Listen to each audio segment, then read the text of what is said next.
Yo, can people hear me? How do I change this?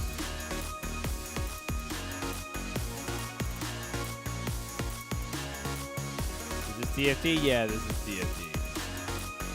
Am I in the right category? I think I'm in the right category. What up, guys? I'm still learning how all this works. I have. Oh, hello. Wait, which camera am I at? This one? This one? What's up, guys? I'm here at EWC. This is the stage. Oh, they're doing all the player intros. You guys see them? Hold on. Hold on. Do they see them? Does camera 2? Beauty. Okay, you see that? Okay, these are all the players lining up for the ceremony. They are so uncomfortable. A bunch of TFT nerds. Probably the second time they left their house this year. No clue what the hell is going on. Am I live on YouTube, by the way? I am. Okay, so let me get this command. Exclamation point bracket. We have a few people watching on YouTube, but I think I'm live on YouTube. If you're watching on Twitch and YouTube, anyways, all the players are on stage. They're lining up. They gave me this whole like deck with a bunch of button options. So I think they gave me this, and like each of them has sub speed. So this is the world speed. This is what you're watching on main cam. Okay. This is cam 1, cam 2. I'm by myself. Oh, ISO. Okay, hold on. That's Nemesis. Wait, that's Panchi. That's Phoenix. That's not Phoenix. I think that's Sarah. 2020. ISO 2. The Vitality guys. Where are they? There are just so many Asian people here. Nothing wrong with that, though. Is Frodan wearing a jersey for Vitality, or is he repping NA? So, funny story. I'm not entirely sure if I'm allowed to talk about this very much, but who cares? I thought I was going to be here co-streaming Vitality's games and like doing Vitality sponsorship. You guys can't see it, but there's like a whole display booth area. There's like sponsors and team booths and stadiums and stuff like that. We're here in the corner. We're not some super fancy ass. We're not super fancy games. There's like the stadium games. They do League of Legends, they do Dota, they do Rocket League, and so on and so forth. And there's giant fans. We're here kind of like in the corner. It's totally fine. Don't care about that. We do have an audience area, so if you do want to come say hi, if any of you guys happen to be in Paris and want to get a ticket, there's sitting room. So that point notwithstanding, I thought I was supposed to come here to just hang out and say hi to Vitality and like coaching their games. Apparently they had this whole streamer co-stream set up, and they're like, oh yeah, you're like by yourself. Apparently we have a free seat here too. You guys want. Anyways, this is the players' ceremony. Oh, they're sitting behind me, I guess. Broski is music is way too loud. I don't control that. Oh wait, hold on. Is that better? I can manually. Trust me when I say that. Like, this is a very complex setup. I have a pretty complicated setup back at home, but this is like even more complicated.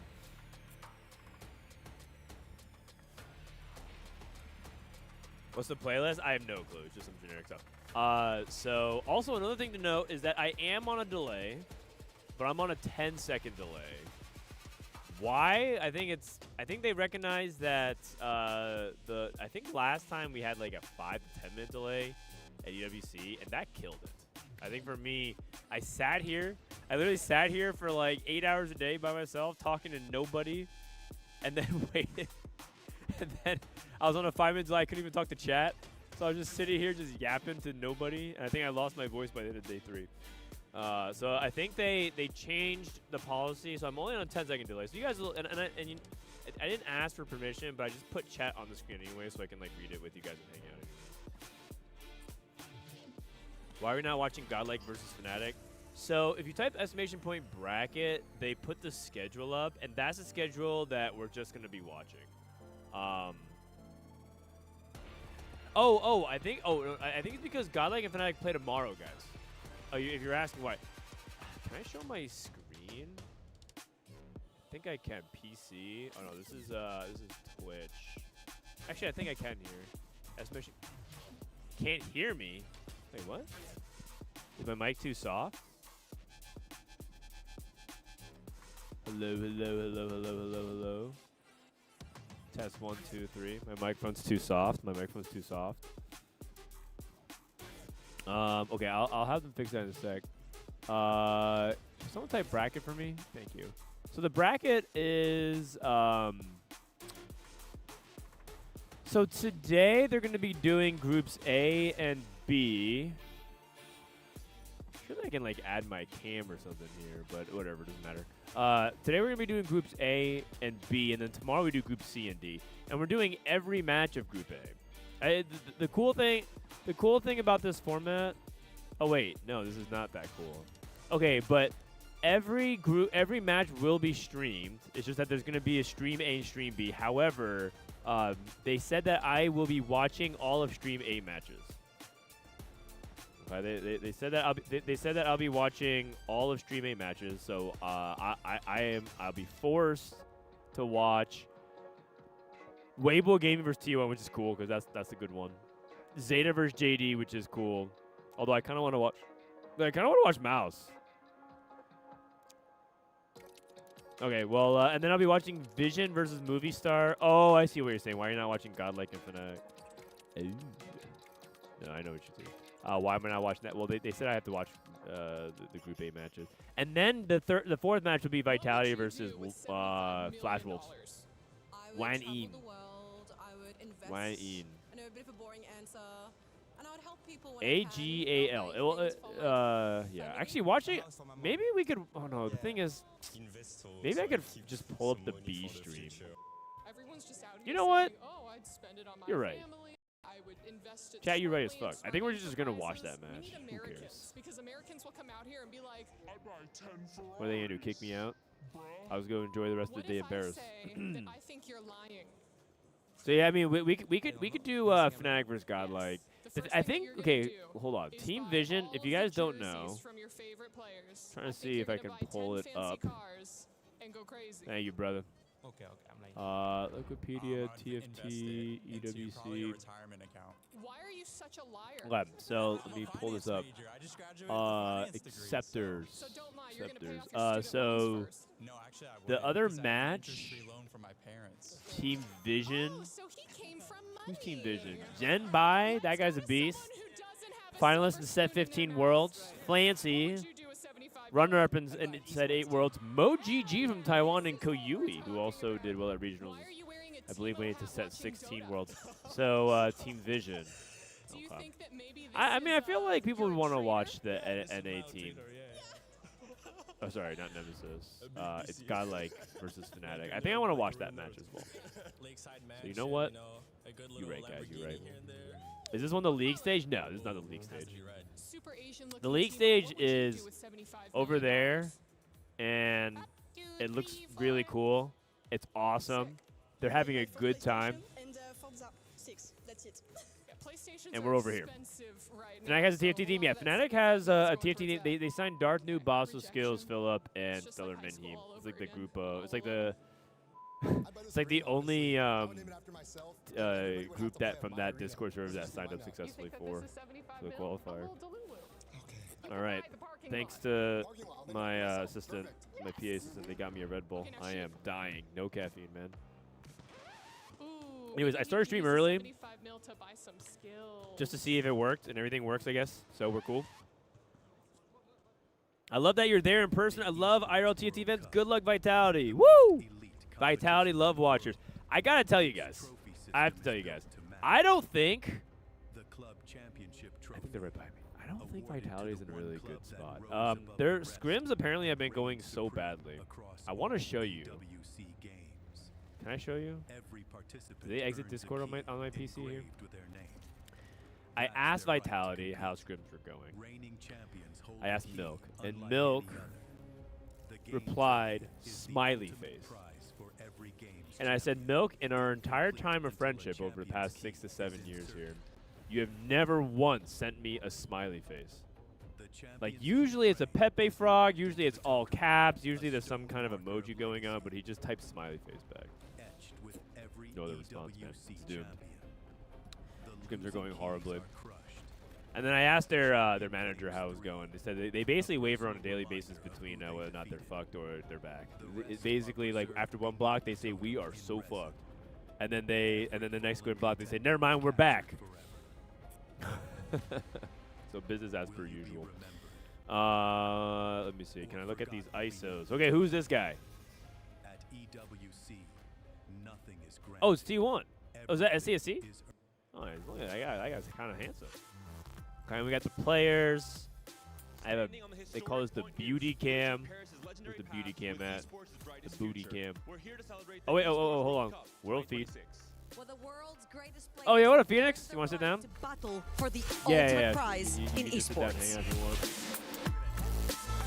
All right. Put the headset on. With the magnificent can you guys- Justice can you hear behind us? us.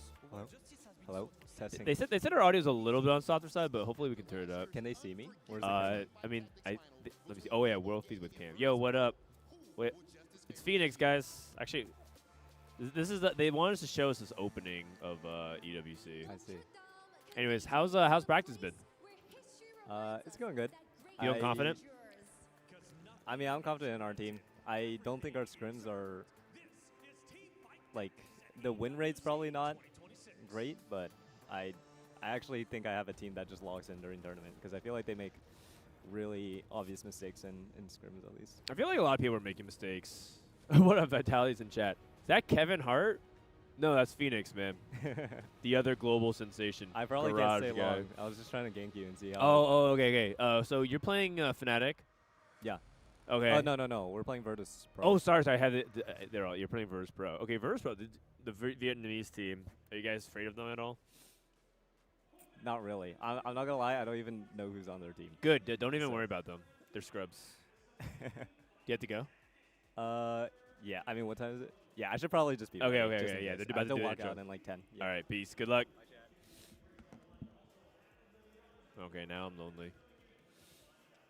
It's Phoenix is on Nemesis. I always mix up Fnatic and Godlike and Nemesis because I mean we can be real here. They don't really promote their horde very much. Anyways. Okay, so we're doing. This is the intro ceremony. This is the analyst desk area. You guys can see me, right? On cam. Boom, boom, boom.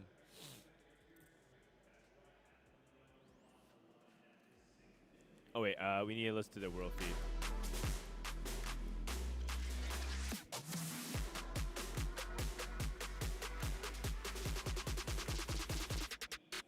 Wait, I can't hear them.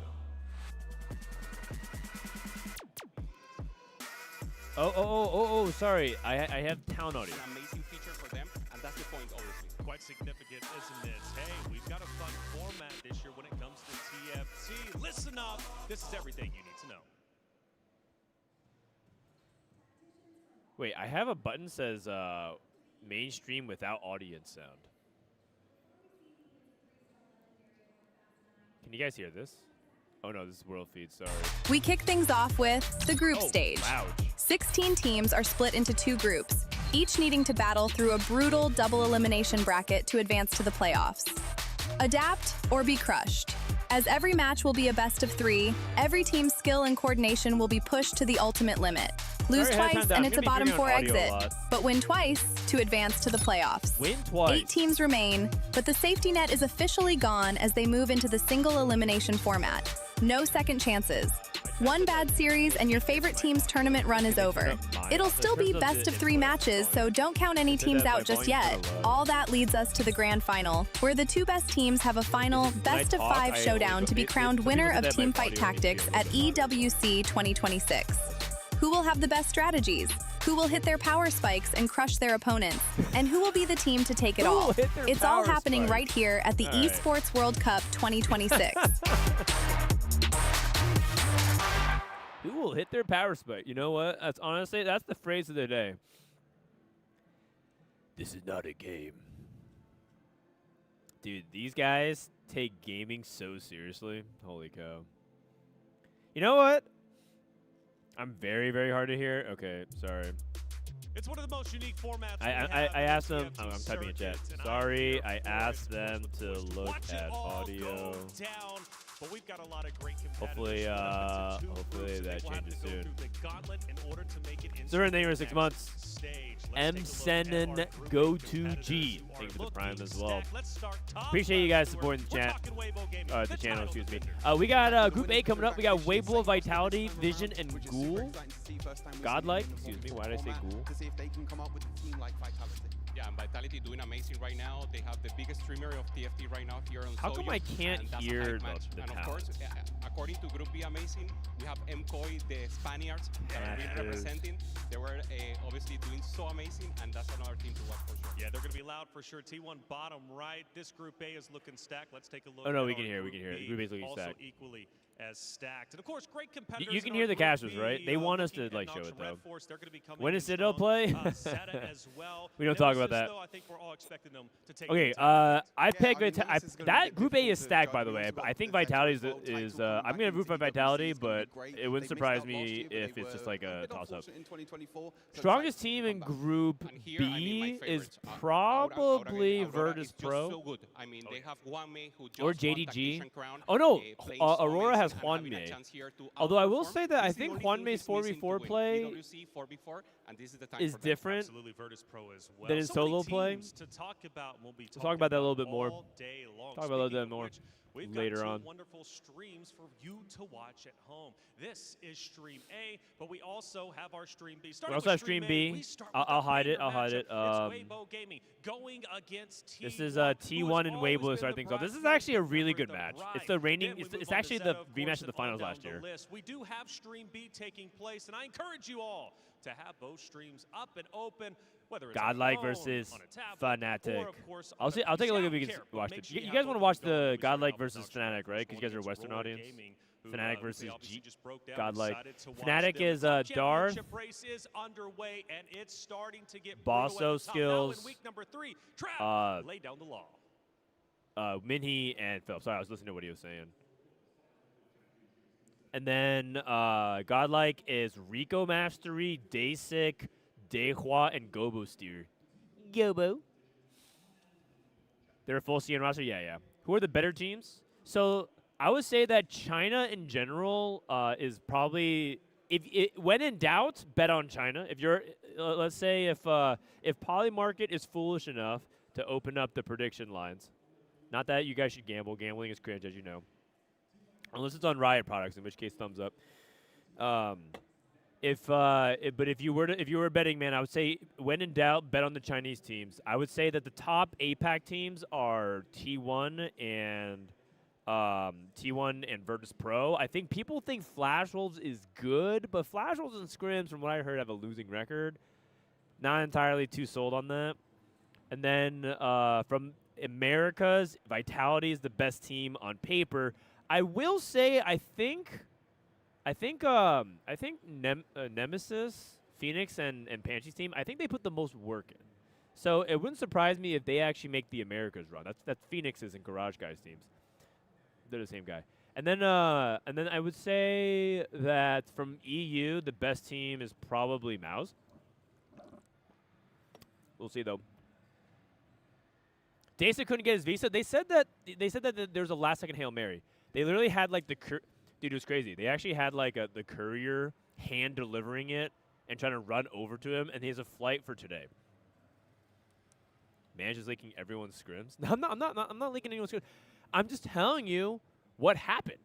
Leaking scrims would be like, oh, these guys don't think Akali is that great, which is, I mean, we can talk about the meta in a little bit, but that part would be leaking scrims. Everyone thinks Akali is great, by the way. If you are a team and you have not practiced Akali, you are getting wiped this event. That's all I'm going to say. Akali is going to be one of the comps to pay attention to. So, but I'm not leaking scrims. But everyone knows that. What's up, man? Yeah, so my audio, they said that my audio just needs higher decibel level, I think, because they just said I'm really soft.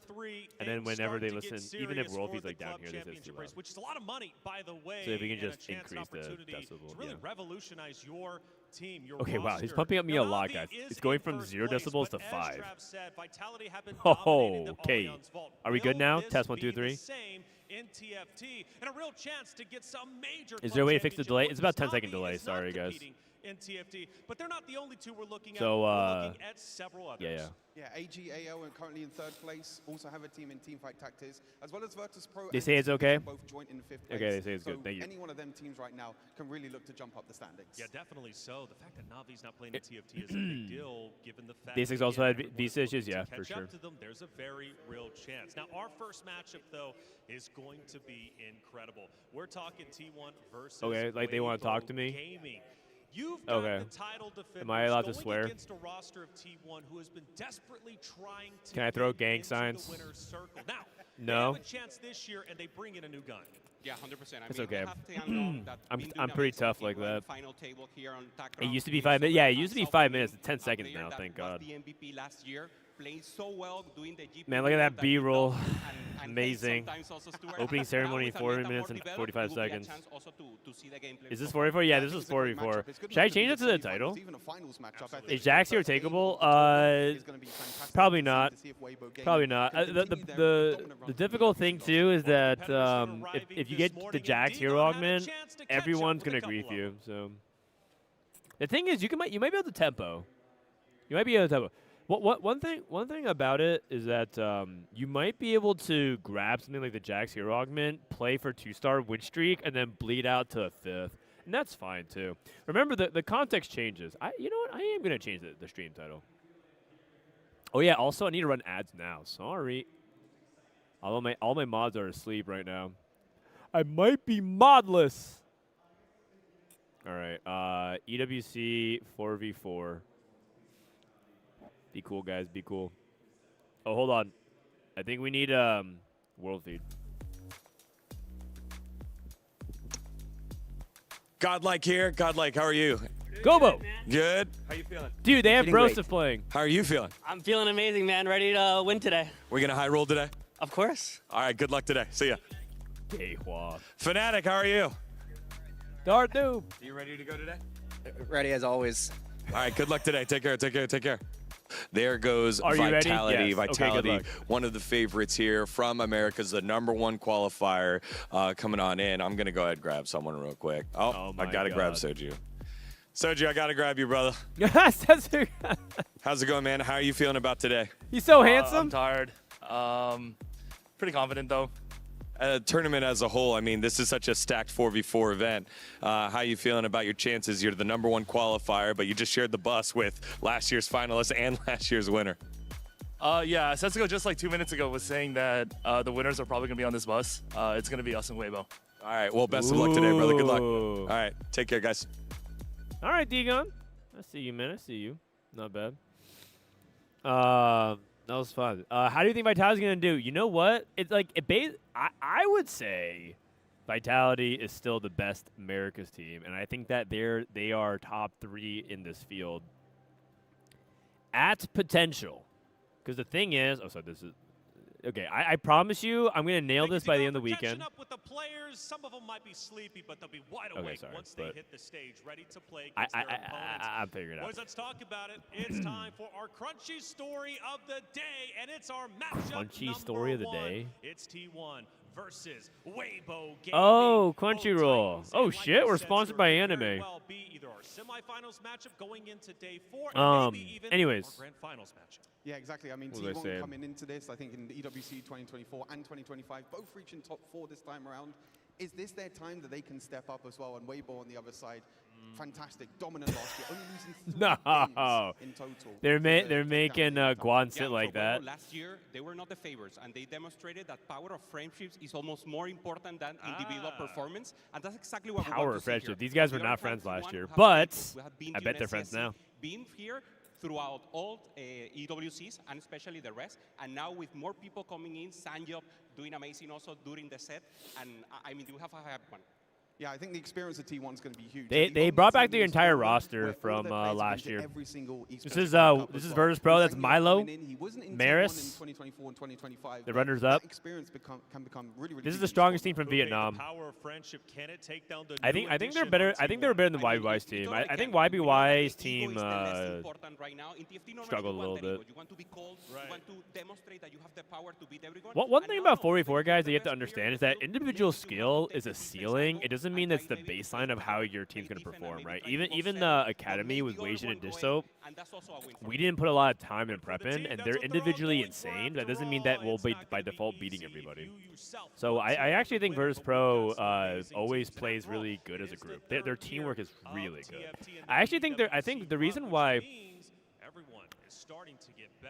I think the reason why Weibo and Vertipro last year won is just because their teamwork is really good. And I actually think that when it comes down to 4v4, it's purely about how good your team works, which is why you can actually have a team of non-challengers beat like a Disobwation team or like a Citadel or like a Vitality. It's like it doesn't.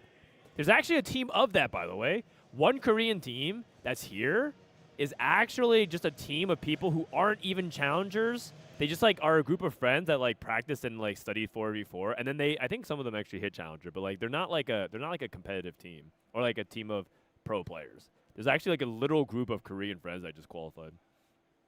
Just one though. Everyone else is pro team. So like it's AGAL from Korea. So if you're like cheering for like the power of friendship story, like the Crunchyroll anime, oh shit, it's Revan.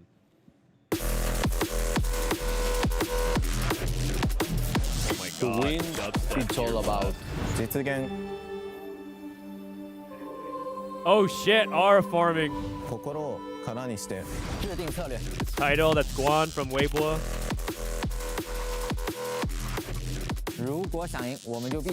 Walk in.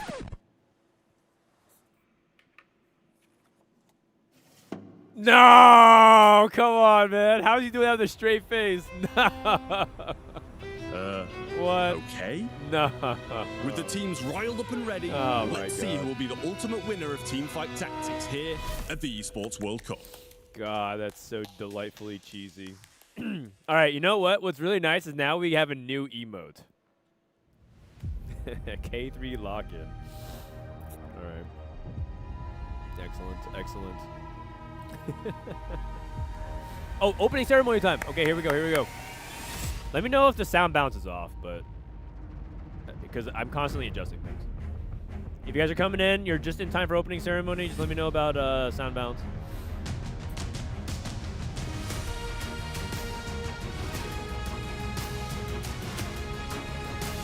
Okay, we got drums that light up.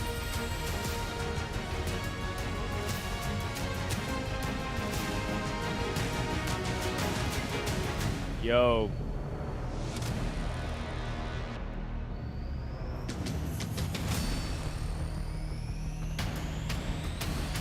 All these guys look like they're Tyler 1 disciples, like the way they're dressed.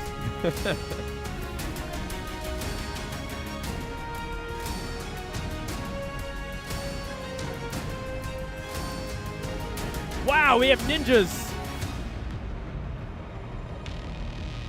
Holy shit, she is jacked.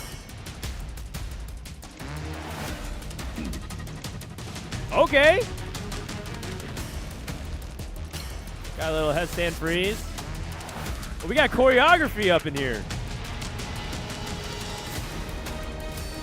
What the heck?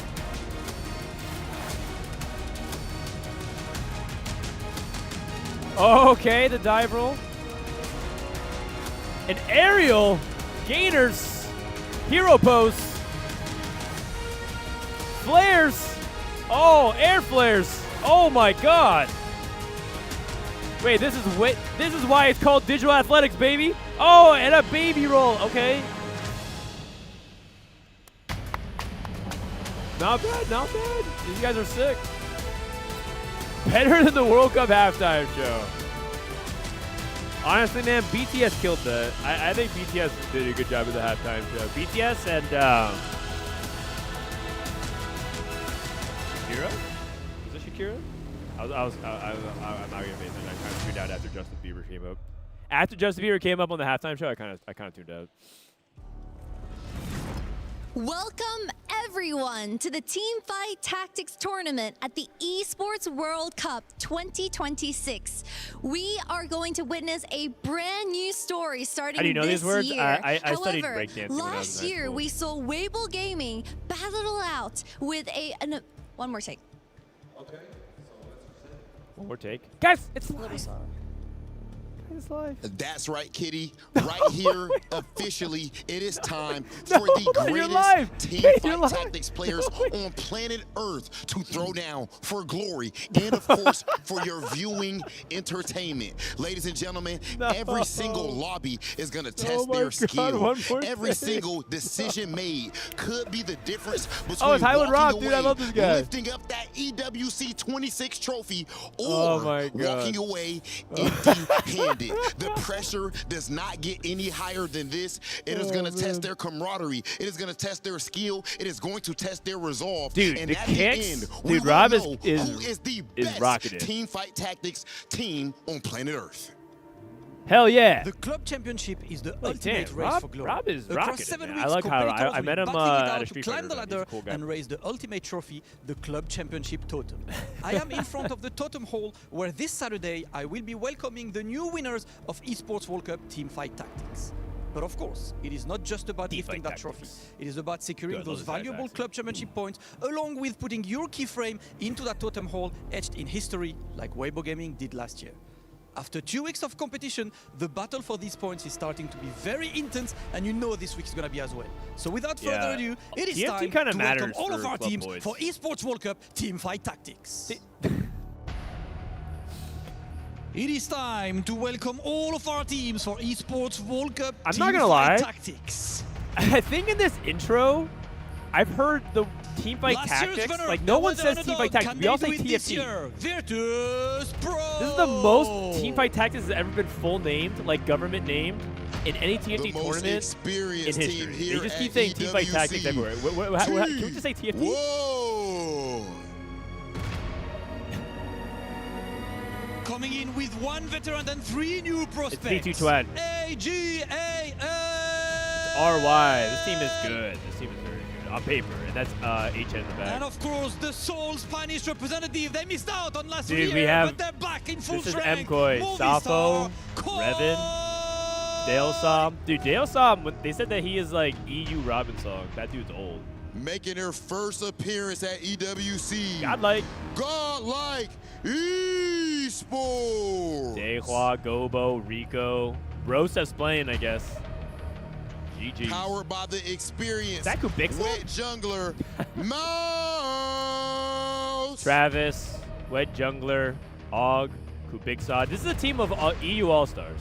They're They very might good be players. veterans of Individually. EWC, but they're fielding 4 new players this year. Fnatic. Darth New, Boss of Skills, Philip, and Stellar Minhee. Team NA, representing Fnatic. Entering Fnatic their back to first NA. TFT EWC and the event's first mixed gender team, Team Nemesis. This is actually really cool. It's true. We've never had a mixed gender team. Panchi being the lone woman here. They finished top 4 That's last a year. good- And of what is course, that they're looking mustache? forward to do better in front of the home crowd. It's gonna be Team Vitality. Oh, I am wearing the wrong jersey. That's okay. This is the one they sent me.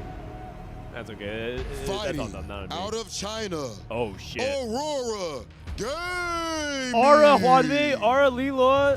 That is Ahao, also one of the most winning players of all time, and 62nd. Oh shit, man, that team. For their first ever appearance, they made it 2nd place on the China qualifier. JDG. JD Gaming. Hong Lian, probably captained by Hong Lian, and also XZZ. The big dogs. The China qualifier winner, the powerhouse, Team Vision. Fancy there in the 3rd, and this is Genbai and Qualifying OGG. out of the APAC closed qualifier. Okay, and this is like the Taiwanese All-Stars. Ironbog, Aba Bao, Achi, and Terry. Terry's kind of The tall. lone Japanese representative, ZETA division.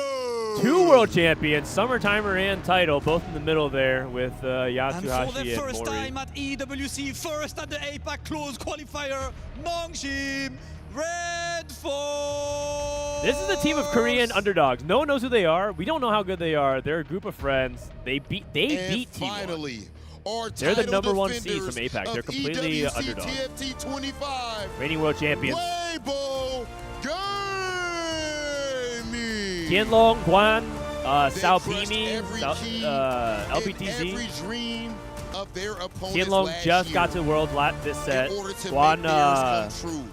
And they have regionals returned winner back with in their set winning roster 13. untouched Very, very good. as they aim for Sao back-to-back Pimi, like titles. ladder team that has made Worlds, has made many times. I mean, Weibo is a solid, accomplished team, and they're also the reigning champions. They also played really well, like really, Ladies and really gentlemen, good team the games. stage is officially set. It's time for TFT at EWC. They said TFT! They said TFT! Thank God! Thank God! Oh my God! They finally stopped saying Team Fight Tactics.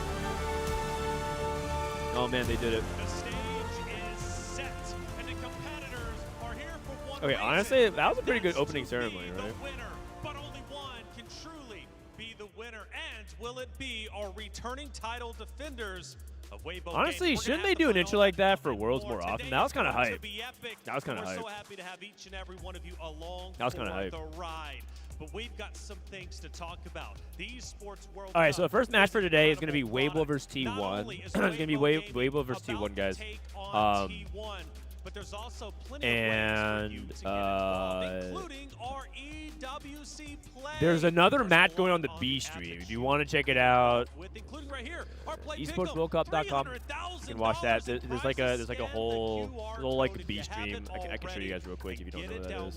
And get involved because there's so much to talk about, including, of course, your picks. You have a chance to take part in picking the outcome, at least what you think will be for the play pick'ems. Now, of course, taking a look at it, we've got So if you go to the main stream here, there's pulling up right. So there's when you go to Esports World Cup, there's like different categories going on. You can click TFT, and there's multiple streams happening. That's another way you can watch if you guys want to check out the other B streams. But you guys are here checking it out. And go a little bit deeper. Pick the outcome, the series score. Oh, there's fantasy pick'ems. To win some of those Yeah, 100%, man. Up to them. We got Dehua. But that's not it either. You also have the pick'em tournament. We got the Rage Bears. We got Bros. Oh, dude, Bros are rocking the fresh cut. I like it. Hey, chat. What up? Dehua live in the studio. Brosif live. What's up? Is there a, oh, I guess there's only 2 headsets. How you feeling going into today? Feeling good, to be honest. Dasa couldn't make it. We'll see. Oh, he can still fly in. So like the thing is, Brosa can play today and Dasa can play tomorrow. No, so we have to set the roster today, but he might be able to show up. Wait, what? Wait, how's that gonna work? So Well, don't worry about it. We're trying to make it a little bit of a surprise, but What's up, brothers? Gobo. we're hoping he can play today. Okay, what time's your match? 2 p.m. So we should be good. I think. Brother, it's 10 a.m. You're telling me Dasik is literally gonna be flying? He just landed. He just landed. But yeah. Okay, so he's trying to get through customs and interrogate him, get him to the studio. Yeah, we need to see if they let him in. So. Okay, hopefully he's not jet lagged and well, he's behind in practice. Yeah, I mean we've practiced like sort of as a 5-man roster the whole Okay, time, yeah. but he got his visa yesterday, so it's like kind of really insane process last week. Your group is, I'm looking at it right now. Your group, you guys have the hard ass group. It's Weibo, T1, Godlike, Fnatic, Vision, Koi, Vitality, Flashlight. This feels like a top 8. Yeah. Honestly, I'm pretty happy drawing Fnatic in the first round. Oh shit! And I don't think you guys calling out Fnatic. Yeah, I mean I've watched some of their scrims. I don't think they're that crazy, but I mean every team here is really strong. What was that journey Okay. like from start to finish, and what kind of set them gotta, apart you know, from the rest of pick, the competition? not you don't really gotta pick, you know. So scrims have gone well for you guys? Yeah, especially with basic. So. Do you think every team has the same read, or do you think other team has like other reads, and it's going to be at who's right at the end of the day? Yeah, it varies depending on the team, but I mean, everyone knows Kali is good. For Yeah. example. Everyone wants to fast 9, take birthday reunion, and stuff like that. But I think there's probably like minute differences on how each team wants to play. Something like Kali. The pryos are slightly different. Usually what ends up happening is like there's one comp that everyone knows that needs to be played, or assuming there's a handful. There's your defaults, and then there's a couple of like, we are willing to pryo this 4-cost line, or we're willing to take these augments. Okay. Yeah, so, yeah, just wanted to say hi. Yeah, of course, of course. Yeah, the Vitality Flashpoint match I think will be really That's going to be pretty fun. Yeah, they play, I think, very different styles of 4v4, so it's going to be interesting to see that contrast, I think. One bold prediction out of Day. What's Daehua hot take? I don't know if it's bold, but I think China is like far and away the best region right now. Yeah, I said so that's not really bold. China. Going through, I think Nemesis can beat Virtus Pro today. Nemesis can beat Virtus Pro. Okay. Yeah, so we'll just go with that. Team Panchi. Yeah, should be fun to watch. Panchi ult. All right. Okay, Okay, you guys gonna go prep? Yeah, we have a scrim against Vision, I think. Oh, you guys are scrimming. Oh, yeah. shit. So yeah, bye chat. Yeah, all right, later. I'll see you around. I think Yeah, they've got GG's. Sangyop coming in. I think Sangyop is a big player again with experience. Are they playing on last patch? Yeah, you guys are playing on 0.6, right? They've also had a bit of a World's rockier patch. time Yeah, to go okay, they're playing on the through World's patch. qualifiers. Like we go. You know, they didn't go through the APEC qualifiers. They went through the global qualifiers. So it means now that they have more experience. Rico. under Oh, their sorry. belt, Someone more told me it was games played, Rico for a long and time. Okay, experience will right. become Anyway, sorry, brother. Thank you. Is absolutely critical, For years, I kept calling you the wrong name. I'm sorry. because when you go out to the stage Sorry. in front of the fans, the lights are on you. Oh, and it's different Rico. versus Okay, just got playing it. at home. Okay. So clearly both rosters have that experience. But what is Ooh, this that was matchup awkward. Well, mean it for turns the out one of your stars online of buddies our that called tournament? you, that talking rated about you a for team years that and hung finished middle out of the and pack said last hi. year, I've been saying his name another wrong team for a who long finished time. maybe at the bottom of the pack last year, facing off match number 1. Bro, Now, we have the technology is title insane. defenders I'm going watching against the top stream 4, in top 2 1080p on the from plane to previous Paris. years. I mean, Damn, you that mentioned is it, Stuart. crazy. This very well could be All right, the first match today is semifinal grand Weibo finals versus of this tournament. T1. But here they're forced to knock each other down. SC, potentially a SC. peg Dude, to the lower T1 bracket. is T1's a really funny story. I'm pretty sure T1 is a one-man roster, and they like willingly say it. So T1 is like an org that. Yo, what up, Preston? Good to see you, buddy. You want to put the headset on, or just here to say hi real quick? Exactly. This Okay. is the one where they can step I don't know if you have to go, but you can just say hi quickly to chat. Yo, guys, we're on 10 seconds delay, so they're gonna say hi in 10 seconds. So how you feeling, man? I mean, I don't want to sound like overconfident, but I'm Really? pretty. I'm Okay. not even joking. We're either the best team or the second best team. Okay, that's good because I was talking to Milk and Milk said we're fucked, or like it was like implied. But this is a few days ago, so. Oh no, just trust me. We are. You're back. We're at worst. Okay, at worst we're probably the third best team, but I'm almost certain we're like the second best. What are the other top teams? Is T1 as scary as they were before? I feel like they kind of been on the trend down a little bit. Okay, He's Weibo. I don't understand. I don't understand how the fuck they're so smart. The Weibo team? Yes, wait, the team that won last year. Okay, so you're saying Weibo's really good. Okay, how do I believe this? All right, so Weibo, Vitality, and. Great contrast between these two sides. For Weibo Gaming, I'm not lying. I'm pretty sure there's a big gap between 2 and 3. They were the Okay. And you skimmed everyone? that we have ever seen. Mostly they never everyone. Even people in your group? No, or like not people in, like in our like close group. Like we'll scrim like the other half of our group. A lot of people think like Flash Wolves looks really good on paper. Like, are they? I mean, I guess we didn't scrim until we played the first match. Understood. All right. Well, you gotta get going. Yeah. Okay. Anyways, good luck today. Go crush it. And if you guys lose, make sure you go to the activation. don't skip. There's a really fun. I gotta take my cam off, guys. Sorry. There's a funny tweet where Vitality was like, So do remember, of course, we were seeing before we "Oh, after the match." Frodan was saying that the blowout is 3 players. The Vitality, like, oh, after the match, Vitality guys are like gonna go do their activation thing, and then Soji's like, if we lose, we will not be there. Oh wait, oh shit, Soji's right here. Oh wait, no, they're actually here. Yeah, what up, man? Hello? Welcome to Paris. Oh yeah. When did you guys get in? We like boot camp's like a week ago, but Okay. We came here like 2 days ago. Okay. So we're watching Weibo and T1. Precedent was glazing Weibo so hard. He said, I don't understand how they're so good. Oh, yeah. No, we thought we were asked because we always lose to Weibo. And then we asked other teams, and other teams can't even take a game off. Okay, so you're taking, at least you're like taking games. And then we were like wondering why they're even still scrimming us, because we just get dumped every time.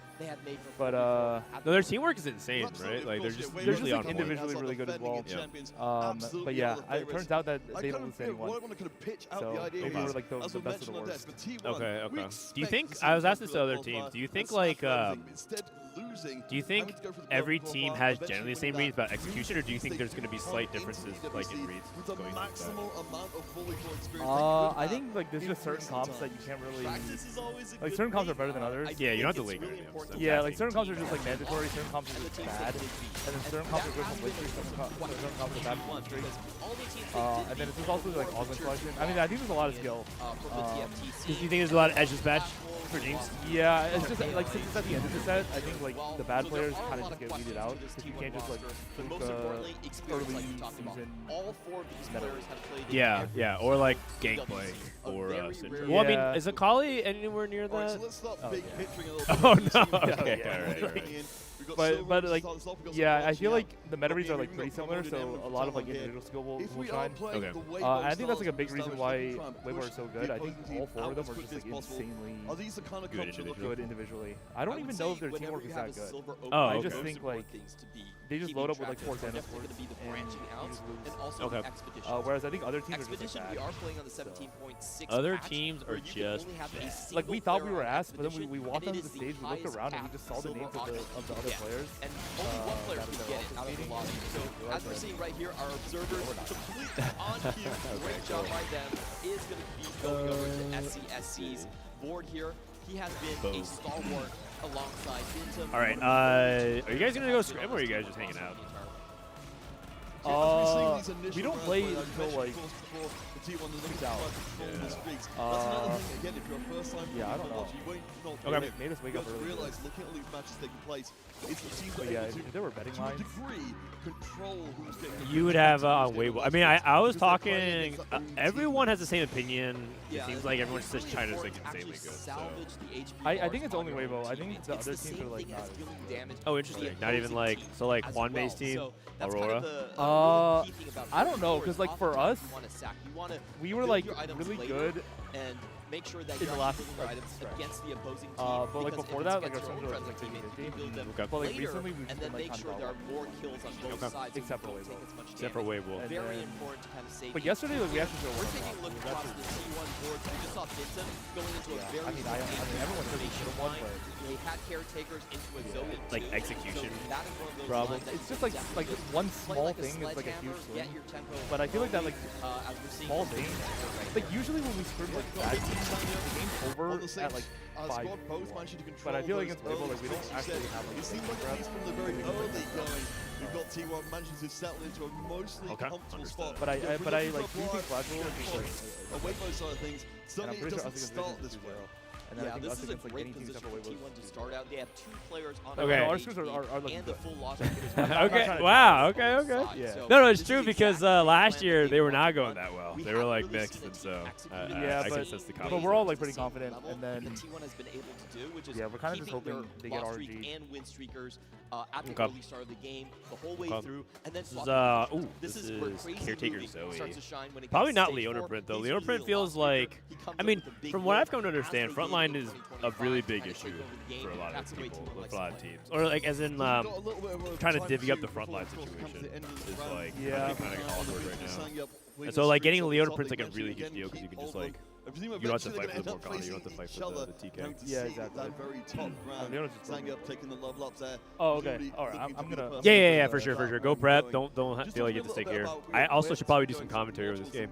All right, so that was K3 Soju. They're all heading out. Everyone's getting prep, and then as the days go on, we'll have. I think the very important thing is for SalPME to actually break SCSC's we'll have it. streak. Sorry, stream was too loud. My bad. I was in the SCSC is middle the of one most tuning likely in. to win out here with that expedition.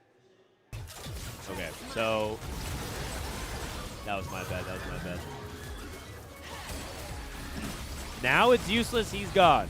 Well, maybe if you guys typed in all caps and repeatedly kept typing it over and over the same emojis.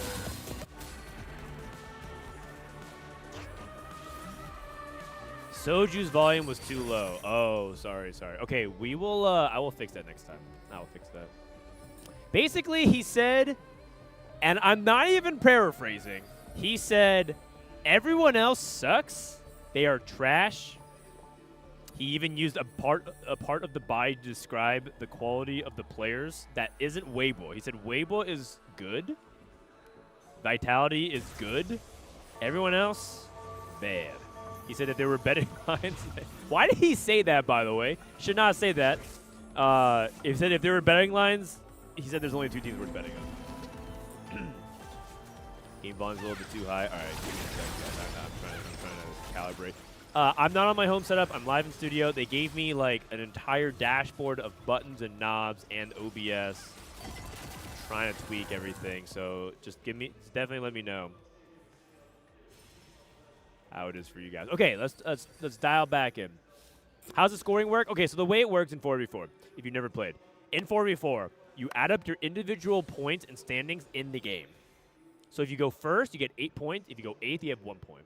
Whichever team has more points at the end of the game wins the game. A quick shortcut to that, instead of doing the math, a quick shortcut to that is simply looking at placements. If you go first and second in the same game, you get 15 points. And then because you're guaranteed at worst 7th and 8th, you will get enough points to win the game. Because if you tie on points, the tiebreaker is whoever goes first. So there's a couple of ways you can always figure out who's going to win. The first is that if you go 1 and 2 in the same game with the teammates, let's say in this case it's Bintum and Crazy Move from T1. If they go 1-2 and if the game finishes, then they win the game no matter what. Another way is triple bot 4 or triple top 4. If a team triple bot 4s, they guarantee lose. If a team triple top 4s, they guarantee win. Just because mathematically there's no combination of standings. Like even if you go 2, 3, 4 and they go 1, 5, 6, 7 or 1, 5, 6, 7. You don't get enough points.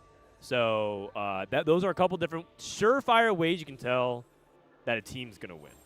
There's a little bit of like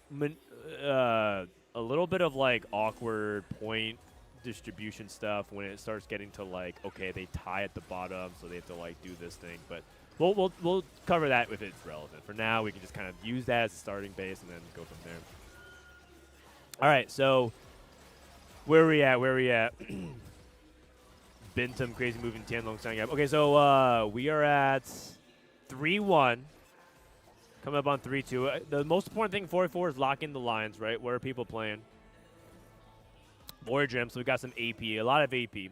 I was talking about it with Soju, but locking in Leona for frontline is going to be a really big problem for a lot of teams. So if you can find a way to navigate around that, it's really big. Everyone's fighting over Morgana, right? Morgana is going to be the most contested 4-cross frontliner in 4v4.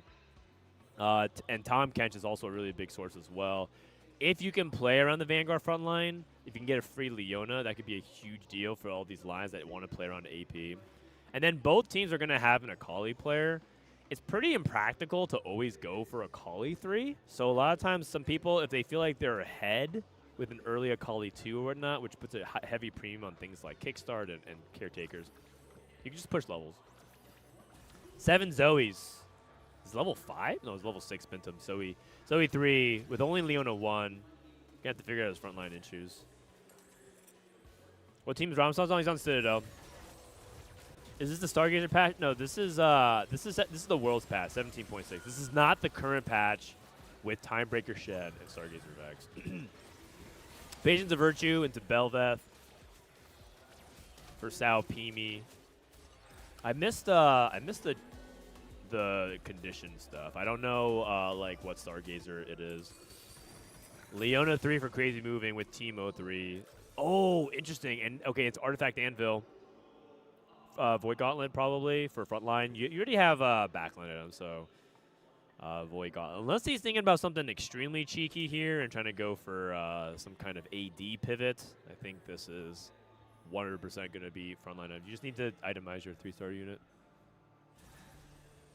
I was hoping to see some weird combos. You still might see some weird combos, right? This is a little bit on the unusual side. You don't really see Teemo 3, but it is Constructed Champion, so this is something that was picked up in the mid-game.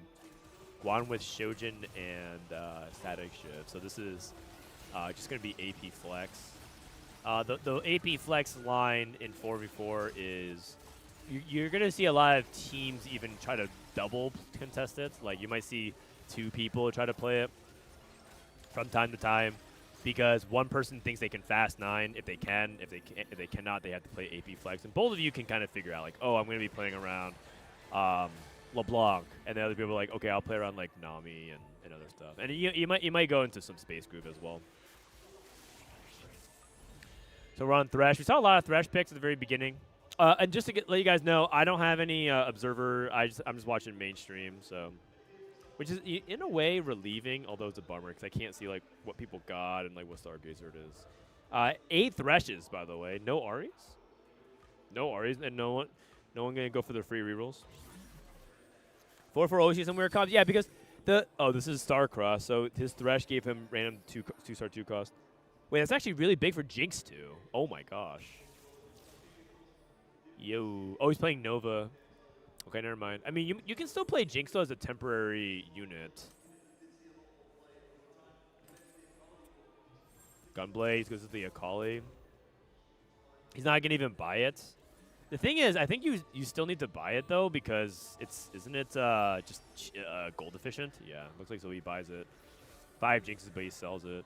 So this is the new Akali comp. I don't think I actually have commentated or like streamed since this comp came out.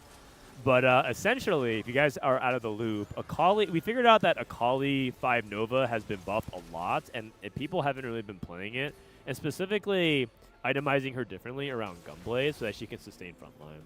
But Akali has actually been very strong for a while, but people hadn't figured out the build.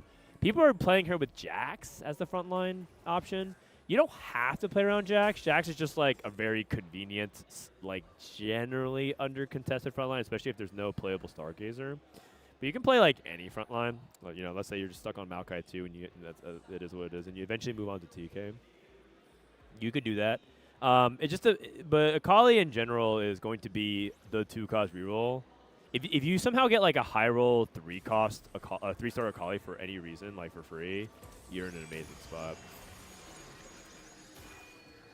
And so she is the defining reroll comp to play around right now. And they figured out like Gunblade, the builds on TFT Academy. If you can check it out. Is 2-star cross give 5 gold or 2? It should give 5 when you sell it. It's just that it costs 2 gold. So even if you don't feel like you got anything good out of it, you should be buying a 2 cost there. Because I believe, I've never tested myself, but I was told that if you don't click the 2 cost there and you pass it, then that's it. Like you don't get another chance. Like let's say he passed that Jinx shop and found this Jinx in the next shop, that Jinx wouldn't be highlighted. I never tested it myself. I'd always just clicked it because I was always told, oh, you need to click it. He's playing Expedition though. He's on 4 Akalis. You're gonna be seeing a lot of teams like hold the Akalis as well. If they don't, especially if they don't have an Akali player for themselves. But I'm pretty sure both teams will always be on Akali. Because if you don't have an Akali strategically, then that just puts you in a situation where the other team is likely to hit, even if you hold. Although, every now and then, you might have 4 such good spots where you don't have anybody on Akali. That might happen once this tournament, but I'd be surprised if it happened regularly. 5 cost coming in. Shen? Shen and Fiora? What the heck? Wait a second. Holy cow. SCSE hits the some pretty bananas 5 costs here. Fiora is powerful because of I mean we're gonna be playing Briar over her, I guess for the econ, but Fiora is powerful simply because in 4v4 HP could be huge, unbelievable.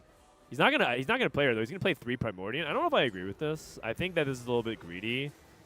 He's like trying to greed for like extra resources because maybe he feels a little bit on the poor side. But oh, it could be a teammate thing. Yeah. Well, I mean, even then, that's actually good. But one dynamic of 4v4 is like, oh, maybe he's not playing it because of his teammate. But I still think it's worth. Also, because he slammed against his teammate. He full slammed. Trying to if you do, saving HP with the Fiora could be really huge. Prismatic. Okay, side by side. Belt Overflow, Baron's Lair. Takes Baron's Lair. Oh, this is different play. This is LBTZ. SCSC. Soul Awakening. Just taking combat for the Akali. He's just tempoing. This is what we talked about. Tempoing with the Akali. Gonna play duo carry Kindred. Finds Kindred too. That's huge. Do you move the Radiant Flail to Kindred? This is the part I don't know. Finds a Morgana. Fiora pair.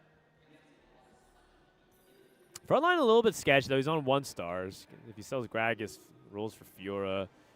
On the other side, we have what looks like to be the Mountain. This is the Mountain Zaya. Playing some Meeple Zaya right now. Interesting.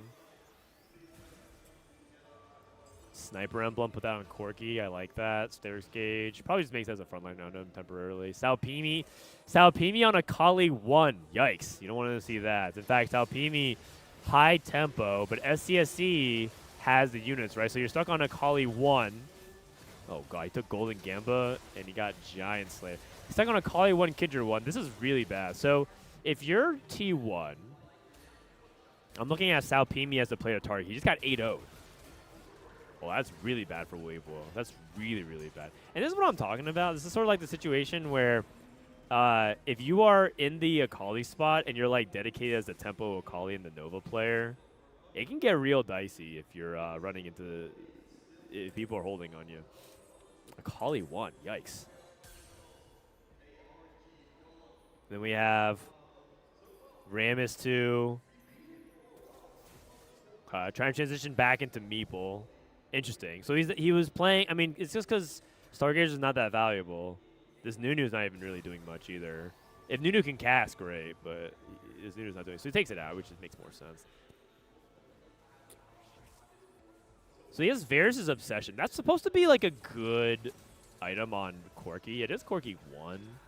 Down 6 Meeple. Going up against Leona 3, Teemo 3. Teemo 3 does fall off at this point, but this is sort of like a stat check.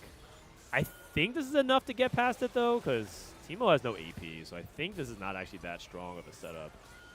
So LBDZ should get the win here over Crazy Moving. He's at 23 HP, so we're bounced. The reason why we're focusing on these two players is because they're the lowest on HP. I have to only guess why the Observer's doing that. Again, I don't have any control over it. We'll see.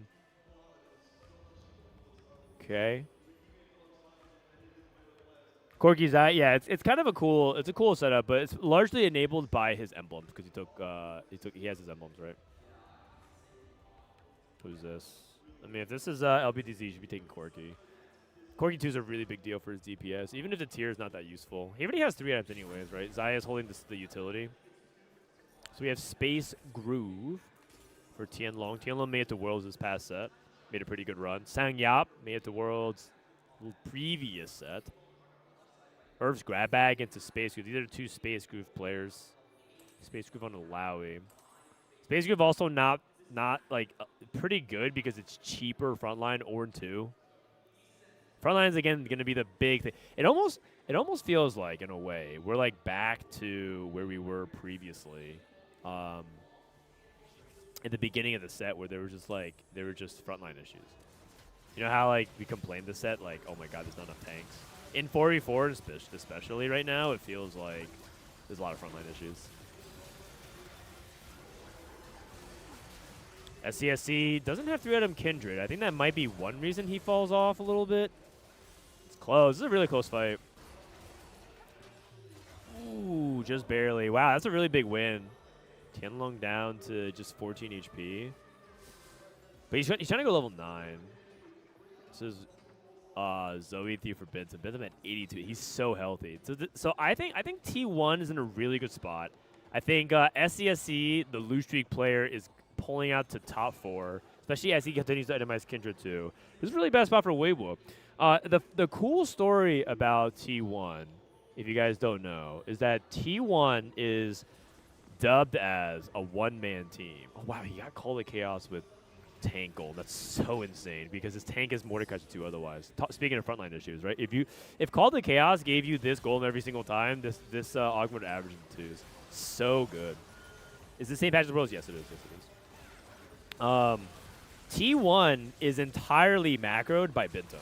Bintum plays all 4 augment spots at 2-1 at the same time. And then 3-2 and 4-2, less so, but he still gives input. Like, and as far as I know, the way the procedure goes is that they have to, like, get sign-off from Bintum to click their augment. I wish the team names were in the overlay. They are on the far right. I don't know if you guys can see it, but can you guys see it? It says T1. It looks like an F, but that's actually T1. And on the right is WBG. Dude, T1 looks like F. Is that just me or no? That's crazy. Yeah, so Bintum is playing full team macro, and then he trusts his team to execute from that. That is extremely high, that's extremely high difficulty, in my opinion. Because Soju, I think, in my opinion, Soju is one of the highest, highest involvement team leaders, team comps. I've worked with a good amount of 4v4 teams I've observed. In terms of team comps and IGLs, Soju is one of the most active, but he's not picking macro for all 4 players, right? Bintum is.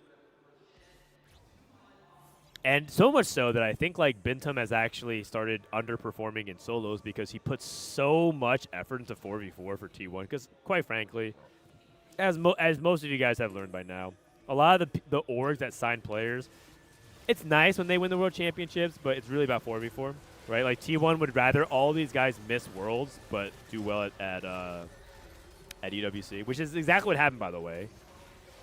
Bintum hasn't made worlds in a year and a half or so. SCSC made it a couple sets ago, but Sangyop, so did Sangyop. But Tianlong is the first to die here. That makes sense. Tianlong and Sao Pimi are probably just going to be the 7th and 8th place players. By the way, the reason why I'm talking like this is because I'm pretty sure T1 won. They're so far ahead. I don't think anything Weibo had is looking favorably for them. They did finally hit Kindred 2, though. But T1 would rather they win, and they do well at EWC. And they did the past couple years. They both top forward, so that's a pretty good result. Why would not be sorted by color per team? That's a good question. I should ask them, man. I should ask them. All right, this is Sao Pimi on 1 Live going up against Timo. Karma 2. Crazy Moving. I really like the way Crazy Moving navigated this. He basically took an uncontested line playing Timo reroll. Except it wasn't really Timo reroll. It was more like Leona tempo and then find a way to play AP flex. And he found a way to get into Timo line for a top 4. This is like a really huge thing for the team because you're getting out of the way, right? Finding a way to clear space for the 4v4 team is huge. Because then your team can play the same thing, right? This is Bintum playing AP Flex, and he's playing around Zoe and Lissandra. So you have Zoe, Lissandra, Timo, Karma, all playing like some Vanguard AP BS in the back. And that still gives room for somebody else to play Space Group, which is exactly what happened. This is perfect macro from T1, perfect macro from T1. Obviously, he had to get lucky by getting constructed a champion, but this is like the thing that makes the 4v4 team separated is if they're able how well prepped they are to adapt and form the game plans on the fly like that. And T1, if you guys don't even know, this game's looking over. It's super over. If you guys don't know, T1 literally has calls every day where they just go over everything.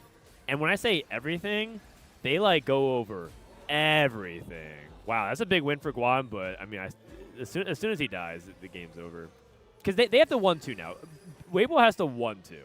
It's not enough for them to get 2 players in the top 4. Because they win 7-8, in order to win this game, you have to go 1-2 because that ties. Like 1 cancels the 8 and 2 cancels the 7. And then your tiebreakers, whoever goes first. But T1 sits and calls, and they go over everything. They go over silver augments on 2-1, silver augments on 3-2, silver augments on 4-2, and they say, here are every line that you can play and where's it fit. And then if they ever have a meta shift, they redo it. That's the crazy thing. Like, most teams, when we worked on Vitality last year, when I worked on Fnatic, we went over stuff, but we went over general macro, and then we say, like, oh, yeah, this should generally be, like, okay, yeah, whatever. And then We do it for like a few hours, and then we're like, okay, let's go back to scrims. T1 sits there, and then if there's a micro adjustment, they have to re-go over everything. I frankly think it's a little bit overkill, but I mean, that's just like the way. Ooh. And Guan's dead. That's just the way T1 goes over stuff, man. It's just like so Korean. It's just so Korean. They put so much work into it. Unbelievable, man. Super one-sided game. Perfect macro from T1. I don't even think Weibo played anything particularly badly. I just think that like T1 executed their spots really well. You guys are wondering, that's Bintam on the far left. And I would say people would put Weibo as a favorite. Them going to a loser's bracket would make it really scary. Because only what, 2 people advance from each group, and there's 4 players. There's 8 teams per group. Actually, let me look at the format real quick just to double check. Bintam, you know, not I just realized I wasn't listening to town audio the entire time. Dude, they were popping off, man. They were popping off. Spending so much time at EWC. They're trying Give me a sec. We'll look at the format here. Trophy home. What an incredible way to start us off. They said top 4 teams advance. Oh, okay. So instead of 8 groups, it's 4 groups. 4 groups of 8. Or 2 groups of 8. Excuse me. And we really hope it did. Okay. So stick with us. We'll be taking a short break. When we return, we'll be back with our desk, and then we're game 2 between Counterfeit has such an epic voice. Fighting Weibo Gaming and T1. One game. Best of 3. Best of 3. Best of 3. So we're gonna do a best of 3 here, and then we're gonna go into match number 2. And I did get confirmation that I had to stay on to the mainstream here. But yeah, guys, we're at EWC. This is it. This is it. Cam 1, Cam 2. Oh wow, wow! It's all up close and personal. It's a little too close. Now you can start seeing my wrinkles in my pores. I was looking at the mirror the other day, and I'm like, damn, I'm getting old. I'm getting old. Or maybe I was just dehydrated from traveling on the plane. All right, we are fucked. What up, Soju? No. I think T1 just played their macro like really, really well. I mean, obviously they high rolled us also. I mean, that SCSE roll down was kind of illegal. Up to an exciting start and Sao Pimi was in a really tough spot. But Weibo, I don't even think Weibo. From what I saw, part of it is that I only can watch what the observers watch, but it didn't even look like Weibo did anything wrong in that game. From the macro perspective, the thing is, in 4v4. I'm happy to be here, especially after that explosive. The thing in 4v4 is that a lot of teams mess up micro. Micro is where you give up placements. That's where Soju was here talking about, like, we should have won that scrim block. A lot of times it's because, oh, we should have removed it here, or, like, we should have repositioned this way, or, like, I accidentally slammed it, did too much damage, then you end up dying by -1. Oh, crap, my bad, right? Those are the things. But and that happens every game. That happens every game. No matter what, I don't think any team has ever played flawless micro. But the thing that has the biggest AVP movement the AVP movers is usually your team macro, and I didn't see anything wrong with Weibo. There's 10 people in the audience. Hold on. 1, 2, 3, 4, 5. So, wrong as usual, chat. There are 5 people in the audience. Is Milk in good form? That part I couldn't tell you. I'm gonna run some ads real quick. BRB. No, T1's really good. I'm cheering for Team Vitality, obviously. I'll be wearing. I literally thought I was gonna be here all weekend cheering on Vitality, but apparently they said I'm the official co-streamer of EWC for TFT. I'm like, that's news to me. You guys didn't announce me. There's no contract. I could literally get up and walk away, and I wouldn't get in trouble because I didn't know that was gonna happen. But yeah, Street Fighter's next week. Yeah, Street Fighter's next week. There's a Riftbound table. I might actually go check that part out. I know TFT is a team game. They're doing a 4v4 event for this one. Oh, we're going back to the main feed. Here we go. This is what the town had to say. They just couldn't find their units later on to try and catch up on HP. Weibo's going to have to fight back for sure. EWC is exciting. There's World plenty feed of ways cam. to get involved. Boom. Check out the trailer. Oh. Tyler won. Oh my God. Tyler won. You're done. This is my ladder. You can't climb it. Frodan, you're inspirational. Thank you, Bullet Train. All right, we're back here. ISO 1, ISO 2. Wait, the players are gone? Maybe they requested bathroom break. Can you do a British accent? Not well. I also need to hear it for a little bit. I need to hear it for a little bit, and then it gets in the brain. The funny thing is, I hung out in Denmark. So for my vacation, I went to Copenhagen for a few days. First vacation I've taken since COVID. In COVID, I took a vacation and went to Jamaica with my wife. And usually when I go on trips, I do like, I'll take like a day, like an afternoon to tour the city. I actually took 4 or 5 days to go towards Copenhagen. Beautiful city. It's very similar to Seattle. Very similar to Seattle. But the Danes, I just started talking a little bit like Danish people. Just because when you're surrounded by them, you start picking up their manners. It's like the TFT accent, right? You just watch Soju for an afternoon and you're ready to start saying a lot of Sojuisms, and all of a sudden you're tired all the time. It's like that. It's like that. So I just picked up a lot of like small mannerisms from the Danish people. T1 setting the tempo. Wrong scores. Clearly, that's a big deal. They did a great job at We're back. They looked comfortable from start to finish. Also, I just want to say, I found a group of people who even have a more no-nonsense attitude than the Germans. I make a joke with some German waiters, and they just answer you very bluntly.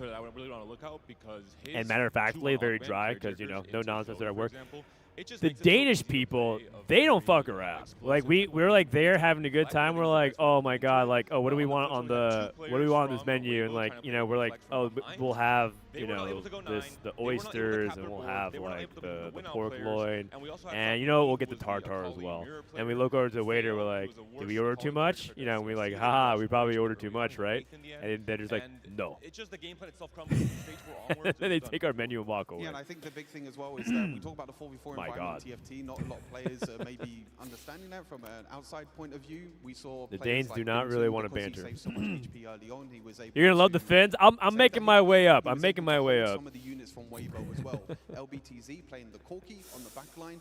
There was 2 Corkis on Bintum's bench, so that's a real big difference between, you know, the 1 versus 1. I heard Swedish people won't feed your kid if they stay over. Really? Denying them units as well as I guess you're saying the further north you go up, the colder they get, which actually makes sense, though. That actually makes sense. I will say afterwards, I was looking over at WBO once they lost, and they did not look happy. WBO did not look happy. Oh my of course, god. A very good reason why they were unhappy. Oh yeah, they told me that I'm going to be talking to the main broadcast. They said like, oh, heads up, be careful. I think they're gonna call you soon. Refine their strategies and come into the tournament. Also, I think they wanted me to use this cam for World VIT too. Let me see. I have to move it around a little bit. A single match so far at EWC. They made it with 100% Should I go top win left? rate Was the cam placement okay? Do you guys want like top left or something? I can go like here. Could be facing their biggest stumble just yet. Now, if we heard the analysts as top left is good. Game Top left's good. one, I mean, you get whatever. You guys will let me know. It was mainly about just the fight match. And then with the game in, we'll probably turn off chat during the game. I think the question now for WBO is if I go on world feed, you are put in the same situation. If you're blocking the player cam. You're behind in tempo. You're behind in HP. Who is going to be bottom the one left, that stands top out, left, rolls the earliest, and says, "No, we need a strong player on the field.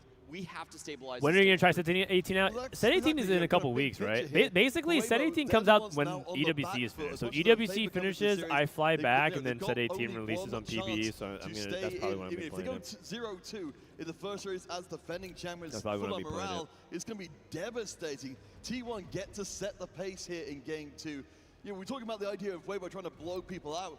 Strategically, it felt like, as you said, T1. All right. Ooh, hold on a second. I gotta change. They basically blew I gotta change my thumbnail. Strategically from very early on in the game. Yeah, I think augment difference really plays a huge, just kind of difference. Oh, I'm sorry, you're using the what same up, YouTube? word again in 17.6. Okay, what do you guys really think of Gaming, Twitch chat? even if they get knocked out, it won't be over for them. We are playing essentially a double elimination in the group stages. Don't worry, I won't tell them. So sometimes you have to roll with the punches. This happened to Falcon options as well in 2025. All right. Where Okay, I think I got they, it early all on, adjusted. You saw Homeland with the 2-star game plank on 2-1, and you kind of knew. I know well, TFT is a team game. Well, the thing is, you can play over TFT as a team game. You still have to fight through The it. the There nice is a thing chance to come back no thing matter about what, 4v4. Obviously, the best Not case that anyone scenario asked is me, we but the nice get thing about a 4v4 game 3 in this is match. that I hope you don't Weibo get Gaming this shows us something rolling point structure where you're like, who's if we look across the ahead, history of who's TFT and behind, EWC, or of course, does this game matter to 2024 this won by the player? Bulls. Sometimes you have a 2025, situation the roster got where a raided and player divided is into two playing and different all they teams. need This is the is first time here like a in this 7th or EWC, a we're 6th, seeing a championship and then team they're through to the next return day, right? with Like, their roster. and then all of a sudden We they're need done to with the see 7th and they're more like, from them in okay, game that's 2. it for me. Every single member is still But in intact. 4v4, Their it's a coaching staff self-contained is also one-game their result, XCZ as well. right? Two Right of their now, you can players see the didn't current make match, it all the T1 way is to up TAC 1-0. in the most The recent placements from the iteration. previous So if you game look at do the not matter. individual strength from Weibo So Gaming, you Weibo look went at how 6, 7, dominant 8. they were That doesn't in matter. 2025. Like, next I game, still if think that they have a great Weibo chance wins by of one making it placement, back in the this series is tied but 1-1. they do It's have kind of to similar to talk to each other. sports. They can't If for 4 anybody weak early fans games. of the You can't meat go and into stage stickball 3 at the games, start of you it, know, and you see 4 it doesn't matter if T1 you win the members in 1, 2, previous 3, soccer and then match by Expedition in 8.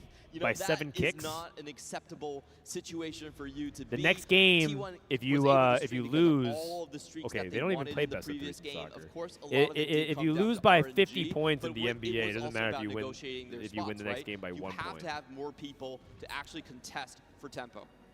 All right, so if you're in the So that in side of things, itself you're is what looking to makes try it and change things up interesting as much from as a team possible. We are gonna perspective. get It's into almost game as 2 in if just a every single second, game is checkmate. Because again, hugely important. Even you mentioned it's double elimination, but if you go into that lower bracket, you're Anyways, you guys get what I'm trying to say. Here we go, game 2. We have Varus and Eve. Game 2. And this is a great game to go after tempo. Whenever you look at Okay, everyone, I'm gonna try to go top left for this game. We'll see if that's any better. Over again. And if you look at Varus, he does enable those It sometimes real does matter in competitions two-legged to just football pop off. ties. So if you think about the game 1 strategy from Football. Weibo Gaming, no You know, it's one actually funny. committed to a I was reroll. I think watched that the was a World huge Cup difference. finals You had T1 on the other hand in going, the "We're just bar playing with a full bunch of tempo. Spanish We people. will take a gold augment just for a Teemo 3 and try to run you out the Let's gym. just say a So lot of someone memes were has to had. step up A on lot the of side memes were had. Weibo Spanish Gaming and Spanish take on football that fans are so funny, Of man. course, Vincent definitely felt at the start of the And there was like previous game one, as and to well. make it better, there was like He one was Argentinian fan in the unfamiliar bar. with his work. Oh, mute the casters. You don't want to listen to the casters, dude. The casters are hype, man. They also put a lot of work. They put a lot of work in. You guys don't even know, but like, these casters get paid no money, and they have to work like for hours putting documents together, interviewing players. They put a lot of work in. So okay, by the way, yeah, let me know if this position's okay. I don't know if I'm covering any cams on players. I don't want to be covering any cams, but I think I was on bottom left before. All right. I don't mind hearing the cast. I mean, maybe you can bring up both, but I like being able to hear them a little bit. Okay, so we're on Zoe. Did they check Arbiter? I looked away for a brief second. Chat's like on the other side of the table. Like I have to look here to see chat versus here. So if I look away too far, usually I have like right next to it. But Fred's working for Big Cassie. I'm telling you right now, I'm not making a single dollar. I'm actually losing money by being here because I have to pay for a lot of my own parts of the trip to be here. Unlucky. Tiny Titans, Caretakers, Allies, Slice of Life. And that is why I am running ads between games. Expedition is really good. Usually one player on each team takes that. Or sorry, actually you can't do that. No, just kidding. That was earlier in the set because now Expedition is exclusive. Only one player per lobby can get it. So that's actually really powerful then. It's really powerful. I only got a chance to watch a handful of scrim blocks because I was vacationing, but I do know that a lot of teams do prior to this. It's interesting that he's... Oh, you know why? It's because he's on T1. Crazy Moving has to approve it. And Bintam has to approve it.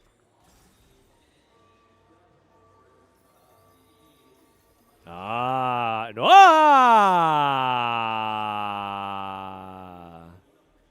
Well, that's awkward. His kite gets pulled in. I mean, that's probably not that big of a deal because he's going to rush the Expedition. I think that a lot of people have the mentality of, like, when you're playing solos, you want to make some econ, right? You'll sacrifice the one cost. In this case, he would sacrifice, like, Vagar, make gold. But in 4v4, tempo is so high that you need to get this cashed out as fast as possible. Not that big of a deal. I think keeping the Rek'Sai might be a little greedy, but because you're not going to win anyways, and you don't want to. Yeah. But he's keeping that. A lot of times people play the Expedition into. We saw someone play into Akali. I think that's a really good call, but we'll see what he ends up doing. Anima Emblem. Ooh, that's awkward for LBTZ. Anima Emblem's like, Anima's super easy to grief in 4v4. And because it's so binary, like of like whether or not you get the loss streak going, it's just not that interesting. I think Ishtal would have been a really fascinating lose streak trait or like cash out trait for 4v4, but unfortunately, we're not on set 16. On the low, wouldn't it have been so interesting to watch them play set 16 4v4? Like if they just made, I mean, I guess it's Chonk's Treasure. Probably not Chonk's Treasure, but it would have been really fascinating, I think. Okay, Kraken eliminated here as well. Is it 17.6? Yeah, it's 17.6. This is not the 5 anima patch? No, this is not the 5 anima patch. This is the Worlds patch. So, dude, if they made it 5 anima and Timebreaker, Shen, and Stargazer Vex for this event, it would have been crazy. But all right, we have Teemo, we have Rageblade, Teemo, very good. Can play into LeBlanc. I don't think I got a confirmation on the Stargazer, but don't think it's gonna be Xayah. He's holding on to Mordekaiser. Are there any other major 44 tournaments? Not as far as I know. EWC is the main one. This is EWC likes to have unique formats because they want to do things differently. And the big unique thing about TFT is 4v4. In Rocket League, for example, they try to do like 2v2 instead of 3v3 because Rocket League is usually 3 players. And I think that Rocket League didn't like it, so they ended up going back to their own stuff. So yeah, I think it's just different, but it's best of 3. It's best of 3. Currently, Weibo is currently T1 is up 1-0, but we'll see if they bring it back. Varus dupes. That's really useful for anybody that's trying to play around the Leona 3 tempo lines. The 3 tempo lines. You know, it's a little bit annoying to that we can't really see everyone's lines immediately, but I do think that we have one of them at least for the teams. Everything okay? No, dude. I need to mute me. Nope.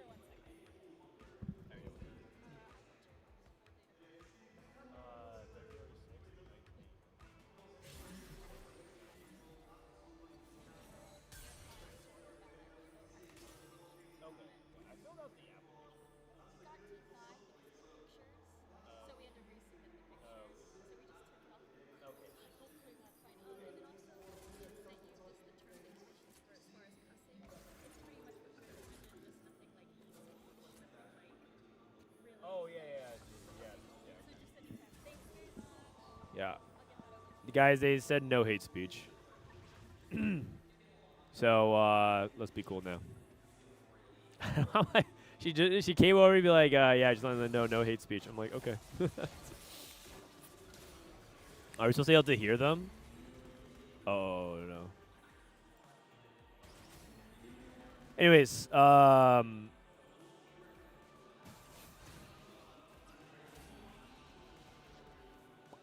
where are we at? Okay, so we have Teemo, we have Rageblade. So Sao Pimi looks like he's on LeBlanc. So we have like 2 LeBlanc players. Tianlong looks like he's contesting Crazy Moving for Akali. So we have 2 Akali players and 2 LeBlancs / AP. Oh no, SCSC. So it wasn't SCSC. It was Crazy Moving that was on the Expedition 33. So it looks like SCSC is leaning towards that. Although I can't see his item bench. That means Crazy Moving would be transitioning over to a different Expedition line, which is fine. Expedition's open. Oh, SCSC full sold. Never mind. Mordekaiser 2, Leona 2 for LBTZ. Morello Slam. So he's on the AP line as well. Wen 2 for Bintum, so he's probably going to play into Space Groove. So then the only person that we don't know is Sang Yap from T1. Guan is on. Oh no, this is not. This is crazy moving. Okay. Boom. He can't flame anyone. No. I guess they were saying like, you know, don't.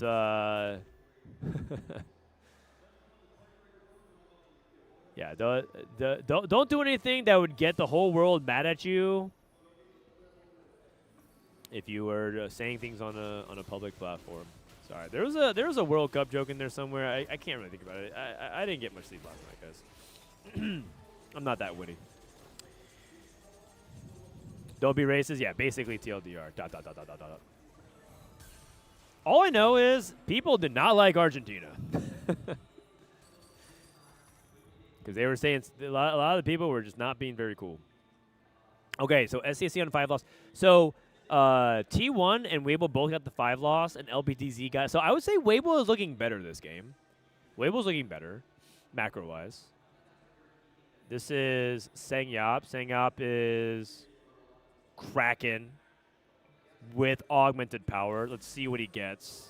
Is Sang Yap playing towards Kindred, playing towards Nova. Keep them with red buff. Space Groove. I think Sang Yap would prefer to win because Bintum's on mid streak. Oh no, Bintum's on 4 streak. These are both people on the win streak. That makes sense. I think I would give it to Bintum. If T1 were to choose. Right now it looks like they're just playing best board. Okay, Bintum won by a lot. But like the reason why is because Bintum would go on a 5 streak here. Tianlong loses. Oh, no. Go back to the augmented power guy. Go back to augmented power. Go back to SCSC. Crazy moving. Oh, it's gold, not silver, or not prismatic.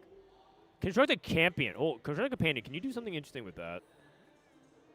Take Mace's Will. Okay, so this looks like it's like a Akali to me. He's rolling. He's rolling a lot. He's rolling a lot. There's the Akali pair. Gragas 2. It's just an alternative front line because you can't hit the Jax. MF. Oh, never mind. I misunderstood a little bit what's going on here. But you can definitely play MF2 here for a bit. And rolling to 0, he's just being really aggressive. So you can actually, I'm pretty sure items on MF2 is better here. Where you can slam IE or you're going to save the sword for Gunblade. Striker's Flail then. So you move and you go Flail. We'll see. You can hybridize a lot of lines as well. You theoretically could play Jinx. I just think that a lot of people just prefer the Akali line. But he's really poor now, so he can't really get to the Nova and can't get to the Kindred, so he might just have to play around MF for a while. We'll see. He also did just lose a streak, right? So that's actually really rough. In that case, then they really wanted to give him the win and not Bintum. So Bintum getting the win there is bad for the team. So Bimi takes second wind. Slams a TG. Guan on... I don't know what Guan wants to do because he got the Anima Emblem, right? Anima Emblem's pretty tough. Did Weibo lose game 1? Yeah, they did. Cool shot. Live from Paris. Tianlong on Crafting IE. Okay. Has the Orn 2, which is really nice. Holding on to the Nova units. Can definitely try to see if he can play his way. He's just flexible. He's flexible around the AD line. Could choose to play around like just this and go into Space Groove and play around Samira as a primary. Could also go into Nova. Although less likely because IE's not as good. Probably not Corki though. We'll see. Sao Pimi probably gonna win this fight. I don't think that Bintum has enough. Bintum loses a streak. That's good momentum for Weibo. I feel like T1 really wanted Bintum to keep his win streak. So now he lost it.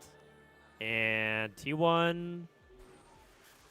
Well, T1 does have SCSC on his 3 wins, so that could be good. Random Emblem, losing 3 health. So this is a really interesting dynamic in 4v4 of whether or not it's actually good to take something like this and cost your team HP. I think the default option is Varus, just for the Econ. Econ's also really broken in 4v4, but I wonder if anyone's going to click it. SCSC does click it. Game's in pause. Dinosaur. Did Maces get buffed? No, I don't think they got nerfed a while back. Will Vitality play later? Yeah, Vitality plays in the 4th match. Right now, I think they're just hanging out, vibing, waiting for the next match. I think some teams are scrimming as well in the practice areas. Fnatic pause, FNC. FNC pause. Oh, it's the no component bug. Oh, so they're gonna reload. Oh, I see, yeah. I missed that. So you could load back in and not see your components, so they did. Everything's good to go. Don't know whose POV we're on. I will say one thing that's nice about the carousel coming back. This is a complete first world problem, but I can't tell whose POV I'm on sometimes. The carousel always shows the player at the bottom, right? So, carousel's coming back. Tianlong leveling. But let's be real. Is anyone actually excited for Carousel to come back? Pretty sure nobody is actually excited for Carousel to come back. Oh, is he playing Mastery? Oh, he sells it. Mastery is like falling off though because the duo a lot of times is with Kindred, and it's like a really expensive comp because you have to fight for not just Mastery too, but you also really want TK, and it's hard if you don't find TK. You have to tank Maokai too, or like Gragas too. And the composition is really mid, and you're also fighting for Kindred now more as well. Like sometimes, like you know how sometimes the player that's rerolls on 6 ends up finding the 4 cost before you do. Super easy to grease. So I think a lot of people are low on Prio, even though Mastery's like a fine comp. Guan looks like he's transitioning to Corki, by the way, so that makes sense with getting out of the way for AD. So Sangyap actually has slammed his Even Shroud. So I think he's just going to be playing Challengers. This looks like a Challengers, and this is like he's not going to be prioritizing Akali, and instead just playing for placements. And I think that's fine, because Sangyap is 84 HP. His job is to just play for tempo now, right? In 4v4, the way the macro goes is you have different players spike at different times to trade HP. And hopefully your loose streakers will be able to trade into Sangyap later, and Sangyap trade some of his HP to his teammate, so that way his teammate who's trying to greed can scale higher. So this is really important for Sangyap, and this is really good. Rolling for MF2, winning all this stage is huge for his team. That's why this is actually a really big fight. If Sangyap can get this win over Salpimi, that's huge for T1. It's gonna be really close though. Kaisa, that walk-up time is nasty. Oh, wow, that would have been huge. If Sangyap got on a 4 streak and stops Salpimi's 7 streak, because Salpimi's on fire with the 7 streak, that's a potential huge swing. Potential huge swing. Crazy moving down to 14 HP. Oh, my God. I think his cash out's got to be soon, right? And it looks like he's cashing out into Space Groove. Double stone play for the Ornn. He's going to be a little bit on the poor side for this. How many? Oh, actually, no, he has free rerolls. Okay, the overlay hides how many free rerolls he has. I like that they try to do some stuff with the new overlay. I do think that it's hiding some information that I care about. But he does have some free rerolls that he collected from Timebreaker. I'm assuming it's in the single digits. We'll see. Vex and Bard. You could play Bard. Oh, sold his Nami. Oh, he's transitioning into AP. Okay, 7 seconds. Time to get the Radiant. Radiant JG. He just doesn't have enough time. This is I think Radiant JG is not that good. Void Staff. He didn't have enough time. Adaptive. Oh, he's going for a 3rd tank item. That makes sense. Oh, he goes Sunfire. Okay. Oh, Flail. That actually makes sense. And then go for 2nd stone play. But he's not slamming against SCSC. No anti-heal. No, Striker's Flail makes sense. Full complementary items here. 3M tank, 3M carry. Sticking down to the basics. Full pivot. from Crazy Movie. That's really tough to execute. Crazy Movie, you guys didn't know, used to be a StarCraft pro gamer. He was a Zerg player back in StarCraft 2. If you go back far enough in time, you'll find Frodan VODs casting Crazy Moving in StarCraft.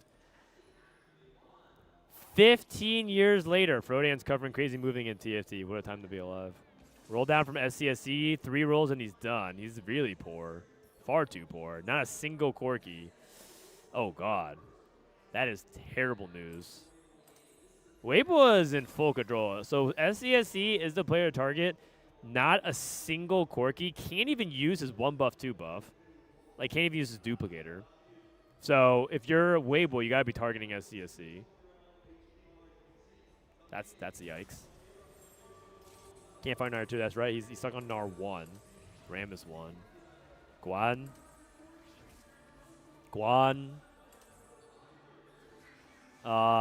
End up playing Corki as well. No Corgis on either side. Holy moly. Sword Overflow. That's a hell of an item. Or an item augment. My opponent got red buff and blue buff. I got 4 swords. The thing is, I think the Milio 2 is a pretty big difference maker because right now we're carrying a Nar 1 and a Riven 1. Guan is vulnerable as well. Okay, so both of the Corki players are vulnerable. Both of the Corki, I mean, that's huge. SCSC matched up against Guan, and both of them were kind of in the power trots. Poppy 2. Corki. Also, if SCSC can maintain the 5th, 6th position, you get offered 2 4 costs. So maybe he can play around the 4 cost there. If you're in the bottom 2, you get 5 costs, and I don't think SCSC wants that. Keep an eye out for that. We're playing Acel more. Ooh, oh wow, Crazy Movie pivoting again. What a beast! This guy did a double pivot in 4v4. That's super hard to do. Oh my god, he went from Space Groove to Bard into Acel. Oh my goodness gracious. And I like that a lot better than Bard, because I was just thinking, like, Bard can't really pull himself out of here. Going up against Bintum. Bintum on 1 star. Oh, he was never Space Groove. Actually, never mind. He didn't pivot. Bintum was on Space Groove. Not a double pivot. Just he was AP flex and decided to land onto Acel. That's really tough to pull off. He probably wanted to play towards Morgana and something else, but he had to stay flexible during it, though. Okay, all A players clicking on Varus. Evelyn pretty bad for 4v4 because the HP manipulation is not good for it. Generally speaking, trading HP is pretty bad. Okay, here we are. We're on Salpimi. Salpimi's fast 9. Salpimi's fast 9. That's why winning that 3-7 fight allowed him to fast 9. Huge. Absolutely huge. Timebreaker, so a couple more rounds. So we're going to catch up within a couple rounds. Rammus 2. It looks like he used a dupe for Rammus 2. That is entirely just playing for a 6th. And Gwen has hit nothing. He's on 1-star everything. Oh my god, he has 1 tank item. Oh no, he's itemizing now. Okay. I thought he had 1 tank item. Going up against Dark Stars, sort of LPTZ. Interesting. Okay, just a raw Dark Star. Did he not have emblems? I don't think so. On the left side, SCSC takes a pretty critical loss, losing to Tianlong. That is not good for T1. SCSC's job is to outplay Squad. So if that happens, Gwen 3. If that happens, if SCSC outplays Squad, I think T1 can 2-0 and win this game. Because I think Crazy Moving is gonna get out of 8th. And so a lot of times in 4v4, it's like Mario Kart. I don't know if anyone in chat's like competitive Mario Kart, but you like mark a man and try to outplace them. Sang Yap, wow, he actually got Belveth and Rek'Sai 3. That's really nice.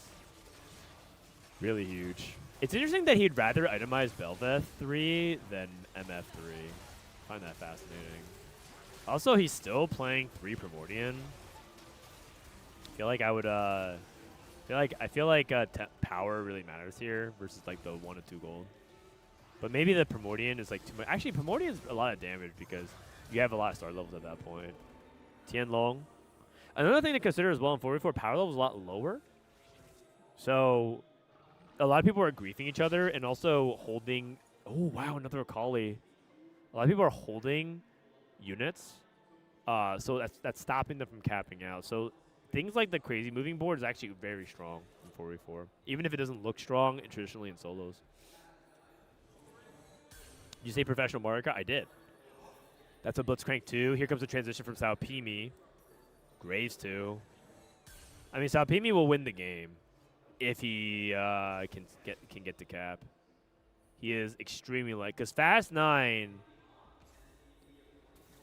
is hard to stop. And your teammates can feed you live. So Sao Pimi. That's why it's so important for Guan to outlive SCSC. If Guan outlives SCSC, I think Weibo wins the game guaranteed. If you're a pair. So what do we have? We have Red Buff Rageblade. Red Buff Rageblade. 2 Vast, I guess Bramble Sterix. Can we go Edge Knight? We also have our Forger. We have Sterix, Edge for Graves. Oh, Giant Slayer as well.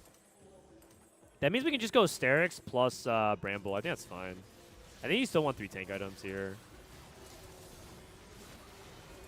I'd rather go Sterix Bramble here. Double Sterix. Which is kind of weird, double Sterix, but it is what it is. Also, don't you want to... Oh, he has Fat Removers. I was say, don't you want to itemize Graves too with the Sterix? But it's Graves that has no power-ups. Okay, so he takes another loss. Not that big of a deal. Bintum's quite strong. Guan's dead! Oh, wow. That is a really big deal. T1 has a chance to win this game now.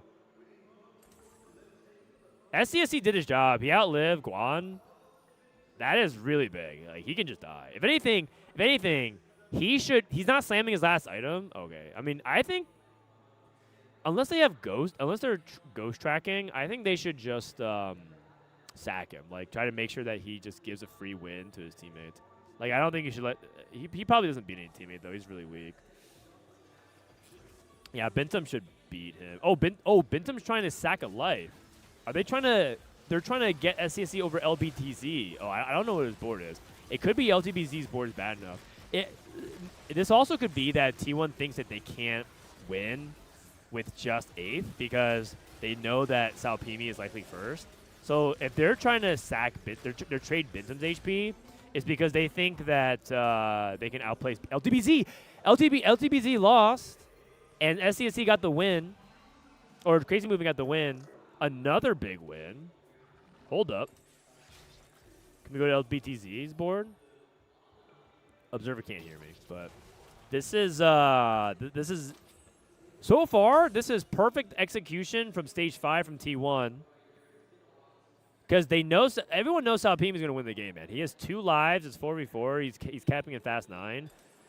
The way you every place that they can get LBZZ down, if you can get in the 7th, they are actually favored to win the game. But if you go 6th, it's still winnable because they hit the 1-3. SCSC versus Sangyap. Is Sangyap trading?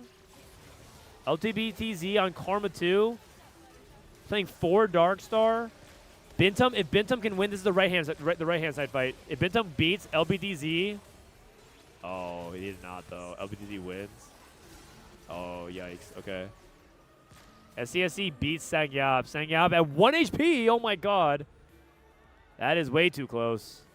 And Crazy Moving's dead. Oh, okay. That's a disaster. Oh, he must have lost to Sao Pimi. That is rough. Okay, so Crazy Moving died. Yeah, Crazy Moving died to Sao Pimi. Okay, I think Weibo's got this unlocked then. Good try. NT. The only way that T1 can win this game is if LTBZ dies here, and I don't think he will. The fact that he beat Bintum. I thought Bintum was one of the stronger players. Maybe a Sangyap can clutch it here. Okay, clutchable, and then SCSC needs to live. Preferably, he's going against a Kali 3 though. Oh, Tianlong has a Kali 3 though. Sakali is very hard to stop. So good. And Sagop is dead as well. Double kill. Okay. It's a triple bot 4. So Weibo claps back. Really nicely done by Weibo. Full control. I think T1 tried to play the tempo game plan. I think they had a chance, but ultimately they capped too low. Like Weibo played for much higher cap, and T1 didn't punish them with tempo. They tried to get it done, but like some of the key fights, like Bintum really need that win that one fight against LBTZ, and I think Crazy Movie needs to survive that one hit. And China in general is really good at playing for these cap scenarios. Like if they get to this Akali 3 and they get to the Fast 9, they were very likely to 1-2. So this expression, man. First series will conclude after the break. Crazy Moving getting the 14 HP. Yeah, I think that's another thing too. It's entirely possible that Crazy Moving lost too much HP. 14 HP starting the game is just a little bit too little, I think. Trying a little too hard to like get the econ. They did get to the board, but 14 HP is just so little. It's just so little. Also, I'm kind of sad that they took the random emblem, but I didn't get to see it. All right, I'm gonna give my voice a break and listen to what these casters are saying. Last match, I mean, hey, it was Weibo taking the win. Which they aren't forced to play on. Thank goodness, man. It's actually quite unbelievable because I felt throughout the entirety. I need to go to the bathroom actually. Panda, it was T1 who was There's zero people. I'm completely by myself, man. On Weibo's side, and that was I'm completely by myself. There's nobody here to my left. There's an entire station. There's all the cash is left. There's no one in the audience. I'm in a room by myself. He was a player who then became the win-out player. He was a player who then eliminated Crazy Moving, who was a win-out player from T1. So he fulfilled, I think, 2 or 3 different roles that you need to have in a 4v4 team, all by himself. Do they play on NA or EU ping? I think it's all local. I think they're playing EU. Everyone's here. It was a 2-1 emblem.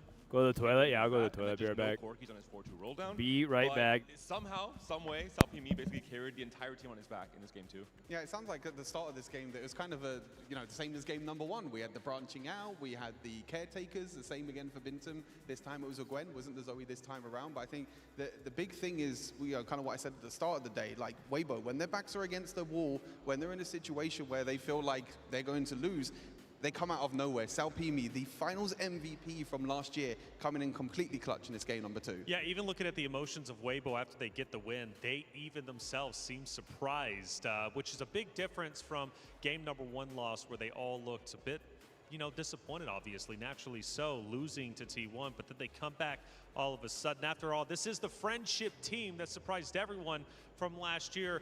Going back to stage 2, though, Stewards, SC, Tian Long seem to be trying to counter each other, more specifically from Tian Long on his perspective. Walk me through that stage 2 and how it ended up progressing. Yeah, the big thing with Tian Long is that he was trying to, lose streak the entire stage. SCSC and T1 saw that, and SCSC decided to sell his whole board, the same as Tian Long.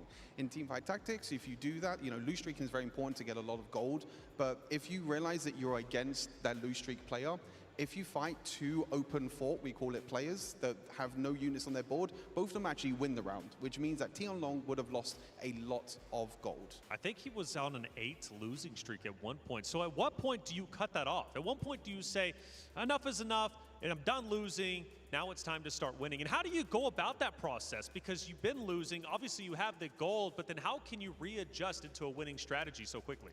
You have to really analyze at what point you can spike and where the kind of the weak spots are in the opposing team. I think Tian Long bounced back at just the right time. We saw at the end there was 3 players from Weibo in the top 4.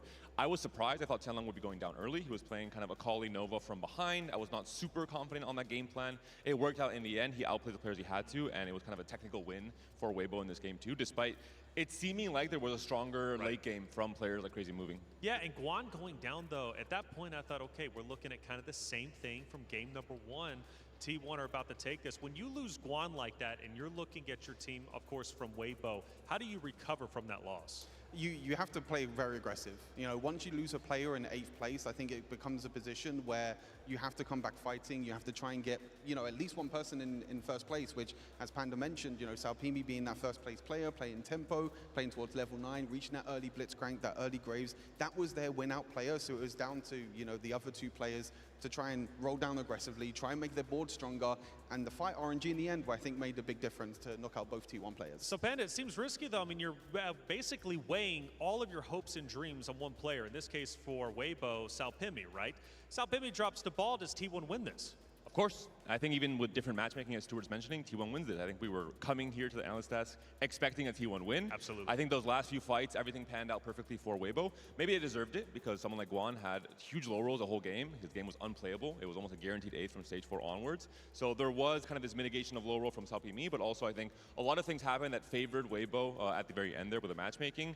I was still surprised with the outcome. I'm happy for a game 3. I'm happy to see these 2 players or 2 teams testing each other one final time. Yeah, if you guys don't know this, we actually were rushing back up to the stage to break down the 2-0. And then as we sit down, Weibo's celebrating what ended up happening. Hey, the emotions are getting deep, though. Let's take a look.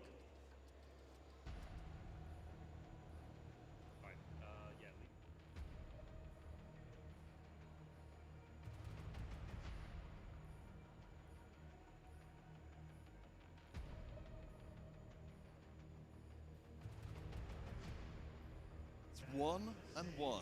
Only Underway.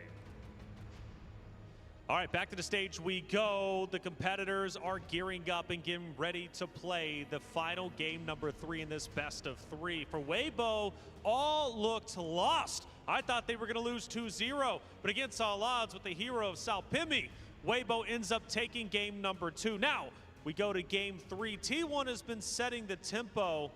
But my worry, Stuart, is T1 was in the lead for such a long time. They were playing around Weibo, and then they lose in the last second. How does that affect their mentality for the final game 3? I think they just have to stick to their same game plan. We know T1 as this tempo team. We know they like to play, you know, really aggressive and try and play for early stage 3 boards and try and, you know, save HP as much as possible. Stick to the same game plan. I think they were a little bit unlucky in game number 2. I think if they stick to the same game plan, they can close out the series. Yep, and I feel like T1 has a great game plan. Clearly, tempo is going well for them, and they're a consistent roster. But it's still scary to know Weibo can just like that take a game from T1, and that's going to be in the back of T1's minds. I'll call it now. Whoever wins stage 3 is going to win this next game. I think T1, that's their biggest strength as a team. We saw Salpimi beating both Bintum and Sangyup in that last game to take over that stage 3. That was, I think, the differing factor, the amount of HP saved and the tempo lost from T1. I'm looking at reroll. I'm looking at, does Weibo emulate or try and react with their own attempts at playing reroll? Do we see contests on Akali and on Jinx, on the MF Challenger as well? That's the big question for me. And who becomes the win-out players? Who are the players who can really come up big in stage 4 and stage 5 and win the game for their team? So who are the standout players then? Obviously Salpimi for T1. Who's going to be the hero? All right, Bintum back. For me, for T1, Oh, I think Bintum is taking caretakers 2 games in a row. Surely he goes off of it in game number 3. Surely he doesn't get offered 3 caretakers augments in a row. Hey, it's time to go to I game can count number 3 count the to crowd on my decide it fingers. all. Counterfeit, Clibbit, take it away. All right, guys, I'm back. Fantastic series to start off TFT at the Esports World Cup. What a fantastic series. Well said, counterfeit. +1 reroll on augments. Okay. For T1, it felt like a game that was eminently winnable. Why can TFT have a team? It's just a different format. It makes it more social, like a more social game. I think most players who play TFT or play 4-4 TFT say they think it's the most fun. Okay, where are we at? They have to lock in. They have to remember their pedigree. They have to remember their You're at work right now? Dude, you're at work? behind a top. Oh, right, it's 11 a.m. in EU. I was going to say, because it's like hella early over in NA right now.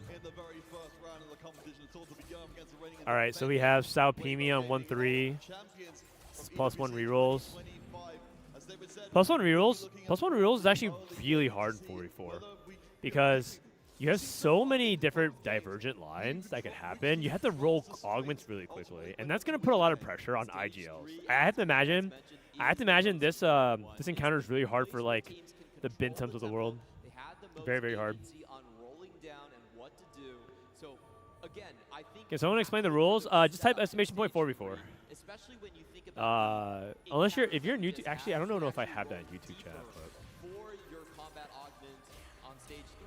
Okay, Bo, Leona, looking for Arbiter. Gonna look to see if we can get Leona print. I want Prismatic, make it interesting. Gold. Chase Sector is really good default. Early learnings, probably not. R farming is too risky, I think.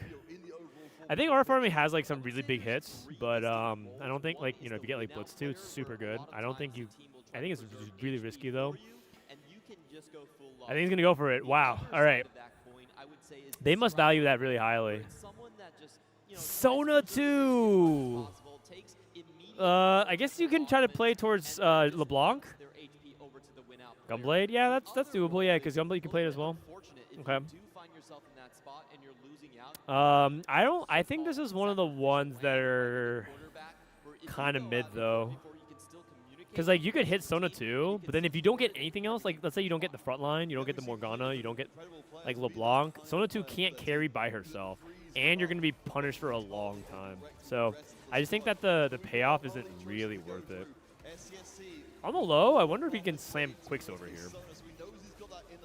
I feel like your job here with as the R farming player is to try to see if he can scam wins. I guess he gets the win here without having to slam, so that's really good. Guan, I missed his artifact. Moguls, okay, so pretty open-ended. Backline blueprint. Ooh, Anima. An Anima attempt from Bintum. Okay, here we go, here we go. Anima's pretty exciting.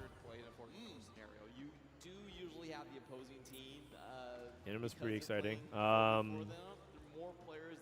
And Bintum, this must have been a call because he knows that everyone else from T1 is probably playing strong boards. Treasure Hunt from Sao Pimi.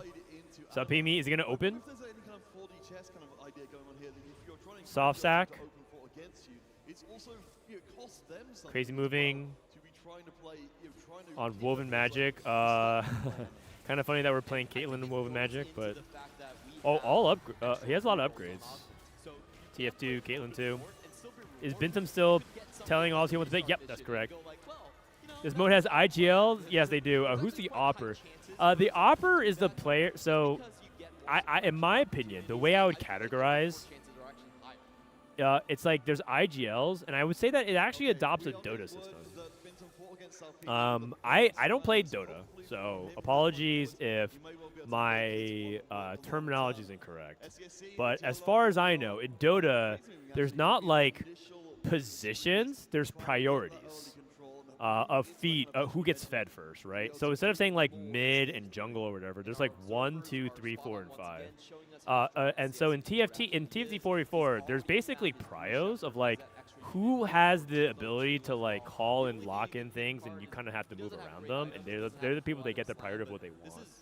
And so so they would want so there's like IGLs, and then within that, the team of 4v4 and TFT, there's like people that are like 1s and 2s and 3s and 4s.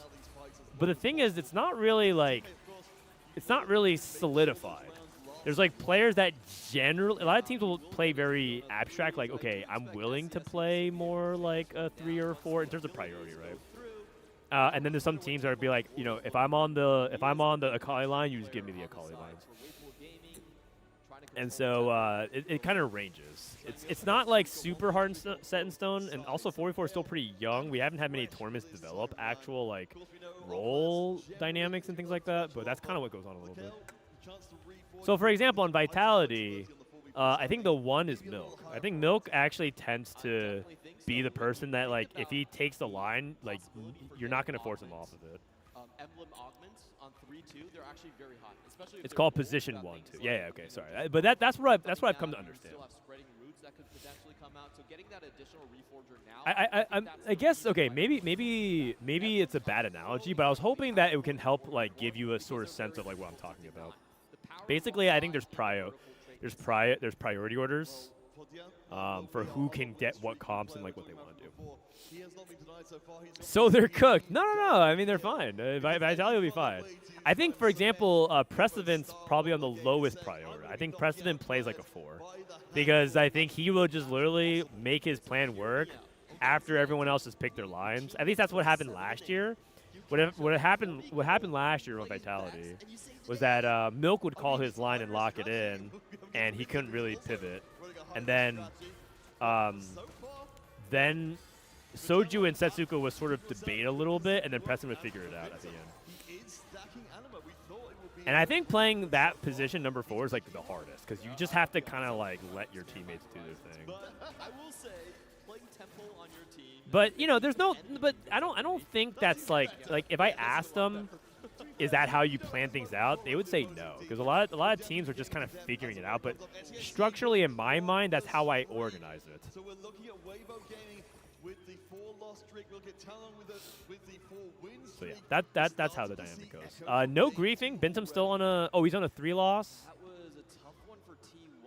I don't think they really wanted to give Crazy Moving the win right there, especially if you think Okay, I think the caster's saying that T1 got a loss they didn't want, so that's not good. So if Guan successfully grieves Bintum here, then Weibo's in the driving seat. Now we have to take a look at Bintum. Will he run into Guan? Is it usually least flexible, highest prio, super flex? No. It's usually more about comfort on lines. I mean, we knew this was coming. But I guess you could say, I would say that the person that's position 4 or like a 4 is usually a player that has the biggest like versatility of line. But for example, the 4v4 games that Disso plays, when Disso plays 4v4, Disso plays like a 1. Where it's like, if Disso's on the line that he wants, you're just not going to get him off. Because he wants to play the lines that he wants to play. He like sometimes, but he's like it's all like relative, right? Because he's willing to play other stuff if it justifies it. It's not like he's gonna be like, oh, I'm Anima. There's no chance that you'll ever force me off of it. He's like willing to pivot if he sees his teammate have a better line, but he will generally take the prio on it. If that makes sense. It's all just priority order. That's all it means. Oh my God, Leo 3 already. Bintum got griefed. It's over, guys. I think Weibo is in the driver's seat. Bintum's they snapped Bintum's Anima streak. Weibo also has the win streak. Weibo is really far ahead. 75-25 Weibo right now. Is the line is the line. Sangyap does have this early Leona 3, which is nice. Dude, Guan's intense. This guy is the IGL, and this guy is just constantly yapping. Leona 2. Bro, this Guan guy, every time he's on cam, is just yapping about something. It's like Soju. When you see the ISOs on Soju, that guy's just going to always be talking. When they said they'll play, they don't play this weekend, unfortunately. This week. God, this is a long-ass tournament. It's 5 days. A 5-day long TFT tournament. Hot take? I would love TFT Worlds to be 5 days long. That's insane. Maybe that's too long. Maybe that's too long. For 3 sets a year, that's probably too long. And then goes directly into win streak for stage 3. It's probably too long. If he can pull it off, it's a huge 4 days. swing in the team's forecasted positions. Void Staff and Guard Breaker. I mean, this is just full tempo slam. I think T1 has to adjust into tempo mode. Bintum, they don't have the win out anymore. A lot of times in these kinds of games, you have to think about who's your win out player. And I think it was supposed to be Bintum for T1, and now that's very unlikely to happen. 3-2 augment could change a lot of things, especially with +1 reroll, but I think they have to shift to a tempo game plan now, especially because they have so much HP. Salpimi. Salpimi's on Treasure Hunt, so he's looking for Econ. You're telling me he looks at 9 augments and finds 0 econ? More dog. Oh! Oh my god. I think you saw 8 combat augments and 1 item augment. Alright, well. Unlucky. Bit of a miss from Salpimi. Isn't that the worst? I feel like you have +1 augment rerolls and you're like, okay, surely I don't miss. And then he just doesn't hit anything. Are all teams playing at the same time? No.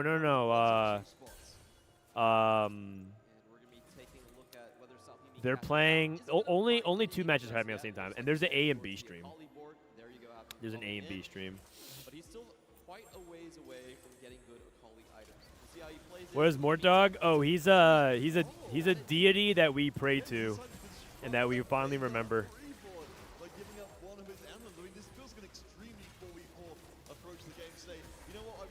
Are we like measuring? You know what? What if Mortdog becomes so important to like the way TFT structures that literally we start naming things? Oh, that's a big win. That's a big win. Actually, Salpimi's already on a loss streak and Bintam's on 1 loss. That's not that big of a deal. It just looked close though. Kind of like Jesus, you know? Like now we have before Mortdog and after Mortdog. So now we start resetting the set count. Now we're at set 1. Next set is set 1 again. It's set 1 a.m. after Mortdog. I actually thought he was going to stabilize on Ornn 2. Get it on 3-1. Shojin, Moguls, AP. I mean, this looks like Space Groove to me. So Guano Space Groove, Salpimi on reroll AD, like challengers, challenger marauders, some kind. Probably lean towards a Kali. Actually, he's saying Last Whisper. Last Whisper is less likely to be a Kali because you already have that from Nova. So maybe leaning into MF.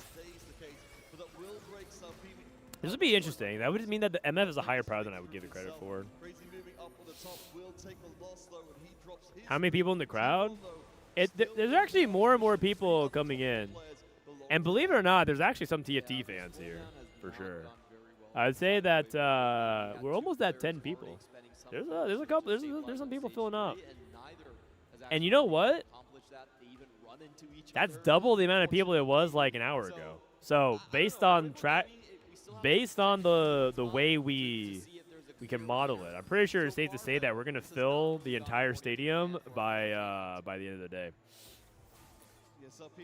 We're about to exponentially grow here. We're doubling the count.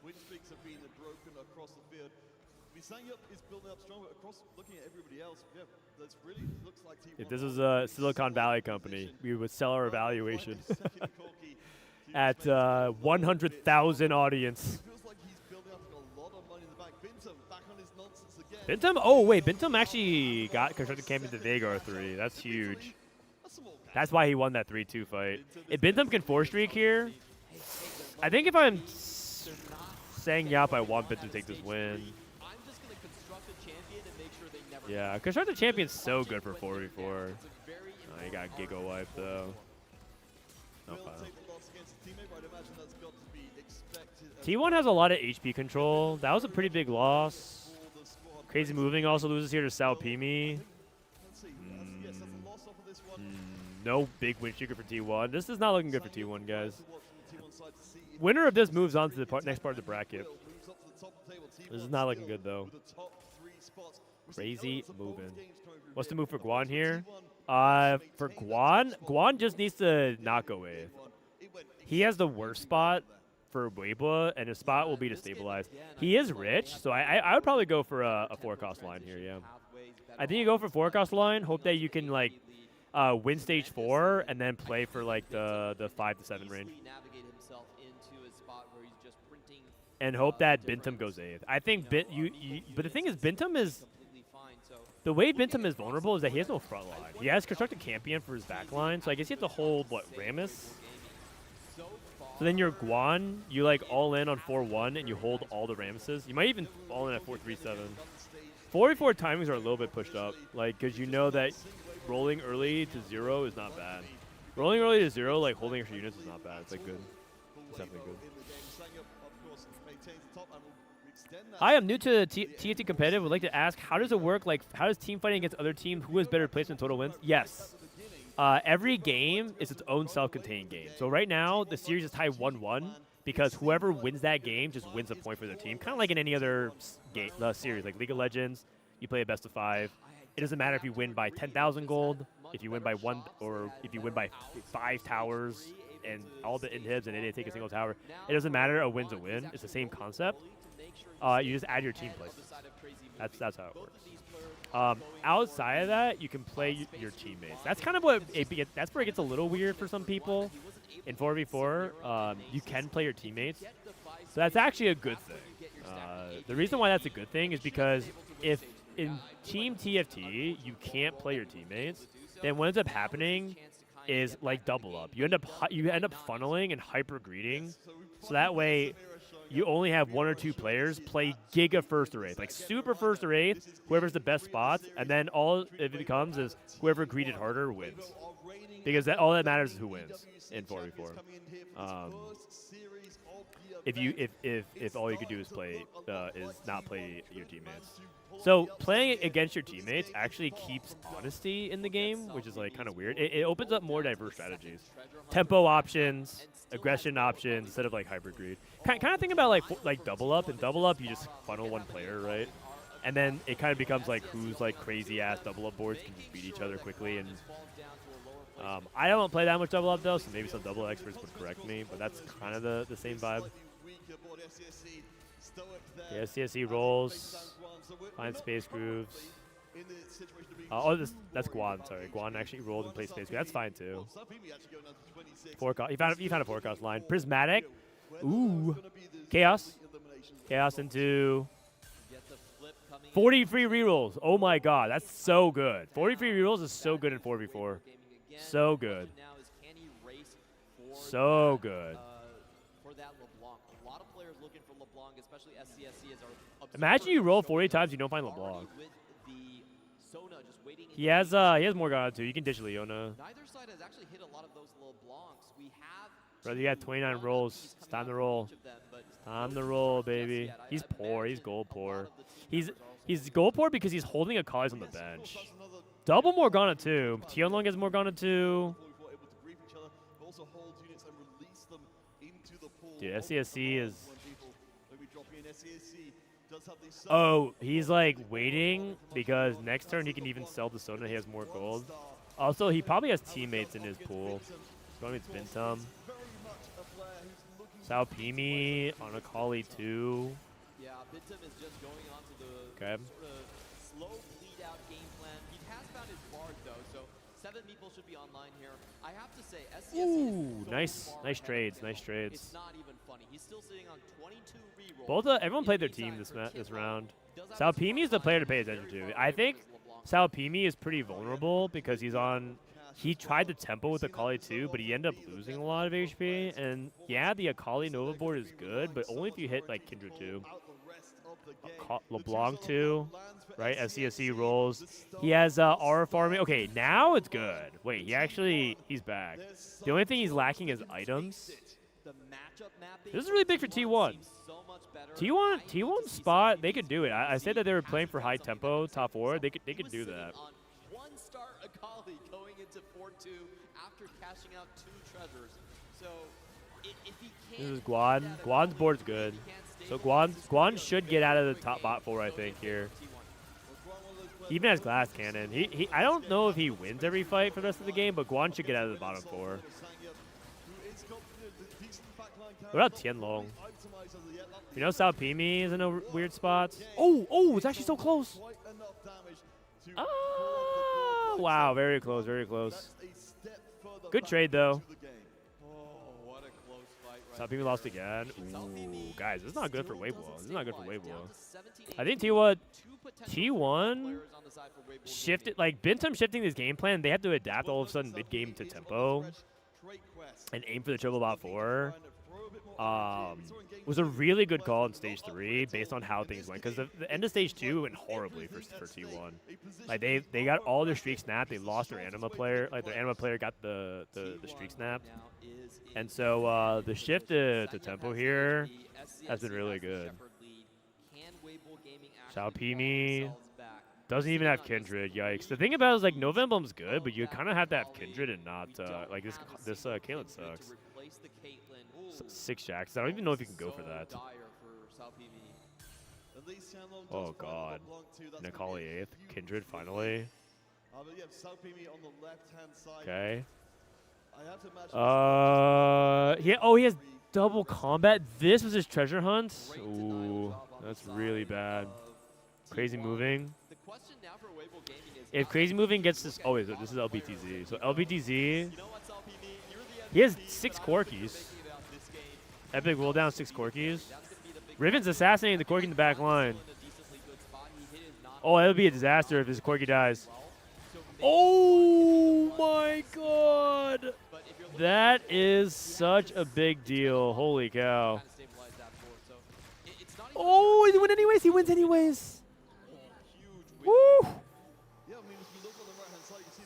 Wow, these are close-ass fights. These are close-ass fights. He had to move his Rammus 1 to the right. It was a little bit greedy positioning. Hits a Riven 2. Does he have removers? I think he does. I mean, I think you want to play this Riven. He probably feels like it's better to play two Corki 2s, though.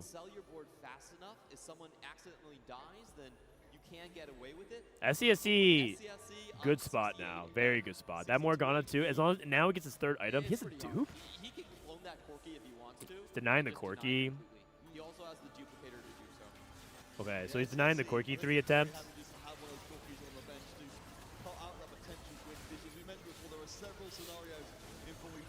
No guess. No guess. I didn't fly anyone out to Paris. Sorry, guys. And I don't think I can call anyone on Discord. Oh! Crazy moving. Stop me down to 6 HP. Bentham down to 14 HP. This is the first big domino fall. Bentham has to outplay Salpimi. Whoever outplaces, I think that whoever outplaces is the favorites to win the game.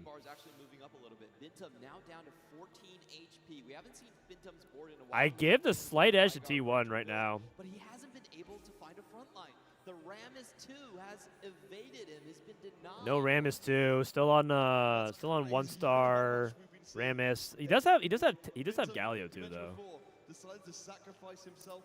Can I be a guest? Sure. As much as he's proven himself as a more than capable main team carry, talking about the roles a player needs to perform for the squad. He's done as much damage as we have plenty of room, buddy. With 14 HP, it's still very possible that he has 2 Salpimi. base you can lose is 7 HP. Is going to be Oh, he's rolling for his treasure hunt. His artifact here is a really big deal. Also, if you can hit any front line, not even going for Kali 3, just going for Jax. Need to find Jax 3. Jax 3 is such a big deal. More gold, Anvil, roll. Jax 3. Pop the item, pop the items, pop the items.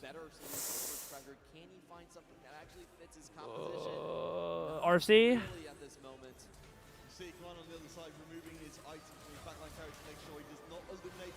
What did he pick? He just sack it. He's sacking a Guan. Okay, they said just kill me. He's not even slamming. How about Bentham? Crazy moving. Hold on. Crazy moving. Wait. Crazy moves. Kelly Bentham. Oh, he's dead. What are you guys doing? Oh my god! And Salpimi actually won. He won with his artifact on the bench because he sacked for him. Oh no! Oh no! That is bad. That is really, really bad. That is really bad. Uh-oh. He has Silvermere. He moves Silver over to Akali. I actually don't even know that's good. I thought with Silvermere you want a mana gen source, but maybe this is okay. This is really bad, actually. Really bad news.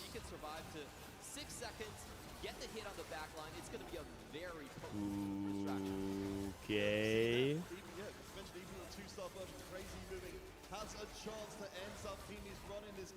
Salpimi needs to die here. This is such an important fight. If they don't win this, and they go 7-8, it's over. Salpimi might have turned the corner, man. He hit Jax 3. He's one off Kali. I think he actually passed into Kali.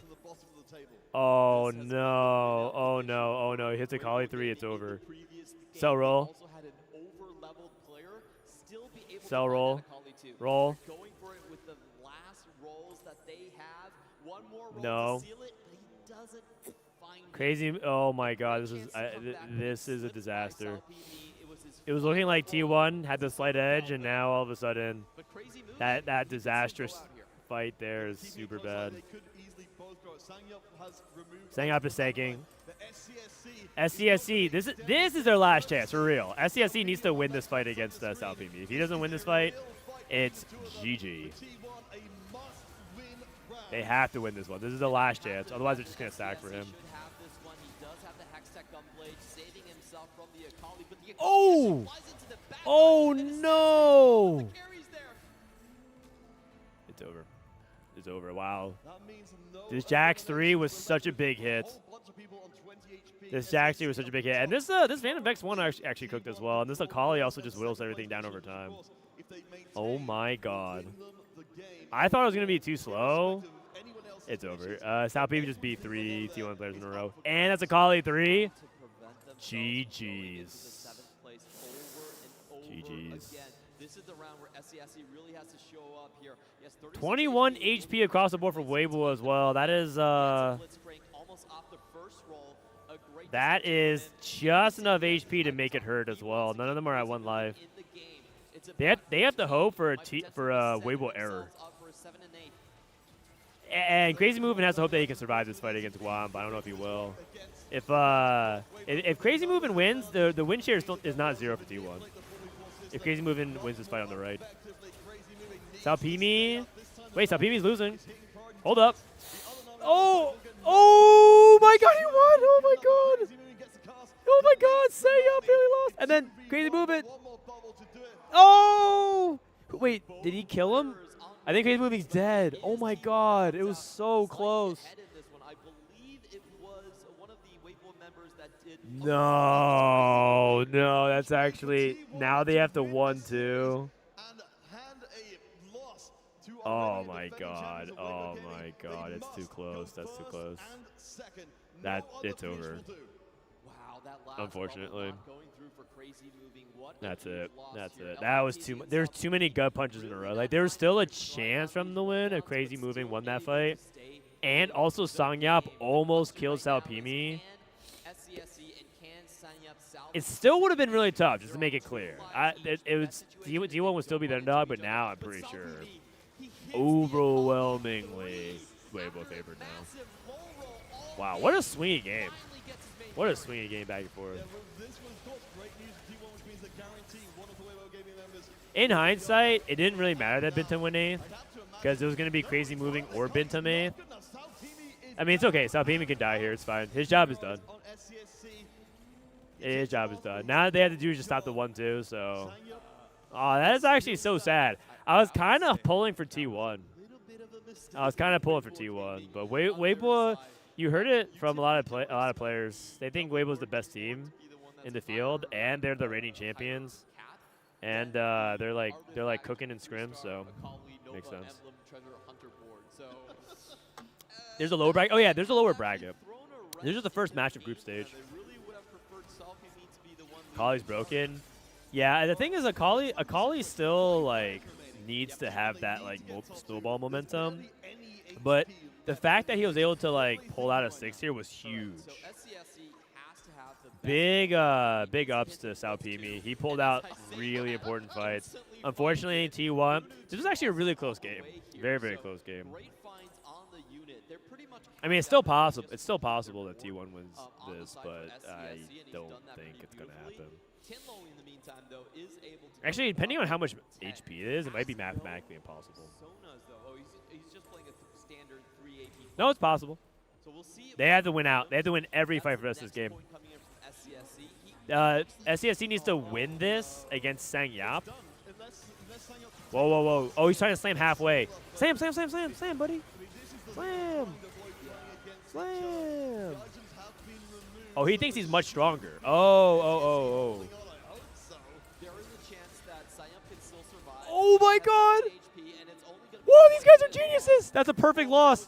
Never mind. This guy's a beast. Holy cow. That is why they're the pros. Okay, hold on, man. Hold up. Wait a second. It's actually entirely doable still. They needed a perfect. That was a perfect round of execution. And now Tianlong and Guan are at 1 HP. If they win both of their fights, this would be the comeback. That is a crazy round to pull off. That was really well done. Oh, my God. And his board is good. SCS board is really good. Side swap. Morgana to the left side. Tianlong. Okay, wait. This is what they wanted. Oh, I'm awake now. I'm awake now. We'll see. SCSC is more guns with the fall. We're still. Oh, Frontline's still holding. Frontline's still holding. This would be a insane comeback. LeBlanc. Oh, NT. That's actually crazy. Oh, T1 lost. They went 3-4. NT. I mean, it almost was possible, man. That's what you want to see, though. You don't want to see teams give up. You want to see them fight to the last breath. But that was close. That was close. Super winnable. And because it might be one of those things where, yeah, you could look at these last couple fights and be like, man, it was really close. But it's even closer because if they were able to save a couple placements, right, then they don't have to play for the 1-2. They could have afforded to lose one of those fights. It's difficult because they needed to win both of those fights, and Weibo looked really capped. But if they only had to win one of those fights, different story, right? So, very, very close series. Very close. Oh, sorry, very close game. The series ended up not being that close. It was very one-sided, both those games. T1, like, blew out Game 1. And Game 2 was, like, mostly a Weibo landslide. Game 3 was good, though. Is this best of 5? No, it's best of 3. Best of 3. So, Weibo wins, and they move on. I can show you guys the bracket. Give me a sec here. Un momento. So here's the bracket. Real quick, we're going to go to ad break, but I'll show you guys how it's going to go. Killing Benton. Yeah, Killing Benton was the first misplay. They almost brought it back, though. T1 made some good plays that game. They made some good plays. They also remember that they also lost their anima. But we're going to be going into match 2, which is ZETA and JD. That's title. That's a double world champ team. So that's ZETA and Summer Timer versus JD. And then JDG has Chuchi, Honglian, Kudzu, and Xiao Yuqing. And then Weibo's T1's gonna fall to a lower bracket. But 4 teams make it out of groups. 8 teams per group. T1 falls to a lower bracket, and then they have to win. So it's the same thing as it usually is. Just win 2 rounds and you advance. Why is Faker not on T1? He is. What time is Soju playing? He's playing, let's say in about 6 hours from now, 5 hours from now, 4 hours from now, somewhere between 4 to 6 hours from now. JD, that's right. All right, guys, play some ads. Get ready for the next game. Thanks for tuning in. I'm not paid to be here, so these ads is the only thing literally funding me. Thank you. I'll be right back.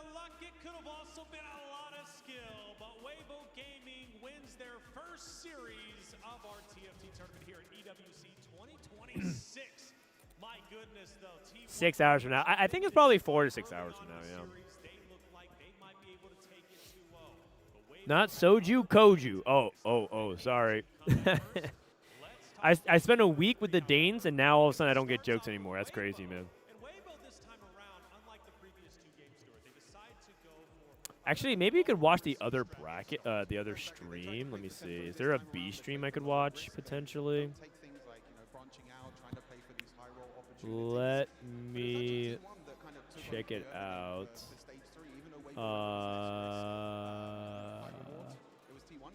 Coming into stage 3, I thought again. Wait, I think actually. It would be a blowout, so that wasn't the case. But looking at stage 3, particular T1, we had someone like SCSC. Oh, okay, sorry. I'm trying to see if I can see the other B stream. I can pull up the B stream. He was still able to win rounds. That's a huge esportsworldcup.com.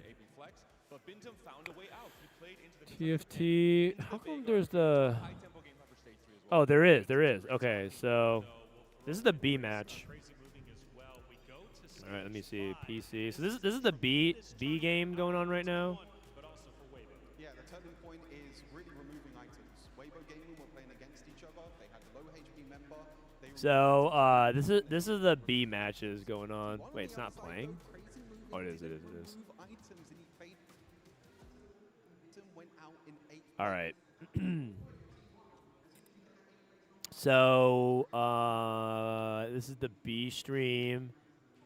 They're still in the middle of game 3, it looks like.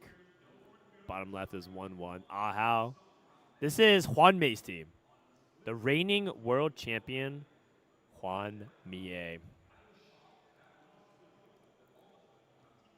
Is the TFT only game being played? No, they're playing FIFA or EA FC. Easy Wednesdays, FedEx Day for Primes, guys.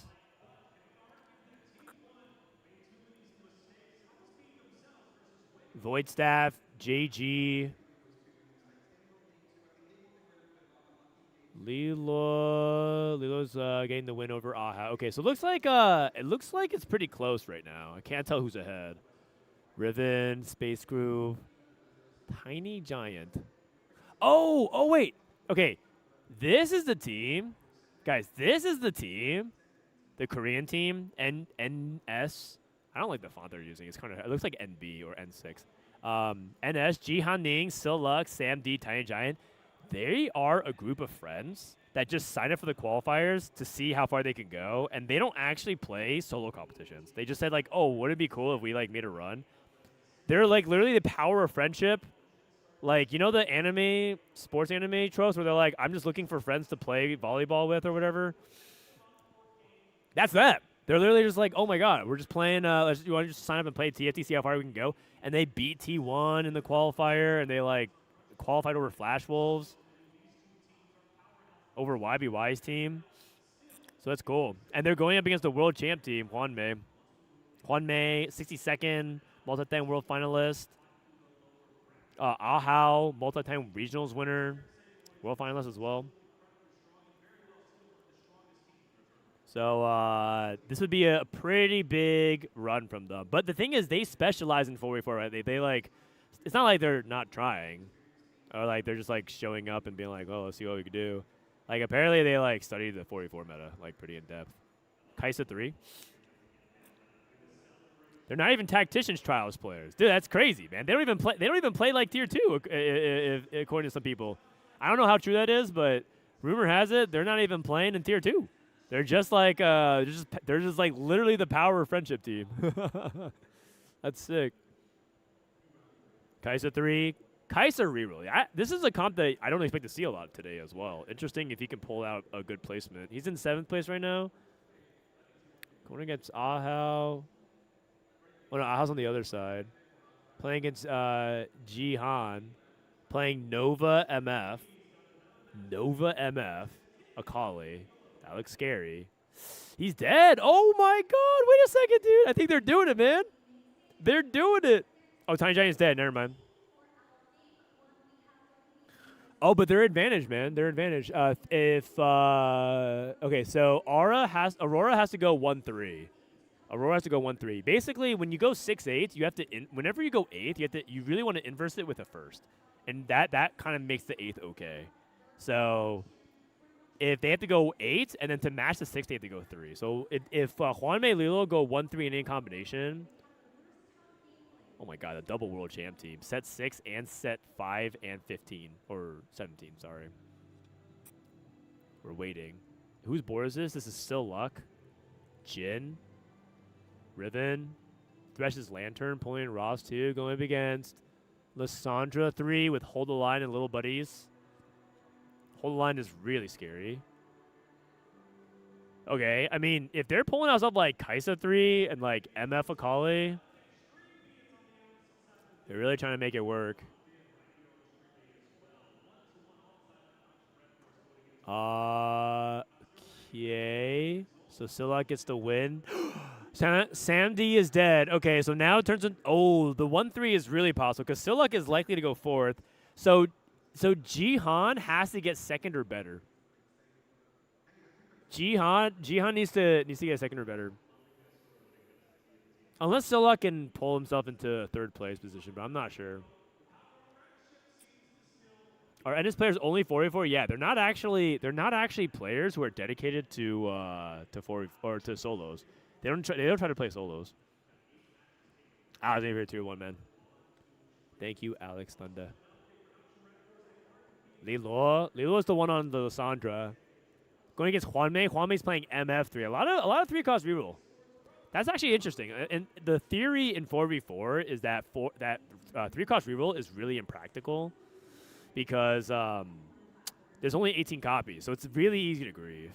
And you have access to 3 costs pretty much at all points of the game.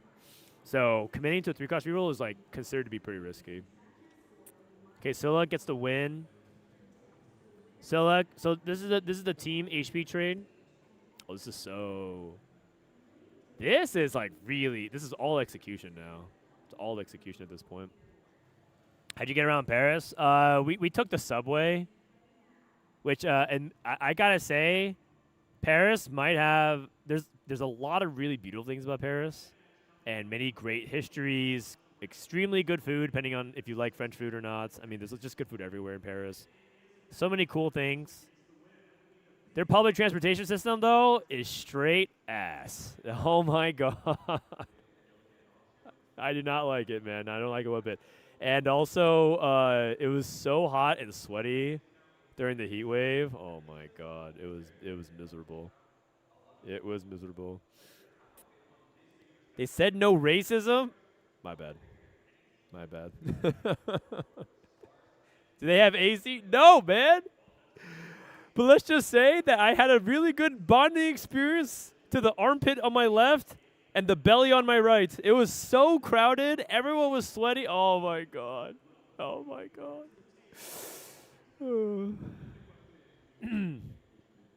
Here we go. Big fight. Juan May. Juan May needs to get this win. He needs to win. He needs to win. Akali's dead. Oh. Silic. Silic. Can he win? He's dead. Okay, so now Jihan needs to get second. No, he needs to get first. He needs to get it first. Because Juan May and Lilo die, it doesn't matter because they need to go 1-3. Whoever wins, wins the game. Whoever wins, wins the game. That's hype. That's hype. That's what you want to see. Why are you using transport? Oh, I mean, we wanted the proper experience, right? Like, we could have taken an Uber, but we want to take the public transport just to see what's like. Because you know what? You don't want to just, like, go to an exotic place and not try to immerse yourself, right? Like, if you're in Paris, you should try to take the public transportation system. Don't want to be that kind of American. Okay, Lilo. If Lilo loses here, that means that Juan May... That might be it. Oh, Lilo, it's so close. Oh, Jihan lost. Jihan lost.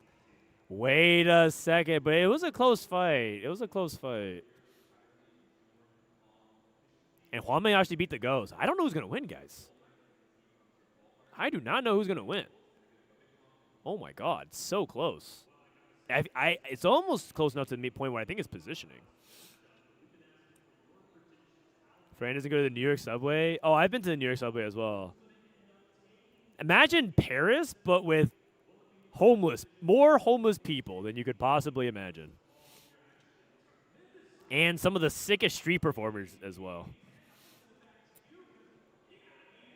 All right, MF3, Belvet 3. Front line is about to die. Juan May going against Li Luo. I mean, it doesn't matter. One of them's going to die here. I think the logic is whoever beats each other has a just whoever wins just tries to play for the win. So they're killing Li Luo. Ah, Jihan lost. 1 HP both. They're both at 1 HP. They're both at 1 HP. Okay, man. This is the stuff of legends. This is what it all comes down to. You are a player playing with your friends. You don't compete in professional TFT. You made it farther than anyone expected. You already took down Titans on the qualifiers. You roll up into world champion, 2-time world champion Juan May with his super team in China. The script writes itself. The script writes itself. Holy cow. Juan May left side swap at the last second. Trying to go for the Akali wrap. He's actually cornering his Akali to go for the long-time wrap, the Giga wrap. Intercepts it with the Rost. Fix the items. Double GS on the Belveth. Can the Akali wrap all the way around going onto the Urgot? Big stun. Oh, Akali. Akali's getting focused. Akali's down. And now we're on to the Rek'Sai. Rek'Sai casts. Oh, it's too much. He's too good. Oh, my God. And Aurora Gaming takes it. The world champ clutches it, plays for her first as he does. Oh my god, that is so close. That was actually so close. Damn. Dude, they almost made the upset. Huame he's the closer. He's the closer. Extremely good call by Lilo to just let him win because the last time Huanmei played against Jihan, he lost. But Huanmei made some adjustments, scaled his comp. I think he didn't have full items on his dual carry. Or trio carry. Oh, God, they are crushed. Oh, my God, I'm so sad for them. I'm so sad for them. Dude, they are devastated. Oh, my God. They thought they had it, man. They thought they had it, especially when Ahau and 60 Second went 6-8. Oh, man, that is rough. That is tough. That's tough. That is tough. Dude, China's too good. China is too good, and Aurora Gaming takes it. World champs. I mean, my God. My God, that is brutal. GG's. GG's. All right, and good news, guys. Good news. We are back. We are back with the other match on the Group A stage. Boom, just like that. Non-stop ping-pong action. Back and forth, back and forth. Here we go. All right. Back and forth we go. So coming up next, we got ZETA and JDG. This is Title, the two-time world champion with Summertimer. This is the Japanese super team. And then we also have JDG, which is just a solid group of good Chinese players. You got Kudzu, who's really solid. You have Hong Lian, multi-time world finalist, made to the finals lobbies in set 9. Kudzu basically almost had. Once upon a time, Kudzu almost had, like, the golden road. He was, like, one. It was between him, Shunga, and Malala. They were, like, all having, like, really good runs. Kudzu's run was in set 7, where he, like, won almost everything. He got, like, first and second in almost every cup he played. And so, like, going into Worlds, he had so much aura, but he got second at Regionals. And Shunga won, then Shuga won the World Championship as well. He was having a really good set. So all these guys are, like, beasts, very, very good players.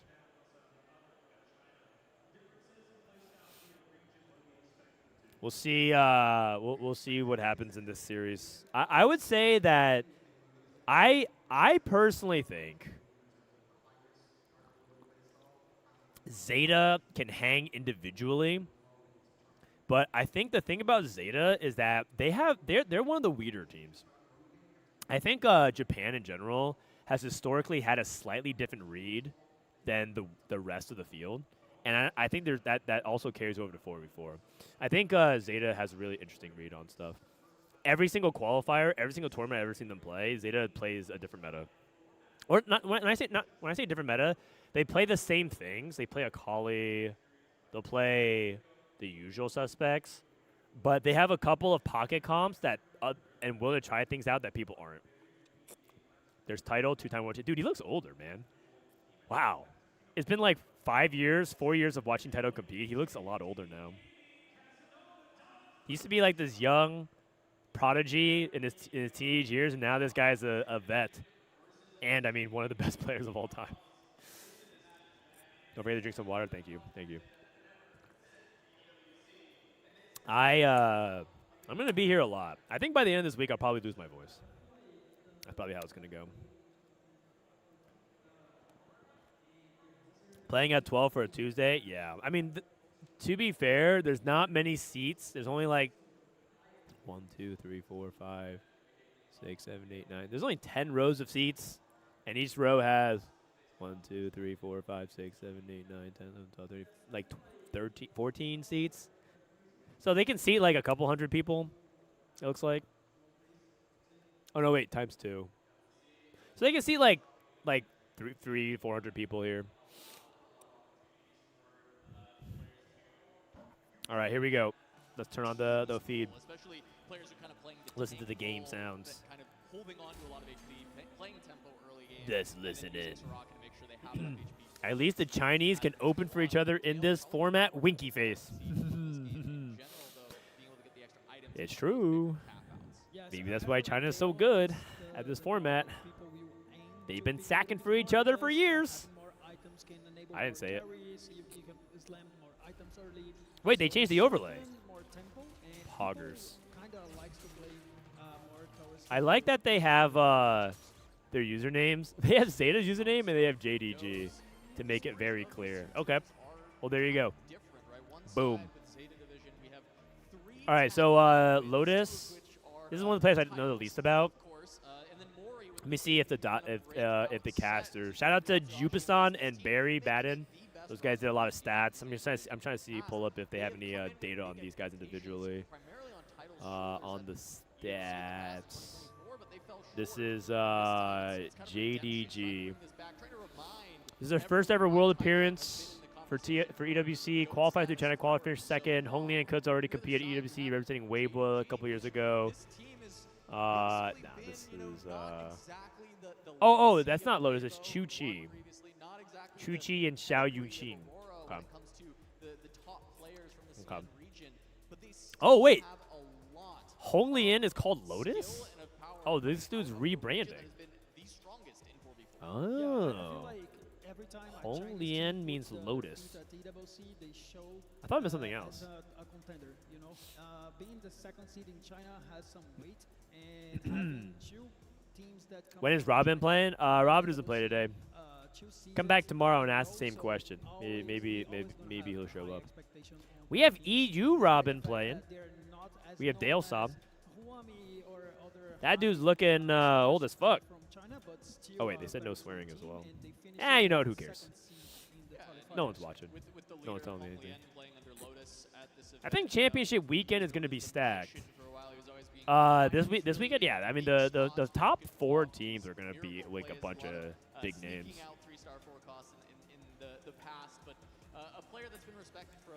How come all the APAC and Chinese teams are versing each other? I think it's just, I think the way it works is that there's a #1 seed from each major region, and then from it was like snake seeded, and so that's you'll have a lot of CN playing APAC and America's playing EU, and then vice versa. All of the legacy players, all of the players that have had so much success individually.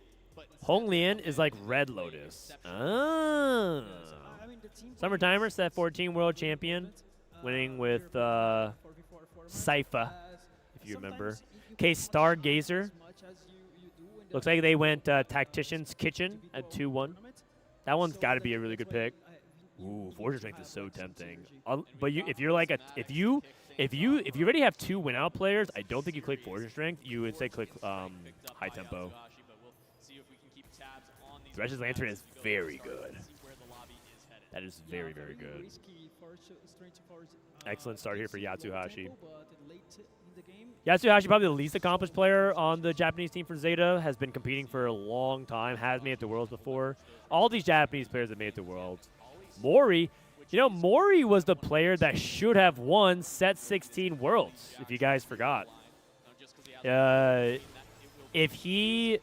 Remember, he hit a 3-star forecast and died.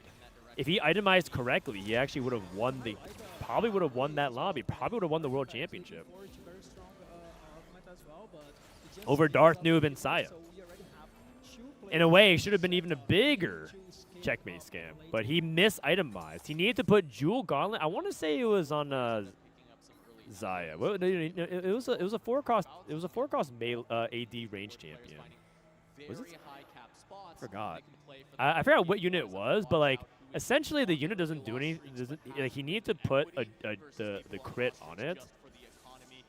Oh, Yunara. Yes, thank you. It was on Yunara, and if you put JG on Yunara, it was probably gonna do the. It was like significantly more DPS, and you probably would have won the lobby.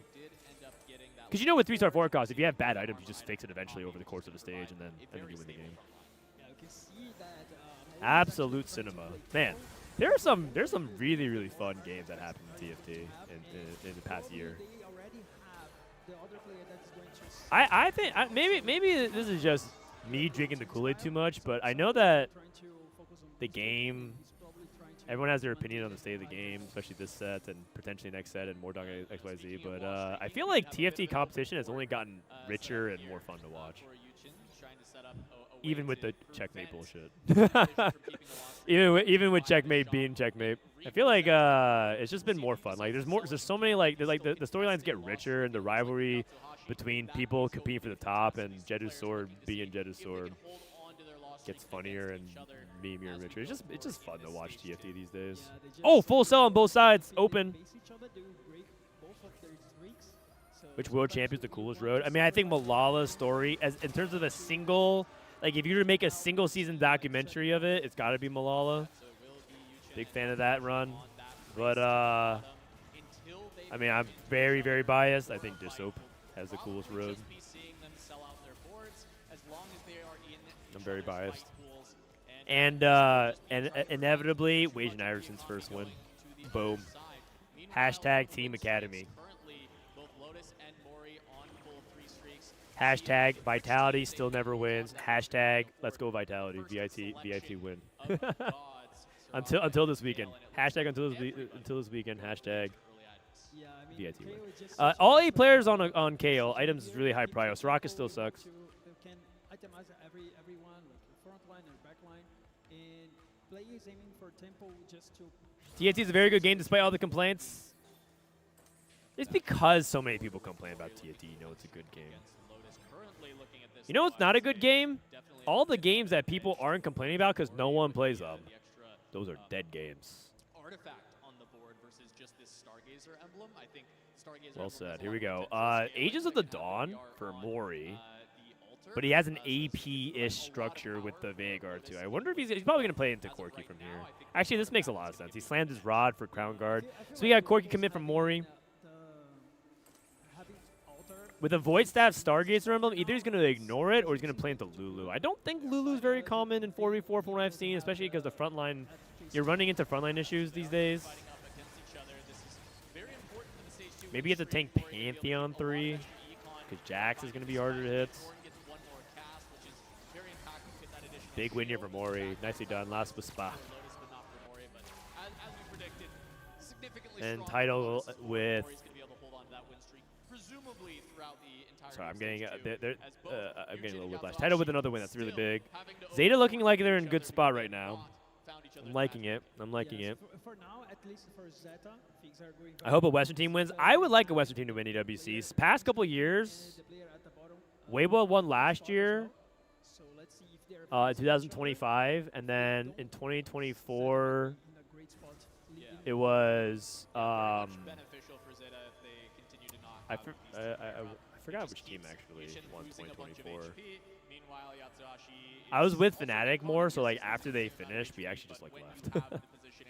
I have to actually look it up. It was another Chinese team though.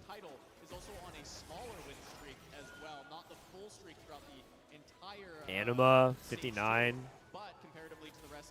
Summertimer actually got a streak snap, so I don't think he's going to commit to this very much. Something just stood out for me is Summertimer has Anima emblem, and he's stacking pretty much.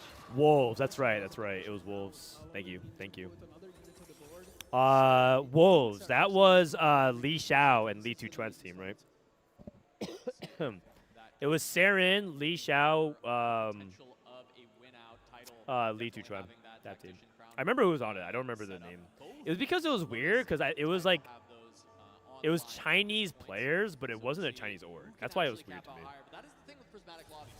Who's going to win with Fnatic versus Godlike? I think Godlike might be the better team. As far as I know, Fnatic hasn't practiced very much. They also didn't fly until really late. I actually think, low-key, Fnatic... Yes, I mean, 3 players actually have this. Am I allowed to say it? I don't even think Fnatic, the org, had a lot of faith in the team. And I don't even know. Like, I feel like everyone was just like surprised that they got this far. Also, here's another fun fact. Fnatic was trying to. They have a super fan program, so they fly out like a fan to like come cheer them on EWC. But because I think TFT is like one of their only teams that got this far in EWC, they asked the TFT guys, "Do you have any super fans that you would fly out for Paris?" And so they said, "Oh yeah, we know a super fan." And that super fan is Wajan Iverson. So Wajan just got a free trip to Paris during his off season to hang out with the boys. I love that. Wajan's like, "Yeah, I'm not doing anything." What's up, guys? Yeah, I'm not doing anything. So Wade Iverson will be in the crowd later today cheering on Fnatic with the rest of the Fnatic super fans. Yep. Because if you guys don't know, Wation's like, you know, a big part of their study group with Darth Noob and Bossus. Epic roll down. This makes a lot of sense. Econ is, if you never know what to pick in 4v4, just as a general rule of thumb, if you and a future friend ever play 4v4, when in doubt, just pick Econ. Econ's so broken in 4v4 because you always have plays. Like even if you have like too much Econ, you could always hold for your teammates or against the other team. Like you could holding for your teammates means if you're re-rolling a 3 cost, you would hold those units and sell them right before your teammates have to roll down. Let's say you're re-rolling Victor in this instance. Holding for your teammates would be like, with Summertime's like, okay, I'm about to roll down, then you're like, okay, I'm going to sell my Victors here. So that way the enemy team can't hold it. Econ's really, really good. 44. 4 Psionic already, stacking Victor. Really good. This is a really good setup into Acel. Really good setup into Acel. Can flex into Psionic. Probably not going to stay on 4 Psionic most of the game, but this is very cheap, efficient tempo. Very good setup for Tidal. This is one of the Tidal's specialties. He's really good at getting win streak with some unusual setups. Like it'll be like, ooh, a good win streak with, you know, 4 Psionic, a good win streak with, you know, a bunch of rogues. You know, he'll do stuff like that. Really weird win streaks and really powerful lose streak win out setups. Those are Tidal's 2 go-to moves. Go-to pitches, if you will. Since Japan's crazy about baseball.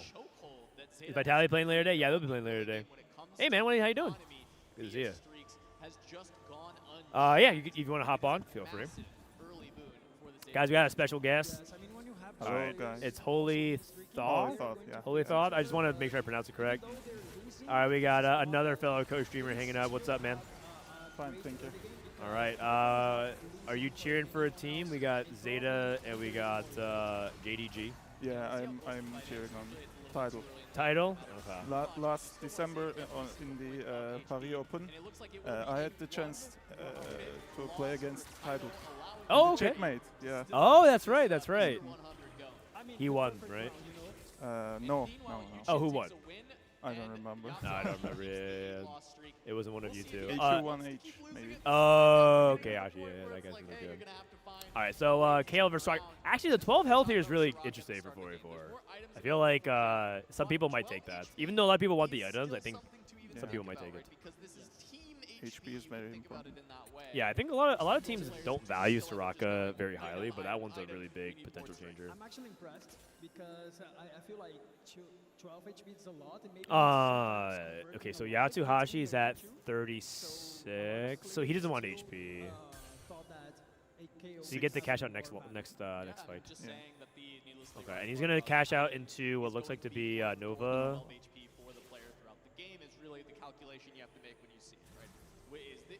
What items does Nova look for?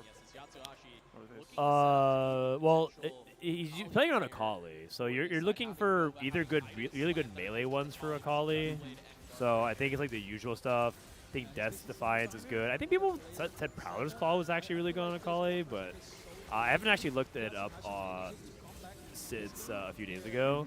And then you can also use good frontline ones. I actually think frontline ones are really important because with Akali you're trying to spread the damage over time, so a good tank one's good. And you can always give some stuff to Kindred as well too, like the Flicker Blade type of stuff if you need. Oh hey babe. Is that for me? Alright, they already got me 2 Red Bulls. Yeah. Oh, my badge. Thank you. Don't show this to stream, right? Okay. I'm doing good on the no hate speech thing, I think. Quick blades and rapid fire cannon. I see Flicker Blade. Eventually. Okay, thank you. He got Flicker Blade. Oh, yeah. And Seeker's Arm Guard's really good too, I think. Although he has Gunblade, so not as good, but Flicker Blade's really good. And RC, these are all playable. These are good.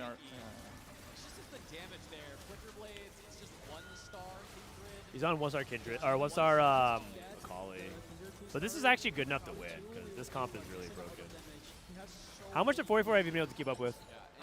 Or like the meta? Have you been able to play this patch? Yeah, I played last month. In Europe we have clubs. So in clubs we had a 4v4 tournament. Oh, really? Yeah, oh, cool. It was the first time I played in 4v4. Oh, okay. I'm not interested in 4v4. Yeah, this okay, that makes sense. It is counterintuitive. It feels counterintuitive. It is. I think it's like really fun to play with friends.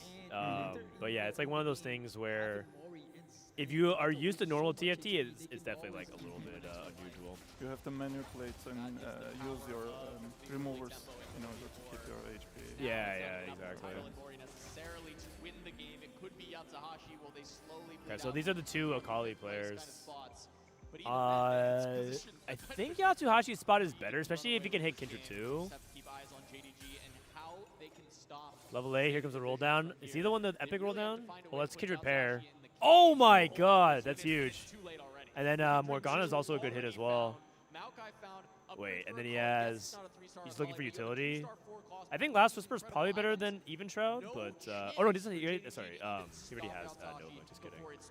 Swing Kraken. She's just missing anti-heal then. Anti-heal, yeah. Okay. But he didn't want to use that for Morelos. Yeah. Pulling in Tom Kent with Thresh, Lantern, quick dodge. A little bit too many offensive items. Oh, Akali wraps. Disgusting. Yeah. When did Akali become meta?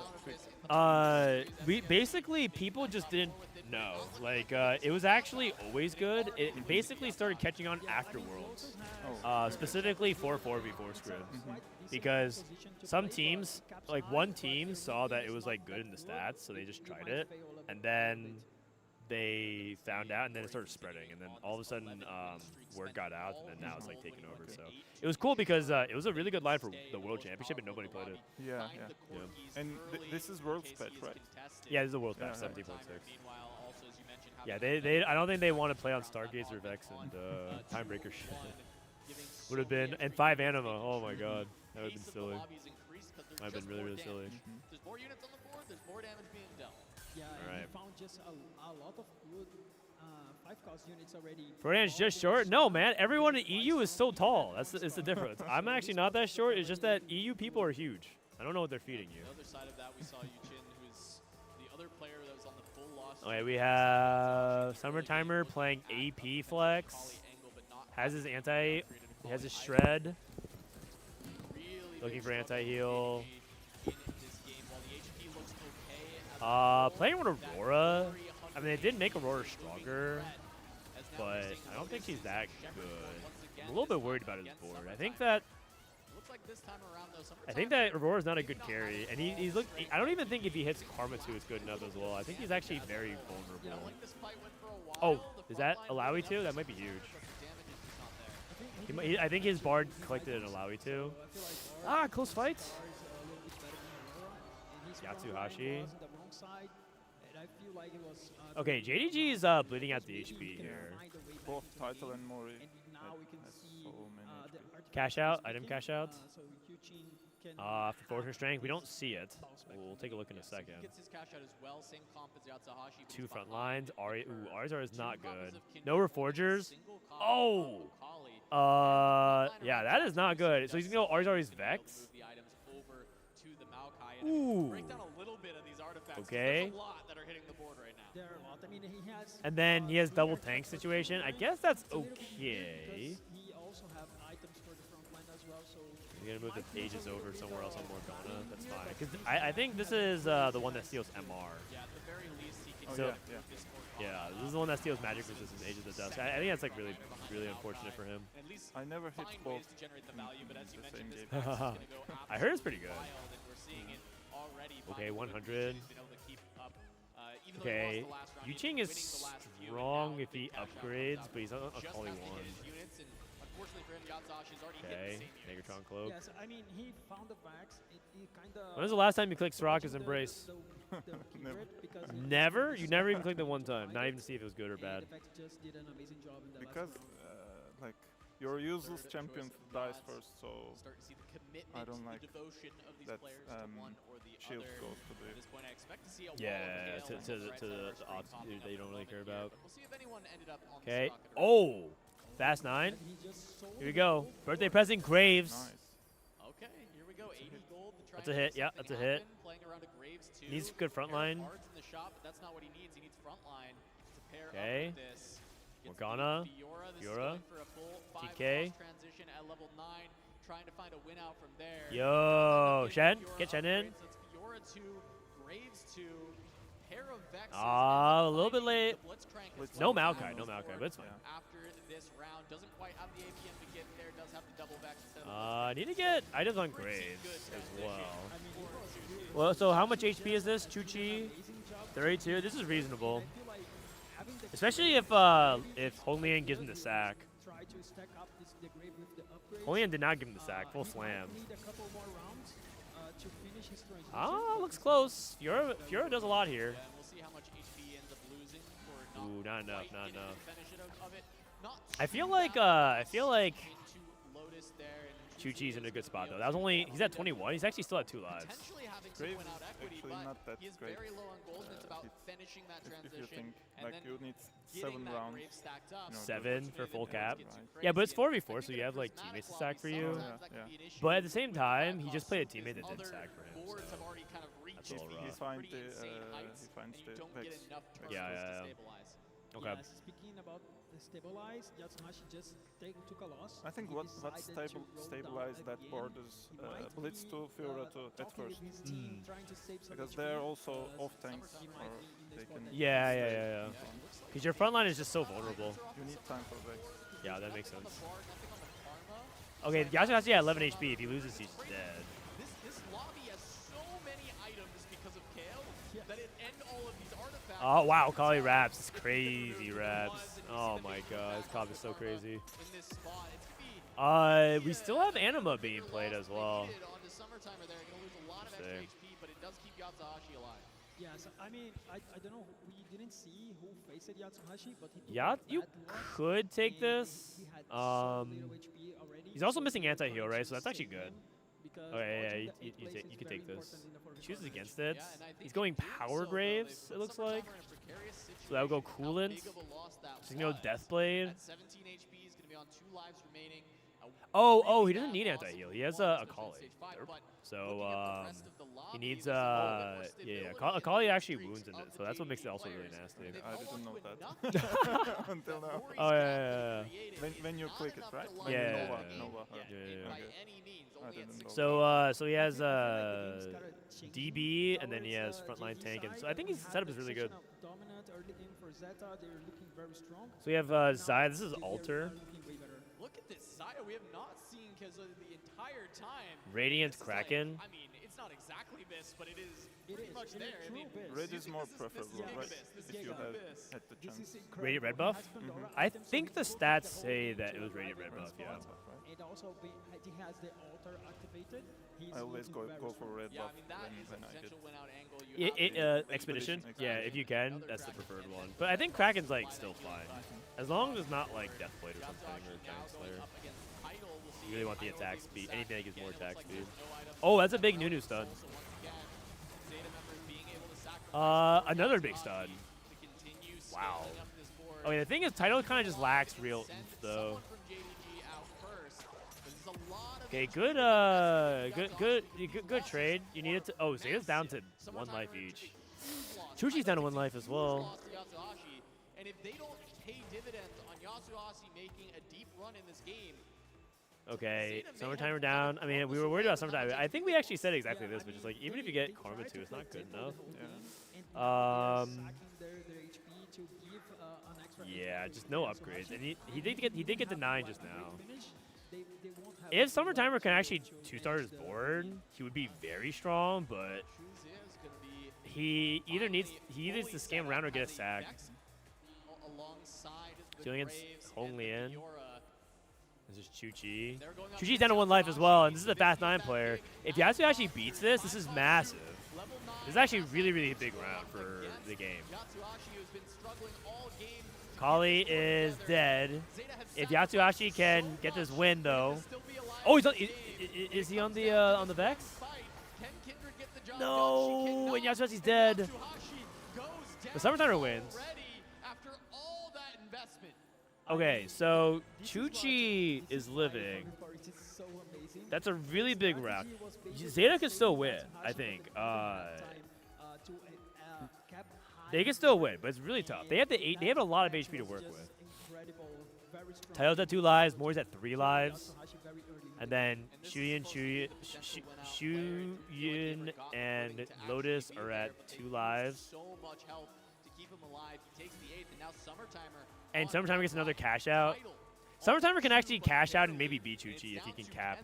I don't know if he can cap, though. This is another big fight. And from there, it's going to be tough because this is that full upgraded 5-cost board. Yeah, I like that he's still playing Anima. That's actually kind of cool. With this Vanguard Voyagers. Yeah. It's only a Kali, too. 1-star Vex. Maybe he's still able to do it. Surely Akali's not this broken. Uh-oh. I think Akali's just broken, guys. Uh-oh. Summertime is dead. Okay, so... Oh, Kuz is dead. Oh, it's -2, though. They need a 1-2. Yeah. And also, Chuchi's capping fast 9, right? Oh, wait, he's playing Kappa Juice. Wait, this guy's actually really strong.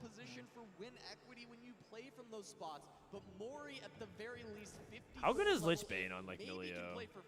Can you do that? You don't think so? Okay. He did take Lich Bane. Maybe Fizz? I actually don't even know. I feel like you can itemize Fizz sometimes in this comp. When you have so many items, I think it's good. Fizz and Aurora are failed pre-cost. they had the potential. Yeah. Now they're just synergy bots, right? Yeah. I mean, Summertime just went 7 with Aurora.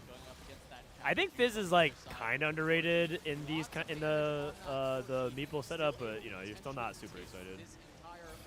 Oh, this Riven's on the back line. Yo, this Lich Bane's cooking.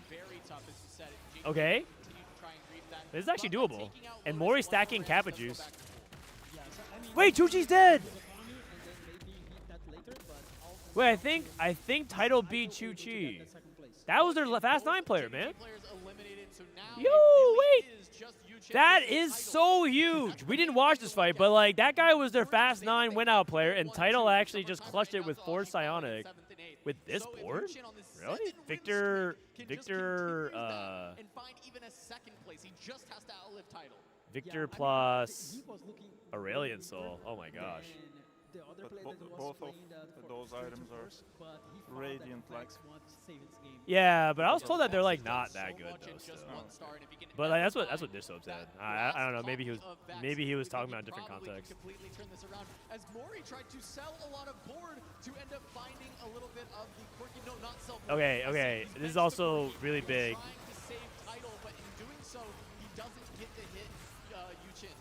Because both of them are playing JDG players. Mori takes a big hit. I think he stacked really hard. Oh wait, do I have it mixed up? Is Yu Chin the fast 9 player? He also has a Vex. Oh no, this is the Akali player. Dude, Akali's so busted, man. This Akali setup is so crazy.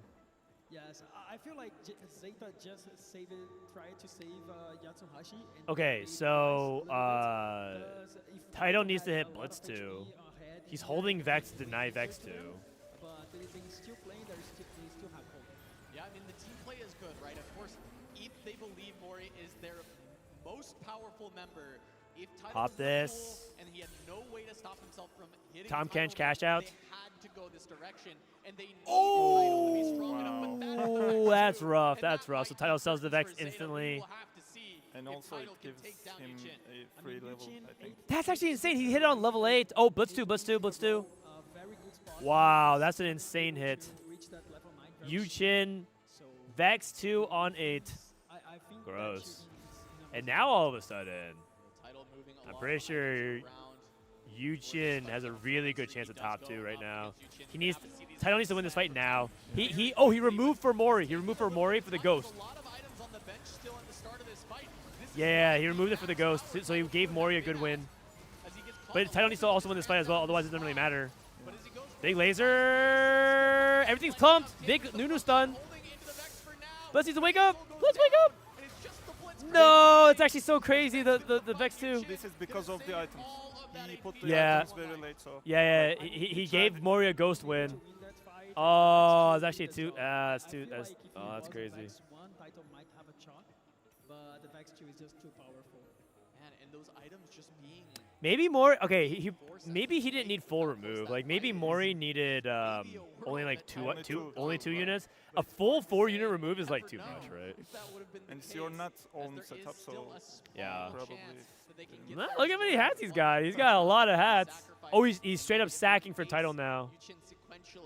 Okay. The thing is, does Yuchin get the ghost fight for? Yeah, does he get Mori? If it's Mori, they'll also have. Yeah, they have no choice. It's because they win 7-8. If they were able to avoid 7-8 and go 6-8, this would be so much more doable. But this is really tough. 1 HP. So now basically they need to double win here, and they need to win by like a good amount. If ZETA can fight Yuchin sequentially, if they can beat the Ghost. Yeah. Okay. One away. Can he roll down? Can he find He's one off. He's one off Corki 3. He's one off Corki 3. One more copy needed. Doesn't get there. Does Okay. he support? Does he start selling down to find this? I don't know if he can. He has to hope that he can win. I think he has a lot of hats. He might be able to win. Might be able to win. Oh, other side's. More items available. It will be Mori taking the fight first. See if it ends right Yep. now, or if the Corkis are enough. I don't know. There's a lot of hat stacks. There is a critical mass of Kappa Juice where it's like too much. I don't think he's there yet, but we'll see.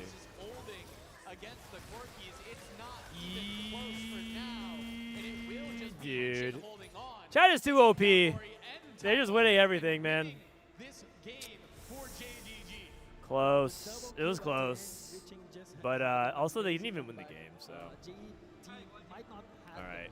Game number 1. All right, 1 second. I think someone said that your mic is too soft. Hello, 1, 2, 3. No, I need to change the advanced properties. How do I do it? Advanced auto properties. It felt like it was ZETA's to lose. Yes, and I feel like ZETA even invested their removers. We've seen a lot of rounds that he was 1, 2, 3. benching the Test 1, 2, 3. So he had the window. Hello. Maybe move it closer to your. Okay. Is that now, better? Is it better, Chad?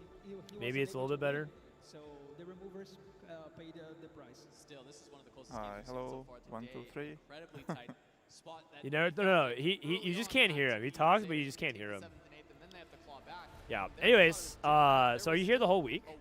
Oh yeah. Are you here co-streaming as well on other side? No, but I asked. Oh.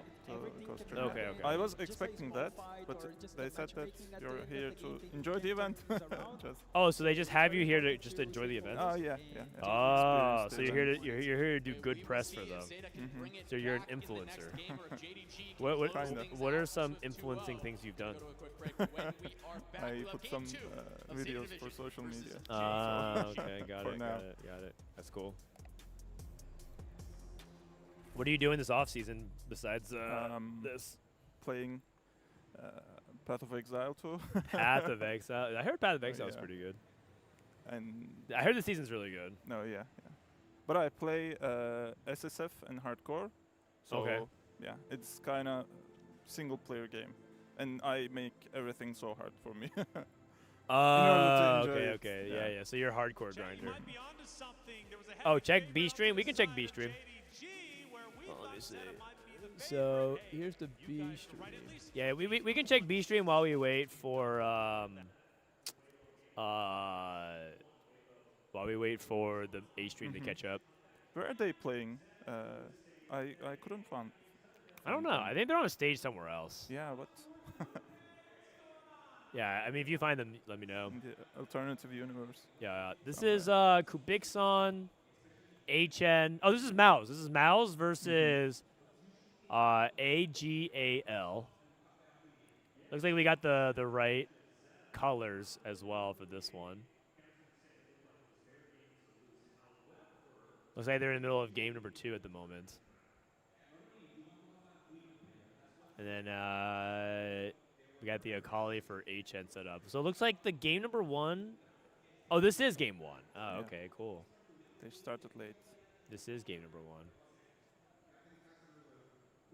All right. Oh, sorry, guys. Actually, real quick, let me do that because chat was like messing with all the screen there. Gold orb. Oh, a spatula with spreading roots. Okay. Okay. What do you? So do you make a second Darkstar emblem, or do you make something else? Yeah, but also he has the potential for you know, all the items and traits in my mind are Turkish, so I'm trying to find the English equivalents. No, you could say it in Turkish. You can teach me some Turkish. It's Karma's trait. Voyager. Voyager, yeah. Yeah. What is it in Turkish? I forgot. Okay, yeah, sure. Okay, yeah, sure, buddy. Because I'm trying. Just say you don't know. It's all good. No. This guy doesn't. Last This guy is not even Turkish. Voyager was the most popular emblem in the world. No. Yeah, it was. It was. Okay, this guy's Space Groove. No, I got you. I got you. When you eventually remember, you let me know. Yeah. How do you? What is Darkstar in Turkish? Sonsuz karanlık. Sonsuz karan. I like that. The exact translation is infinite darkness. Like Wait, that's kind of badass. That sounds way cooler than Darkstar. Right. Infinite darkness. Like a Nocturnal. Okay, we got Shepherd, Rageblade, Arbiter. Okay, we got Leona 2.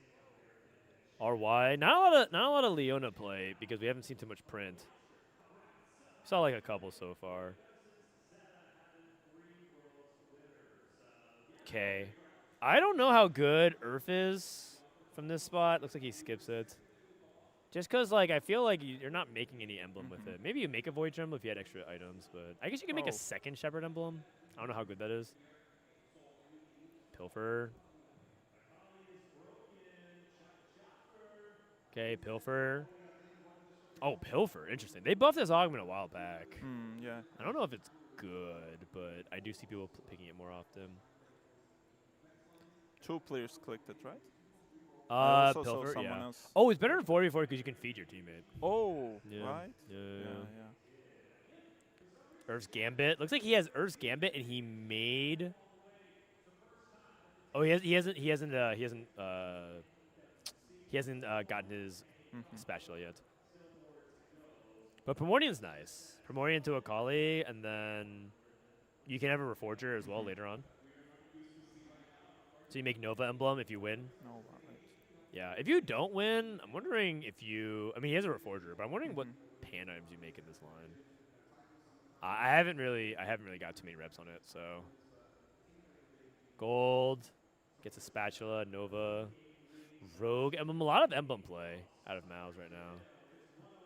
For the Akali comp, do you look for 4 Marauders or 6? For the Akali, you don't really go that many Marauders. You have actually a lot of flexible spots. As far as I know, you play 5 Nova, and you play Belveth, and then the last spots are like flexible. You just play any 5 cost. You can play Shen, you can play Vex. Vex is a really good way to cap the board. Also, like transitions out of Kindred.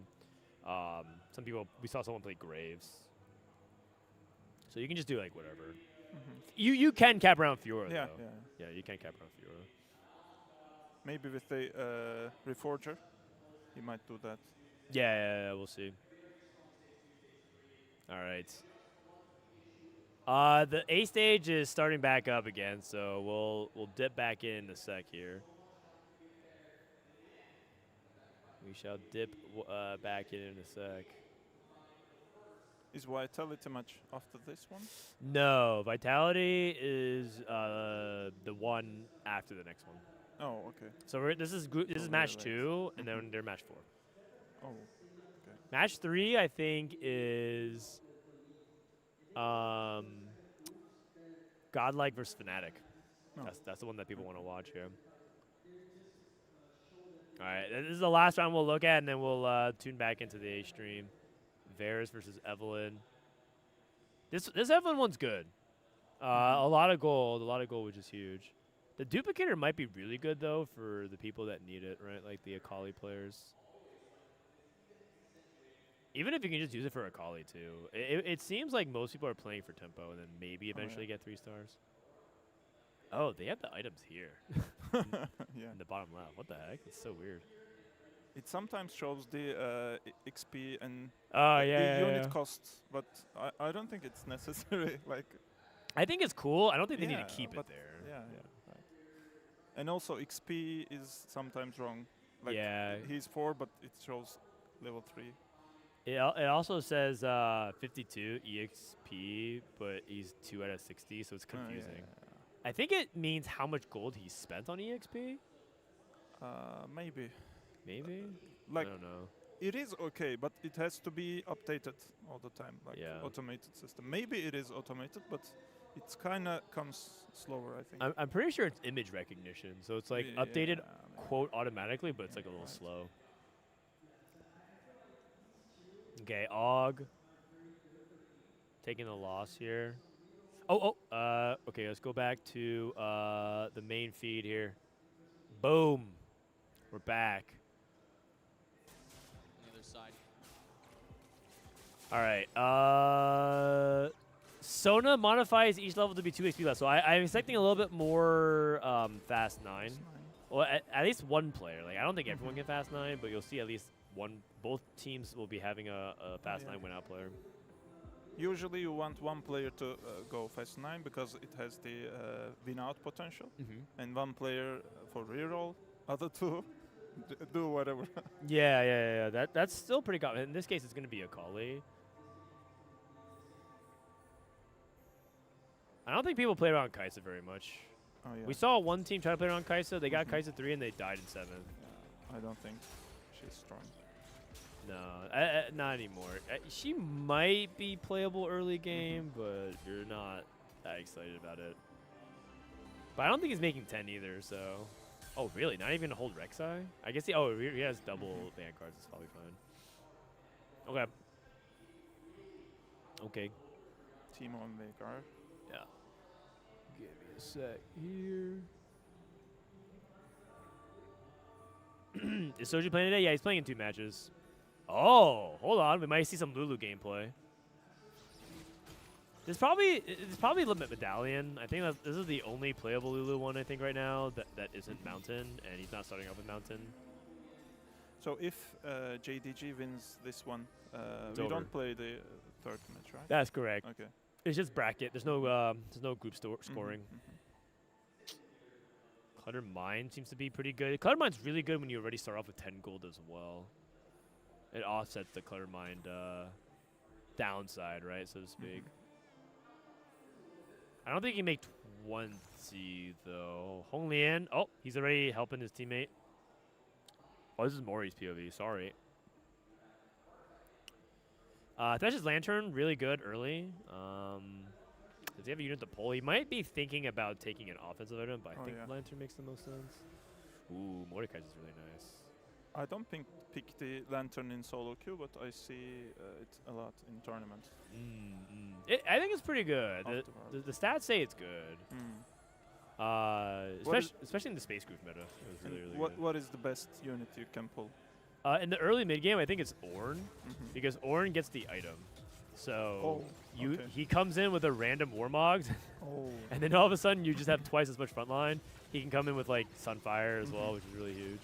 And for the late game, is it Blitz? I think it's Blitz, but I think you can justify whatever for the most part. And you said it is best with the Space Group. Is it because it takes the traits?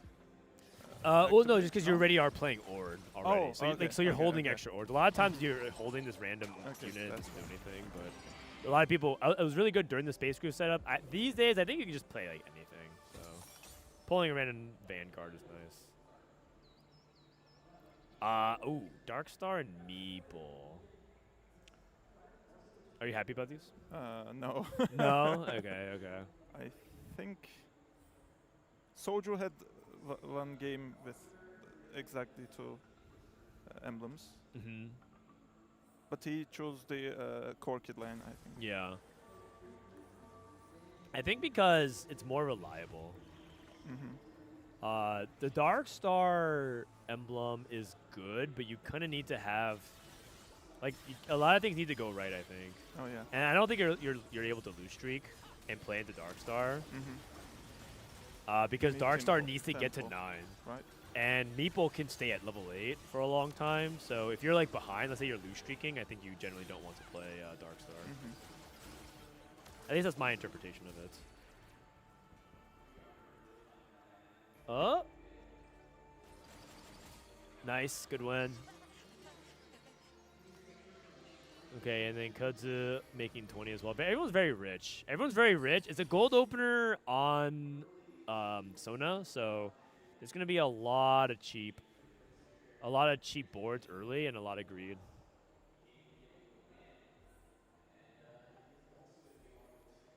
Okay, Arizara, Acel? Yeah, is it? People maybe think Acel. I mean, you can play Arizara into a lot of different APs, like a pretty flexible AP item. But it is best fit On Acel, yeah. On Mech Acel. And you can solo carry Mech Acel. Spatula. Are we still like Spatula into Akali here? Oh, God. I mean, he's holding Novas. Maybe, yeah. He's playing Ornn, like maybe. He will decide. He's also holding Jax, which is like very Akali coded, because Jax is the ideal tank. A lot of times you tank whoever you get, but ideally you can go Jax. Just because Jax 3 is still very OP. Look at that stage. It's a pretty cool stage.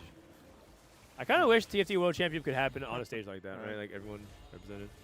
Oh, Cosmic Hex. That's nasty. Okay, so that's really, really good for like the Akali players. It's really, really good for if you're like if you were on the fence between Darkstar and Meeple, you can start stacking the Cho'Gath. That's really, really good. Really, really good. Also for the title, if he chase for Ornn. Wow, I think all 8 players. Yeah, you could. That's true. You also could pivot to Ornn now. You're right. Yeah, that's a good point. No Leona gain, gold combat. Shu Qing, Patriotic Forge. Okay, so macro-wise, only 2 people on full streak. Yuchin's on 3 wins, sometimes on 3 loss. No. This spot is disgusting. Oh my god. And he has a Nova emblem already. Oh my god. That is gross. Summer timer on. If he's on Lulu, that means he has to not hold Jax's and play it on Pantheon. Pantheon Maokai. I don't know if he's on Lulu though, but we'll see. He is on Lulu pair. He is also on Cosmic Hex as well, which is really good. Cosmic Hex is really good for Lulu. Yeah. Akali too? You don't make that, right? You wait. You wait one. Most probably. If you're crazy, you actually like play a worse board as well. Like you need to play, like take out Akali and try to sack. Like you could play Ezreal in the Briar here. Oh, unless he's planning to make Akali too and then like sell everything else. Oh, he's trying to sack. Okay. Push Jax back in. Okay, yeah, that's good. It's good moves. It's good moves. He's scouting. Yeah, gets Yasuhashi, his teammate. Yuchin trying to go for a 5 win. Talon 2 on the back line. Should be enough though. It looks like everyone got what they wanted. even though he's not the strongest board we have ever seen for this stage, but yeah, this is a very very cheap 5-win streak, which is very good. Okay, Chuchi loses as well. Okay, so Summertimer got the 5 loss. Yuchin got the 5 win. Lotus lost. But I'm pretty sure ZETA has a really good spot because I feel like they control the lose streak, and Summertimer's spot is really good. Early Jax too with the Cosmic Hex and the Nova Emblem already ready to go. All that matters is whether or not they can get items. What was the other god choose for? It was, I think, Varus. Okay, Chuki don't have the Void one, so they are Soul Hex. Yeah, I think I feel like everyone took Hex. But you don't have it. Oh, he doesn't have it. Oh, he has Varus. Yeah. Oh, you're right. Oh, interesting. Was Varus the duplicator? No, because he would have it still. Was Varus the gold? Must have missed that. Yeah, it looks like he's going towards Meeple, by the way. Oh, yeah. So we got Meeple out of Chuchi. Already 6 Meeple. 1, 2, 3, 4, 5, 6. Okay, yeah. So if he has 7 Meeple, he can get that in his AP. Yeah, so actually LeBlanc set up.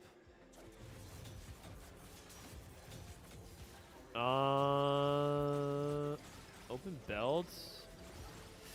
I guess like he was hoping for a Deathblade here. I guess the safe thing to do is to take a defensive item. Warmogs maybe. He's in slam. He's going up against Yatashi, who he wins anyways. So okay, 3/2 augment. Oh, Mace's will. Yeah, Mace's Very will good with Corki. Yep. Oh, Cosmic restart. Oh, no, of course you click that. Cosmic restart. Oh my God. 10 Meeple. 10 Meeple. Come on. Wow. Show us. Or 10 Darkstar. No, you can't do it. You can't get the same emblem, right, from the augment. It can't give you like 2 of the same. Oh, really? Okay, didn't know that. I don't think it can. I've never seen Cosmic Restart give 2 the same. Wait, these are playable. These are playables. Bastion's good. Okay, you're probably not playing Stargazer, but you could. If it's Medallion, probably not. Big rolls, very, very heavy rolls. This is because in 4v4 you want to be really aggressive. He actually leveled to 7 and rolled. Oh my gosh. Yeah, they're free, so it doesn't hurt that much. That is true. Is he gonna slam more Mogs? No Mogs. Warmogs and Meeple a little bit, that feels a little bit bad because you have so much free HP from this trait, so it feels a little bit inefficient. And you need Striker's Flail. Yeah, plus anti-heal. True. Title looks very strong. Oh, he has stacks in Leona. Looking good. He has the first 3-star units. Okay. Cool. Cool notification. Lotus. Space Group. So he made a Space Group. So he got Space Group Emblem plus Spreading Roots off of his Augment. He's also transitioning over to Space Group, so he's starting to buff the Orin. But there's Leona 3. Yeah, that the thing is, you could actually squeeze it in because Leona? Okay. Because you could just play like you could just keep Leona for a while because you play Nasus until Blitzcrank, and then when you have Blitzcrank, you replace it over Leona. Yeah, so it makes sense.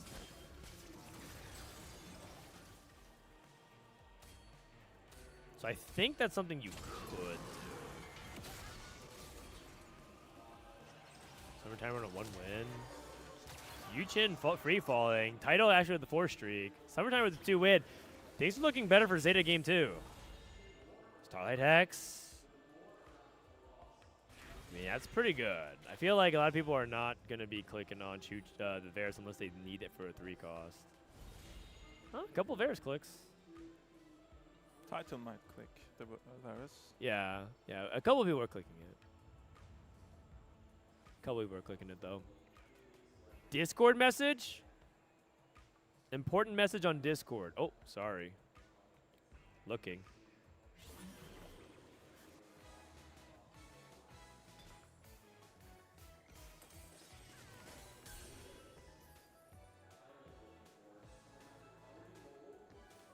Title is looking.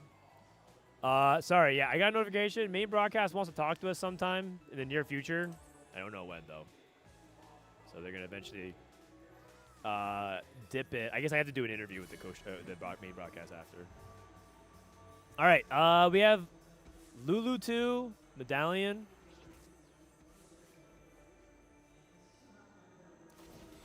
Time again plans. Already 6 Melios. Okay. That's good. And he's using Lulu to farm the gold as well. Archangel's not that hot of an item for Lulu, but just because it's a lot of AP and you kind of want her to cast. I think the power medallion Lulu is spam casting, so you can ramp gold and also kill backline. Lotus on advanced loan. Okay. Hopefully it's not prismatic for his sake. I'm kind of cheering for ZETA though. I kind of want title and ZETA to do well.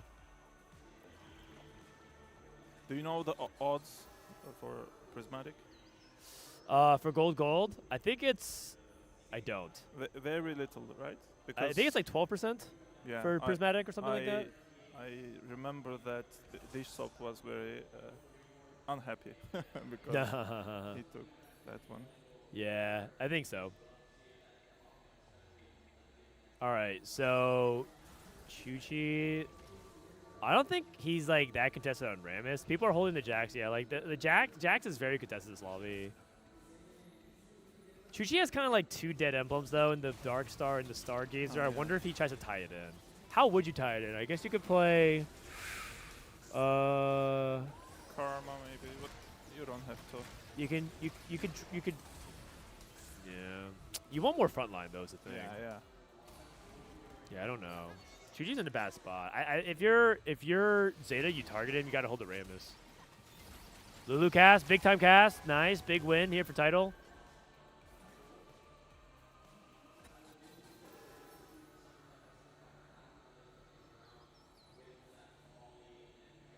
And then we have Kappa Juice for Kudzu. Not exactly stacking too much right now.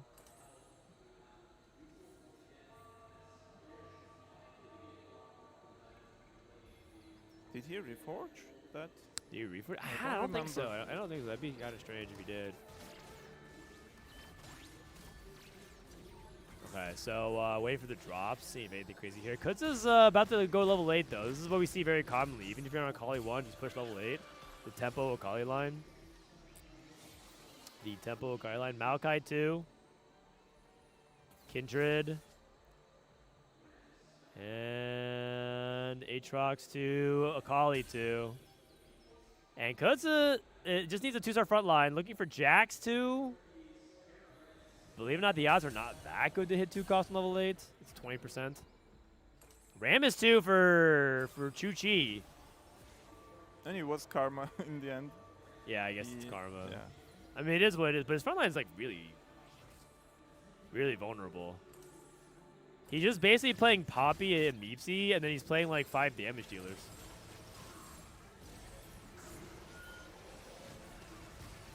Alright, we'll see. I mean, maybe he needs those damage dealers because in the end he hit Karma too. I mean, it's better than nothing. And also, Meeple Emblem gives damage amp now. So you know what? I don't hate it. Alright, beats Mori right before Mori's about to roll. Mori's going straight level 9. Here comes the Augment. It might be Prismatic. Gold Augment. Is Bronze for life any good? Because of the emblems? Oh. It could be. Maybe. Or the item. It's also like Lulu plays a lot of units. Oh, he's not playing the emblems. It's a different person. Okay. First on the right is spreading roots into Challenger Vanguard. Full pivot. Playing Challenger LeBlanc. Oh, wait a second. Full pivot into Diana with LeBlanc. Wow. That's something new. I did not expect to see that. And for title, okay, things are going well, I think. Because he hit the Melio 3. Also, didn't hit both. Yeah, he's one off of tank both. and That's brutal. carry. He's now sending a Sunfire, trying to sack for his teammates. Or, like, reduce the power of his board for his teammates. But he has the HP. Yeah, yeah. I think Title can win the game. I think Medallion Lulu is good enough to win the game. Agree. He probably actually slammed a little too much. It's funny because Medallion Lulu really likes sacking for teammates because you can also play weaker board, which drags out the fight, which makes you cast more to get more gold. So it all works very nicely. Okay, things continue to look good for Zeta. I'd probably say Zeta is like 70-30 favorites right now. I think they're pretty favored. We'll see though. I mean, didn't get a look at JDG's lose streak.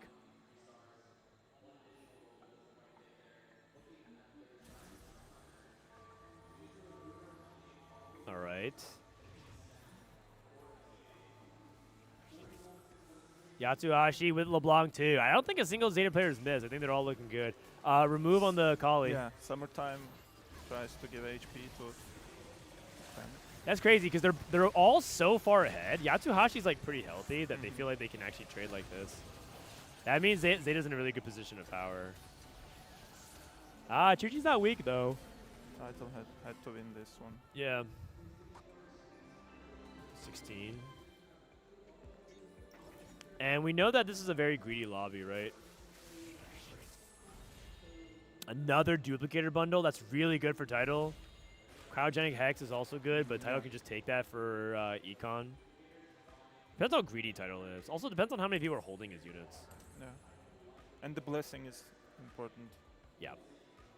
Yeah, that's true as well. The Yasuo Hex Blessing is really, really nice. It's like most people click Yasuo except for a couple. Actually, a pretty decent split. Oh, that's actually crazy because he just took the duplicator, but that's nice. I guess he could use it for gold. Wait, he could actually use it for. Yeah, he could use it for Pantheon. He also could use the mini dupes, the one cost dupes on Aatrox if it's a medallion. Oh yeah. So you can get Aatrox, right? Or the. Or TF. Twisted yeah, you're right. Or TF. Okay. Big cap coming in for Title. I think he's in a really good spot. Remove for the teammate. 7 removers for Title. Let me get Summer Timer. Title has more HP. Chuchi. Going up against Yatsuhashi. Yatsuhashi needs to get this win if he possibly can so that he can put Chuchi down to 1 life. That's Morgana 2 with a Titan. 1, 2, 3, 4, 5, 6, 7 units alive. 6. He's going to be down to just a couple life. Mori lost as well. Karma Tech didn't work in the end. Wins Vitality they play in 2 games from now. That's a Graves 2 for Mori. Sona 2. Oh, wow. He's level 9. Oh, Mori has really high potential here. Is it tank Graves, maybe? Or stun Graves? Juan Tech. Oh, yeah. Just give him a stun Graves tag. I mean, he's really poor. It wouldn't surprise me if he ends up itemizing him like that. He's playing it in the front, most probably it is. Yeah.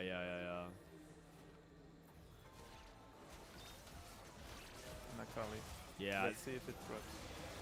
Well, I mean, I think the problem with his Akali is I think his items are kind of scuffed. And also, he doesn't have Kappa Juice snowballing the stacks. So he's definitely not, like, that strong. I think he's going to win this fight. I don't think he's that strong, though. Looks like they're just sacking Chuchi because there's such a big HP deficit. Yeah. They're just saying, like, it's not worth trying to fight for the 8th, and we have to play for first instead.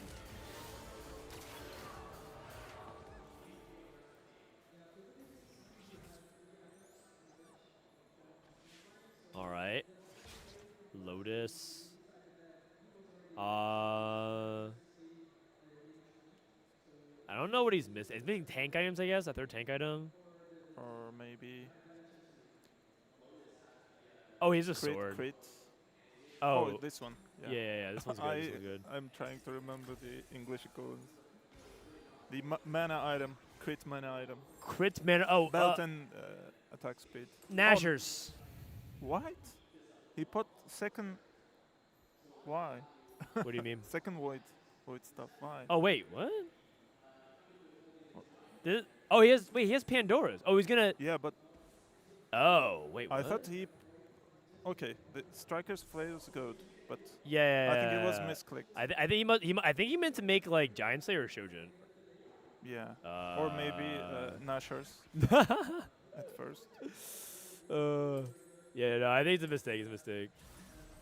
Okay, no worries. You know what? Double voice app's not that bad. Just slam it. Oh, actually, it's his team. If his teammate. Oh no! It's someone from ZETA. Yikes. Well, maybe he wins anyways. Maybe he wins anyways. It will never be a good AP item. Oh god. Oh god. Roll to the AD item. Yeah.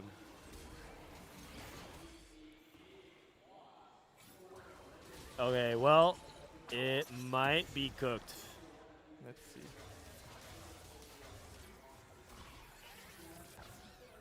So our timer loses as well. And they are the losing team, so Lotus has to hit a good item here. Yeah. Oh, wow. He went Flicker Blade. I think he reforged his artifact. It was very fast. I couldn't see. Yeah. No, I think he kept it. Oh, wow. We have big stacking Akali now with Kappa Juice. Big stacks.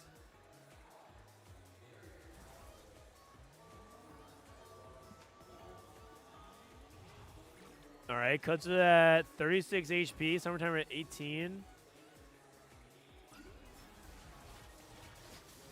Going up against Yatsuhashi. Yatsuhashi is also pretty low as well. He's the player that I think JDG trying to target.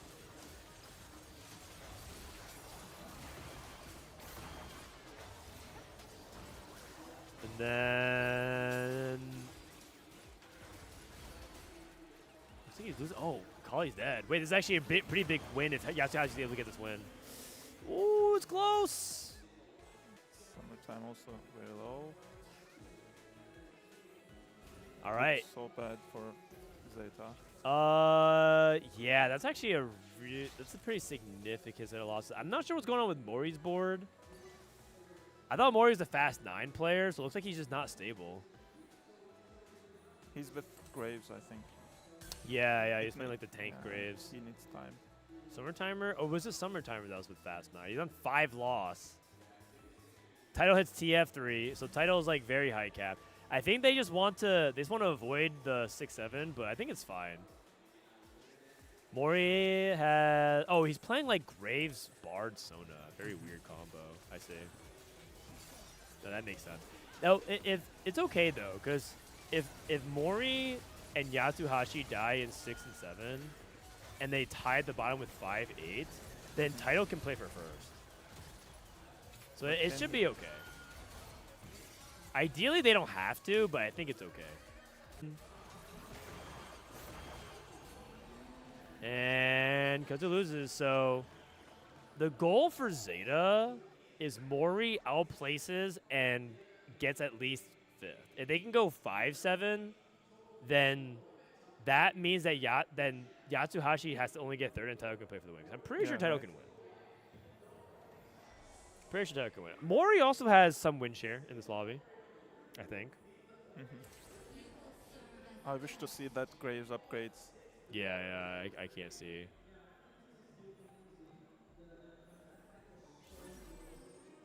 That Morgana also looks very tanky. Yeah, Morgana with Cosmic Hex is also really, really strong. Let's see if Akali raps. Okay, I mean, she only can rap, right? I think Kudz is gonna lose otherwise. Or maybe. Oh, our front line is only 1-star Nunu actually. Hold on. And we have a lot of damage. But also that Graves is kind of front line. Kali got to the back line. I think Mori is dead. Oh, and that is potentially a big game changer here. Oh, yeah. Now the first place must be the ZETA. Yeah. Now it's basically whoever wins. Because it looks like it's very likely that JDG is going to tie ZETA at the bottom with a 5-8 and a 6-7. So then it just turns to whoever wins the game. Okay, well, I mean, that is what it is. Kind of disappointing Fast 9 for Mori. He's using the Leona in the end. Yeah. As you predicted. Yeah. I mean, it's just an alternative front line because the big problem is the amount of front line you can get right now. Challenger LeBlanc, that's cool. Challenger LeBlanc with Acel title, fixes items. Looks like Kudzu. I think this is a matchup that's really tough for Kali. It's too much front line, you can't really wrap. Kudzu's dead. Lotus beats Yuchen, but now it doesn't really matter. Now it's just about anybody here.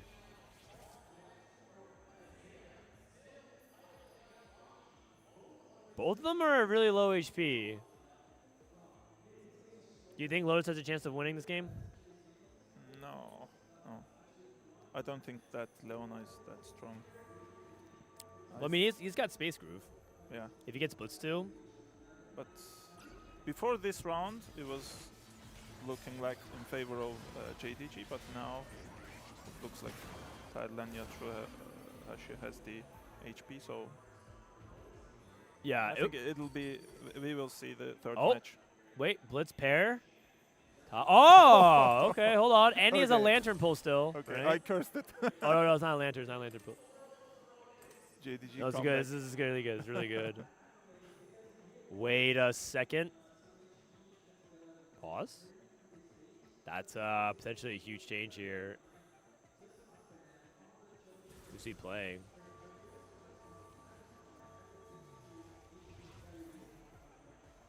He's going up against Yatsuhashi. He should be stronger than Yatsuhashi. Yatsuhashi, since looks like he just added more frontline items. This title win against Yuchen will be a really good indicator of where he's at right now. But Title's about to go to level 9, so if he wins this fight, and while sacking to go to 9, it's a very, very good sign. Title also found he's the dead. second item, the Spirit Visage. Yeah, that's good. All right, so it's going to come down to Lotus, whether or not Honlian can hold on against Title. Yatsuhashi gets Blitz too. That's pretty big. Okay, replace the Poppy.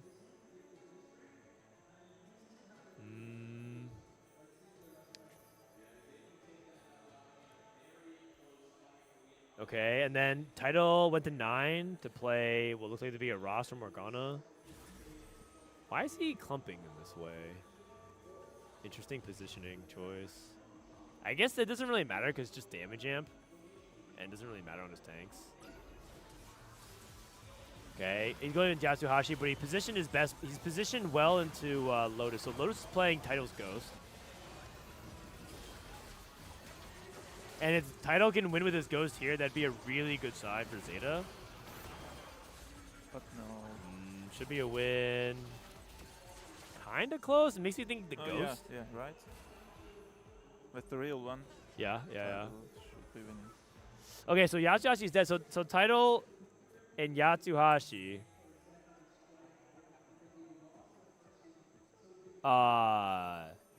Lotus.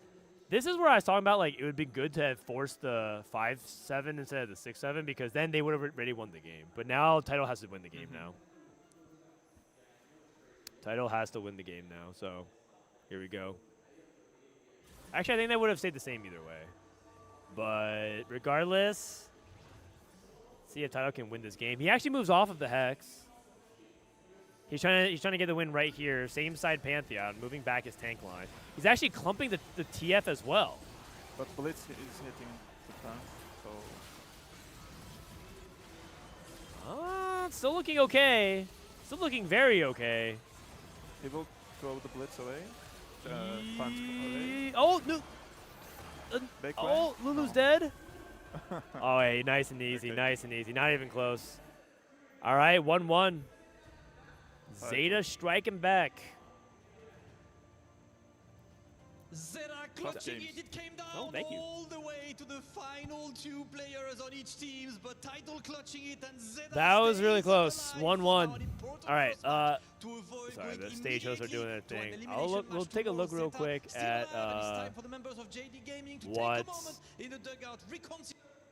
what the other stream is going on. This is the B stream. Game 2 of Mouse versus AGAL.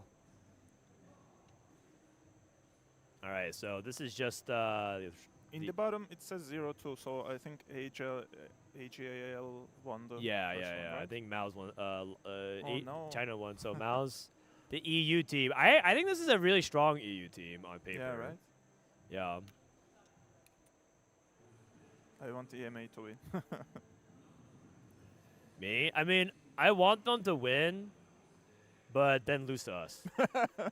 So I would like for them to win. Yeah. This is a really good team. This is Litutron won back in 2024, and then these are just really good Worlds players. Weibo Lucio made final lobby in set 15. RY made final lobby in set 10. Actually, in another world. Same for the jungler and Travis. Yeah. These are all Worlds final lobbies players. So. This is Yasuo and Thresh.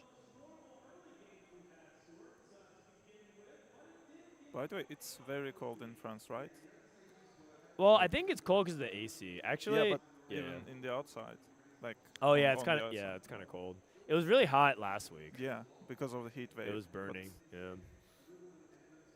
Actually, is there a way you get a hoodie? Is it or like clothes? Yeah. But like scam it. Don't. We're not buying an EWC hoodie. You know what I mean? It's all good.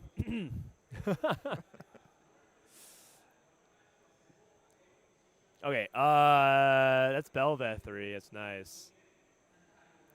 Oh, that's probably it's just a caretakers, right? Belvet 3. Wow, this is really good. Nova and Challenger. That's insane. Oh, this is Emblem Ensemble. Wait, he got Marauder as well. What the? That's crazy. Some hits. Those are some hits. First 3-star unit AUG.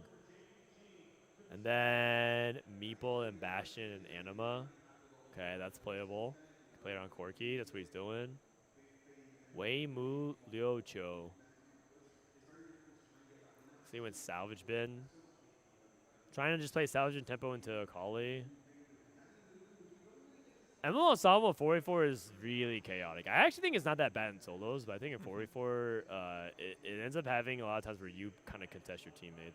Yeah, I agree. What is this? 4 Arbiter?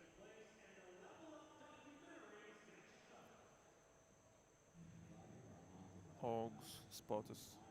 Very good. This guy has 2 Arbiter emblems with a Leona 3. What the heck? Wait, and he has a Marauder emblem, so he's playing like... Wait, he's kind of cooking.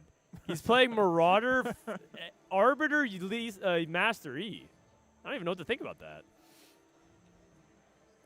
I mean, that would make sense if it... what's an Arbiter that you can even get? Like, attack 3 times? He probably has Leona Prince, so it doesn't really matter. We have seen the LB with Diana last game. So. Oh, right. That was good. LeBlanc and Diana was pretty solid.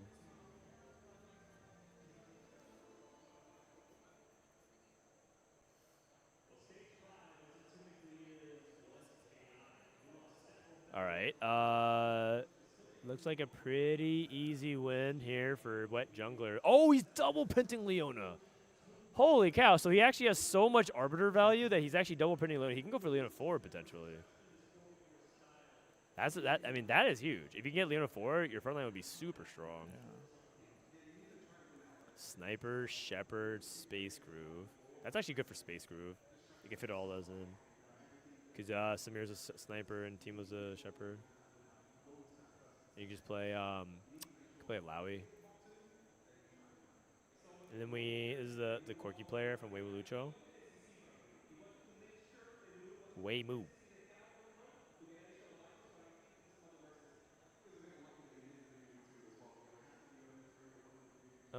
Popping, looking for probably just finishing his Corky items here.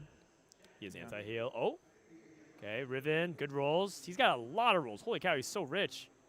Rammus. Riven, Rammus. Corky pair. Corky. Okay. And he didn't pick the Striker's Flail, the crit. I don't know why. Let's see. He wanted to make you want 3 tank items? Yeah, tank items most probably. Oh no, he made BT. BT. Oh, that's a little unusual. Now he has items everywhere. Is there like another item coming? No, it's Emblem Ensemble. Maybe BT is good with Bastion because it'll make you more healthy, tanky. Although I think you still want Sterix Gauge, I think, over. Yeah. Because the thing is, Riven's still AP, right? And you wanted to be AD with the last Whisper? No, right, yeah. So I'm not sure about that one. All right, we're going back into the game 3 of ZETA versus JDG in a sec here, but we can watch the stage 4, 4-2 roll down here. Fuku Big Sean.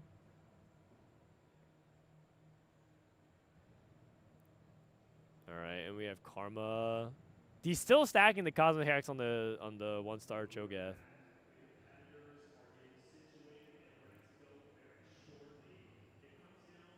Big Salvage Bin turn from HM. He's got Gunblade IE. Oh, we're pivoting here. Other roll down here for Og, Gloop Hug. He's going to try to play around Bel'Veth 3 and tempo that way. But Bel'Veth falls off compared to Akali. He's actually playing the 4 Marauder version because he has the Marauder and Challenger emblem, so he's trying to flex. Who's he missing? He's missing Caitlyn? No, he has a Nova emblem. He's missing, Maokai? Oh, he's no Maokai? I don't know. Because of the emblems, it looks very confusing. Yeah. The HP total is like favoring Mouse, so this is looking pretty bad for AGAL, HP-wise.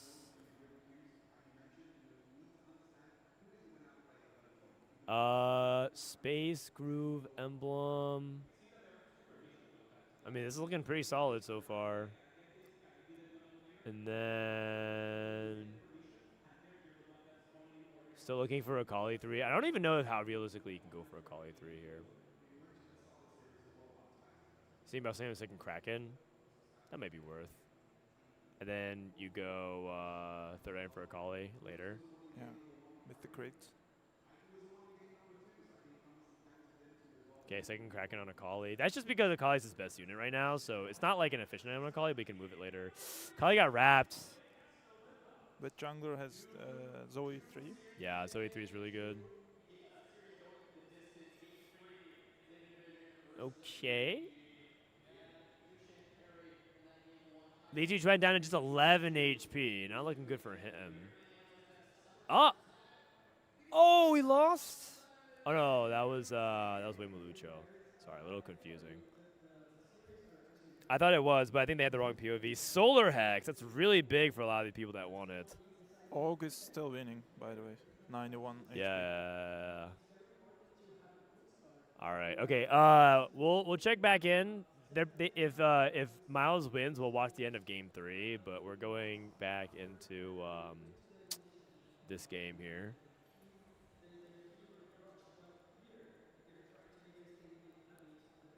Who's the other guys with Frodan? It's Holy Thought from the Turkish community. Although he doesn't speak that much Turkish. His English is better. All right, here we go. For us with all gold augment games in general. Summer timer. This is 3-cost start. nothing crazy. Let's go like title. Like the prismatic augments, if you don't have expedition. So if title wins out, like EWC, quality augments. does it count like S tier? Everybody's gonna be weak. Like, is it there's a equal player with Huanmi now? Oh, if title with Zeta EWC. wins here. I mean, I think a lot of people view EWC differently. It's like it's like a nice thing to win, but I don't think it's like because they're so you're with your team. It's probably not it's probably not an individual accomplishment purely.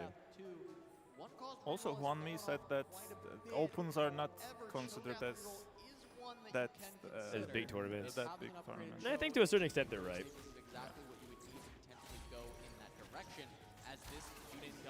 I view that as I'm looking for my third Tactician crown win. To be the real goat. No, I think Juanme is kind of a Giga Chad for that one. I appreciate him. Frontline Foundation is really good. I think Frontline Foundation is like really powerful in 4v4 because it just gets you to hold up. My God. I mean, that's the world champ blessing. Summer timer, set 14 world champ. Or set 50, excuse me. Oh, set 14, set 14. I get Cyber City. Cyber City. And that's a pretty big hit. Now, is it also Yasuo and friends? It's probably Gargoyle. Okay. Oh, thank you. A lot of reasons to kind of go in this direction. I will need you to carry commentary because this is the only food I'm going to be eating all day.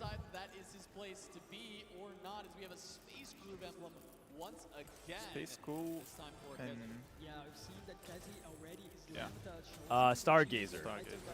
What's the Turkish word for Stargazer? Yıldız gözlemcisi. It is the same, I think. Oh, Stargaze. More like observer, like star observer. I see. Okay.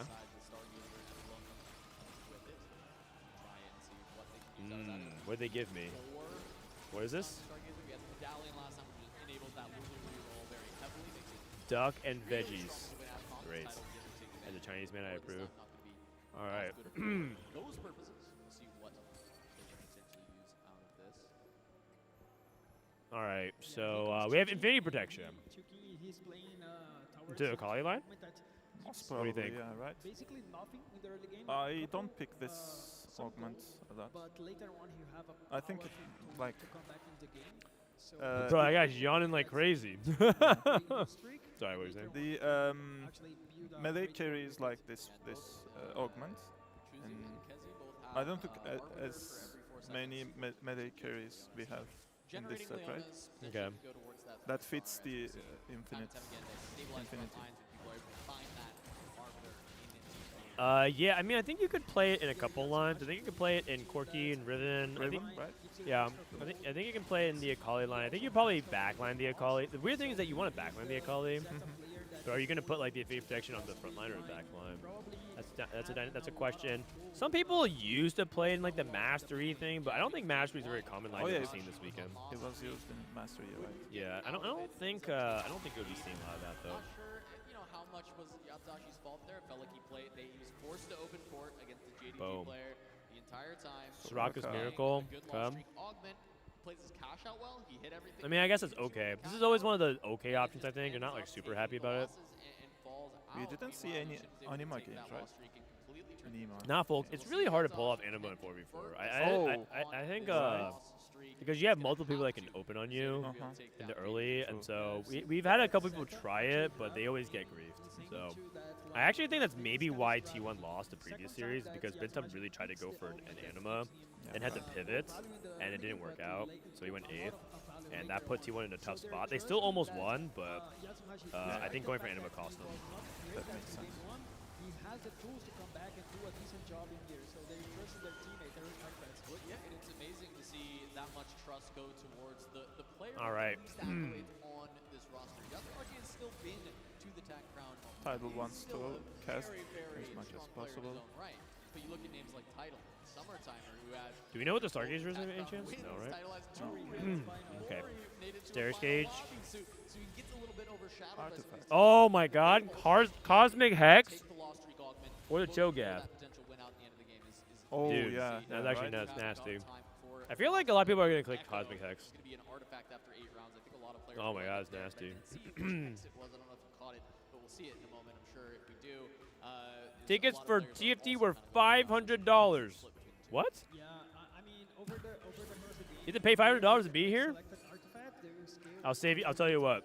You can get a just as good experience watching it, and you guys can give $499 of that to me. just gonna get that later Sounds on. good. It is going to be that same Hex. that Save we your saw money. last Save your game, money. scaling update HP, if you're looking Oh, at for 5 days. Oh, I see. I see. for a long Yeah, you know what? Save your money, guys. It's all good.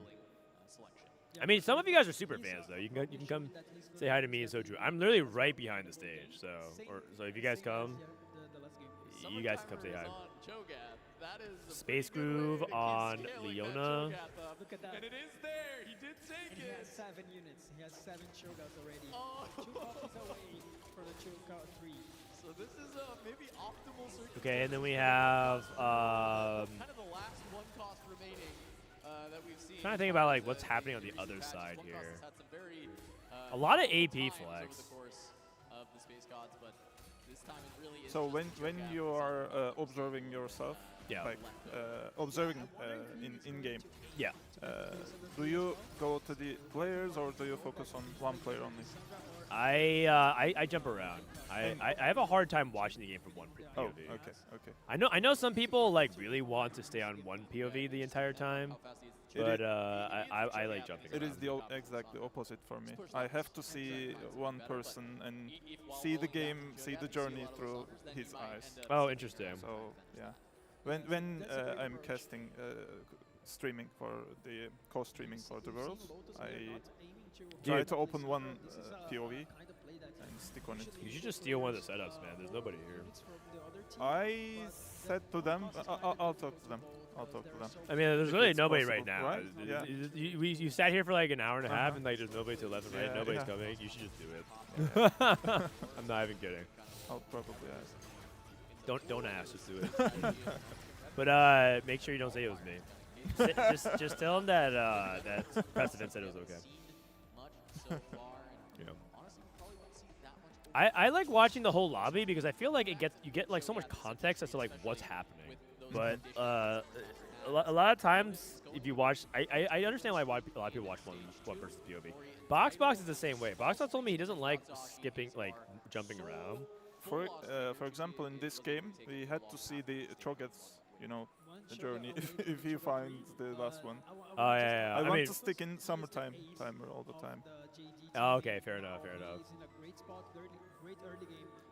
I guess for me, when I observe, I'm like, we'll like see, like he's not gonna do anything for 3 rounds, so we can just go watch someone else while we wait for something to come back.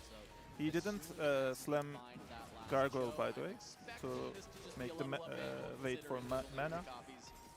Yeah, he made Vow instead. To make more HP. I think yeah, Vow is like a really good slam on Cho'Gath as well. I think both are good. I think it's his best rating item. Yeah, nice and easy. And now he can actually just straight up push levels. Really solid.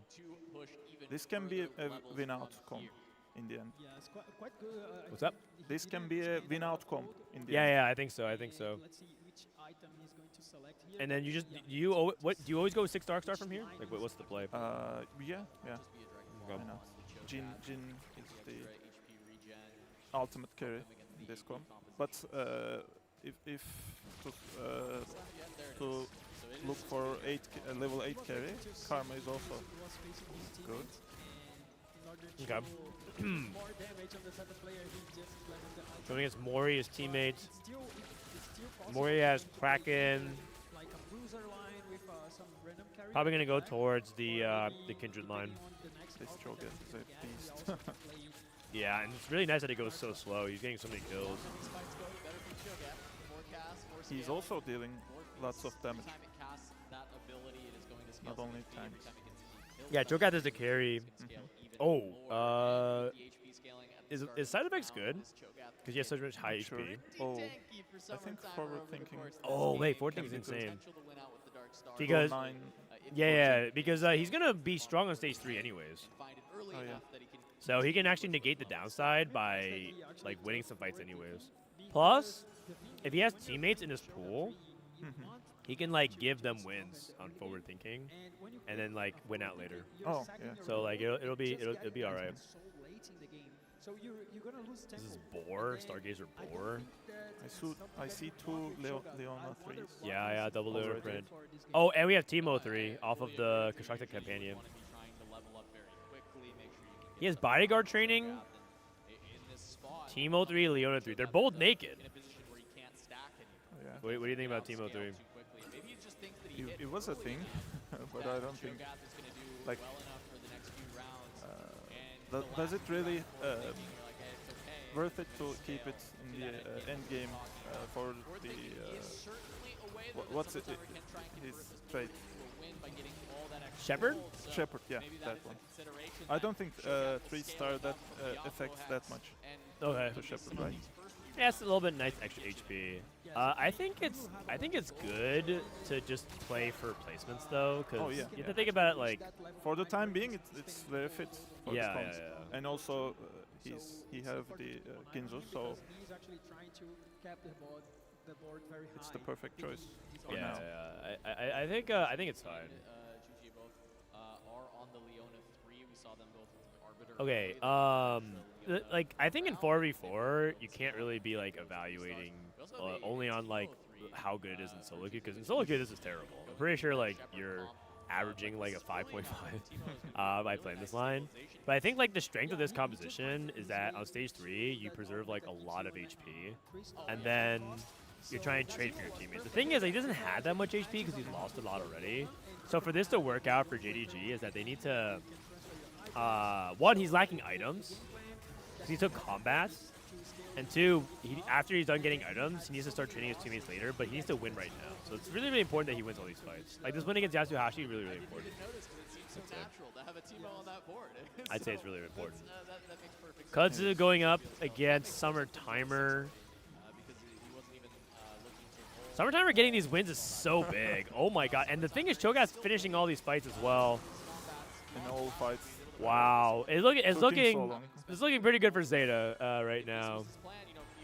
The only question mark is Yatsuhashi, but he's on 8 loss. He's probably going to snap it pretty soon. Starlight Hex, potentially really powerful Hex for a lot of these different champions. Yeah, really, really good setup. Like, really good for Lissandra for, like, the Cho'Gath setup, for example. Or do you take attack speed for Cho'Gath? Oh, man. Shojin more. Cho'Gath? Yeah, like a beast. Oh, that'd be actually kind of funny. A couple people did take the busting speed, though. I like it. Taking a look at Lotus, who's kept the 8 win streaks. 8 win streak for Lotus. That is the big shining. That's the good shining light here for JDG. Lotus has an A streak going. Has the mana regen. His spot is good for AP flex. Both him and Title on reasonable spots. If Lotus can keep his win streak going, it's going against Summer Timer. I mean, there's no way Summer Timer wins this, right? I mean, oh, he saves War Mods. No, but he has anti-heal. That's so big. Anti-heal actually whittles down the Cho'Gath like a lot over time. But if Summer Timer actually scams this fight, Zeta's in such a good spot. Nah, he's not going to. How about Title? Idol getting a win over Chuchi would be nasty. It's Teemo 3. Oh, Teemo 3! Oh my god, that's such a big win. Because Chuchi, like he said, like the whole point of taking that constructed champion is to try and preserve HP on stage 3, and also Title keeps his win streak. And so that was like the one big moment that could have swung the things back into JDG's favor, but now I think it still remains Zeta favored. Yasuhashi down at 29 HP though. The big question mark is, can Yasuhashi snap his lose streak? Yeah. Because if Yasuhashi dies in 8th, then there's no lead for Zeta anymore. He's fallen off a little bit comparatively to Lotus, who I feel like has just continued to put the... What happens in a 4v4 if two teammates fighting around? It's just a regular round. Like whoever wins deals damage to the other player. try to give Yeah. It's important, so that way you avoid hyper greed strategies in 4v4. In 4v4, if you never played your teammates, it would just be who could fast 9 and greed the hardest and win the game. And you would be, you're just, it doesn't even really matter what happens. You just play for people's biggest high roll spots. But because you can play your teammates, it like keeps like the format honest. So that way you have to actually like play boards and stuff. You can't just hyper greed.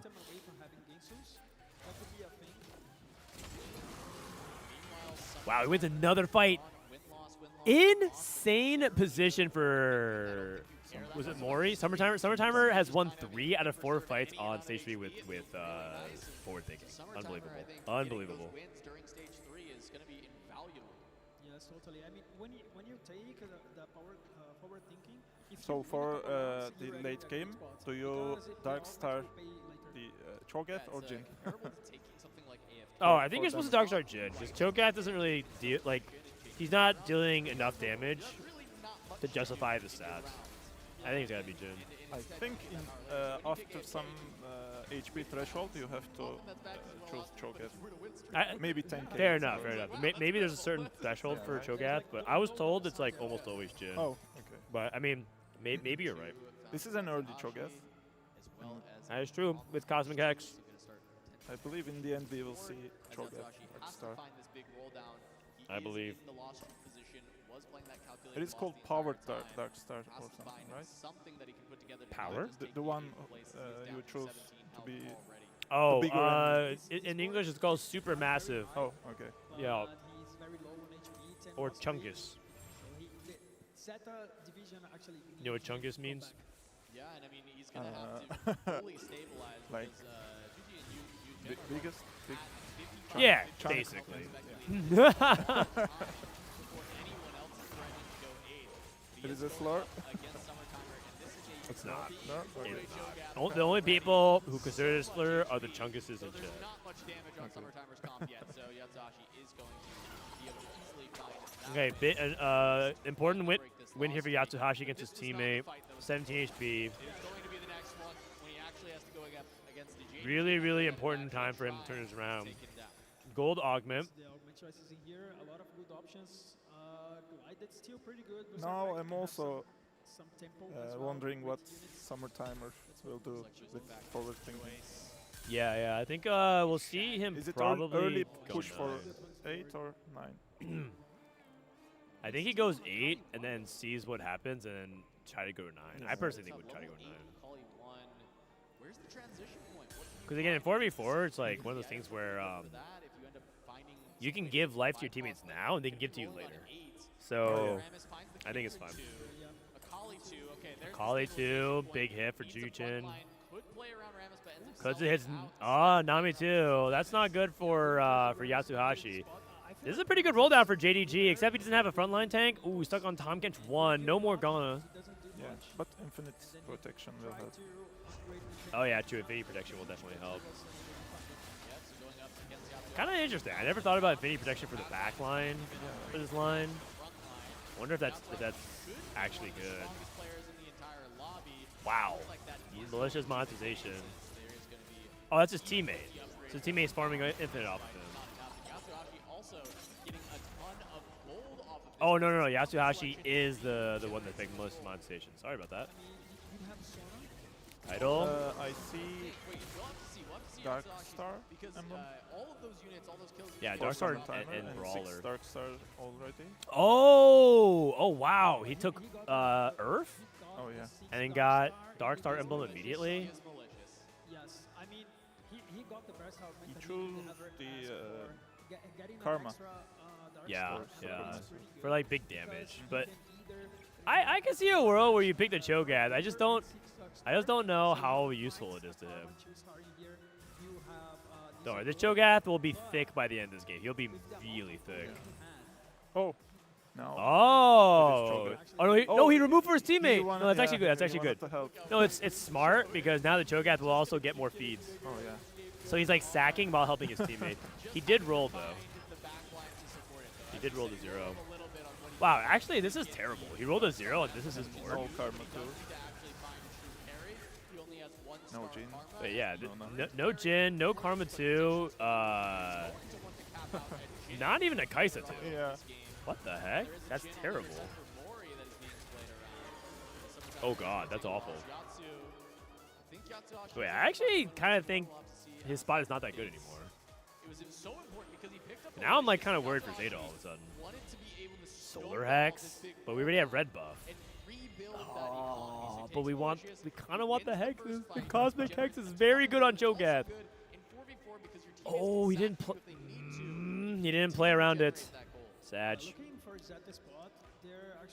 That I is think not we are good. looking someone else because it shows Space Crew. Oh, yeah. I'm just saying, like, in general. Oh, like, yeah. They have the tools. I mean, the Darkstar can. Sunfire. A lot of people slam anti-heal. Yatsuhashi. Cash out. Got a bunch of gold. Tulvix says. Those upgrades in order to have. But doesn't matter. He also needs a third item on Orn to get the rain item. He's been playing 2-item Orn, which is quite weird. Malicious has given him a lot of additional gold. He has best friend, so he's combat off as well as this additional econ he picked up at the end. Other than that, though, outside of the fact that he has only 2 items on his Orn, I kind of like his spot. I think Yatsuhashi can come back. Especially against other people who full game. Mori. This is Mori's board. He's on Zaya 1 with Solar Hex red buff.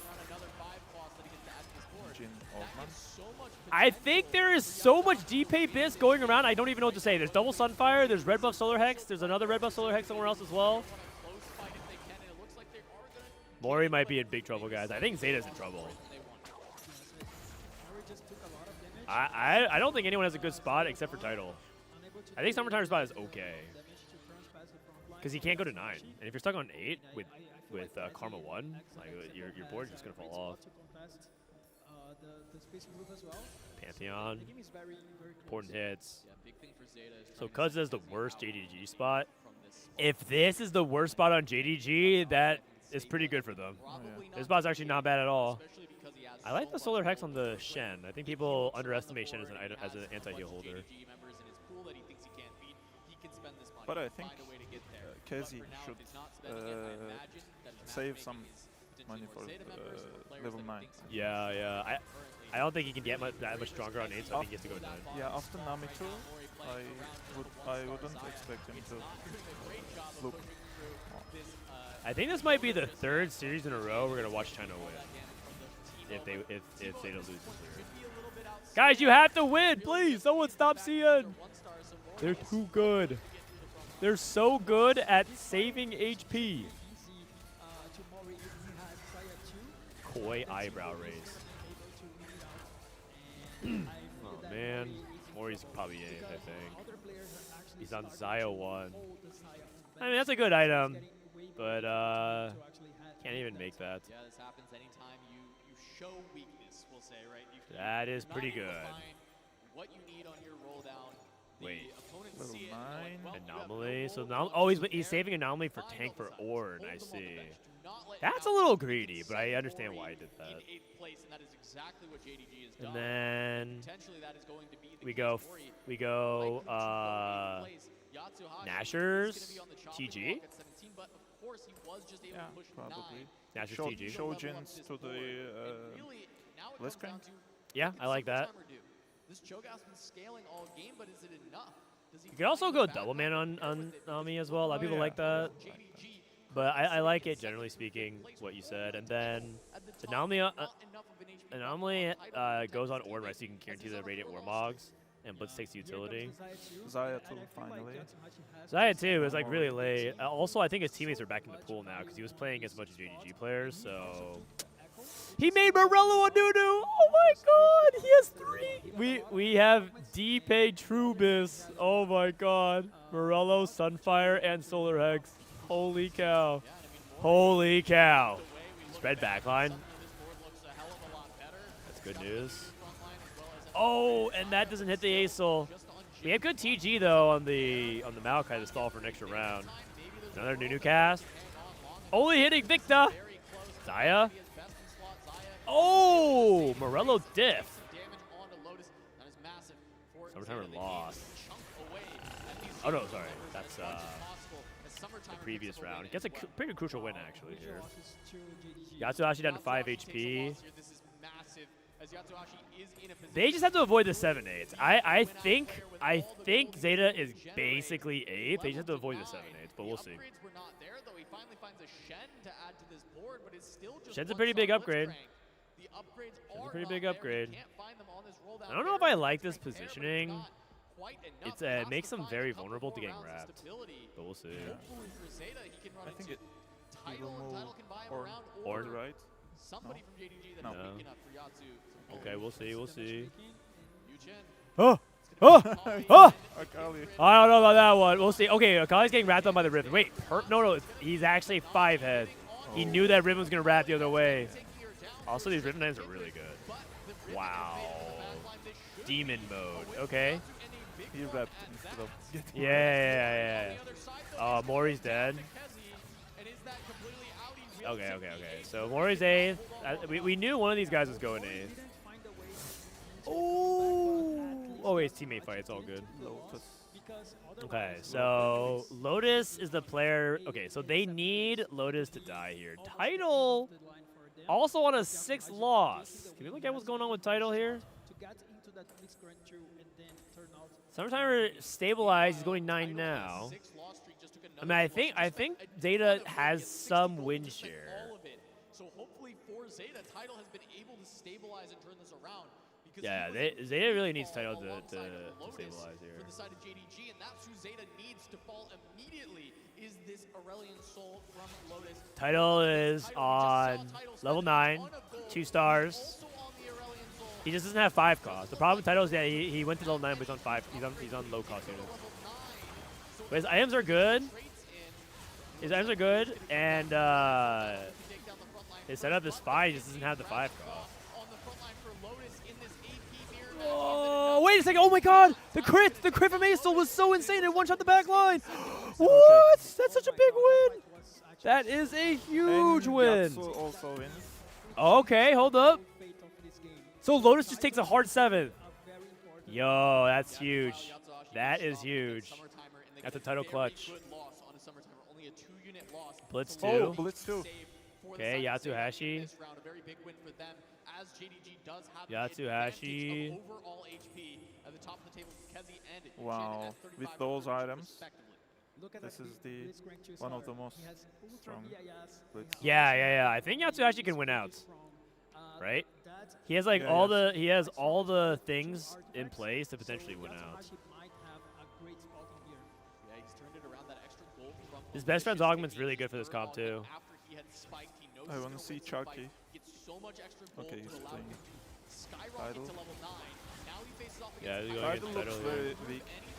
Yeah, but they need Yatsuhashi to get this win, so but it's all good. It works out really well. Tidal will be very low. Yeah, they're trying to send Chuchi. They're trying to tie at the bottom. Tidal's gonna go 5th. Tidal aims to go 5th, and Chuchi has to go 6th. Let's see. Summertimer. Okay. Summertimer kills Chuchi.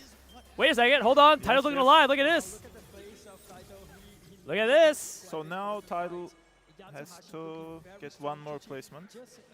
Yeah. Well, I mean, it's okay. Now it's whoever wins. Because if you go 8 and then they go 6, 7, then it's just whoever wins. Okay. And I think Summertimer, he got to 9. He's a pretty good chance to win. Yatsuhashi can win as well. So I think Tidal has no chance to win. Tidal, if I'm Tidal, I'm looking to queue into Summertimer and give him a win here. He's going against Kazu. Kazu has this Space Groove. And I don't think this Kali 2 is going to win the game, so it really comes down to JDG. Well, ZETA is looking pretty good. They turned it around again.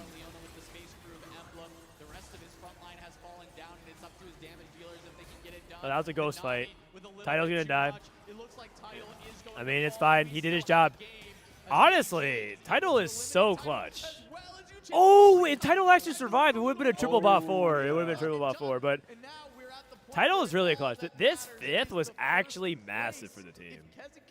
The fact that he was able to get one extra fight round with that Acel.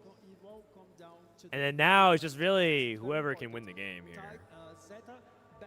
And both of these horses, all of these 3 guys can win the game. They all have win share. Oh. Yasuhashi's going to FF. Oh wow, he just thinks that Summertimer is just straight up stronger. Oh. Okay. Oh, that must mean they'd be tracking Ghost. That means they think that Yasuhashi. They're trying to avoid Kazu getting the Ghost fight.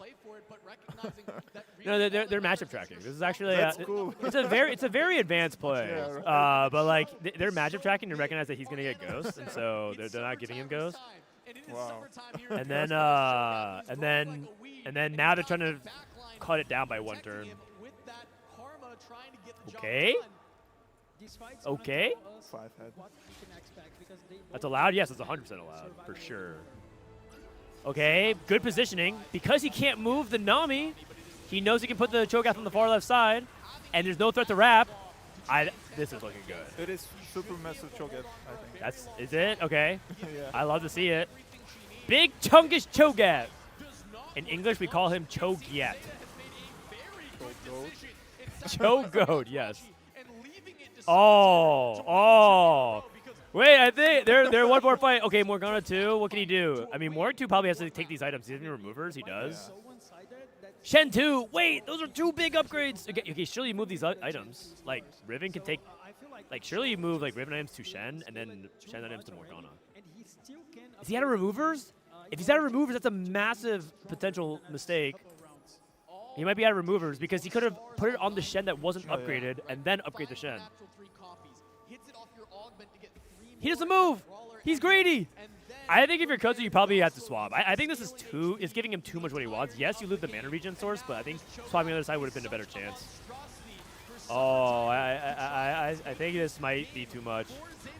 We'll see, though. Shen 2, Morgana 2 is a really big change. Cho? Giat! Oh my god, Zeta, that's a big comeback. Let's go! Not bad. Team Japan, the Japan All-Stars, Zeta. That was a really big clutch. I'm not lying. That looked shaky at one point, but it was good. That was good. Very nicely done. Very nicely done. And that FF was something different. You like that, chat? Yet. All right. Not bad. Not bad. All right. Let's check in on the Mao series. See how theirs doing. I will be leaving for. All right. Get some food. Yeah. Thanks for stopping by. Hope you should having really me. get your own setup. Okay. You guys can check out. This is Holy Thought. You can check out his content at twitch.tv/holythought if you love Turkish or if you know Turkish. Maybe people want to learn Turkish. Who knows? Yeah. All right. Take it easy, man. Guys. Later. GG's. Wow, we are officially starting the other match. Hold up, guys. Dasik has arrived in the building. Do you guys see that? Is there sound? There's no sound. What the? You're kidding me. Maybe I go to YouTube stream here. Pause. Dasik hath arrived. For the very first time ever, Dasik has escaped from Russia. Sorry, I should not say that in case his visa offers it. Dasik has traveled from Russia to successfully play in a live TFT tournament. He hasn't been able to make it to LANs. He never made it to any opens, not the TFT Open, not the Paris Open, not the Macau Open. My God. Dude, he's probably going to win the whole tournament, man. This guy's ready to ult. Or he's going out in 2 games. Imagine he, goes through all of this because he's been denied countless visas to travel to events, including, I believe, another EWC. He wasn't even allowed to travel for Worlds that he qualified. Remember when we did Worlds and some LANs?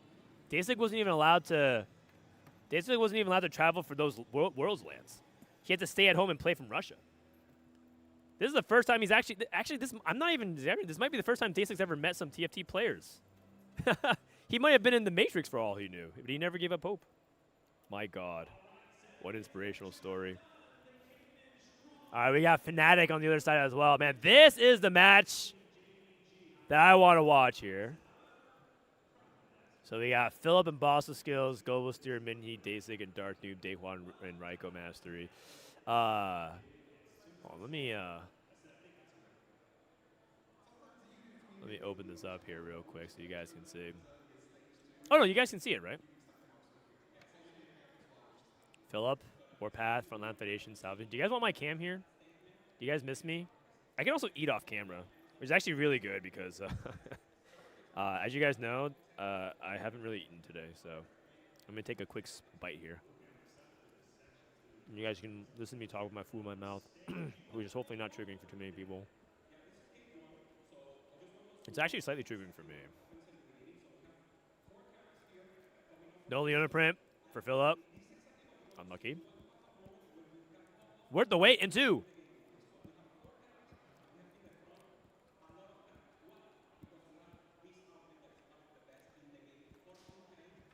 Not that good, though. Okay, so we have... I mean, I guess, okay, Worth the Wait is really good in 4v4 because if it gives you a frontline option, it just gives you a lot of stability around your mid-game, which is what's really important, preserving that HP. Because Worth the Wait is not supposed to win out anyways, so the whole point of it is just to preserve life. Woven Magic. Oh, sorry, Replication. Replication. We'll see what Rico, or Raiko, sorry, I'm so used to calling him Rico. Raiko. He's like, no, my name is Raiko. I don't even know what, that was a terrible accent of whatever the hell I even just said. Sorry. I'm going to go back to munching my food. Minhee also, oh, sorry, there's someone else, I think, with Worth the Wait. I think 2 people took Worth the Wait. Daehua. You know, I want them to show the augments as well. The augments need to come up. This is Minhee. Fnatic. Fnatic actually just got in last night. They haven't been boot camping in France. They've been boot camping, I think, in London. That's what the headquarters is for Fnatic. This is patient study, solo leveling. You guys are cool with watching this match, right? Because the other match is Vision versus you know, we're staying here. Executive decision. We're staying here. Boom.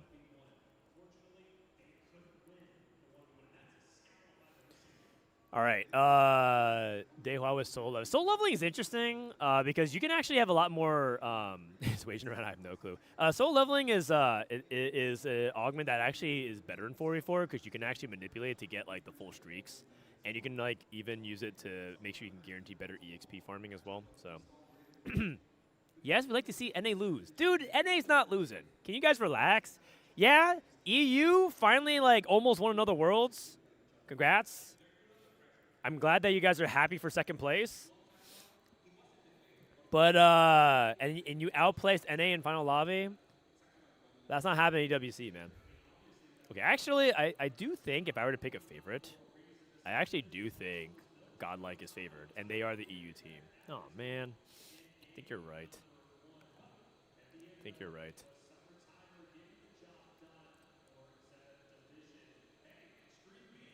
Oh, yeah, also, just want to say, even if you win, we already have our backup excuse. You guys couldn't win without Daehua and Broseph anyways. They're right. EU getting carried by NA once more. Duplicators. I wonder how many people are going to click 4 costs here. There's a couple of people who like could really benefit from it, but losing 4 HP is a lot. 4 HP is a lot. A couple of clicks, few clicks, 3 clicks. Oh, hold on. The majority of people are clicking it. Almost everyone clicked it. Wow. Okay, so it's going to. This is going to accelerate the lobby tempo by like a lot. Why no cam? I mean, I can answer my cam. Give me an ass 11 if you want cam. Completely 2 unrelated things. Give me the ass 11 though, if you want some cam. Some people are just gonna type it. They don't even want cam. They just want an excuse to just be immature in chat. With all due respect, Daehua is the worst player. I mean, that's not bad. Someone's got to be the worst player. Listen, believe it or not, someone has to be the 9th best batter on the Dodgers. You look around, Shohei Ohtani, Mookie Betts, Will Smith. Right? You're looking at all these different guys. Not Will Smith, the actor, he's a baseball player. You're looking at like all these players who are like some of the best positional players, like Freddie Freeman, and you're like, someone has to be the 9th best. Someone has to be a 9th best. All right, let me see if I can add my cam here real quick. Where is it? Where is it? PC. Boom. PC cam. I'm back. What up, guys?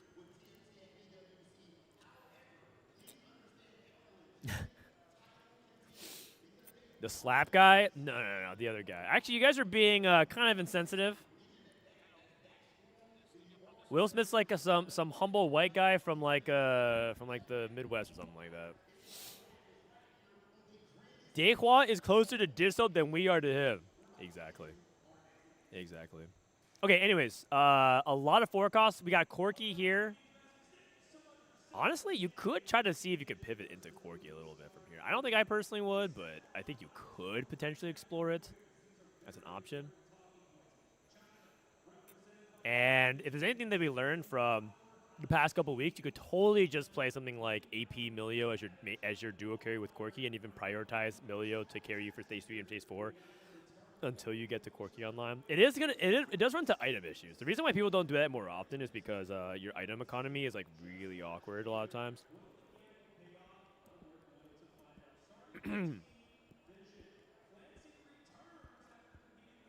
Is Dehua the Scalabrini of TFT?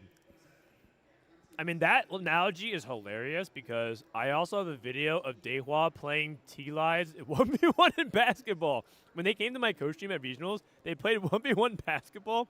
I have some videos of it. All I'm gonna say is, I mean, T-Lives shot maybe wet, but Dehua's got some moves. He's got some moves.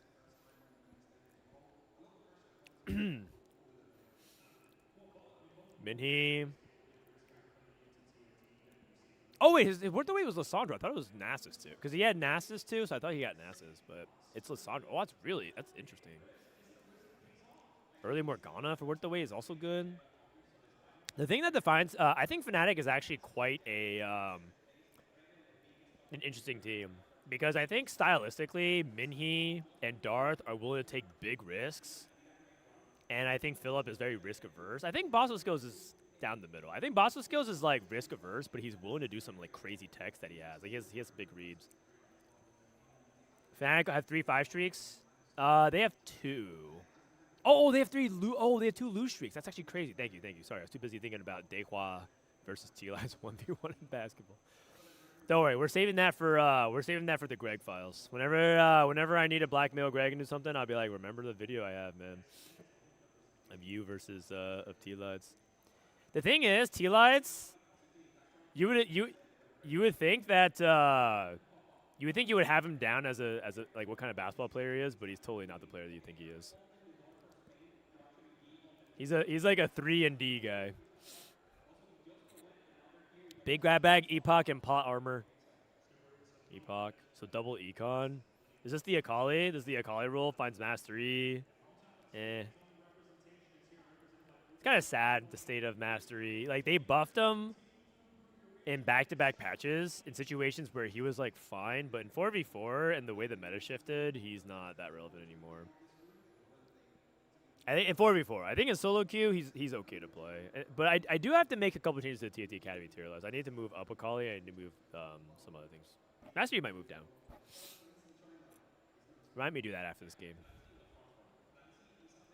Global steer. Whoa! Oh, Dasik took a cosmic restart. Kimi root for Gobo. He's the only baguette. Dude, I love Gobo. You know, Gobo actually might be a genius. He's like 2,400 rated chess or something like that in his spare time. Because he grew up playing chess, and he's like, yeah, okay, I think I'm gonna cool down from a 10-hour session of TFT by playing high elo chess. I'm like, what? That's how you cool down? Insane. Akali solo S tier? I think so. I mean, is there any other comp that's S tier? I think like fully powered Fast 9 can definitely beat Akali, but like I'm pretty sure Akali solo S tier. Okay, worth the wait online and cooking. Almost Tyler 1 level. Oh man, almost Tyler 1. Dude, did anybody watch the Tyler 1 vs. Ludwig Street Fighter show match? I actually followed that entire arc. I watched both of them prep. I watched them face off at EVO. I watched the follow-up tournament that Ludwig hosted with Emily Wang, of all people, by the way. I was cheering for Emily and my friend SK. I really wanted them to fuck him up, but it's so funny. There's a lesson in all that somewhere. If you stick to your style and grind hard enough, and you have no other commitments, you disregard you disregard your family in pursuit of LP, you too can hit Challenger, or I guess Masters. How viable is Fast 9? I think it's reasonably viable. In 4v4, I think it's just context dependent, but it's definitely possible if you win streak early. I think it's just purely for high rolling, like it's just win streak. The Vitality play. They play after this match. They play after match 3. Super partying gift. 12 gold. 12 gold's a lot. That's pretty hard to turn down. I think if you're lose streaking and looking for a 4 cost, you take the super. So Dasic, Bosso skills. Philip took it. I mean, Philip and Bosso skills were full lose streak. If you're also in 5th and 6th, if you're in 2nd prio, you can definitely take the super partying gift still, because you can still high roll the 4 cost and some 3 costs were good. Let's say you're playing the Space Groove line. That's like something you could take. Cosmic Restart into Timebreaker and Voyager. Nah. Dude, he's cheating. Oh wait, he's playing AP. I thought he was playing into Corky Riven. Oh. Okay. Dude, Dasic. Dude, the glare coming off the top, right? The shadows cast upon Dasic from above make him look so sinister. He's playing 2 Acels. Dude, Dasic is intense. He is farming so much R right now. Dude, he is here for business, man. He has been let go of the hyperbolic time chamber. He's been disallowed from traveling to TFT events for 5 years. For 5 years, we've been competing in TFT lands. He hasn't been able to go to a single one, and now he's finally here. He's ready to ult. He might never go back to Russia again. Okay, again, not a cool joke if his visa officer is actually watching the stream. How crazy would that be? They're so worried about him like leaving that they'll like watch his stream that he's competing on.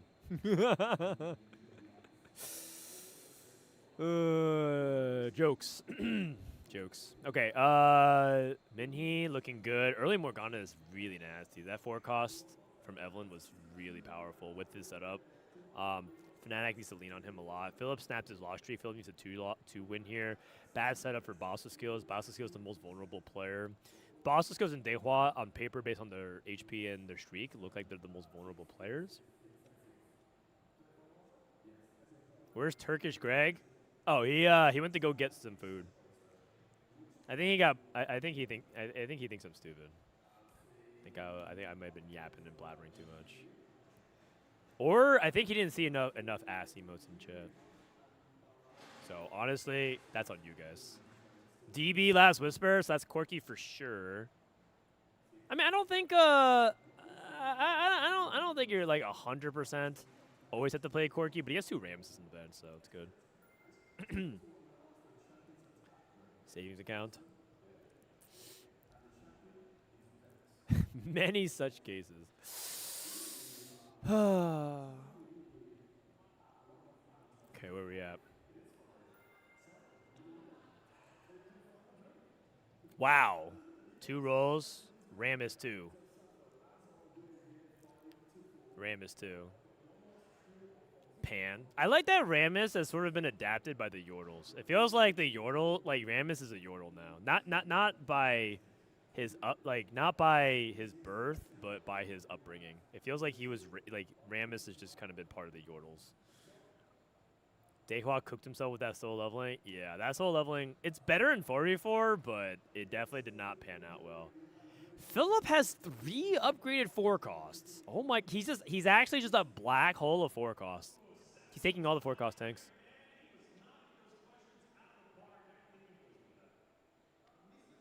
His front line is good. This should definitely win this stage. Is he going to make Rogue? What does he make here?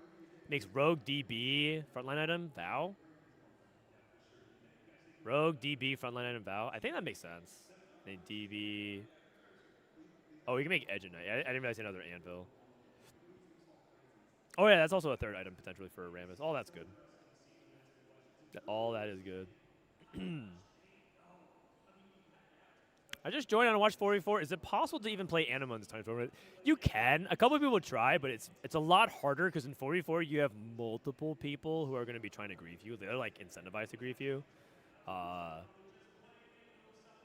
You know how hard it is to play Anima when 2 people take calc loss besides you? It's kind of like that. Min-Heat win streak. Group hug, cybernetic exclusive customization. Philip at 14. This is not looking good for Philip. Uh-oh. I feel like Fnatic is... He needed to win that fight. The no DB slam. The no DB slam might have cost him. No Corkies. This is one of those spots where I feel like you hit enough so you can't even say like you got that unlucky. Because he hits so many 4 costs. It's Sunfire here. And I think also he needs to DB as Corky. And I think also... Yeah. Okay. Okay. I mean, Philip down to 14. He can survive a hit. Dehua's at 37. Dehua is anchored. This is Dasik on the other side playing 6 mech. Ari Zara. He's only on mech 1, though. He's only on Galio 1. That is possible for him to break. But I do think that he's the underdog. Actually, anti-heal's kind of a big deal now that he got it. Oh, looks like it's enough to get to the front line. Asol finishing up a lot of units. It's very close, actually. Oh. Those units were about to die. That Rams 2 live forever. So we're on Akali. Global steer on the Akali. Who's the Akali player for Fnatic? I think it was Boss of Skills. Boss of Skills looks like he's stabilized. Rico hit Leona 3, so Darth noob. Darth on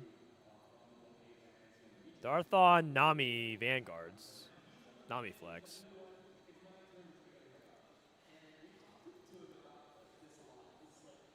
Ash, sorry. There hasn't been good times to play ads because we've been going game to game to game. So actually, I felt Raptor, if you're here, can you like make sure the ad timings are a little better? Thank you in advance. Okay. They just have to eat it. Shojin, Deathcap. Why isn't Dark Noob walking? Oh, a little bit of lag. YouTube stream, hello?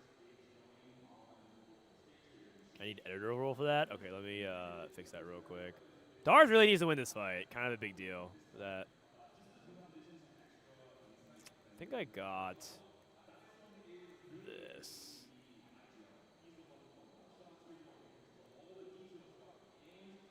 All right, I think you're good, Raptor. Let me know.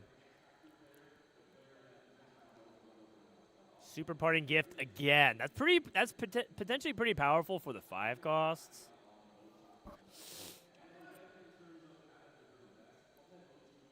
A lot of people clicking it. Holy cow. A lot of people clicking it.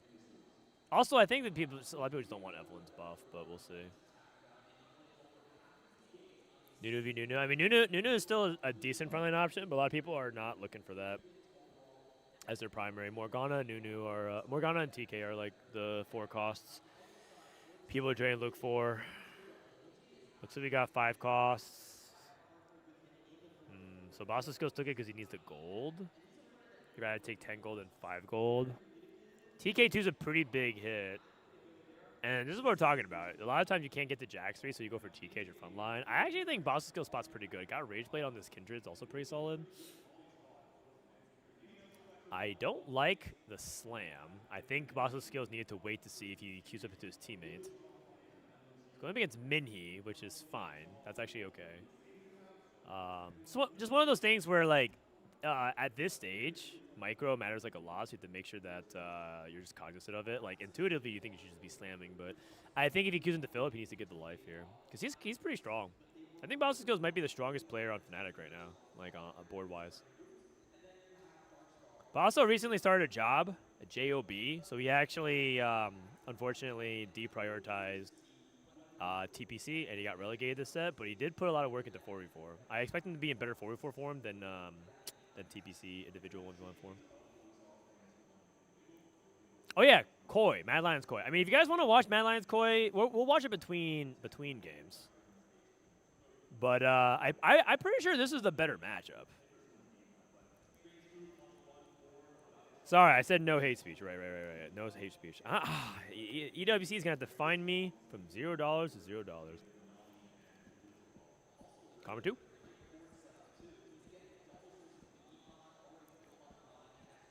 Still on Corky 1. Philip's dead. He is cooked. Wow, it's Philip versus Darth.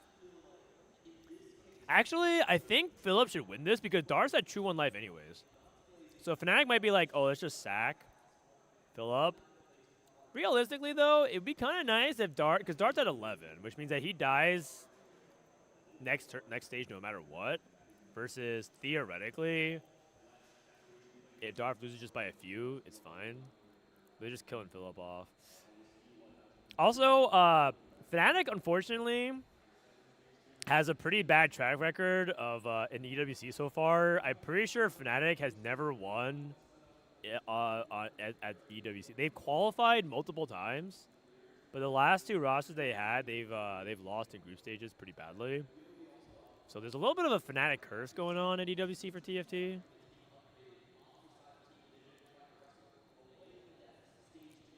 Darth at 1 life, 4-7. Yeah, not really much options here. Ooh, the overlay with the tiny ass items. My God. You have to squint real hard for that one. Also, these are items that are equipped. Items on the bench. Total. There's no way it's total items. I heard they had a really bad coach the first year. Nah, that can't be it. That can't be it. Yeah, I know that coach. And not only was he reportedly an amazing coach, he was also handsome. Just saying.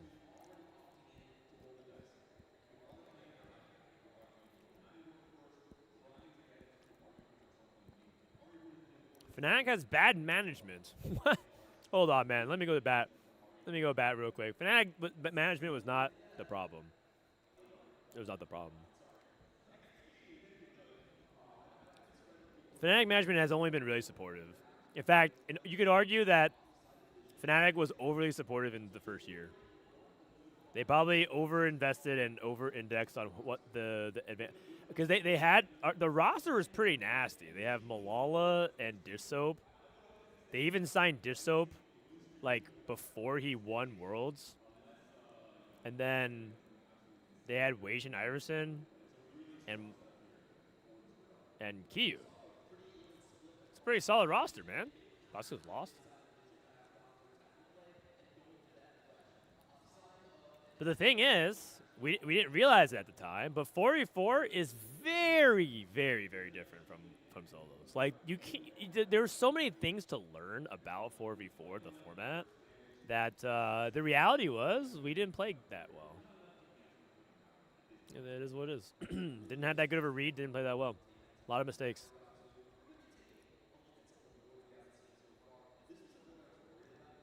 I just walked past ZETA. You're here? In Paris, and instead of sitting in the crowd, you're just typing in chat.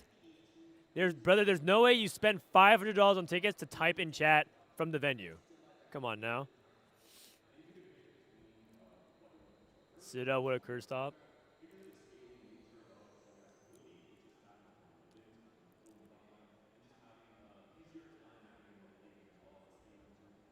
Universe, you're telling me that you are in the venue and you're just watching the stream from your phone.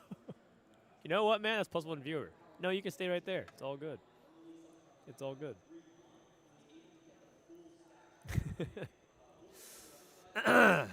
Darth is dead in 7th place. This is looking very, very, very bad for Fnatic. Oh my god, they're about to get 1, 2, 3, 4. They're about to get outplaced by Dehua. Oh god. Oh god. That is not good. Let him sit behind you. Well, technically he would be. There's a giant ass. I'll show you the cams. There's plenty of room. Come sit anywhere, man. Is this a warehouse store? We got chairs for days. Come on down. Oh, sorry. This is the wrong POV. Wrong POV. Boss's skills are dead. Okay, it's a 6, 7, 8. Rough. I'm not so sure about Fnatic's macro here. Whatever happened, it just didn't look like a very convincing loose streak. They had double loose streak, and they did not feel like they did that much with it. Not only that, it felt like. So, like, the only person that did their job was Minhee. Minhee was the only person that did his job. Minhee worked the weight, he tempoed, he tried to, like, play for a streak, and then he did. And then he traded his HP, and then he looked around, and all of his team was dead. Philip played Corki, died. Darth played Namiflix, died. Boswell Skills played Akali and died. You know what? That wasn't even that bad macro, really. I mean, what happened there?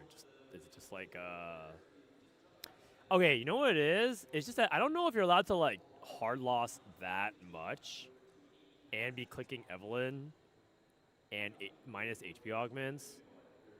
Because again, it doesn't have to be necessarily like they played bad. It could just be like they put themselves in difficult positions. Dude, the Cavs are freaking out.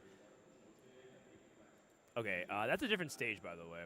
Let's check out the other cam. This is the Towards some version of AP Flex onto. This is the mainstream with Revan, Safo, Dalesom. Team Spain. Can Spain win Soccer Worlds and TFT 4v4 Worlds? That might be crazy. Maybe we've been actually having the wrong conversation the whole time. Maybe France is even the best country in their region. Maybe Spain's #1. That'd be sick. A lot of potential future econ from saving. We're about to find out. And then an explosive combat power augment. You haven't committed any items yet, so you can truly play around it. Thank God Spain won, by the way. Am I right? I mean, it's not like Messi needs it for his legacy. Not to take Prismatic Ticket, is going to roll his emblems. Does he find a Dark Star or a Brawler? Those are the twos he's looking at. My goodness. Dark Star +1 and a Rogue +1 to pair with a Kite. Wow. Hold up. JG. Dark Star, Rogue, and Psionic. Oh my god. That is a trade tree. That is a trade tree. Yeah, great find coming in from him. Safa, on the other hand, Argentina's not very likable. Yeah. I mean, that's one way to put it. Disgraceful is another. I mean, nothing against Argentinians. Just, you know. If you find the spot for it, still did very, very well attack round. It's just hard to get into. Not the star of the show when it comes to the reroll right JG now. Cho'Gath. Well, I mean, it's kind of nice because Cho'Gath gets to stack a little bit. But I think Gnar, So, yeah. Gnar, where you just don't have to at all, can be very, Lissandra very 3.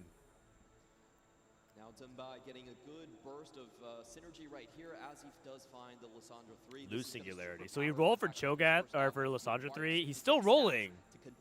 Really? This is Genbai. Genbai, this guy he had a really good set of performances. Even at, specifically at Worlds also, he did really well. And he was touted as like one of the top 5 players in China this past year. So he's definitely a force to be reckoned with, for sure. And Odessa right here trying to play for the full loss streak as well, but was broken before. This is one of the players we haven't seen before, and it's actually going to be the first glimpse at something like a Brawler E. Looks like he gets an easy win here. Saves his account. Pandora's is lower value in 4v4 this set because there's no carousel. I actually was wondering about how the God Boons would affect 4v4, and I was like, I was waiting to see the effects of it before I declared it positive versus negative. I think it's less interesting. I think carousel is a lot more interesting in 4v4 than it is in solos. I think Moji, for instance, he's clearly going to space. I'm a carousel hater. On before Dallasum, that's going to be the critical tempo point between these two players. And on the other side, I think Odessa, his loss streak was broken. Do you see the white shirt? Playing a completely uncontested competition. He's not. He's right. He's over here, guys. He's over there. See that guy? This guy. Oh my God. Whoa, what a time to be alive. There's really a guy that's just spamming chat. Oh my God. What up, man? Welcome welcome to TFT. The one chatter. Stage 3 is not really that exciting maybe for this game. I think a lot of players are just looking at the Invite him to the stream. Maybe later. I think you need credits. You need like a badge to get on there. Otherwise they won't let you go up. Dude, they can't just let anyone come up here, man. There's rule of law here. We don't just let anybody come up.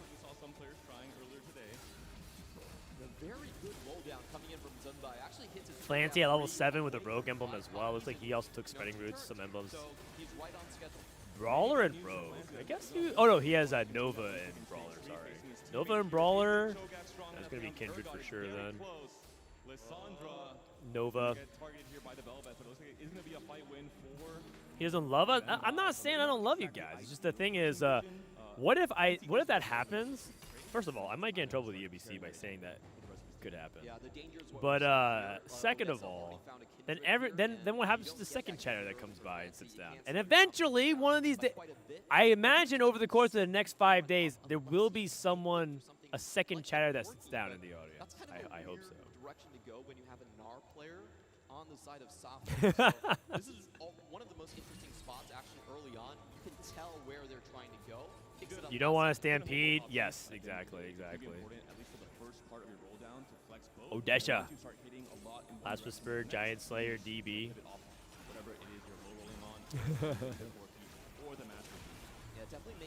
The cancer vision is completely messed up. Revan! The legend Revan. Revan has been relegated from TFT. I think he said that he's not going to come back to compete for a while. He's going to take a break, but maybe try again one day if he likes the set. For him, this EWC trip, this EWC is the last of his like TFT journey for a bit, competing. But it's been fun. It's been fun watching Revan. Why is there no people for EWC? It's TFT. TFT is not really like a live game spectating experience. And also it's a Tuesday at like noon, so people are probably at work. The thing about TFT is that it grew up during the COVID era. So TFT events was never really part of like the culture. When TFT first started getting tournaments, it was during COVID, and so we got used to making everything online and digital. So we actually haven't gotten used to, like, we never had a habit, a culture of like, oh, to have TFT tournaments, you have to meet up in person. And when we realized we could do it online, it became like the standard. And This is the time to shine for both MojiG and Odessa. They have to stabilize their boards. Now they cannot give up. Why did TFT come after League? They saved the best for last. They knew that this was all preamble. Any high roll blitzes on 8, which is a pretty important thing you're trying to play for with this much gold. Dude, they knew no one cared about MSI, man. That's why Lion lost, because they knew that this one doesn't matter. But for EWC and TFT, that's the real shit. I think the Riven too is definitely going to be strong enough in this time. He just needs some tank items to pass the Snatchers. Nami too. Very good roll down, so he's kind of passing the That's an insane roll down for MojiG. Now that for Nami talks. And the players who have been kind of coasting through stage losing some fights, the moment they face these two players. But I think next. I think this weekend, I'm pretty sure this weekend we're gonna actually see some people in the crowd for sure. Like on Saturday, if the finals is Vitality versus I'm trying to think of an EU team. Go Boost here. You see that, right? Prismatic. Here we go. 4-2. Instant wand overflow for Safo. Roll down. Looking for LeBlanc, too, if he can get it. He's pretty poor, though. Does hit. Blitz Vex. It's nice. Here comes Dalesam's roll down. Looking for Nami, too. But Nami's already gone by MoGG, so it's going to be a little bit harder for him to hit. Does have the Leona 3, so he can use that as his anchor point for stabilization of his front line. Still needs more damage. Riven 2 is good. Oh, and we have good news. We are officially back and ready to go for the B match stream. Fnatic versus Godlike. We are back and ready to go. Bold of you to assume Soju will advance. What? Soju has done nothing but advance over the past year. What are you talking about? What are you talking about? I guess they haven't started yet. That's Gobos here, by the way. One of the only French players here. This is Shafo.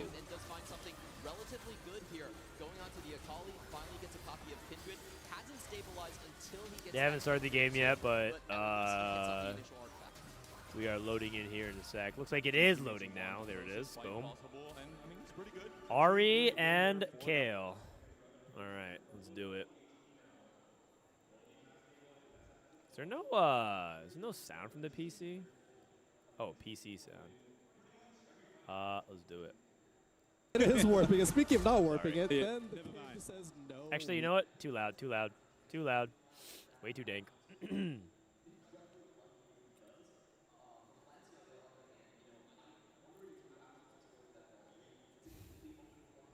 Dasik is yeah, Dasik is live in the flesh, man. He is. He exists.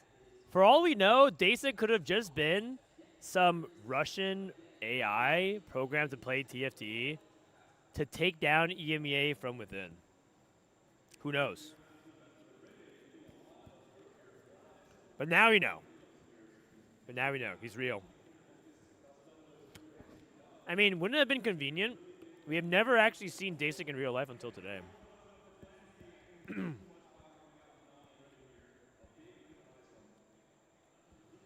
How crazy would that be, man?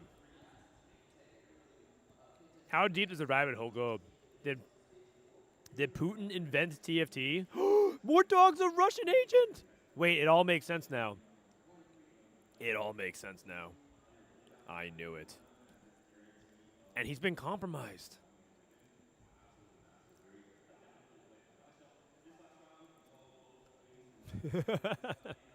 He can always be a host, it's true. What if it took this long because they had to make him human? That's true. They only had the upper half completed. I've never seen Dasik's lower half until today. Prismatic! Why spending? At what cost? Buried Treasures? I'm pretty sure Buried Treasures is the default pick. Ooh, Deadlier Caps. But okay, Deadlier Caps is interesting. Minnie takes Build a Bud and gets Twisted Fate 3. I think Minnie really likes tempo. So I think this is like his style. Minnie just generally plays for the high tempo spot. Looks like Philip took it as well. 2 high tempo players. Trade Tree into Darkstar, Sniper, and Primordian. Keeps Primordian, gets Brawler and Psionic. That's not bad. Honestly, not bad. And so Philip's going to stay on Primordian. He has Gunblade, so he's playing towards a Akali. This isn't a Akali game. Okay. Mickey G come to main entrance. Oh my god, he's literally grabbing a buddy. Wait, hold on a second. We're about to double our viewer count. Live in studio, guys. We have Frodan and his 2 fans. Is Darth Noob nerfed because he can't walk on stage? I mean, there is an element of it, which is Fnatic literally landed last night. So they might be jet lagged. The game restart? No. We were watching. So basically, the way it works is like kind of like the normal co-stream. We watch a game, and then on the side, you have another game going on. We watch the end of that while it's going on, and then we bounce back to the other games we want to watch. Worth the wait 2 into Gwen. Worth the wait, Gwen.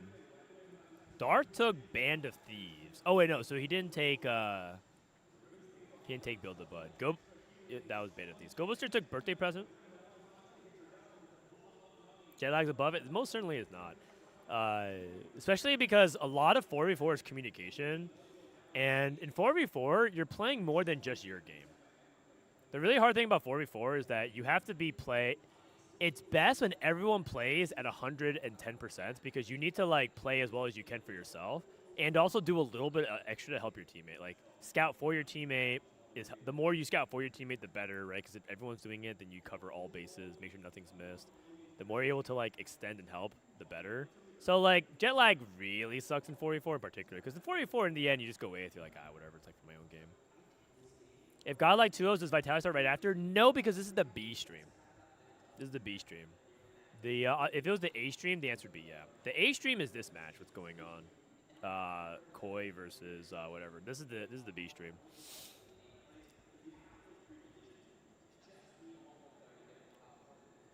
Okay, TF looking good. Okay, things are looking much better for Fnatic. Triple 3 people on streak so far.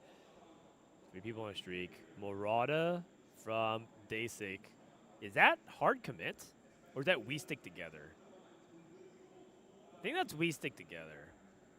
Are you're allowed to click this augments if that's we stick together. Hard commit makes a lot more sense because then you actually get the units, but what's the score of the other game? If you go on the other stream, it looks like it's 1-0 in favor of oh, they haven't actually finished the game. Never mind. It's 0-0. You gonna stream the Vitality game? Yeah. That's what I'm here to do. I literally have this Vitality jersey and everything like that. I have like an activation for Vitality. I'm here because Vitality flew me out. I'm not here. I'm not here on any official business. I'm here because Vitality was like, "Do you want to come out?" And I said, "Yes, if you're willing to buy a plane ticket from my wife so we can go on vacation a few days beforehand." And he said, "Sure." Handshake. And so I'm not like paid to be here or anything like that. Where's Weishin? He's in the super fan zone on the B stream. Kale, craftsmanship. Who's not clicking craftsmanship? That's what I want to know. Scam the plane ticket? Yeah, sounds good to me. Is Weishin supporting Fnatic? Yeah, it's actually really funny because I talked about it before, but I'll explain it one more time just because we're watching the Fnatic match. But Fnatic has a super fan program, and oh, thanks, babe. Oh, wow, that's a really big gift box. That's for me? Oh. Holy. Okay. All right, well, I'm going to put it here. Thank you. All right, thank you so much. Oh, I was so cold. Guys, you have no idea. I'm freezing here. I think I was talking, but part of me was talking so fast because I was freezing. More Frodan fans. That was my wife, so you're right. That is a Frodan fan. She's the biggest fan of all. Open it. I'll open it up after this game. Anyways, Fnatic has something called the Fnatic Superfan Program, and they said that they would bring out Fnatic's biggest fan. However, Fnatic's their teams did not advance that far into EWC, and so TFT is one of the only presence Fnatic has at this tournament at EWC. And so they asked the TFT guys if they had any super fans that would come out and watch them play TFT. And they say, "Oh yeah, sure, we know one guy." And then they submitted his name, and it was Weishin Iverson. So Weishin Iverson got a full Paris trip during the TFT offseason to hang out with the boys in Paris. Not bad. So yeah, I mean, and so now he's gonna go intend to do all the fan festival stuff for Fnatic. And I mean, the thing is, Weishin used to be on Fnatic as well. So if he shows up to the super fan, like, the Fnatic guys know who he is, obviously, because they signed him before, so he just shows up to the super fan. Oh, man. That's hilarious, man. Like, Fnatic had Weishin on the roster 2 years ago. We did so. Oh, man. Good stuff, good stuff. All right, end of stage 2. 5 win for Phillip, 5 win for Mini. Good spot for Fnatic. They control all streaks. They control both win streaks and the loss streak. So I think Fnatic is in a much better position. Last game, I was like, okay, they control all the lose streaks, but then the stage 3, they just kept losing and losing and losing, and they didn't win. And then they all of a sudden had no HP to work with, and they just died. So it just feels like the setup around that was not ideal.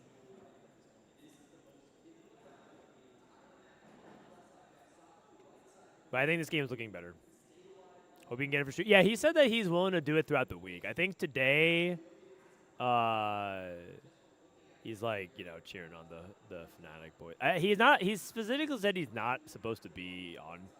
He's supposed to be watching Fnatic from the stands, from the seating area. Are we gonna get a camera shot of Wei Shen? I hope so. That'd be so funny. 6 Akali's. What is this? Eh? He must have gotten one off the leveling.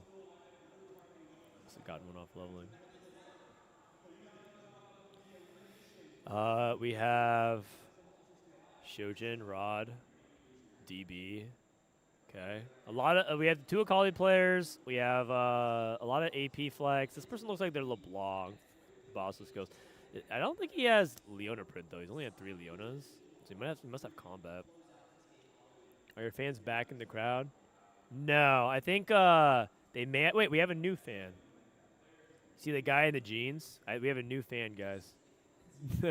This one guy. Hold on, man. There's more of them coming out. This is the end of the other game, by the way. The ending of Vision and MCoy. Looks like Vision needs to 1-3. Very, very close game, actually. Well, but we'll catch the ending of that later. Prismatic.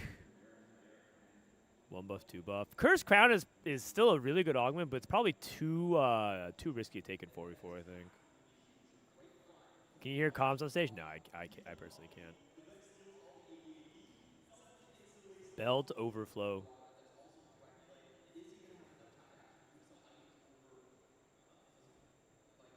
So Dasig is also going to be playing Tempo. I think because he's a Marauder emblem, though, he has options. He doesn't have to play around Akali. Definitely one of the strongest lines to do. But you also can play like a traditional Marauder setup just for Tempo. Darth with Sweet Treats and Thieves Gloves. A lot of items here. Hydra. This looks like Corki. Could also play into... Oh, no, never mind. Doesn't have Xayah items. I do feel like I see a lack of Xayah. It looks like a lot of people are not really prioritizing Xayah in the 4v4 meta. We do have a little bit of Xayah, but I think it's probably just the Stargazers are not conducive to it. Did Broseph flat? Yes. Broseph actually thought he was going to be playing the whole time, and they had him practice and sub in during scrims, and Dasig literally arrived like 2 hours ago. Dasig arrived 2 hours ago, and he sits down and he plays. Imagine if he sits down, plays, and wins. How euphoric would that be? Because Broseph told me that he's not really he worries that his execution is not as good as his strategy, because he enjoys coaching, but he thinks that his execution is a little bit lacking at times. So I think he prefers coaching, and I think that's where his strengths really lay. So I think they all prepped as if Broseph was going to coach.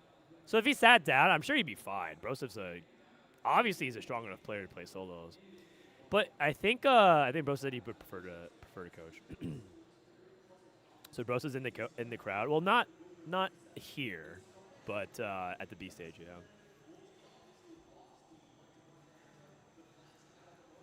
All right, Boss's skills. What's Boss's skills at? Hold the line. Hold the line's really good. Hold line's really good for this line. Hold line's really good for AP in particular. Just gives so much AP. It's like giving death cap to all your units in the back. Really powerful burst of damage. Since AP is very thresholdy, it ends up being quite good.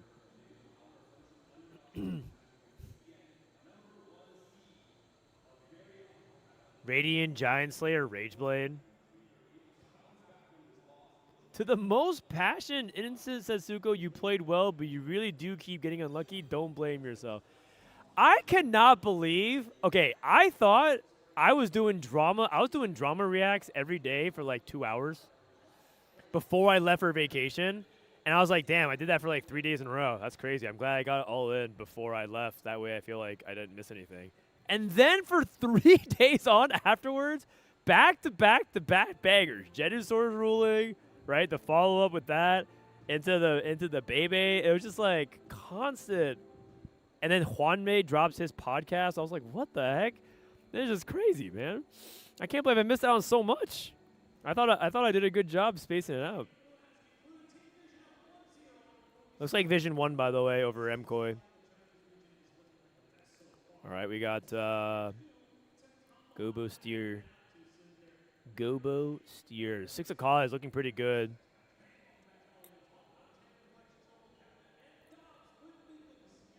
And then we have Giant and Mighty. Drake Tree. What was the Homeway pot? He did like a really long interview where he like sat down and broke everything down and whatnot. The Bebe thing, though, I mean, my God.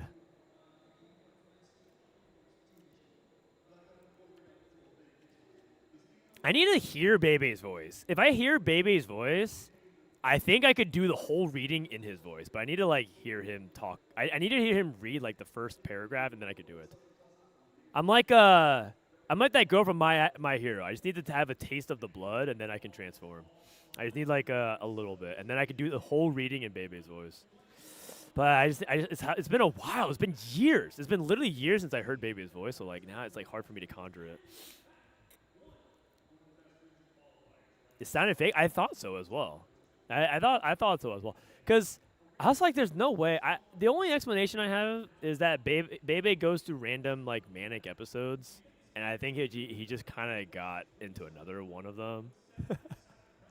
Also, isn't it kind of disrespectful of him not saying anything to Milk? Didn't he say Milk's retired? Like, he didn't even see Milk's retirement news? He could have at least dropped a note about that. Like, he keeps telling you to quit your job, whatever, and, like, Milk actually did. He didn't even say anything about that. Okay, Gobo leans back. Pretty upset. I mean, this is Gwen 3. He's not going to beat Gwen 3.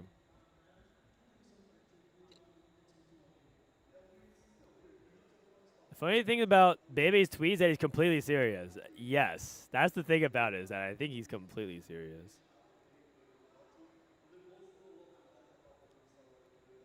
So many good copy bots. Dude, we are eating so good.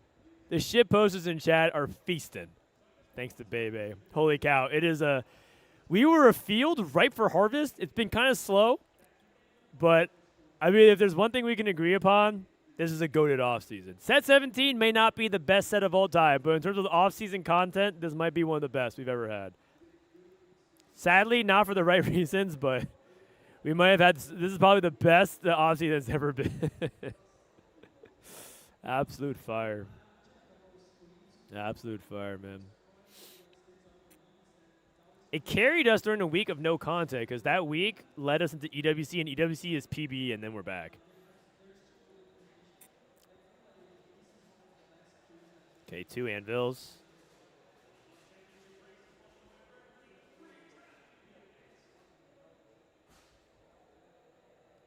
I thought Milk was the person that was last TFT. Oh, I thought he was talking about Morta. You know what? I'm not gonna lie. I didn't really. I was so delirious reading that. I don't think I actually knew what was going on. LeBlanc 2, 10 loss for Bossa skills. Fnatic seems to be 10 lossing both games. They're. It feels like they play for the 10 loss very often. See if it pays off for them. Void Staff. Front line. Moggs, Void Staff, good items, good setup here. This is really good for Bossa skills, looking very good. I actually think if I'm Bossa skills, I'd probably frontline some units. Like maybe frontline the Teemo. Get a little bit more AP. I don't think these units matter nearly as much. Plus, just at the risk of protecting LeBlanc just by a little bit more, I would actually frontline some more units as well. Not that big of a deal otherwise. TF3 falling off for Minhee as expected. Minhee's, it'd be nice if he can win one more, but he's expected to fall off and die somewhere around 6th place here. Triple Prismatic. Karma's Core, here we go. Big roll for Dehua. Dehua, NA's biggest trash talker. See if he can do it. Looking to see if he can find and play around Asol at the moment. Looking for any AP, really. Finds Nami. Skips Nami. He's looking for LeBlanc. He has no Rage Blade. Okay. Maybe the read is that they can play LeBlanc anyways. Plays Karma over Zoe. Has Morello on Lissandra. Okay, so he's not playing Shepard. So then why are we playing LeBlanc? Just to keep Shepard in until we hit Sona. Holding on to Corki. Oh no! Oh no! Raiko clicked. Call of the Chaos and got Golden Egg. Okay, but you know what? If this were to happen, 44 at least, they could give you some lives. Also, this Gwen. Oh, hold up. Hold up. Maybe. Oh no, the Gwen actually missed the Kindred in the back. I think he had a chance to win this fight if this Gwen actually assassinated the back. Uh-oh. That's not good. Bossos goes winning. Philip losing. Darth Noob. It's really important Bosso and Darth Noob make it out here. I'm actually worried that Minhee might go 8th because Twisted Fate 3 is like really bad and he can't really win any fights on stage 4. Dehua hit Nunu too. I think Minhee might be going 8th, and that's it's really bad for the Build-A-Bud player. It's kind of bad.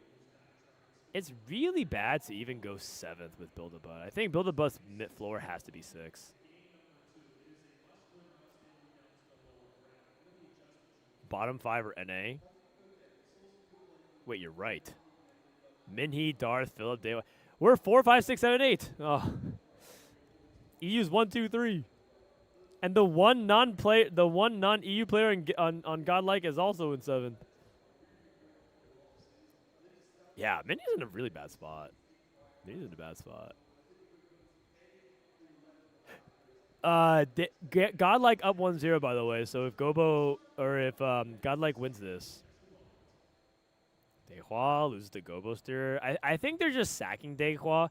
I think they're playing for triple bot 4. They're just saying Dehua can go 8th. If the rest goes 5, 6, 7, that's fine. Dehua is the Draymond Green of Godlike. And yet, Draymond Green has more NBA championships and accolades and money than most other NBA players can have in a lifetime. Especially the NBA players that he's compared to. So you know what? Stay hating. Stay hating. They hate us because they ain't us. Reforged. Flail's good. Flail's really good. Oh my god. Wait, he's back. Dehua is back. From punching Jordan Poole to this. Sona. Move Leona, 1 over. Close enough. How do you win 4v4? Just have more points than the other team by the end of the game. Then you get a point. 1-3. Can Rico win a single fight? If Rico can cash out this egg, maybe? Boss of Skills. Boss of Skills needs to get this win. Losing here is unacceptable, to say the least. Rico should be going 7th here. I think that this golden egg was a very unfortunate cash out. And I think that it should be Minhee 8th, Rico 7th. But if Rico gets a free fight from his teammates, like Dasik and Ghoster are super healthy. Like Rico should theoretically get an easy win here. But because I think, well, okay, I don't know if they can play triple bot 4. It might be Rico Dehua somewhere, like interchanging 6th and 7th place though.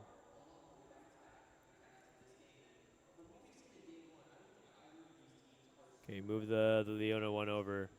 Boss of Skills and Dehua. Mastery. Philip trapped his Mastery in the back. Philip trapped his Mastery in the back. Dude, can we get a cam on him? We need a cam on him right now. Oh, no. Oh, no. And that. You can't be doing that. Oh, and Mastery's already a pretty bad matchup. Ooh, that is not good. Boston Skills, though, is happy for the what? For I bet Wage Nyerson, super fan, cheering his heart out right now. Oh no, Gobo gave him a life. Gobo benched 3 Thieves Gloves. What on earth? 3 Thieves Gloves on the bench. How does Gobo have 5 Thieves Gloves? I mean, he got it from Band of Thieves, but Quirky 2. Looks like Gobo makes it. Graves 2. All right, now you have to check your Thieves Gloves one at a time. You have to buy, equip, and then check them one at a time. Okay, tank 1, and then that one's for Graves. Dehua. It's looking like Fnatic is in a tough spot. They really need. Oh God, Philip lost as well. Uh-oh. They really need Boston Skills to pull a rabbit out of his hat here. Gobo lost, or Gobo hit. 2-star Graves, but he's lost 2. Oh my God, this HP deficit is so high. They need Dehua to go 8th. They need Dehua to go 8th.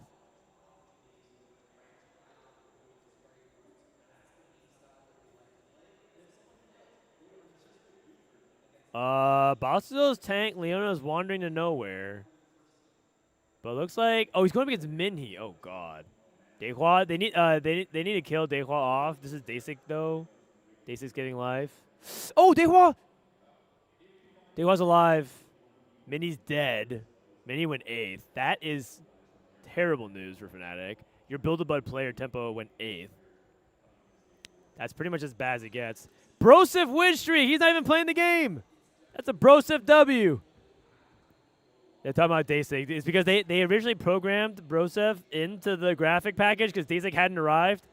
But they actually gave Brosif the they gave Brosif the credit. Oh man. 10 win streak for Dasik.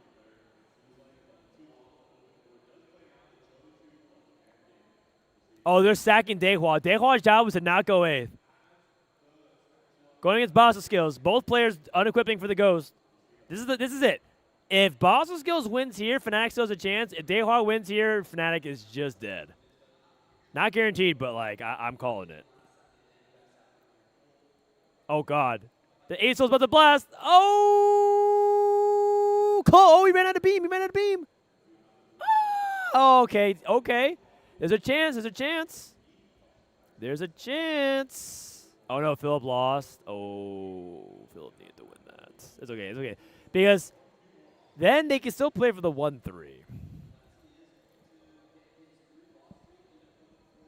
Dude, what happened with Philip's game? I thought it was pretty good with the Nova Brawler. He even hit Tom Kench, too. Oh, he took hold the line and played some weird... Oh, he's like forced to position in a really weird way. Fiora 2 in the shop. Makes it. Plays Mastery. Evan Shroud. He's just hoping for something better. It's a call. He's trapped! Philip! Okay, no, it's good. He's a genius. He knew the Fizz would dash in. He's a genius. Philip, my man, you gotta clear it through, man. I know you're from New York, so you're used to the traffic jam. You gotta pave the way, brother. You can't be leaving your carries in the back. Oh man. Darth lost. Where's the golden egg guy? Rico won. That's the golden egg. Here we go. Golden egg cash out. Fawn and a lot of gold. That's a lot of gold. Okay, you know what? That's not bad. Level 10, 60 gold.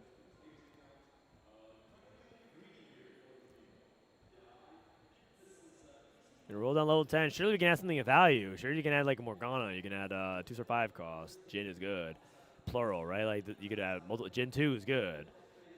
Blitz 2 is good. Holding LeBlancs. This is going to be real tough. They need Gobelster to die. They need to outplace 2 members. They need Gobelster to die. They need Rico or Dasik to die. And I don't think Rico's going to die, so it's It's got to be Dasik. Gobos are also at full power. 2-star Vex, 2-star Graves. Good Thieves Gloves as well against Raiko. Philip going against Bossa Skills. Oh, man. Okay.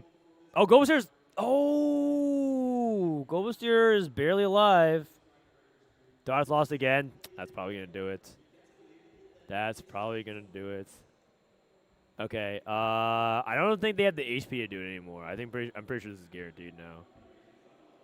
They needed they really needed to tie at the bottom. If Minhee went 7th and Dehua went 8th, then whoever wins the game, they can play for the win. But nah, they can't. I personally think Fnatic, their boards never look that good, and I feel like their setups, it just doesn't feel like they've ever gotten to good setups. I don't think there's anything like inherently wrong with like a lot of the small things that I saw. So it has to be the big thing. It has to be big picture. It has to be that their read is off about like how to play certain spots. It has to be that because it really did not look very close this series. Bossa Skills is dead. I think it's like it's probably like what they played out of Lose Streak wasn't good enough. What they're giving away too much advantage to Godlike, and Godlike is like converting it from win streak. Dehua fist bumping. Gobosteer, Raiko, and Dasik. Dasik's first ever LAN series, 100% win rates on LAN. And Fnatic, I mean, it did not look competitive at all. I mean, Dehua came onto the stream earlier and said that he thought that they were very favored against Fnatic. And he talked big and backed it up. What can I say, man? What can I say? That's good stuff. Wait. That's Wage Iverson. Guys, that's right there. Oh, I see Wage Iverson. He's right in the center. Do you see that? That tall guy? I recognize that tall, lanky frame anywhere. Wait, is it? Actually, I don't know anymore. Actually, you know what? I think I may have just judged him by the back of his head. We're changing feeds. BRB.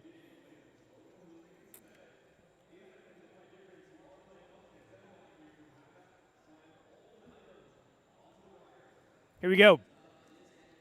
This is the main stream. Put up the sound. Concentration. So we're playing some Zoe Reels. This is game 2. After this series on stream, is going to be the Vitality match. Are people wondering? Coming up on Revan. Right now, Vision is up 1-0.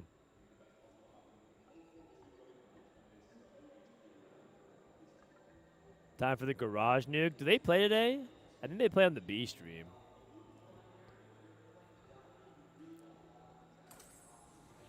Okay. Looks like we got team building. Lulu reroll from Medallion Lulu. I'm pretty sure China has the read. I think their prios are correct. I also think that they have a different prio on some reroll comps. Like besides Akali, I think they're willing to play MF a lot more than other regions, which I thought was really interesting. And trying to see if there's anything else. No, I think that was it, because I think the Kai'Sa reroll was Korea. Dalesom, Heavy's the crown on the other side by Koyui.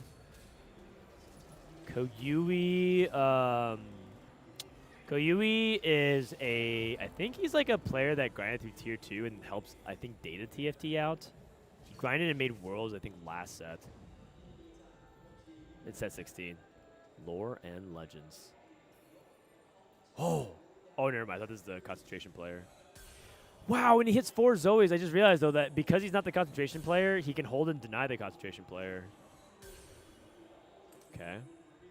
Mo GG from Taiwan. Mo GG is kind of like Dasik. Sorry, kind of like Dehua.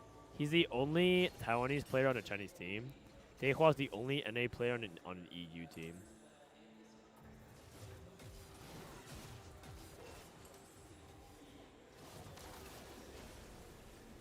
So let's see if we get a little bit of a win here.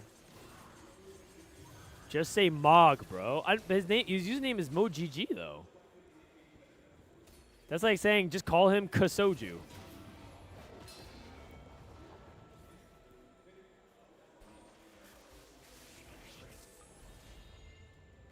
Thresh. Probably gonna go with Thresh here. Blessing speed is not bad if you're playing it on a champion that really uses it.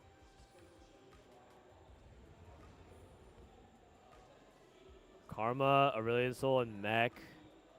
Almost everyone here clicking on Thresh. Random boon. Or random loot. I think this is mystery loot. I just saw who the Vitality Boys are playing. So here's the thing, though.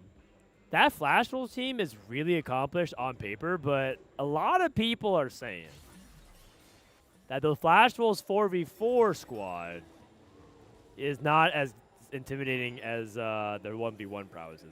Individually, those guys are awesome when it comes to solo queue, but in fours, they're not as scary. That's what I've been told. Take with that what you will. But Ironbog and Achi and Terry, very solid roster. All of them have made final lobby at Worlds. Very, very good Taiwanese super team. But people saying that they're rocking them in scrims. Really, really powerful squad, though, on paper.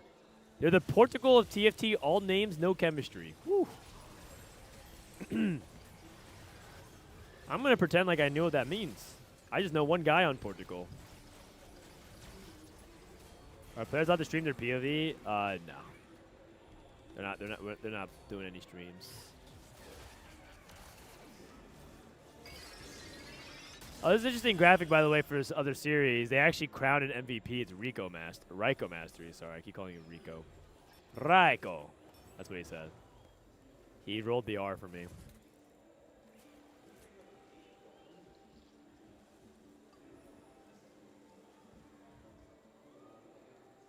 Jedi Sword is the Argentina of TFT.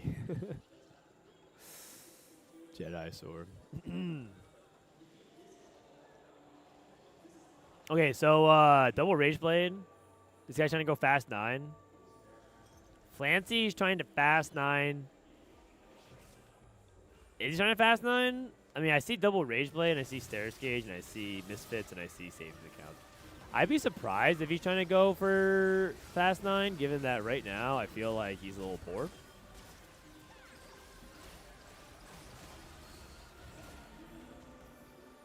Four seems much more different than solo. Seems like communication's got to be point. That's a big part of it. It's not just communication, but it's also presence of mind to work as a team. And it's hard because so much times in TFT, oh, there's an Echo Blessing. So much times in solos, you're just not used to factoring in a teammate. I mean, some of you guys in chat have played 4v4, right? You know what I mean. You're just not used to playing with a teammate. And that it even happens in double up. If you ever like queue up double up for the first time, there's so many things you don't think about.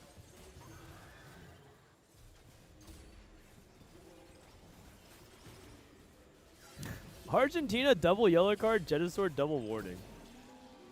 Dude, the Jetasaur is just farming the warnings. This time for real though, guys. He's on real thin ice. He's on real thin ice. Okay, he hits LeBlanc. Cashing out soon. This is Odessa's roll down. Earth's Gambit. Money hungry. What do you do if you're in the situation where if 3 people from your pool are your teammates and 1 is the enemy, do you weaken your board? I mean, yeah, it depends on like what the priority is, but you play for like whatever's best for the team. And a lot of times what's best for a team tends to be individual placement. Because if you all do well in individual placements, you will generally do well. But it also could depend, right? It could be one of those things where if you weaken your board, it makes all 3 of your teammates' spots good, which would be net positive, so it just depends. Brandon, can you tell Mr. Sen to untime me out? I did nothing wrong.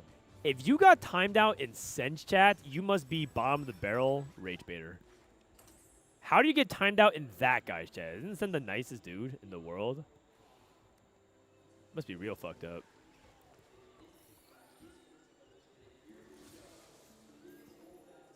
Lysandra 3. Level 8 roll. That's actually kind of crazy. Time him out here as well. Yeah, you know what? Time him out here as well. Clancy level 9. Graves 2.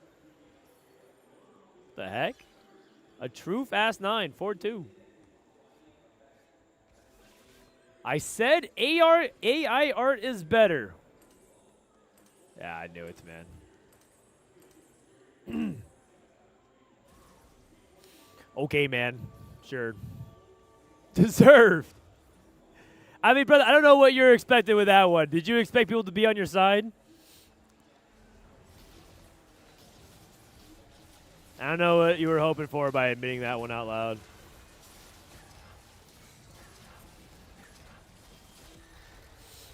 Double Rage Blade Giant Slayer on Jin.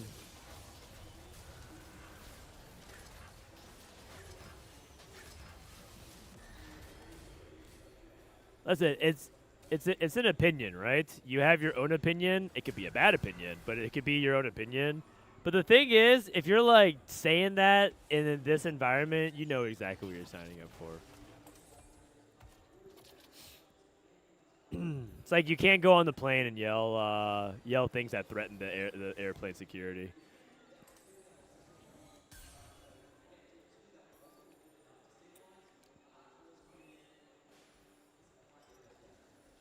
All right, we have Graves 2. Jin for Clancy. Looks like he's stabilizing. 25 HP is infinite with this comp because you can heal up with the Fiora.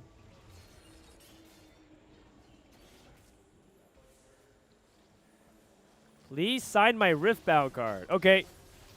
Do I get to keep it, though? Do you want it back? There's actually a Riftbound section here, believe it or not. Like, over on the other side. It's actually crazy. They said that there's like a pack opening booth. I think they'll just give you stuff to open.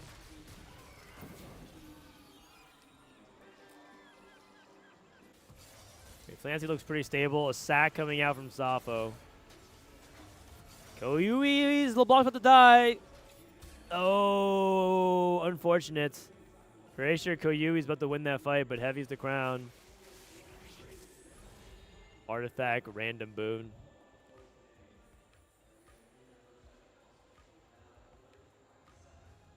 Liquipedia kind of yeah, you could definitely check out the scores for Liquipedia. You know where to find me. It's not hard to find you, man. There's not that actually, you know what? There's actually a handful of people now out in the sitting area.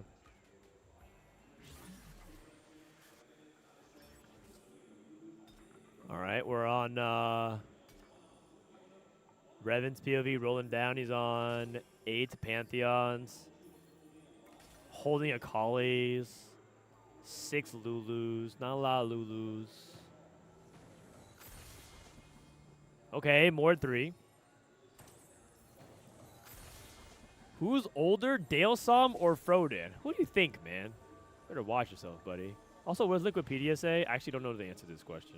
You know what? I don't want to find out the answer to the question. Don't open doors that you don't want to walk through.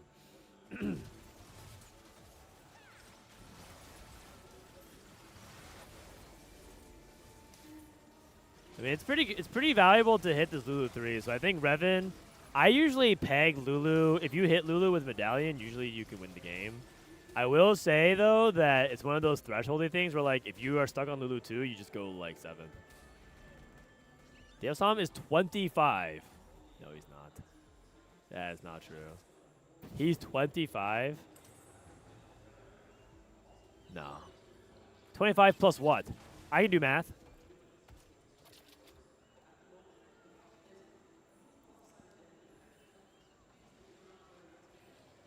Is this malicious monetization, or is this... It can't be Kahuna Huna.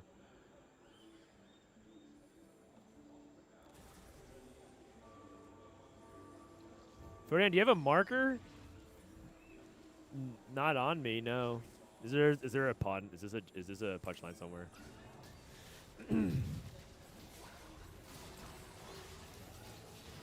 Are you about to ask if my refrigerator's running?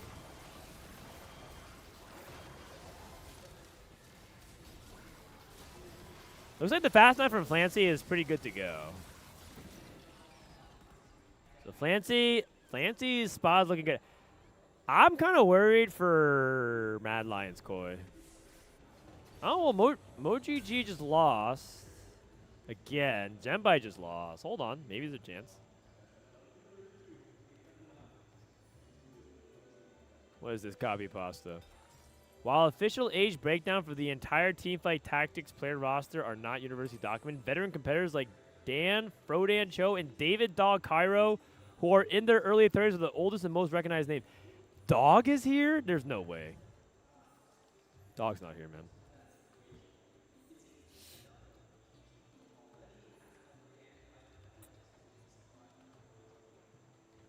All right, we have Corky and we have Ramus. So Safo here. Oh, he has 2 Nova emblems. Safo needs to try to win as much as he can. I don't think Koi's going to win this game. Like, I don't think they're going to go first. So I should probably be more precise. I don't think Koi is likely to get first place this game. Therefore, they have to go for a tempo victory or just outplace heavily on the bottom, right? Make them go, force them to go 1-2.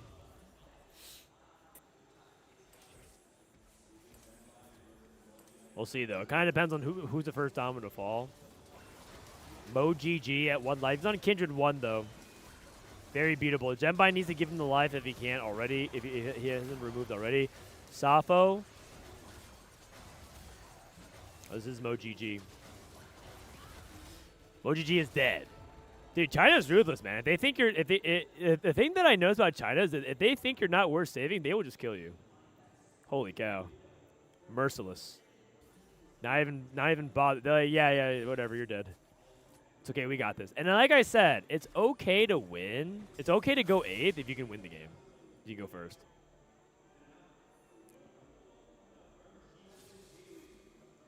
Okay, we have Zoe 3 for concentration. Cien won't grieve Cien. They won't, man. They really won't. Okay, Dale Sam. Goes against Revan. His teammate Revan. Revan with Lulu 3. Revan can win the game as well, though.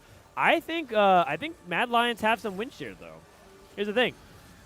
China willing to sack MoGG, but they're like acting as if that's only okay if you really don't think there's players on the other side that can win the game. I mean, sometimes you just have to, though.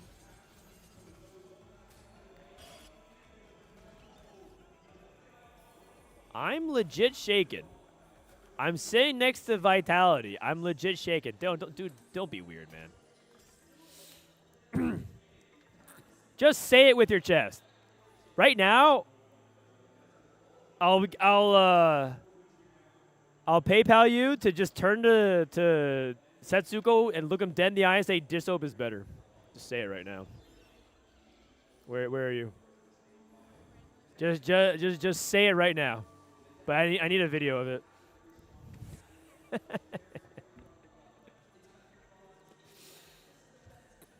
Apparently he's on the back. How much?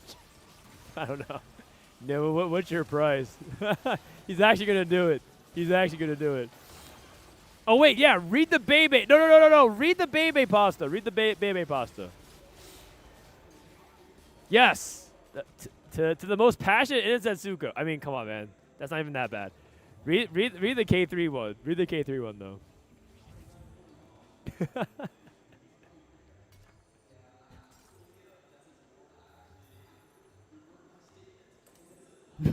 Mickey says he'll get the video. Don't do it.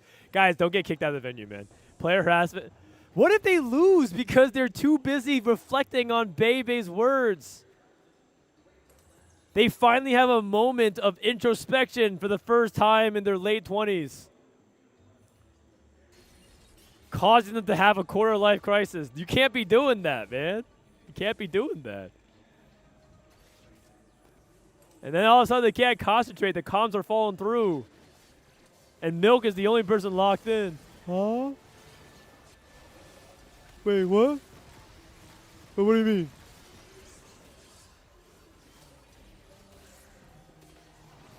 I think we might be dead.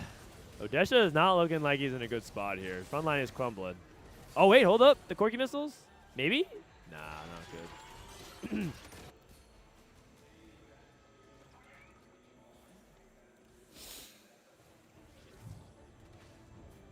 We need to hype him up. Yeah, you gotta hype him up, man. Well, I wonder. Everybody has their own personal playlist for inspiration. Maybe someone has to make an inspiration video. Okay, Dale-Sam and Odesha are dead. We're playing for whoever wins, and I think it's down to Revan, although Safo's still pretty healthy.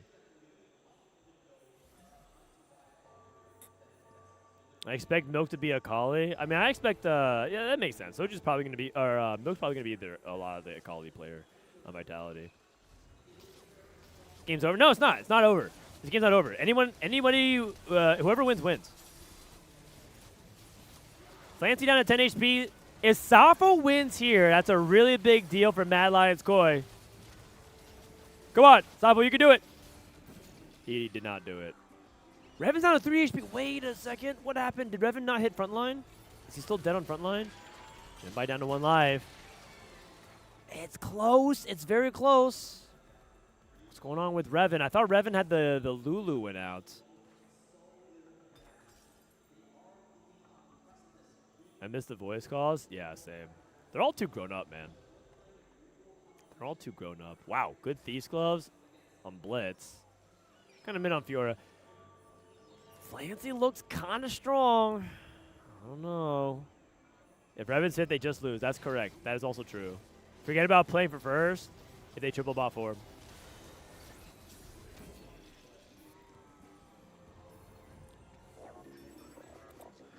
Oh no, he got to choke. That is not good.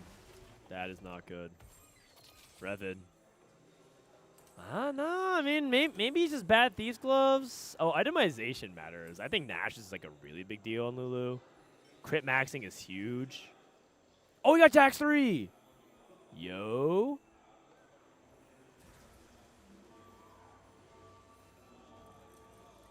Okay. Come on, Revan.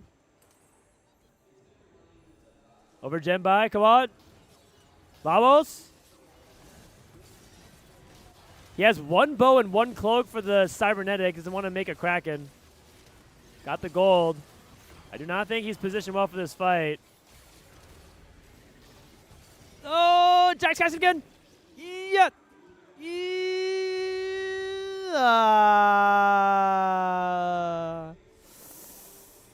Dude, Lulu without Biss is so much worse. It's actually crazy. You would think double Shojin and JG could make up for it, but the lack of the Dashers is a really big deal. Even at it's just because you're not critting as often as you can, and Shojin's a lot worse. Check Fancy. I don't have Observer Control, guys. For this entire week, I'm sorry to say that I don't have any ability to click in game. I can't check Stargazer. I can't check Grave stacks or upgrades. I can't check Trollgas stacks. I can type in chat and meme with you guys, though.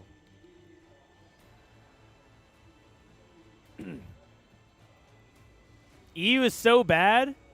Dude, I was actually kind of pulling for Spain.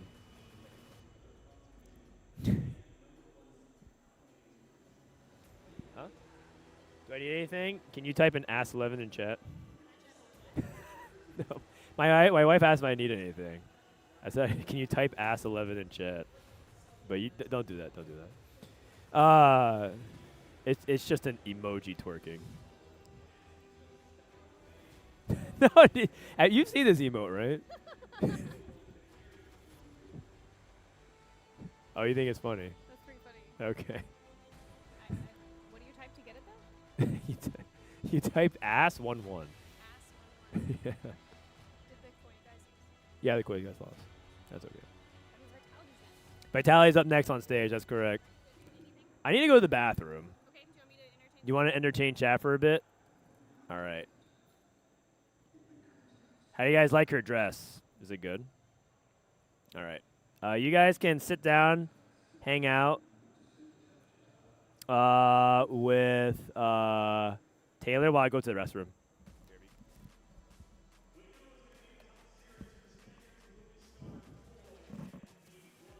Hi, chat. Okay. Vision 2 O's Koi.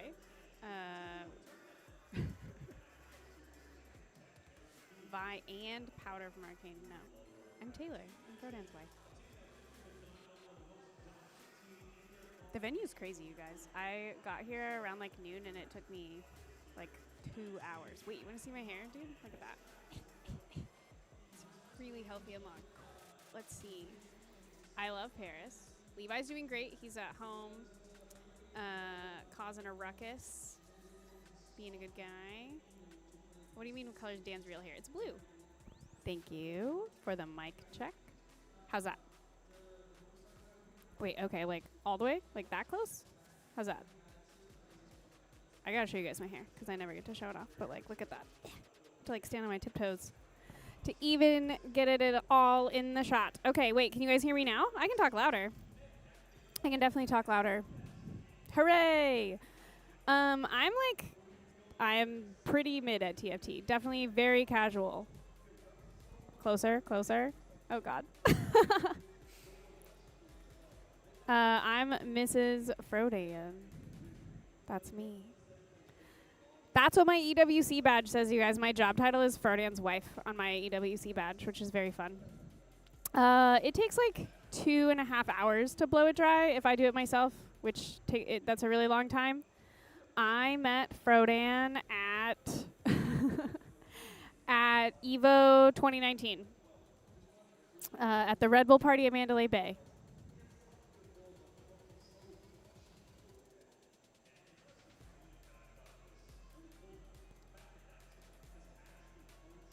Thank you. I think I'm not good at camera. No, this one. This one is Liz Green at Kitchen Sink in Denver. Can I share Frodan's Riz? I approached him actually, so I guess it was my Riz. Yeah, I saw him at a party and I was like, I gotta go talk to that guy. He was competing in Dragon Ball Fighters, and I was working. An embarrassing story. Please share an embarrassing story. I don't know. I think Dan's really cool, so I don't usually think that he's embarrassing. I don't know.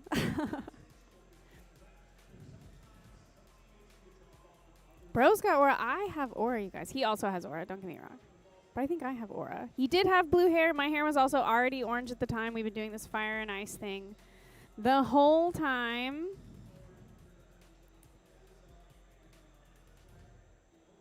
Wait, the Frodan lore is that at EVO 2019, we were both at the Red Bull pre-party on Thursday night. I saw him across a crowded room, a crowded area. Our eyes locked. Time slowed down. And I just like knew instantly that he was my fave. And then we were going to get married. Could I be Dan in Hearthstone? No. I definitely couldn't be Dan in Hearthstone. I missed the first date question. Where did we go on our first date? Well, our first date, we met in Las Vegas. So our first date was like walking around on the strip at night, falling in love. It was very cute. We started joking around like that weekend about getting married. And then when we actually got married, we got married at Mandalay Bay because it was like a nice, cute little like full circle moment. How many times have you beaten with Rengar? Okay, Selfie, this is a great question. 2 times now. I beat the LeBlanc deck with the Rengar, and then I beat the Aurelia the other day. Finally beat a purple deck with the Rengar. I am his wife. No, it was instead of the Elvis Church, it was Mandalay Bay. Oh my God, joystick? The baby Brezza was the greatest thing. It was so helpful. I recommend it to everyone. It's literally, this is not an ad, but if you are going to use formula in any capacity, get yourself a baby Brezza. Purple decks are terrible. I don't like purple. I'm a Rengar guy. Guy in a gender neutral sense. Levi's hair is brown so far. For the 2-0 win against Fnatic, and Fnatic will wow, I love her makeup. Favorite food spot in Vegas. Okay, I just went there for the first time during EVO this year because I work at Invincible Versus. But we went to this place called Best Friend, and it was awesome. Frodan's back. I'm going to give you back to this guy, me Rengar. The players looked hyped, the momentum was running, and I can't wait to what story were you telling? Oh, are you okay? Stream B. That's okay. You can smash my salad any day, babe. She stepped on my salad. I'm next. Yeah, what's up? You want to sit down? Oh yeah, this is no, this is not important at all. Well, I mean, don't take it, but all right, Broseph, joining for the cast. Content is gone. What'd you talk about? Talk about what we did while we were gone. All right. Snuck in and waved to the camera while you were gone. All right. Wow. Hold on. We'll do bigger cam here so you can just sit out, hang out. But it's been quite the weekend. It's been a crazy weekend, man. Congrats on winning the previous series. Thank you. Did you watch that one or did you watch? Yeah, we watched mainly your guys' series. Super one-sided. I mean, I know you guys were confident going in, but Fnatic did not look like they understood what to do from blue streak. They just kind of died every single time. I mean, they had the low tempo spot game 1, and then they had the high tempo spot game 2, but it's like they didn't do anything with it. Yeah, like what it really comes down to is what you can do with the same number of resources. They had to take like 1 build a bud, maybe 2, a lot of like high tempo stuff, and it didn't convert to enough in the late game. Like there's 2 ways to win. I think the best way I can describe how certain team strategies work in this tournament is it's on a spectrum of how fast they play, how many times they try to win early into the game. Some teams are really slow, I think. Like, oh my god. Wait, have you ever seen this? All it was like hollow? all shinies. Every single thing you got was a shiny. I have never. I don't know what the odds of that. I've never seen that before. That's crazy. Any of the units usable? It was Jax and Ornn. Oh. So like, yeah, Yeah, no, absolutely. we got it. That was crazy. That's insane. Anyway, so we're waiting for the next game to start, guys. So we're just talking. We're catching up with Broseph. But yeah, what were you saying? Oh no, I was saying that teams play on a spectrum of like slow to fast, or like when you try to spike across all your players. I think the fastest team we've played is definitely Vitality. They try to have like really like Precedent, Setsuko, Soju. They all play super high tempo. You bleed out really, really fast early, and they try to send you triple bot 4. And then I think T1 or Flash Wolves are really slow. Like they don't. I've seen none of them level on 2-1. They like go really low in HP, then they try to come back after. So we'll see how this match ends up turning out. Oh, interesting. I wasn't aware. I mean, that actually makes sense because stylistically, that also lines up with the way they play the game individually. Yep. Flash Wolves a big loss streak. Yeah, big loss streak team, very greedy. Yeah, that makes sense. How would you guys define? So, Dasik is win streak. Yeah, Dasik. He prefers to be high tempo. Dasik tries to take as few resources as he can and tries to make the most out of it, but he also can call for, hey, I need some lives here.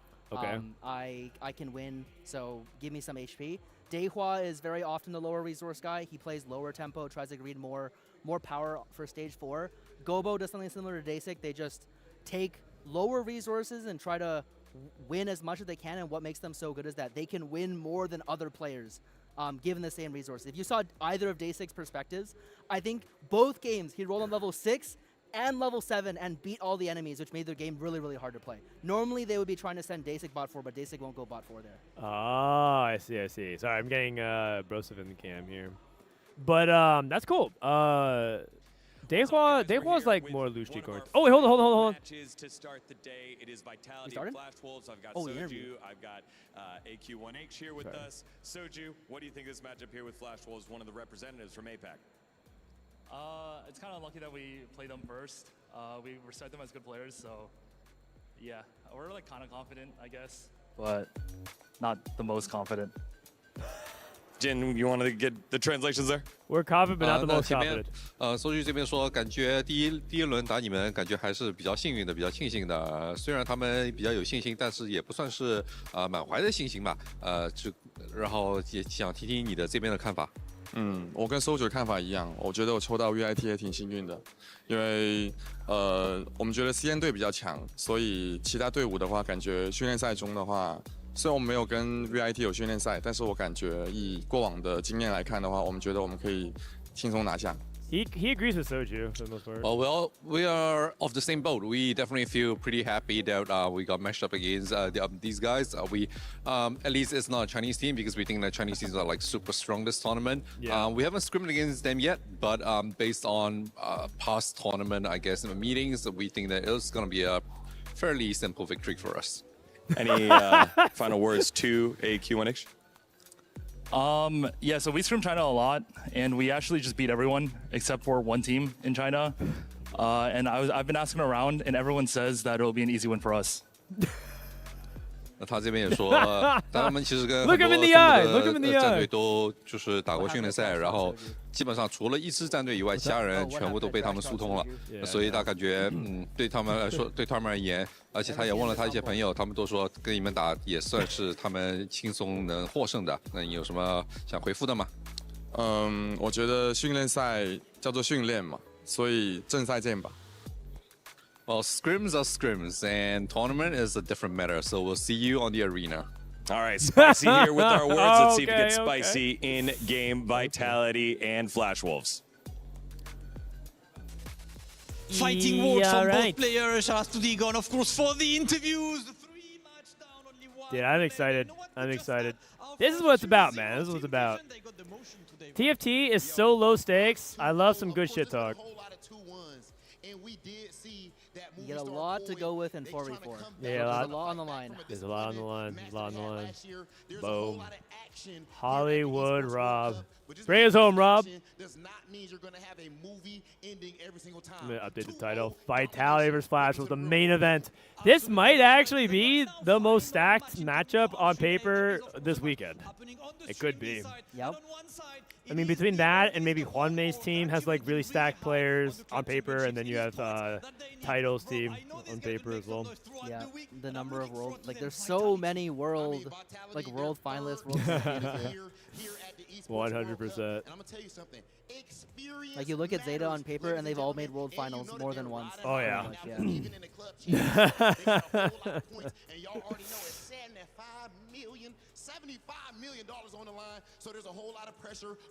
Are they gonna make him walk out? Oh no, they're already sitting down. Do I have their ISO cameras? Ooh, I have this. This is me. I'm doing production. This is Ironbog. ISO 2. That's Flash Wolves. Give me the.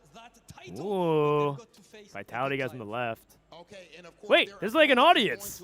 Holy cow, we almost filled the front row on the right side. W audience. W audience. I think you got my whole team watching on that side. Oh. They're farther back. Yeah, I can see. Okay, got it. They played T1. They had to go up against players, teams okay, all right, not bad. Kind of cold on the stage. No, cold. Are you mean cold like temperature? Or do you mean cold like the coolness factor? I meant the temperature, but it's really cold on the stage too. No, it is. Were you allowed to stand on stage? Yeah, I helped them set up, Okay. and they were like shivering a little when playing. I think, I mean, it seemed like overall everyone was like pretty calm. I mean, Dasik literally came in hot. Yeah, no, he was like, no, he came out of there and said, I played 2 easy games. I'm like, I know this guy did not just say he played 2 easy games. Yo, look at that mustache. Setsuko hasn't shaved in days. He's back. Oh, you know he's locked in. He's in peak form. 0 attention to hygiene, full attention on TFT. Dude, they are so locked in. They are so locked in.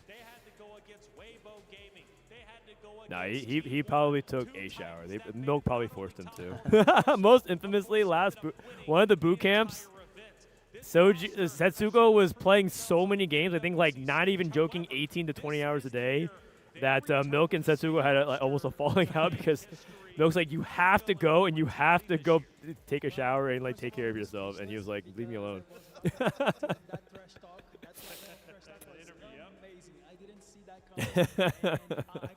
Let's go, baby. It's really cool to see Vitality locked in, like they're playing stuff. Oh, for sure. And I think like, you know, they have extra motivation as well. I think like Precedent, needed to throw himself towards something after getting demoted to tier 2. So he's in.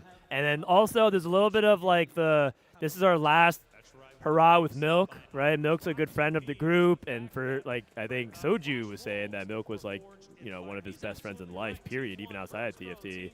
So it feels like in some ways this is like the last time you guys as a group of friends can do it together. So this is the last dance, if you will. Yep. They do come in runs of 3s. Milk, Jordan retiring. Hey man, what a journey it's been watching Milk this long over the years. This is for Milk. I think he was one of NA's first hopes. In set 5, he came 3rd place at Worlds, playing one-trick Kled back when one-tricking was still a thing. Yeah.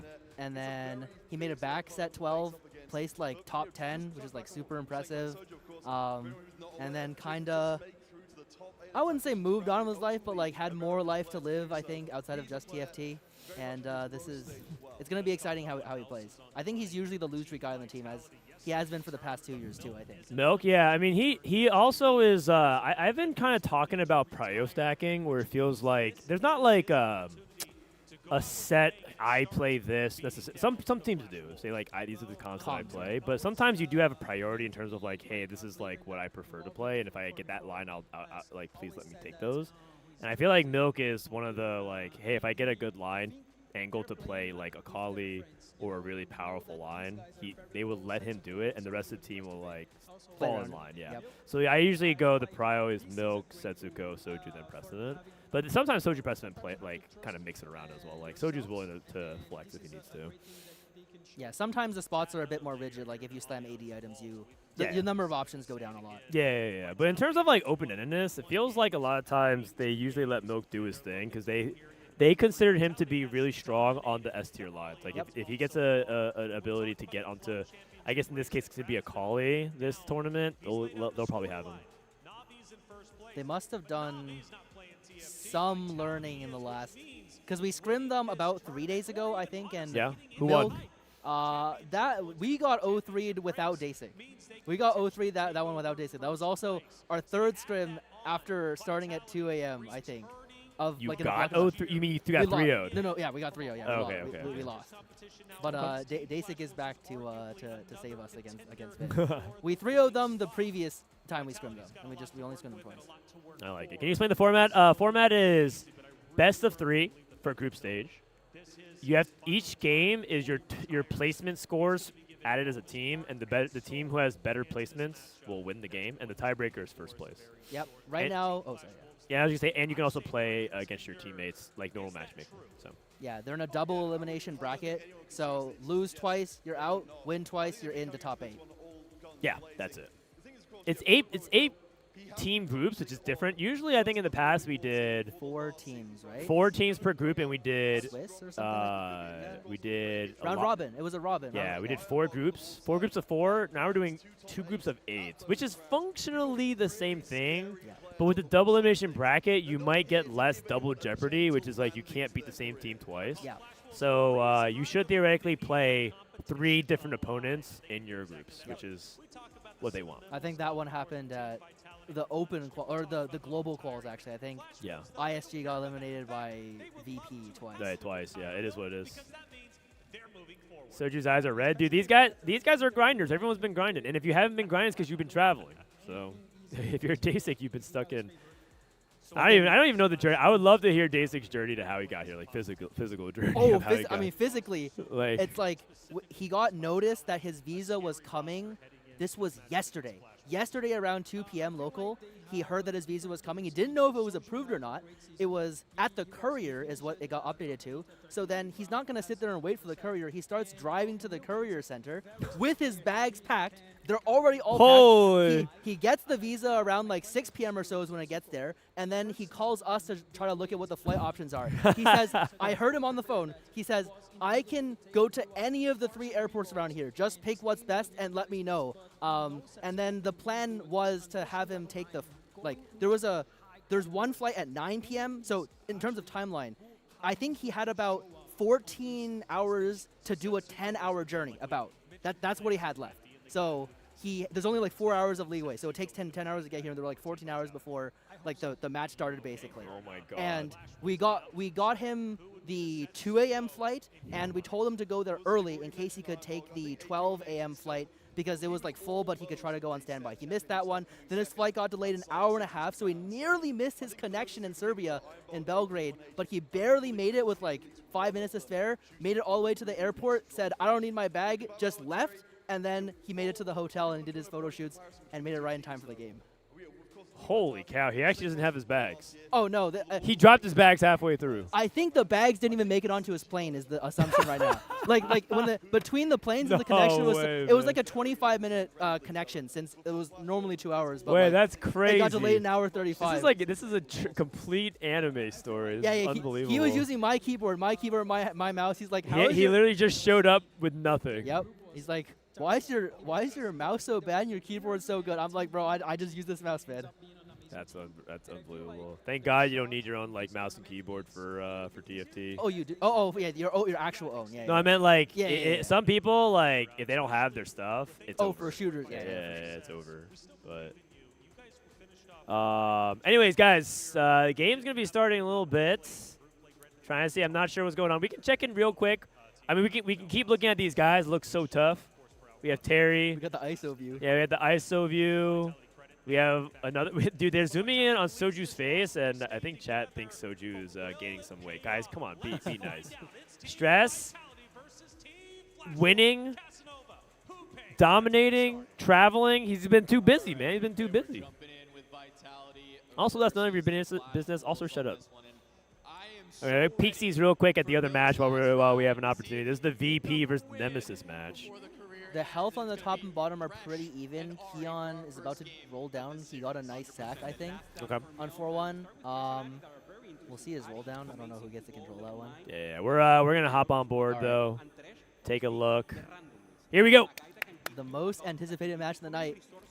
Yes, Flash Wolves versus Vitality. This is actually mega hype. I love that they have the colors clearly separated. I think they branded it after the teams. Yep. Unfortunately, Weibo and Tiwa both are red, so it was like that was a bad choice. But this makes it really, really clean. They got the full mold diver set up, I think. W overlay. That's right. They got the mold divers all locked in. All right, here we go. You clearly see Milk's priorities here. The Leona Prince, very powerful line for any player who can get it. Yeah. And so that's probably going to put Milk on. Like, anybody that gets Leona Print, that did has he have to be the Leona Print? He checked for it instantly. He had it. I think he did. And he has a Diana, which is really nice. Yep. Okay. Preferably something you can go with that as well. They have full control of the camera, right? Who's they? Oh yeah, I have no ability to observe this week, so they just told me to watch the streams. Can we hear in-game comps? No, we don't have any access to that. We can listen to the casters though. We can dial it up. We have full audio control over that, I think. K-Bao, Ironbog, Terry, and Achi. Do they both have? Oh, we can't check. It's kind of annoying because the camera control, they don't tend to check like random moves from Thresh. Or we don't see the Stargazers. We don't see a lot of stuff. So we just have to vibe it out. Yeah, there might be 2 players on Vitality making 10. It is a gold. Is it a it's a 2-component opener? Yeah, it's gold opener. It's powerful. Soju making gold already. Soju coming. Wait, this angle of Soju makes him look so tough. What is this, man? This guy is just coming like crazy. He looks commanding. Anima Commander. There's no way. I don't think Soju will allow him to do that. I think the problem with Anima Commander for Soju's style is that it makes him disengage as an IGL because he has too much to focus on. So I don't know if he's willing to take it, but we'll see. I think Anima Commander is also probably just really bad in 4v4 because someone is guaranteed to open on you. Yeah, and you lose your streak. I think that's what cost T1 the series. I think Bintum. Oh, they clicked it. I didn't. They didn't click Anima Commander, but he tried to play for Anima, and then it put him in a tough spot, so he had to pivot, and then he went 8th. So it's like. Yeah, we concluded that you were basically, even if you got it in, you're supposed to sell and full open the other guy to make sure the other team doesn't get a free 5 loss. Soju's IGL, this is that's his true specialty. Like a lot of people might think it might be his raw ability, his talent, his ability to pivot, transition flawlessly, slam good items, play for tempo. Nah, his true specialty in 4v4 for Soju of why he's a strong player in particular is that I think he's a good IGL. Cherry gonna hold off making item, but this JG probably gets made a lot anyways. Gargoyles, is this Serpent or Mountain? I wasn't sure. I didn't get a good glimpse of it. I'll try to take a look next time. From the Gargoyle Slam, there's like a lot of options you can play, but ideally you can play mech from AP, or some kind of Aurelion Soul comp. Yeah. I think into like Akali is kind of dominant in this meta, and Aurelion Soul has one of the more playable matchups. If you've seen like even a LeBlanc 2 try to kill a Jax 2 with an Akali 2 and 5 Nova, it doesn't go very far. Looks like it's Boar by the way, so pretty standard. We actually haven't seen much Xayah, but I think it's because it's been a lot of like medallion stuff and not a lot of playable Xayah from the games that we've seen on stream. Yeah. So I do think Xayah is playable. I do think it's also like increasingly harder to get to the Xayah setups. It feels like even more conditional than it was before with how strict your items have to be. think another problem is the tank situation in Xayah, because in Xayah, you want to play TK for sure, Nunu for sure, and if you have the option, you want to be able to play Morgana. But if the problem with TK is that the Space Group player or the Akali player is going to want TK, and if for Nunu, whatever your AP player is, either Aurelion Sol or LeBlanc or both, are going to want Nunu as well. So we've kind of noticed that if you play Xayah, the tank situation becomes kind of unplayable unless someone else, like someone other than the Akali guy, was rerolling, for example.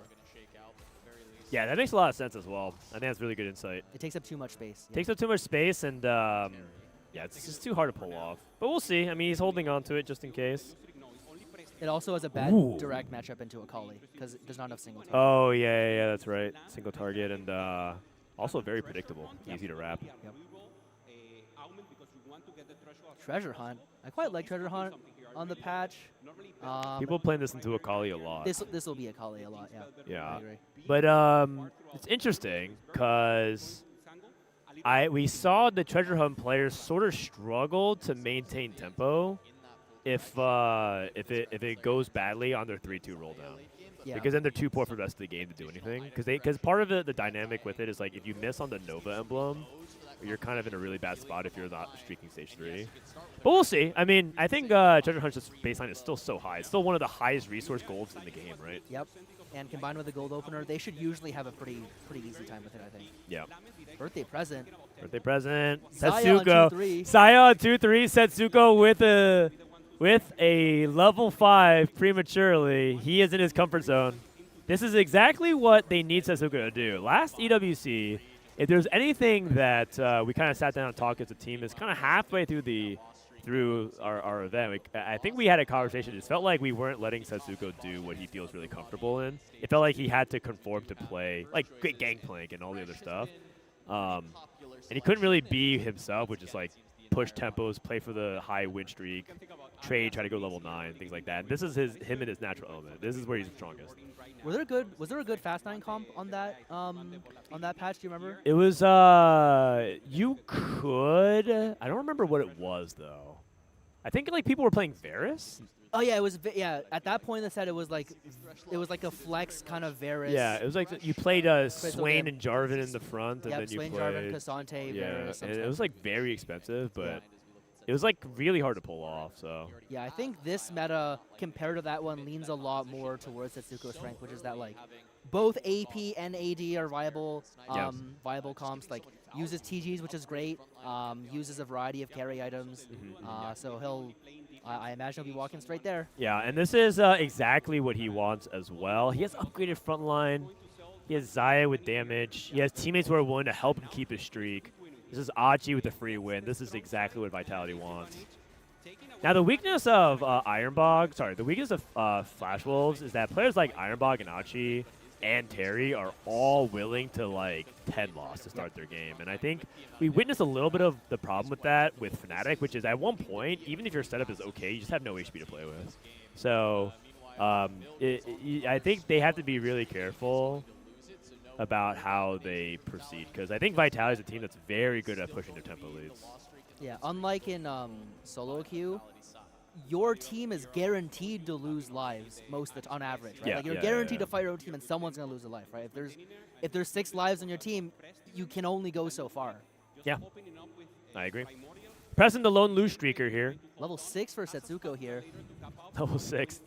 I mean, he's also playing Borin, so he's actually getting that gold back. Yep. I think this is completely fine. Oh, it's great. This spot's excellent. And then Precedent with the spatula. We see a lot of people with spatula into Akali because they can make a Nova emblem. Yep. Is there anything else I'm missing? Does he have Earth? He does have Earth. Yeah, Earth has a few options. The problem that like has existed throughout the set is that it's very weak early, so it's hard to get to a level 8 board, and Akali spikes hard enough that it's quite a good comp to play from Earth, I think. Yeah. But I haven't seen anyone play anything else with their spats. I think, except for one person, I think they made Dark Emblem when they had the Cho'Gath 3. So that was the only thing. I think our team is willing to play the other comps if the opener is strong. Yeah, that makes sense. I mean, I have to imagine as a 4v4 team, you don't get this far unless you have a more dynamic game plan based on like what the setup is. It's not like, oh, we're always going to be playing Nova from this spat. It's always like depending on the situation. Yeah, I think the tip-top teams are really good at playing or like adapting around what they actually see. Like the Chinese teams do it excellently. I think in one game I saw from Weibo, one of the players, they took Cosmic Restart, they hit a Space Root Emblem, level to 7, rolled to like 10 gold on 3-2, hit Nami 2, and then just won out the game. Yeah. And like they were not angling Space Groove before they clicked that augment for sure. Nah, Space Groove still is pretty good. It's just, you know, Kali's just getting all the hype because it's the new thing. Yeah. And it's also good. It's yeah, also very good. It's new, it's good, it's strong, it's cheap. Cheap is what helps a lot. Cheap is what helps. The tempo game plan of Kali makes her so strong. Yeah, I think this is the first set we've had EWC with the new stage 3 damage changes. Like stage 3, I think in set 16 they up stage 3 damage by 1, and that just makes it all the more important. They've like lowered the damage of stage 4 as well. So stage 3 basically as important. If you're a Kali guy, can take away lives from the other team and feed it to your own, get them to fast 9, get them to their strong level 8 spots. They've done a really good job for your team. For sure, and that's what Achi's going to be looking for next round. Looks like he's on 4 loss, trying to see if he can. I guess it doesn't really matter because next turn he needs to spike anyways. Yeah, so winning here is actually fine. Yeah, he's holding a bunch of bruisers on the bench. I don't know what I think he's willing to play. Like if he hits an Urgot too quickly, maybe he's willing to play around it. He's kind of low on components, so get one more Anvil out of the first proc of Treasure Chest, but we'll see what happens after that. Yeah, I thought maybe he was keeping Brawlers open in case he wanted to play them in the mid game. Yep. But I don't know, because sometimes you can play like MF Brawler a little bit for a bit. Options. Yeah, but I haven't seen too much of that. I think we saw it one time today out of Huanmei. Was that Juan? Yeah. It was, or it was some. I think someone on. I didn't watch. There's someone on Aurora, but I saw them with a 3-star MF, and I think it was. Yeah, it was Huanmei. I think he had Legion and Marauder emblem, if I remember correctly. Something like that. Yeah, that makes sense. Very efficient roll down for. He's rolling more. He can stop. He wanted to proc the chest. One oh yeah, I see. Yeah, he stopped after the chest and he hit a lot. Soju with Epoch. I kind of thought he was gonna take epic roll down, but looks like he wants to roll now. I guess he might be. Oh, because he's on 4 streak. Yep. But is Setsuko in his pool? Because if Setsuko's in the pool, it's one of those things where maybe you don't have to roll. Oh, he's also rolling for the potential of Leona 3 as well right now. Yeah. Okay, I see it. I think if you're spiking like this, if you really want to give your teammate the win, you can just remove her. It's okay. But like if Soju determines that it's better for Setsuko to win, then it's fine. He can just remove her as tank items, and then he'll get the loss, and then he'll beat everyone else on the other team. This is Achi trying to see if he can turn around his loss streak. Same with the Precedent. I think both those roll downs were important. We'll catch up with him in a sec. Looks like Milk. Ooh, Milk's in a spot that I'm kind of scared of. He's in a tough spot, it looks like. Yeah, he's low gold. He's low on the Leona Prince as well. Yep. Setsuko's still streaking. Yeah, Setsuko's in a perfect spot. This is actually one of those things where, depending on how Precedent stage 3 and beginning of stage 4 goes, it's okay if Milk dies off. Yep. Because I think Soju and Setsuko spots are premium right now. Precedent, I think, missed glove. He doesn't have the Nova emblem yet. I think he had like. Oh. Yeah, he has. I think he has floating spat and Gunblade, unless I missed out. He has an early Kindred though, so that's nice. Yep, that helps a lot. That does help. It's a little bit less important with Nova emblem, but still good nonetheless. I feel like because Akali is so good, you could 8 loss and start bringing it back if you do well stage 4. Yep. But it's like a dicey thing. Yeah. Not guaranteed. You have to get to. You have to be able to win 4-2, 4-3 are the important rounds if you have to wait so long. Yeah, I can agree with that. Okay. Soju up against Precedent. I guess in this case, handshake. Soju beats Precedent, and then Precedent takes a loss. Good trade. Wow. Good trade. That's pretty much what you want. Oh, makes sense. Yeah. Good loss. Achi with a 2-win, Milk on a 3 loss. Here we go. Setsuko's POV. See if he can get anything good. Everyone clicking Thresh. Nothing super special here. He basically has a full look at his traits on the side. Yeah. No glove again for Breast of it. That's Kindred really pair though. Yeah, Kindred pair is all right. He can maybe he might have to be forced to slam a GS or maybe a Titans depending on his components here. Titans. It's not good. I don't know. Yeah, it's not gonna be. It's gonna have to be GS. Probably gonna be the GS. I mean, it's like not the end of the world, because in the end, building secondary carry items for Kindred could be really good. Yep. Yeah, it will usually get moved to the Kindred. I think. Did he roll magical units? He did, right?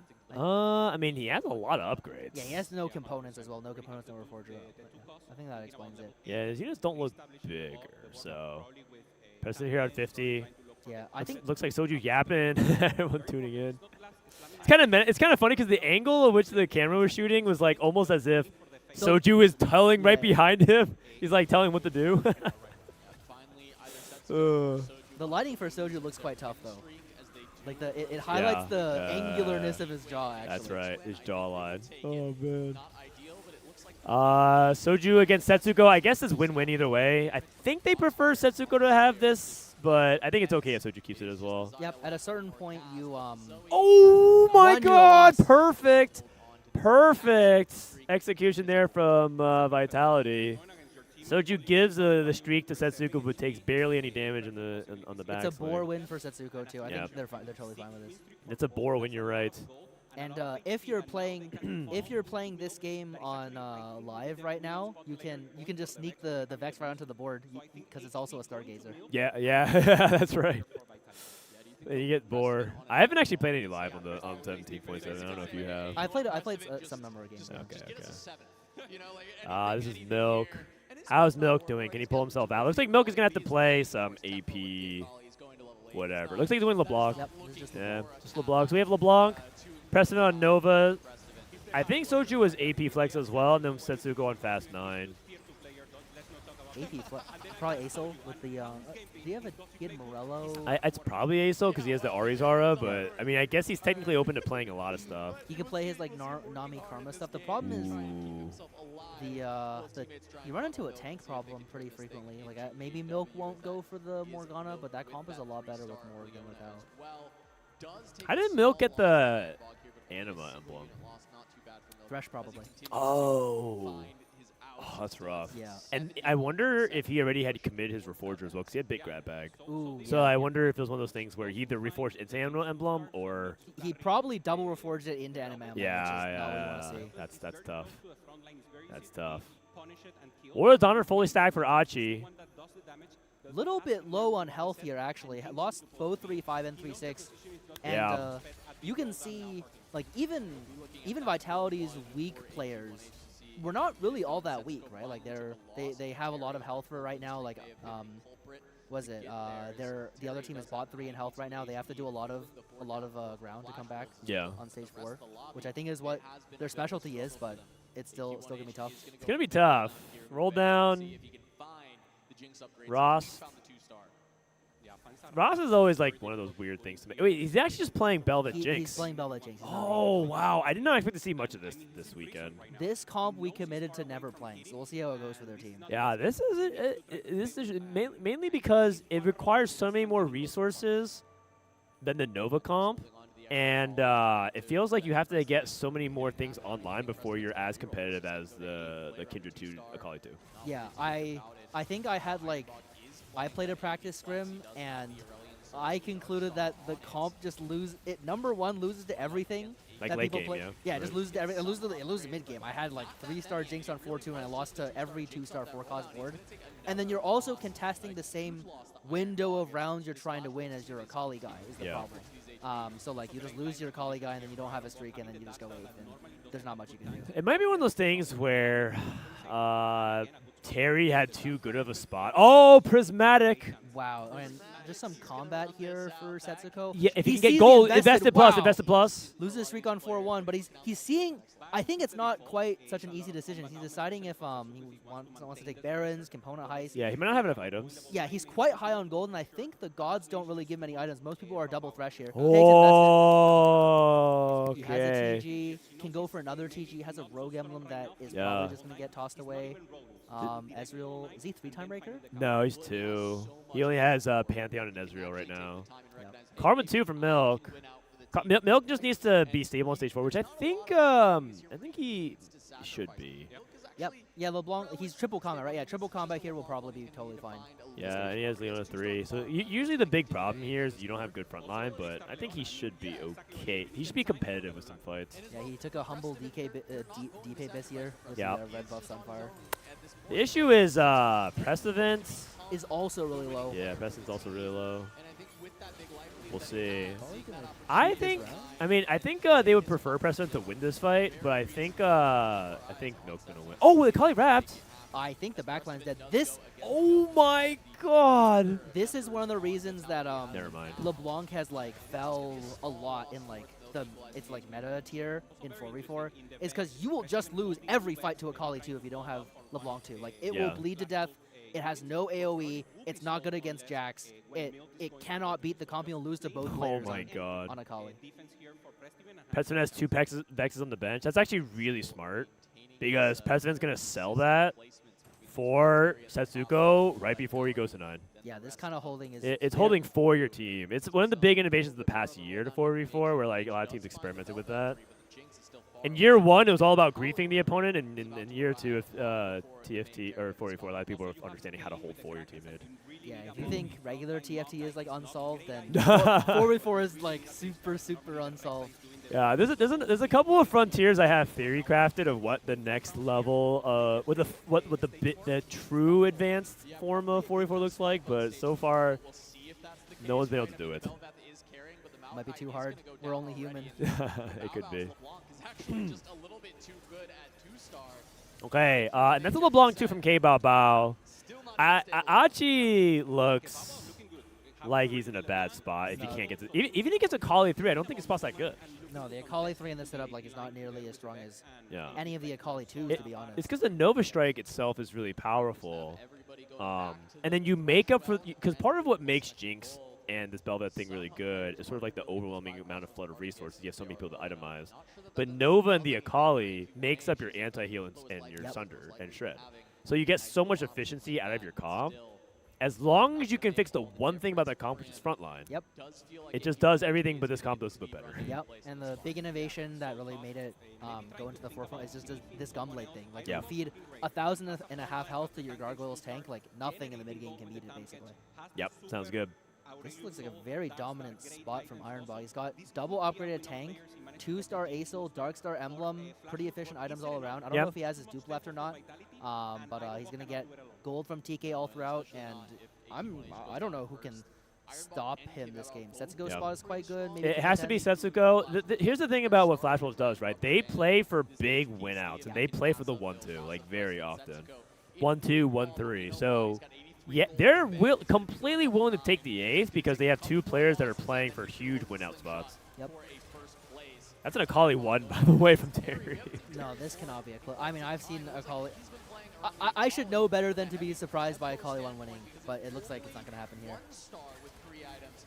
It's kind of close. It was like closer than it thought to be. This is crazy, man. Oh my God, Akali 2 clears that fight. Akali 2 clears that. Man.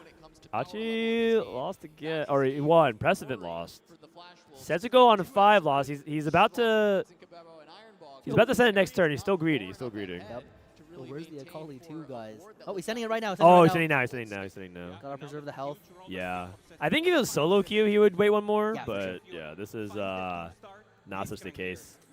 Also, it's not bad to like hit the Fiora, win some fights, get the HP back. Lower your cap temporarily, so that way you can give to your teammate as well. Yep. That being said, Fast9 hasn't been Nova and Vex hasn't really been winning out very often today. Ooh, interesting. What have you seen? What it does it make top 2? It actually died at 5th twice, I think. Wow, yeah. There's a lot of like what I've been seeing today is people get to really strong like triple combat level 8. Damn, so clean. Yep. Exactly. Yeah, there's like triple combat level 8 board that will just win the game. Like you don't you just hit your Nami 2, you get a Blitz, you get your 2-star Blitz at level 9, and you can just win if you have combat augments playing Space Crew. Or playing LeBlanc, I think, as well. I think Setsuko has hit enough that they could drop Precedent off at 8th. Because Milk, I think, is relatively stable. So if they play for the tie at the bottom, then they can play for the Setsuko win out. I think that's probably what they're going to think, but we'll see. Yeah, they're in their comms. They're probably debating what to do with Aki, right? Like, do we on Flash Wolves? They're like, do we save the guy? for him? Do we save the guy? The other team's trying to do the same, right? Trying to figure out if they're playing for the 7th or not. What can they place at the top? Ironbox 9.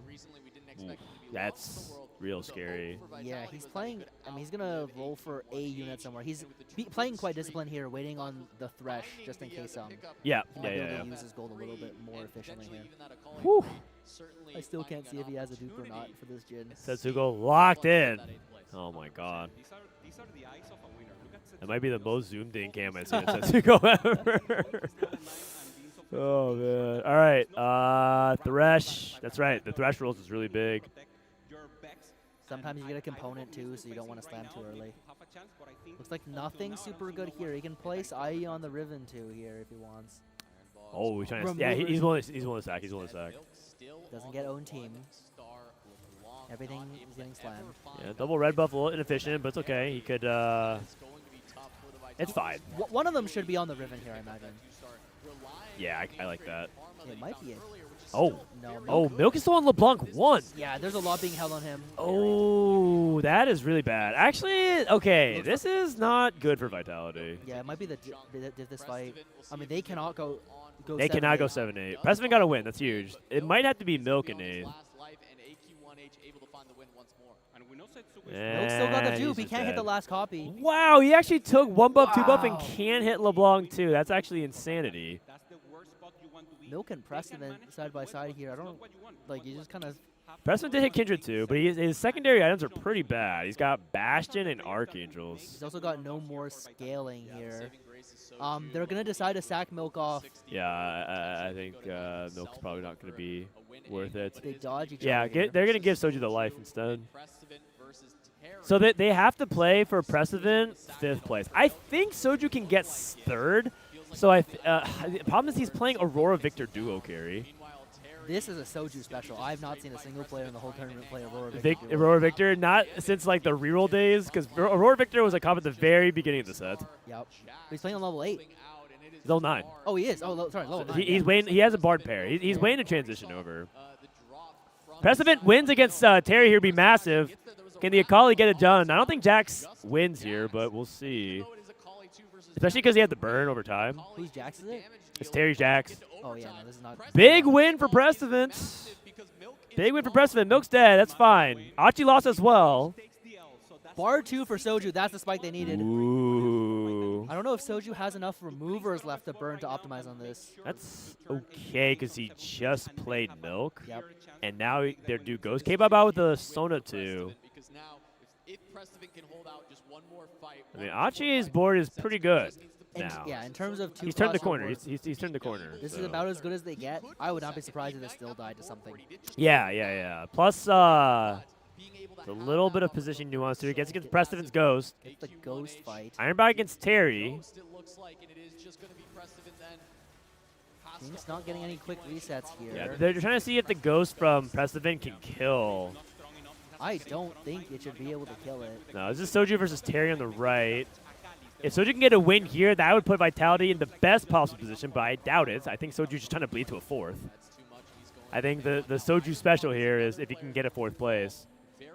21 HP. Oh no, Precedent's dead!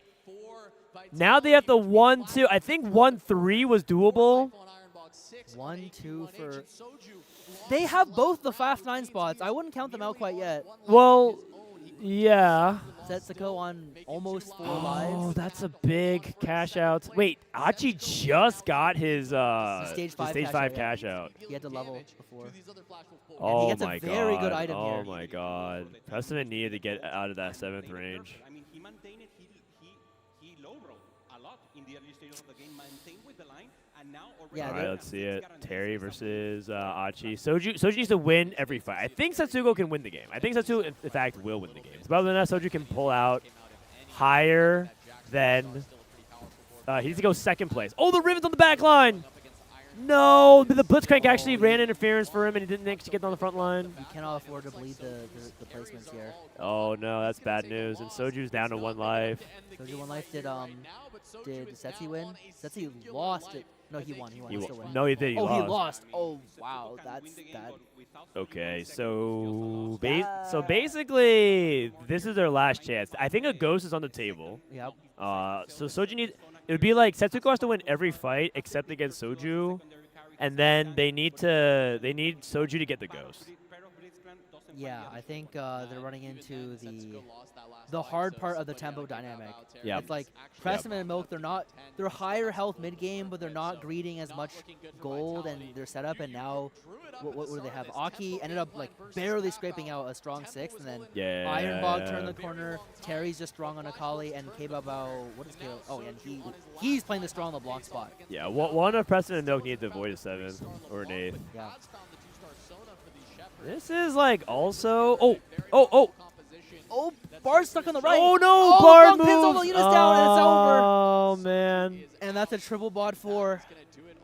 Not a triple bot 4. It's a top 4. Over. No, so like this is kind of what we thought about though. Like it was exactly what Soju was aiming for, so he got a 4th. But unfortunately, he something needed to happen a little bit differently. So I think Satsuko was gonna win the game, but Flash Roll's tempo was just too strong to come back there.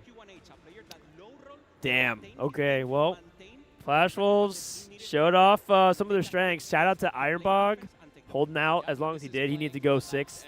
Achi with the comeback as well. I think it was flip, but yeah. Oh, sorry. Achi 6th and Ironbog 5th. Those are the 2 guys that needed to do exactly what they did. So yeah, that's what you want to do with Jinx. I think Jinx's direct matchup into Akali is actually fine, but you can get kind of screwed in the mid game. That's actually interesting that they pulled off an Akali Nova tempo and then also pulled off Jinx reroll. Yep. So yeah, you would never want to run both of them reroll on the same team, but yeah. The Jinx reroll did all right. Could beat the enemy team's Akali player, which is good enough. I think also he could beat the enemy team's Akali player, and he could also beat 1-star LeBlanc. Yeah. All right, well, they're going to go take a break. We're going to check in on the other series, by the way. This is Nemesis versus Virtus Pro. And currently... It's 1-0 for VP right now. Yeah, right now VP is losing. NA is losing! Hold on. That's not true. Godlike has 1 NA player. Oh, my God. NA's had a really rough day, actually, right? Because it's only 3 teams, Fnatic, right? Yeah, Fnatic, Nemesis, and Vitality. We haven't won a single game yet. It pains me to say, the hopes of NA might lie with the Europeans.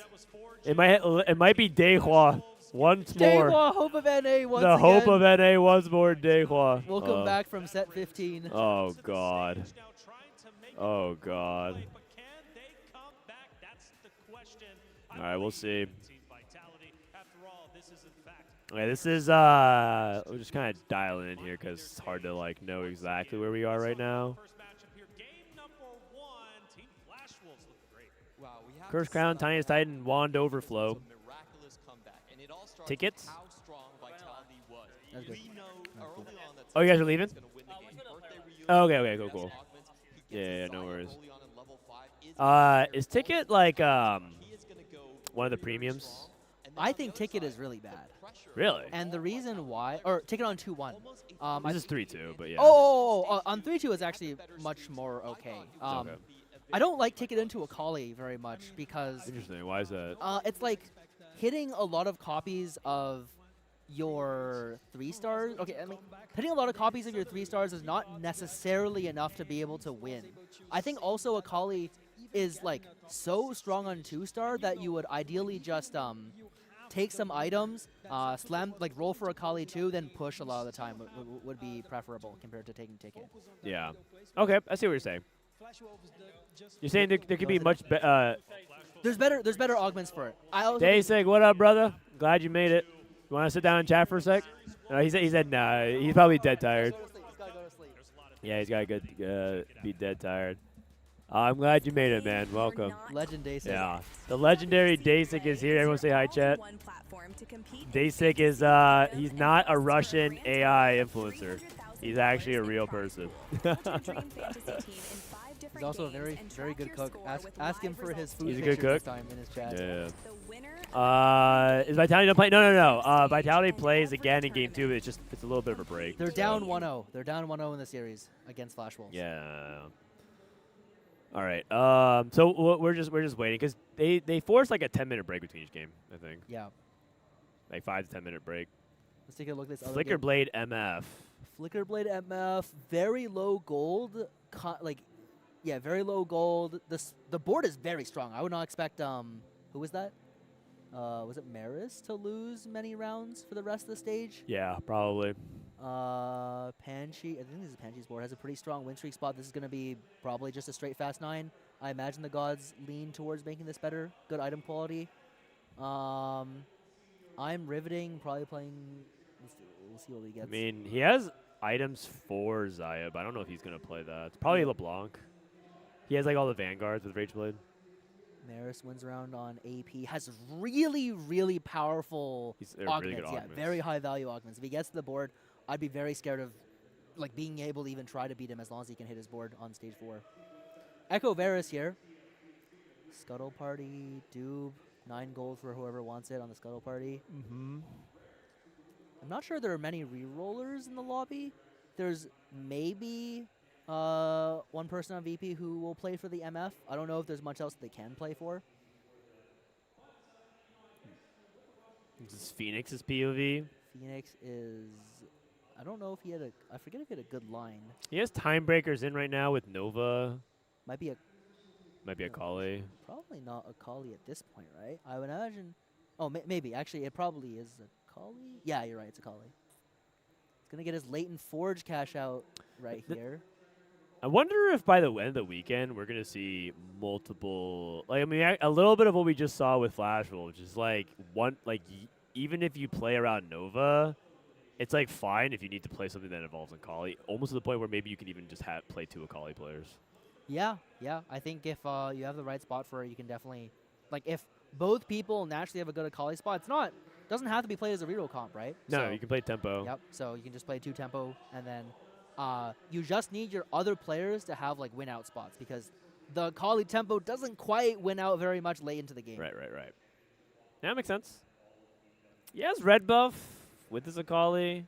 Is it bad to build red buff with Akali? It's not amazing. I think he had... Okay, he actually didn't have to build red buff here. Here's what I'll tell you. I'm almost certain that a lot of Chinese players would refuse to make the red buff there.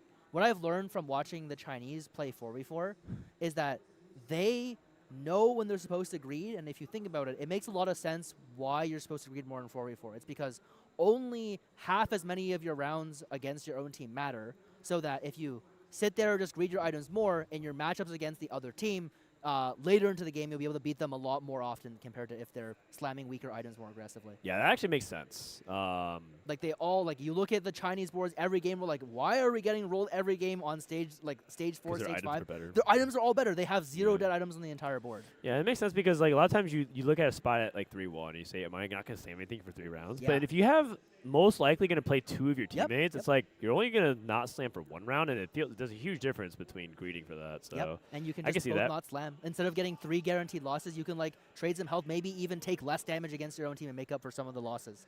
It's interesting. Panchi.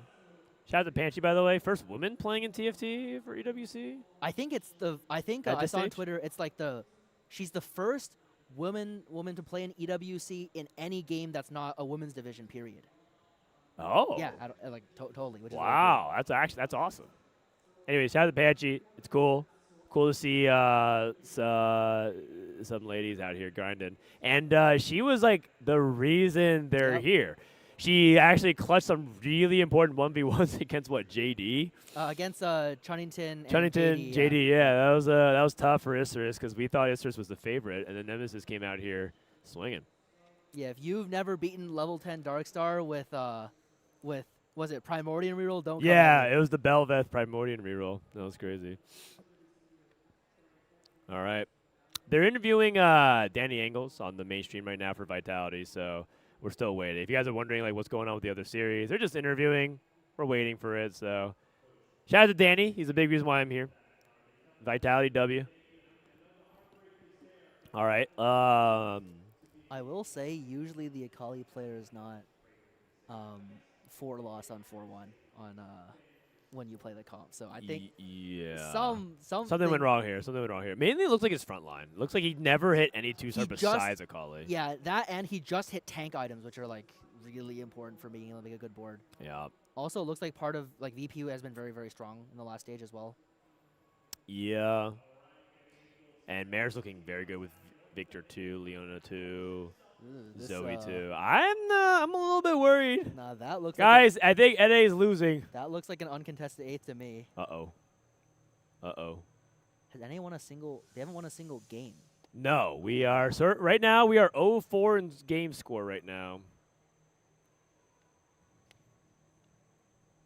Invested straight to 9. Yeah. If you're Panji. I think she has to play for that win out. Yeah, if you're gonna get the 8th, here's an Yep. interesting math thing. If your team goes 8th, there's only one combination of winning placements that doesn't involve also going first. So like if 2, you- 3, 4. Yeah, you have to go 2, Yeah. 3, 4. If Going in is really bad. I did run sims on him when I was coach. I forgot the numbers though, Yeah. but I ran like all the sims of like what it is. Avoiding 8th is like crucial unless you're confident you can play for first. Yep. Soju looks locked in, man. Soju looks locked in. Oh, is it time to look back in? Yeah, they're doing the hype montage. Oh, that's right. The aura stare down. The aura stare down. Ironbog, Terry, K-Babao, Achi. These are all world finalists. 3 of these guys have made Worlds final lobby. One of these guys should have won Worlds. Set 14, Achi. This is Milk taking a deep breath. Milk said that he would never retire until he won either TFT Worlds or EWC. Maybe he meant this EWC, but so far off to a bad start. A master class in win out versus tempo and game Dialing one in. between Vitality. Here's the thing. Vitality is kind of known for losing the first game of the series. Yes, they are the comeback kings. I think in like open bracket, was it last year? Yes. They like lost the first game of every series. Every series. I don't know. I just think the thing about Vitality is that they just lose game 1. But they make it dramatic for the best possible content. And that's why they're the most anticipated match of the series. That's why they're the most anticipated match. It's exciting. All right. Keeping our eyes on that. We've seen reroll pop off. Did you catch the gods? No. Sorry. No, it's all good. I was looking away. We'll catch it in a sec. Yep. Looks like it's two cost start is the encounter, nothing crazy. Might be mountain based on what Ironbog's part. Yeah, he's holding on to stuff, so probably is worth holding on to the Jacks, yeah. the Stargazers. And also holding on to the Zoe as well. This might be most penalty. No. If Vitality loses this, there's still a losers bracket that plays, I think, tomorrow. Yes. Yeah. So you have to win a lot of matches in the losers bracket. It will be. I think it's the same amount. Is it 2? Oh, I think it might. I think it's either because win both. You're right. You're right. Yeah. You either advance 2-0 or 2-1. Yep. So it's the same thing. If you lose, you just get a second chance. You just gotta beat the other teams. Yeah. Because of the way it's structured, it doesn't matter if you. In other double elimination brackets, it really matters the length of the bracket. So if for every round you don't win in winners bracket, you have to win 2 in losers. But because of the half the group advances, it's just whatever. Yep. It's all good. You do lose your seeding. Like if you lose, you'll be matched against the harder teams faster. For example, like if you're last person in, 8th place in top 8, you will face the number 1 seed, which maybe Weibo, maybe us, maybe Aurora. Okay, that makes sense. All right, here we go. Silver to start things off. They said move. I'll do it. I got you. Just slightly. Cool, thanks. All right. Take terminal velocity. Slam Terminal velocity. That's a Gragas 2. Where does Gragas 2 come from? I don't know, but that's really solid. Shojin's start is really good. I mean, are you full slamming Shojin's adaptive? I would only slam the adaptive if I think it made a difference in one of the fights. I imagine I think he should want to play AP here. Adaptive is not an amazing tank item. It makes the most sense on Nunu. It's the best of all, of any adaptive holder in the game. If it makes a difference against one of the enemy players, I would probably do it. That is Anima for Precedent. Precedent's trying Anima. We'll see what this forces out of Flash Wolves. Flash Wolves, one interesting thing that is kind of hard to evaluate is how much is it worth to make the other team sell their board, right? Whoever's in the bad spot, right? The way to come back is you hold 3 time breakers, 3 Primordial, play a strong board on stage 3. Yep. But if you're holding no units, the number of options you have is very limited. We actually, going into our series, were kind of scared of Darth playing his classic Anima 2-5 win out, but they just kind of didn't get the spot, and we were ready to full open on him to reduce like his placement by a lot. So we'll see what ends up happening here. Terry also has 3 Anima on 2-1. This is interesting. And he has the Carvapath sword augment, which is also interesting given that he's not doing that much damage. So I don't love this very much. That's actually crazy. I think I would have, if I was on this team and my team asked, like, what am I supposed to do here? I think I would say... Oh, they're playing each other. He got the better positioning. Oh, but he has Illaoi on the board. Oh, but Illaoi's like a really big HP difference. Both Rangers are killing Jinx. If Jinx doesn't cast, because Briar's tanking on the right side. Oh, she cast it. She cast it. Wait, oh, no, but the Illaoi survived. I think the Illaoi loses it, I think. There's not enough damage on the Aurora. Aurora gets another cast. Yeah. Barely alive. He lost with a weaker set of units and Jinx cast again. Oh, no. He out-opened. That is really tough. Okay. That's really tough.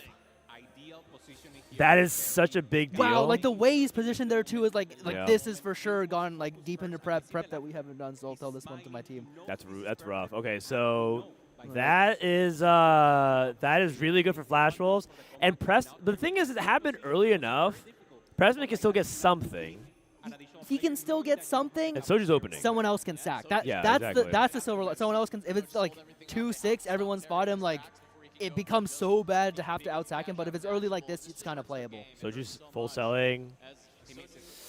But this kind of puts Vitaly in an awkward position, right? Because Pressman's spot is not good. Yep. I mean, it's also possible Pressman abandons. He just takes a 100 cash out, and I'm out. I think he's for sure going to abandon. Right. Sure, yeah. And start playing a board. I think that's what he has to do here. Setsuko deals max damage. Yeah, and so it's not an utter disaster yet, but it's definitely... It's really rough. It's definitely a pretty significant lead for Flash Wolves. Yeah, it's really rough because Flash Wolves now, they get to play tempo spots on their other boards, right? Like, Prestiven's already in a bad spot because he had to sell down to 3. And then Soju has to sell now, and now they're playing down a lot of tempo that they're actually probably really not used to not having. They're used to playing around a lot of high health and winning their games like that. We'll see how they can come back this game. I mean, it's not over, guys. It's not over. You guys might already be typing the 07s and see-yas and bye-byes, but we've had a lot of games today where it fluctuates after stage 2, and then fluctuates after stage 3, and then fluctuates at stage 4. It's never over to the door. That's what makes 4v4 pretty exciting. It's a lot of reversals. If you think about it, it's like in 4v4, you're flipping 4x the amount of coins, and surely you hit a couple of good ones in a row. You gotta hit something. You can't all low roll. It's just very unlikely to be all low rolling. Yep. So there's just no units on the board. Yeah. He's just straight up trying to queue to Terry, stopping Terry, and if this happens, very big deal and good spot or good disruption from Soju, and his spot's not bad. I wonder if Terry's just gonna keep flipping coins. Yeah, he got him. Okay. He gets the outside. Soju got the open. And he gets the only 5 loss in the game here, too. Yeah. And it's important that it happened here as well. Just stopping Terry before he can build up more, right? Because sometimes you stop him too late, and then they can still get to a good, respectable one. So we'll see. We might have a game on our hands. I mean, I think is that Setsuko get 5 streaks? If Setsuko 5 streaks and Soju 5 losses, and if Setsuko beats Achi to stop his 5 streak, I mean, I would actually say Vitaly's fully back and they're in the control. Yep, they'd have a very, very large share of the gold. Also, Milk is playing very quietly for a 5 streak as well. So there is a world, possibly, where Milk and Setsuko are both win streaking and Setsuko can lose streak. And then all it is Preston's in a bad spot. Yeah, I think if they get the double 5 win, this was actually the spot that we had against Fnatic in the second game. And we all know how that went. It's just if you pick like build a buzz, it's hard to play around. Little POV looking, by the way. Virtus Pro 2-0's Nemesis. NA is still winless. Vitality, please. You have to. Guys, we cannot go 0-6 for the day. We go 0-6 for the day, I'm leaving. I think I'm not showing up tomorrow. Did they get a double 5 win? They're facing each other. Wait, who's? No, Sasuke's playing Soju, right? Okay. Yeah. Aki is playing Milk. If Milk gets this win, that would be massive. If Milk can get this win over Achi. It's looking Greg is going to heal. Pretty close. Greg is healing another 400 health in the cast. And then MS with the cast. He has his whole front line alive. Yo. Wait a second. A lot of single target. We are back! Double 5 streak from Vitality and the full loss streak control. Okay, that's exactly what you need. Yep. And that's just like that, man. You guys were all saying 07? Bye-bye, buddy. Yeah, where you at now, Hey Watchers? It looks like he got griefed again, though, or he just decided to I think, okay, we can't talk too early, though. Anything can change. 3-2 augments can also flip things as well. Yeah, the 3-1 can flip the streaks as well. Yeah. That's what I'm saying. Eventually you flip enough coins, surely some of them land heads. Yep. And then here's another thing, too. Setsuko and Milk, the longer they can avoid each other, the better as well. Yeah, some games cause some crazy things to happen. I've seen like double 10 streak or something. Yeah, and then the game's just over. We'll see. But right now, Vitality's in a spot to climb back, and I mean, I think they are ahead actually right now. Terry's lost his streak. Pressman and Terry are both in bad spots, right? But then everyone else from Vitality and for Setsuko, Milk, Soju are in good spots. Yeah, Soju, he's as long as he picks his line properly, it should be fine. I think full loss streak is totally okay. I imagine he's supposed to be a Kali a lot. We'll see what Setsuko ends up doing here. Is this Alter or Found? This looks like it's Alter. Okay, yeah. He's looking to play maybe Zaya. I think he's going to Josiah. He has Vow Slam. He has 2 bows. I think he's waiting to see if he needs to slam red buff. He's just waiting to see his matchup. He might try to go straight into Fast 9. Up against Precedent, he shouldn't slam because he wants Precedent to kill units. Yep. And he wants him to save health, get some stacks. Yeah. I don't think Precedent's killing more than 1 unit here though, but 1's still good. Yep, 1 is good. 1 is fine. That's the kill. And how's Milk doing? Actually, he killed 2 units. Oh no, just 1 unit, just 1 unit. Milk. Also, Setsuko didn't level for this 6 streak. That's huge. Yeah. This is Milk's on the 6 streak as well. Achi lost. A classic handshake. You don't want to level just to snap your teammate streak. Yeah. Really, really good setup here. Soju's on the 6 loss as well. He's looking at Portable Forge. Yeah, Earth available to Soju. Okay. He's considering the Forge. I don't know if he's a Kali with the right components. Earth is like a snap off. Without the right components, it's probably too slow. Yep. I think so as well. Takes Forge. Is Gold Collector good? Oh, Arm Guard? I don't think Seekers is that. We can't see what he picked. I think technically the strongest item out of those 3 is Varus's. Okay. But I think you prefer even a tank artifact. Unfortunately, he missed all of them. Yeah. Okay. I think we saw Seeker's Arm. Oh, an early Kindred for Soju. That is really, really big here. Has the Jax too. Has 5 Novas not missing anything. Okay, and he got it. He took Collector. Collector can also be played on Kindred as well. Yep. It's really good from ahead. Like if you're behind, the number of stats it gives is like kind of low. If you're ahead and you're like killing every unit every fight, it's just straight up plus 2 gold a fight. I think Soju slammed on Milk. Yeah. But I think that's okay because Soju needs to snap his streak eventually. I think Soju's supposed to willingly take it. He might take the loss here still. It's not going to be enough. No, he's overslammed, I think. Yeah, I think it's okay if Soju wins the rest of the stage, though, right? Yeah, their spots are still okay, but you prefer for Milk to win because just even if their streaks get snapped the very next round, it's still a 7 gold flip, right? Like yeah. 3 lose, 3 win, plus the round win. Yeah, that's true. And if you still have removers, the life can be given back later into the game too, right? If you need Soju over someone, Milk can give the life back later. I think it's better for Soju to win here. Just because they already control it with Setsuko, and it's just increasingly likely that they face each other, so I think I'd rather just start streaks now. But, I mean, I see what you're saying. Yeah. I see what you're saying. The key is all predicated on whether or not Setsuko can keep his streak going. He actually sold his Lulu too. Going against Milk, so Milk wants it. Milk actually removed his items for Setsuko. Really good coordination here. Yep. So make sure that they can keep, like, okay, if Milk's going to commit to the loss, Setsuko can follow through. So, I mean, by all means, it looks like they're following the game plan. Yep. Setsuko ripping the... This is just a Fast 9 rip, I'm pretty sure. Yeah. And again, I mean, I think Setsuko played a near flawless game last game. I'm pretty sure he did everything this team needed him to do. It's just that they couldn't get out of the bottom 2. Yeah.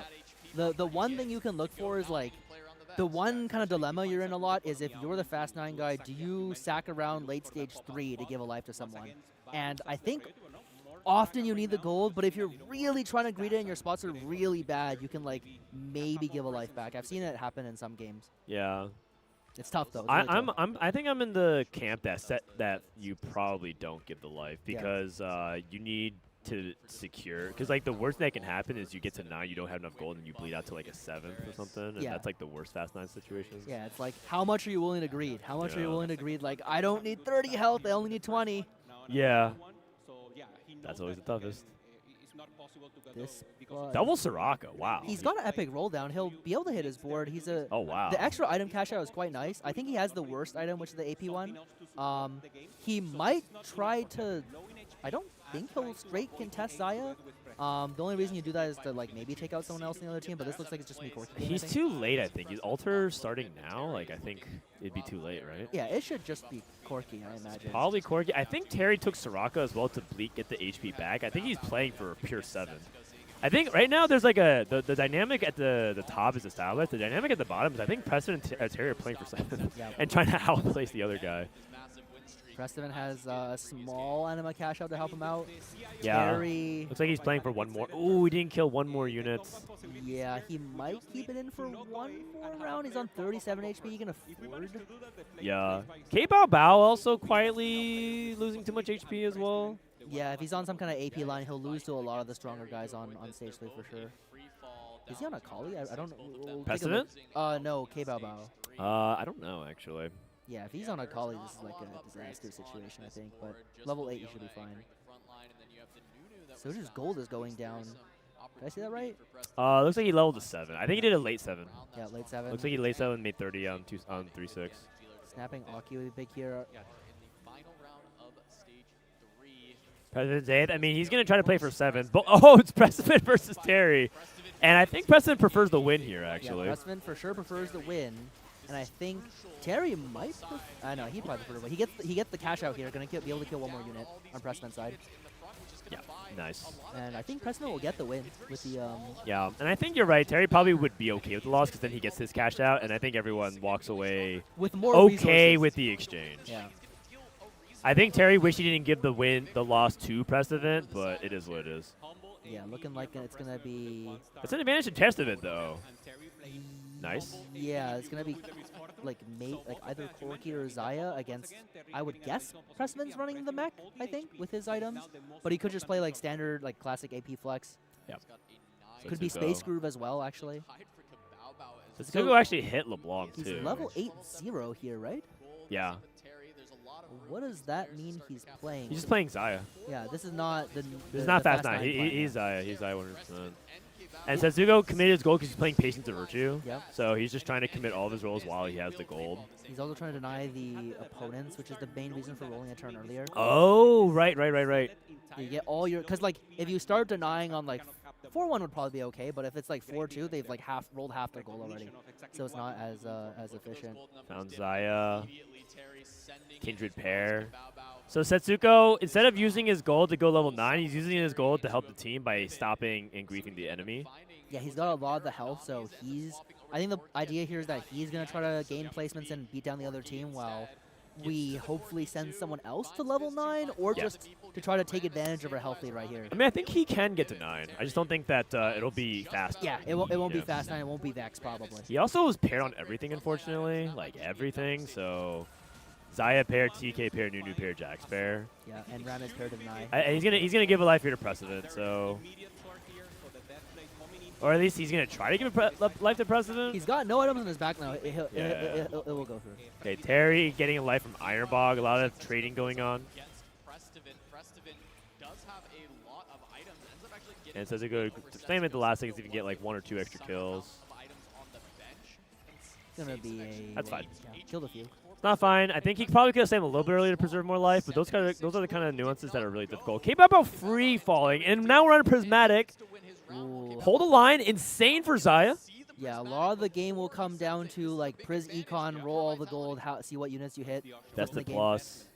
This is just going to be a send to 0. Yeah, because Preston's playing for not 8th, right? So he just needs to like roll and hit something. Yeah, in like solo queue, this basically is never a play because it's too weak over like the long term. But if you're just trying to go 7th, rolling all the gold now is really powerful. Karma 2. If you can find an Asol, finds one Asol. Has one Asol. Asol 2, Nunu. Asol 2, nice. Okay. All right. He's got something to work with. Yeah, here. this is good enough. He should at least like be competitive on stage 4. I don't know if he wins every fight, but yeah, he should just has to be able to beat some people on the other team. And this is why he wasn't going for Nami, by the way, because Milk was playing for Nami. Yep, he's I don't. Where's this? Is he playing an emblem? Maybe he'll be Not able to sure. see if he can beat Ironbog here. This is like really important to determine the game. Oh God. Triple item on Karma. This should win, right? I don't think Barons is like a particularly good item. The positioning for Ironbog is quite good, though. I don't know where this Jinx 3 came from. I think he has Caretaker's Jinx, which would explain it. Yeah. And too much. I think it's going to be too much versus Pressman. He doesn't have 3 items on Akali. Yeah. Pressman hit really hard. Ironbog's strong, but like Pressman's one of the strongest people in the lobby right now. Yep, Kibo nabs a win, really important. Okay, so he was playing Dark. It looks like they have a pretty decent prio on Darkstar. Yep, has the Dark. Wait, this is not Darkstar. Wait. It is. It's, oh, it is. Yeah, Darkstar, yeah. but it's not Acel 2. Just on this turn. Okay. Gets a win. Maybe has some of the opponents in pool now. He's also hit all the tanks, which is really scary if you're Vitality, I'd say. 6 Corkies.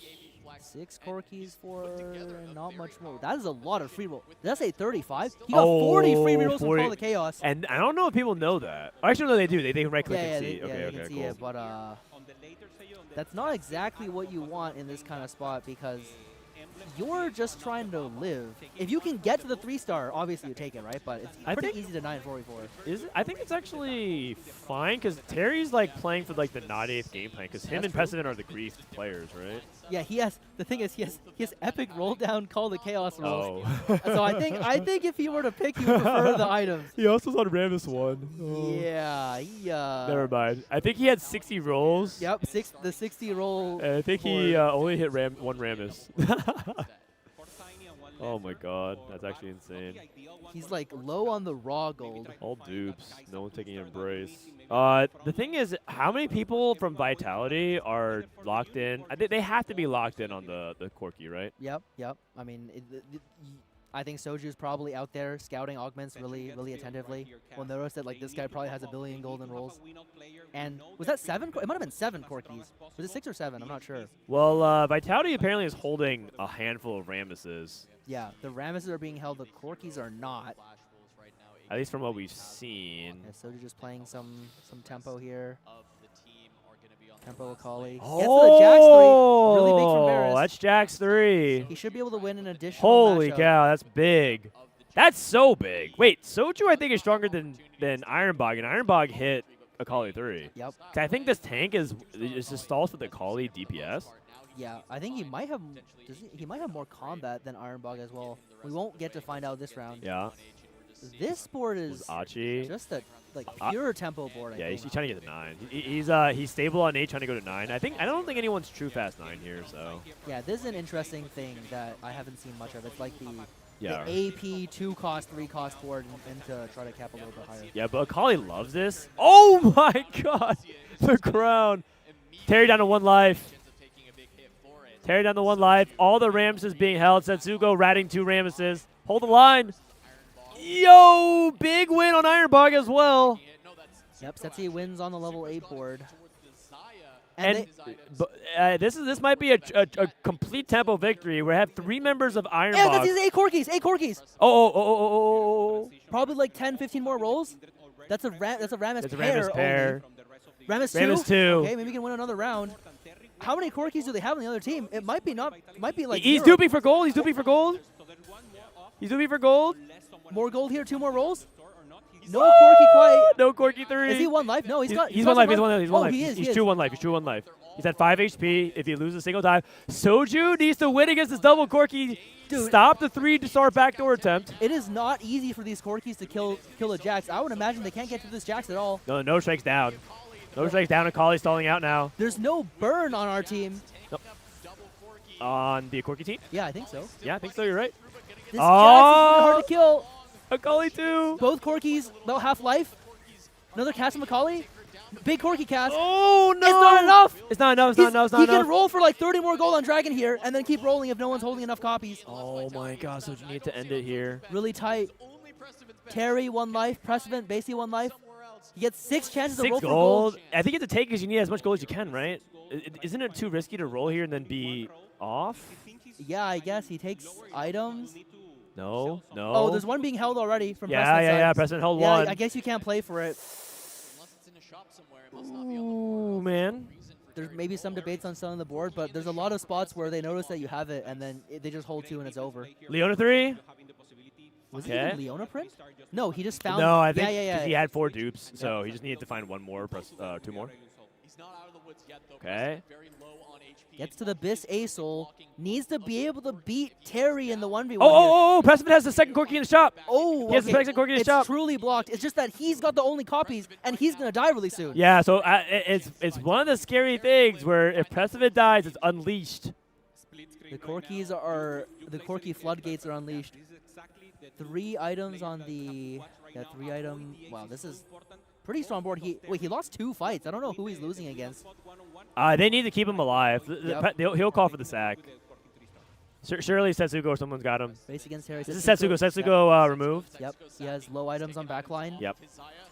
Yeah. Trying to preserve as much health as possible. Yep. Ironbog has Terry, and neither of them can really afford to lose the life here. I think they have to sack for Terry. Like, I don't think Ironbog has much of potential. I don't know who else can beat Preston at this point. But the belief is like he could potentially win the game. He could win, yeah. He could win. He doesn't have much gold to do it. Ironbog is dead. He can get he's alive. Holy barely lives. What the heck? He actually killed enough of the front line. Okay, 6 units. You gotta buy it. Okay, he's gonna buy it. Unit. And that's all 10 out of pool. I wonder if Precedent's actually doing. He's rolling. He doesn't. Their team doesn't know. Okay. No. I think Precedent did he lock? Because like the nastier thing to do is to lock. Bought it, right? Well, I mean, because you could lock. Yeah, you can lock. And then force him to keep rolling his gold, knowing that he doesn't think that you have 2. Yep. So it's actually like one of these things where you play with the hidden information. Yeah, Ironbog, Terry, K-Bobo, all 1 life here. I don't want to speak too soon. Yeah. But it is very hard to get the top 2 from Flash Wolves here. Yeah.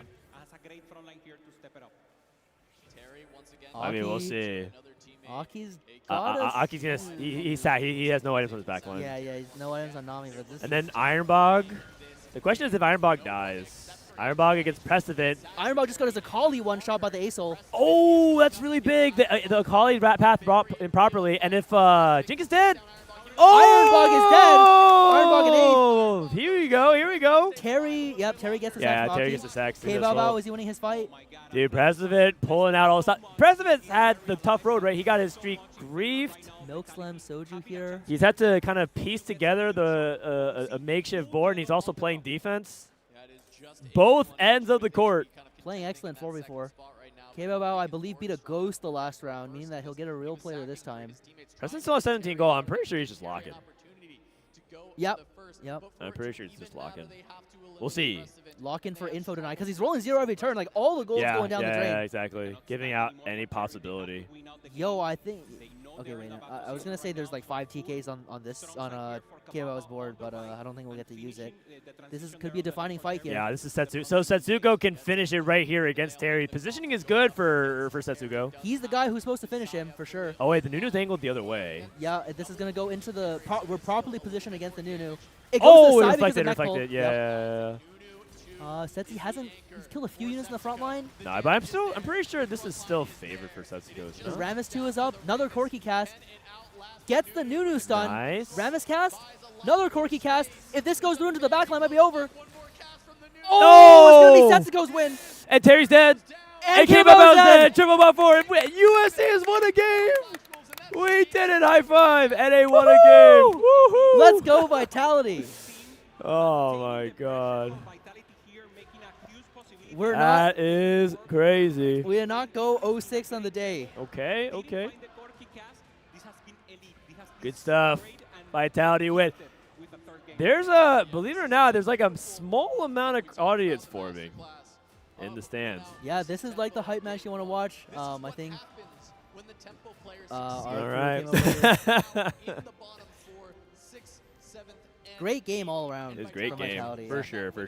Oh, Milk's a little nervous. Yeah, they got a lot of stage 3 control of health. It didn't run away from them. Yeah, for sure. But overall, like, yeah, they suffered that setback from the early grief, but so many other things was just really well executed. Like Milk and Setsugo playing from their early leads. trading it to each other. The swap-off timings was really good, right? And then Precedent really executed a tough position, right? He got mid-streak, needed to win stage 4 commandingly, and also had to be the player that played defense, which means he's down resources. He's holding for a goal, trying to get to his board, and still able to stay alive long enough to threaten his team, threaten the enemy team. Really, really well done. Yeah, I think the roll down from Setsuko, really, really smart decision. Yep. Playing around like full tempo, Ginsu slam, everything, just like get to a good board, beat the enemy team on stage 4, because that's where that's where like the nail got put into the coffin, right? Like they lost way too much health on stage 4 to be able to stabilize. And it's really good too, because really, really good by Setsuko to kind of understand like the dynamics between he had the option to fast 9, but recognizing that we are better off playing for a tempo victory, which is really cool. What do they got? They got the triple bot 4. Yeah, exactly. So I'm pretty sure in a lot of other cases in solo queue, that's 100% of fast 9. For sure, like 1,000% Yeah. I think that was really well done. And I think that's the kind of stuff that people want to see. Yeah, I think it also leans a bit more into the tempo strategy too, right? Like in game 1, they had a lot of the health going to stage 4, but the I think what is it? The other team was able to come back. No one could like Setsuko, who had like most of the resources, couldn't finish off players on Flash Wolves on stage 4, so it made their game kind of hard. Yeah. Resulting in the triple bot 5 basically. For sure. This is the most I've seen Setsuko smile. Doesn't that show you how much these players love 4v4? You can see them having a lot of fun. I mean, I personally think not only is playing on the stage fun, a lot of players love, like Milk says the reason why he loves 4v4 is also because of this moment. Yeah. I love 4v4 because I feel like the prep and the boot camp is like irreplaceable. It's such a special experience for me. Yeah, for sure. And like in terms of like as like true like competitive skill gamers, I think I believe that up to 90% of your games are all winnable from better play. I think like in 4v4. Yeah, in 4v4. I think like solos, it's like to win the top 4 of the game, like maybe 70% of the games in your hands, but maybe higher. But in 4v4, you have so much control over where your resources go, who you sack to, what lines you play. There's an infinite amount that you can do to try to outsmart your opponent. Wait, this is actually crazy. We have a live look into the VOD review of with the coach too. With the coach. Wait, they can do this? I didn't know they could do this. Yeah, wait, what the heck? I don't know. I didn't get offered this last year. I didn't have this set up. What's going on? I was just in the other game. Hey. I'll need to ask them about that. What's going on over here, man? They might have access to some special resources. Guys, what's going on over here? Who's the VIT coach? K3 Smoju. Actually, technically, I believe I am. Oh, you're the VIT coach? I was invited as a Vitality guest, and they used like the VIT coach to get me the badge. So I think technically I'm a. They reprinted it, but I was written as a Vitality coach. Oh, I see. Makes sense. Yeah. Oh man. So a lot of people are wondering how come you're not playing 4v4? It seems like you like want to coach. Why not want to play? Oh, I think no, I was originally gonna play on the team. Actually, the original team was gonna be Daehua, me, Dasik, and Raiko. But then like as the kind of scouting season went on, Goboster basically ended up without anyone who wanted him on a team, and he's one of our buddies, and he's also, we think, probably one of the best 4v4 players in the world, we'd say. And also there was like maybe an issue with like Daehua not being a real European, so if he's counted as an NA, I can't play on a team with him. So I ended up stepping aside and being like, yo, we've got like a golden team right here. I'm gonna go ahead and happily be the coach for the team. Okay. But if you're given the choice, would you prefer to play? I would prefer to play in EWC, but if I'm not at EWC, I'd prefer to be a coach at EWC. Like I think I was willing. What is it? Like if I can't make it to EWC, I'd rather be a coach at the event. But I think there were a few teams that I considered playing. Oh, you're saying instead of just staying home? Yeah. I'd rather coach than stay home. But I think there were a few teams that I would have maybe been like played on. but they all ended up finding members, and I was quite happy to coach our team. I think I'm like quite invested into coaching. I have a lot of fun doing it. I think I'm quite good at it too. Our team kind of ran like a 5-man roster, both playing in like VOD reviewing games throughout the prep season leading up to EWC. So I think me being quite involved and helping them out has helped us a ton in terms of strategy and everything like that. Yeah, fair enough. I mean, I think 4v4 is really fun. I heard rumors that TFT might be back again next year. A lot of people aren't sure. It's locked in for next year, right? Is it locked in? I think next year's in the contract, and the year after is what's up in limbo, I thought. I see. Well, we'll see. Maybe one more year of it. But it'll be interesting to find out who, if this is Vitality's last run, it'd be interesting to find out who they replace with the 4th. Yeah, I think they're going to probably want to keep playing, right? Soju and them definitely, for yeah. sure. I mean, I think it's what they look forward to the most. Yeah. I think Soju has said on multiple occasions, like, yeah, like making Worlds is great. Winning all these cups is like really fun, but I have more fun with 4v4. It's such a fun format, man. They're in all 4 of the games being played out. This is the club points thing. Over in the Allianz Vault, they're looking to switch their focus from MWI to TFT. Yeah, I just had a little chuckle to myself, thinking about the if Academy made it, what the club points for Academy would look like at EWC. Oh, I mean, we would get 0 because we're not part of like the system. club system. I mean, it'd just be purely for like this competition, right? I mean, we weren't really expecting to do well. Yeah, fair enough. And based on how Set 17 performed, we were actually like realizing that it was a big blessing in a disguise. We were obviously hoping to do well, but like it would have been a pretty big financial investment where the only way it could have paid off is if we won and asked the players to give money back. Yeah, okay. Which was obviously like a weird thing to do. So it'd be it worked out okay, I think. Yeah. Maybe next year we will feel like a more serious roster, but the reality is Digital Innovation want to focus on 1v1, like because for them, like it's fun to play EWC, but like it's not like about fun when it comes to solos. It's like a business they want to win, right? So for them, they take it much more seriously. And I think pushing yourself with EWC does have some follow-up like pains about. Oh, for sure. Like I feel like a lot of people who had to push themselves really hard for EWC, like they suffered in solos, I think. Like you have to do so much practice, it's so much time. The game is like quite different, honestly, in terms of what you're refining, things like that.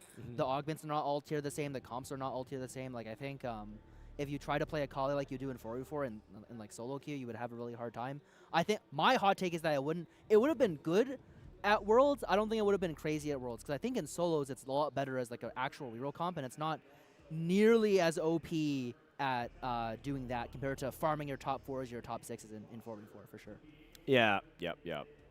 Well, I mean, I'm curious. I haven't played much solos. A lot of people are like telling me the comp is like super broken, but I haven't played it myself. I don't think it's super broken. I think, or at least in competitive level, I'd say that it's quite an easy comp to play, and you can force it from loss streak.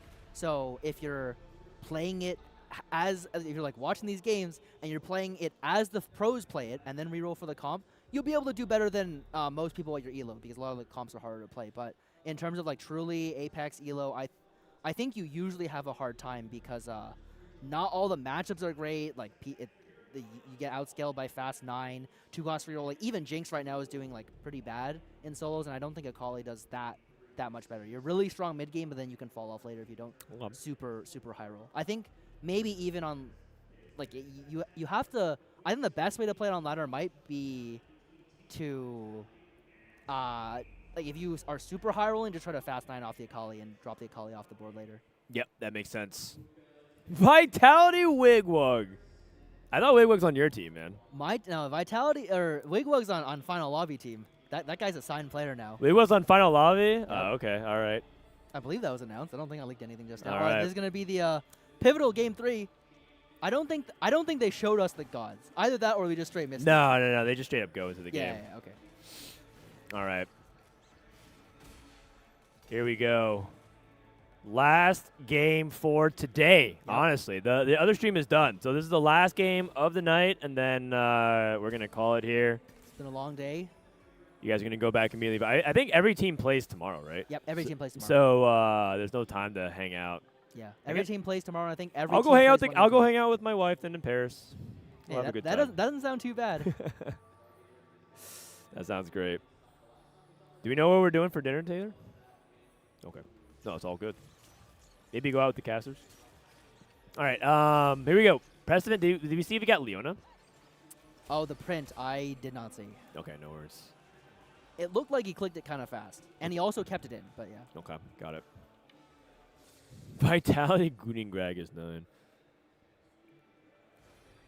1-4. It's pretty Ezreal 2 for K Bao Bao. I don't see anything really powerful going on for Precedent's perspective, so. Nah, this is just the low tempo opener. Yeah, we'll see. He elected to hold the Teemo over the Rek'Sai, which is just the main interesting decision. Yeah, Primordian is usually something you think about still. Yeah, but in this line, you quite want the Teemo. Looks like this is like he could slam strikers, I guess, but won't be super strong. He's probably just gonna greed his components for a while. Yeah, nothing too exciting at the moment. The augments is where the stuff starts coming all together. So Zuko's making 10. Oh wow, good There's catch. one thing. Ah, it's another prismatic. It's prismatic start. Insta rolls Curse Crown. Has both the level up augments here. Rolls away, level up.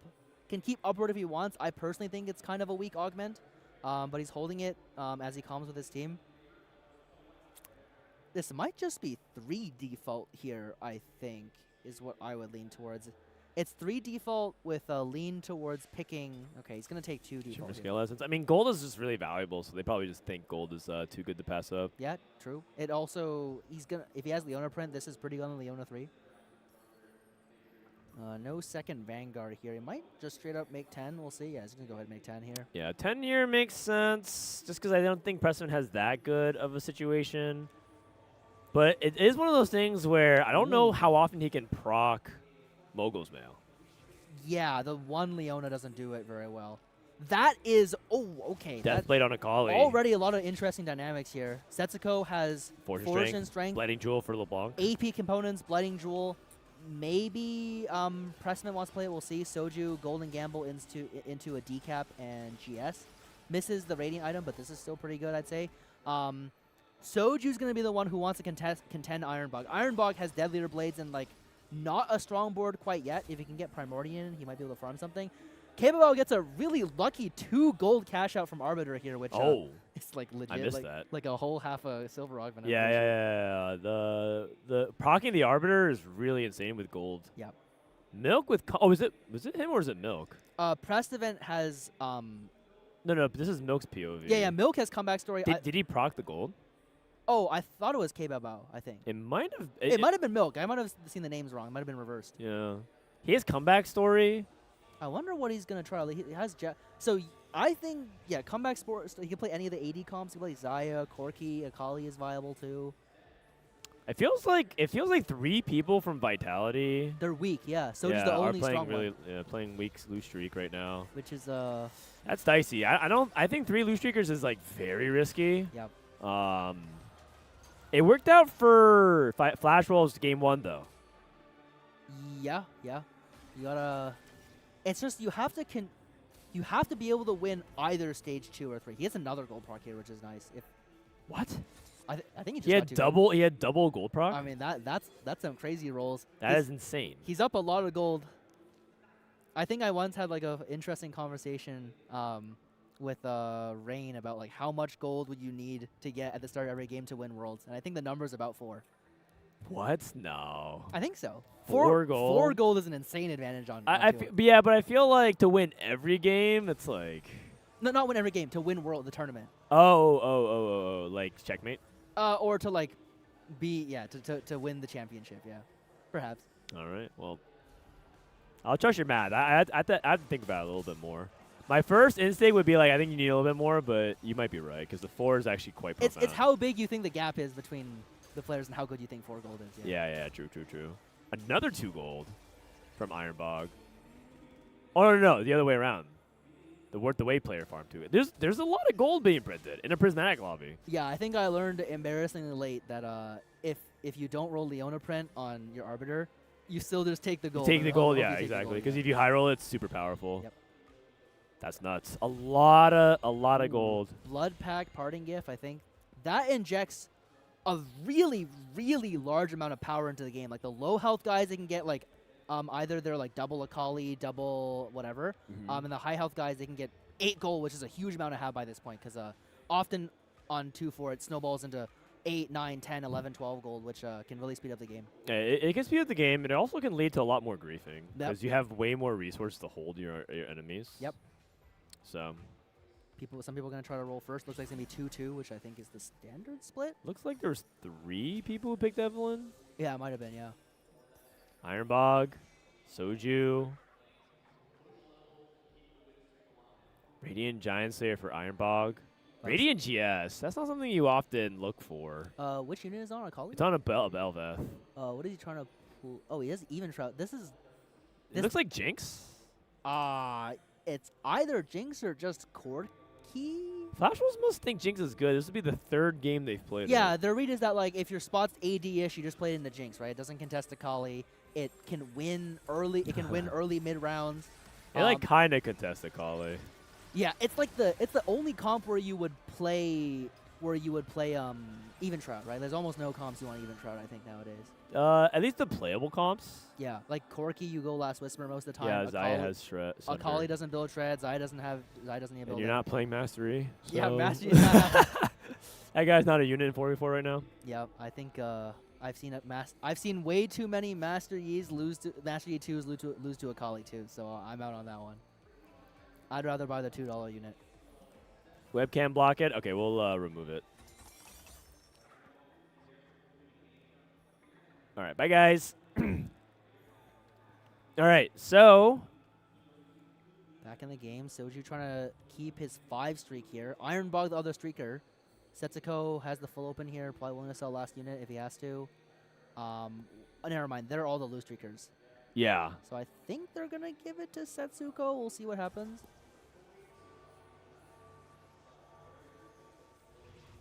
Well, we'll see. This is the HP that Soju lost from his Evelyn, right? He's still on his win streak? Yes, yeah, he's full win still. Oh, this is a big fight for both of them. 3 items, Zoe 2 versus QSS GS Belveth 1. Well, I kind of feel like Ironbog's favored here. I thought Soju had it, but there's not enough single target on Soju's board. Next cast? Nope. No. Too much single target, yep. Too much single target. I think the Radiant just has the edge. Yep. Sells both the Teemos here. And that's a good setup for Flash Wolves. And Setsuko does have the loose streak though, so oh man. Setsuko, Milk, Prestivan, bottom 3 in health. Yeah. Some of them have to come back on the stage. It's gonna have to be Milk or Prestivan, or both, hopefully. The person's on a 2 win, so hopefully he continues to trend upwards. Yep. Milk I think Milk fought Setsuko given his health. Yeah, I think Milk won the last round. So Setsuko's the only one with the full loss here. I do consider Forge and Strength to be a pretty strong 4v4 augment. So Setsuko will be very strong on stage 4. We'll see how Milk is able to do though. This is not the loser. This is only the group opening match. The winner of this is is basically in the decider match to move up, and then the losers have to go through the losers bracket tomorrow. So.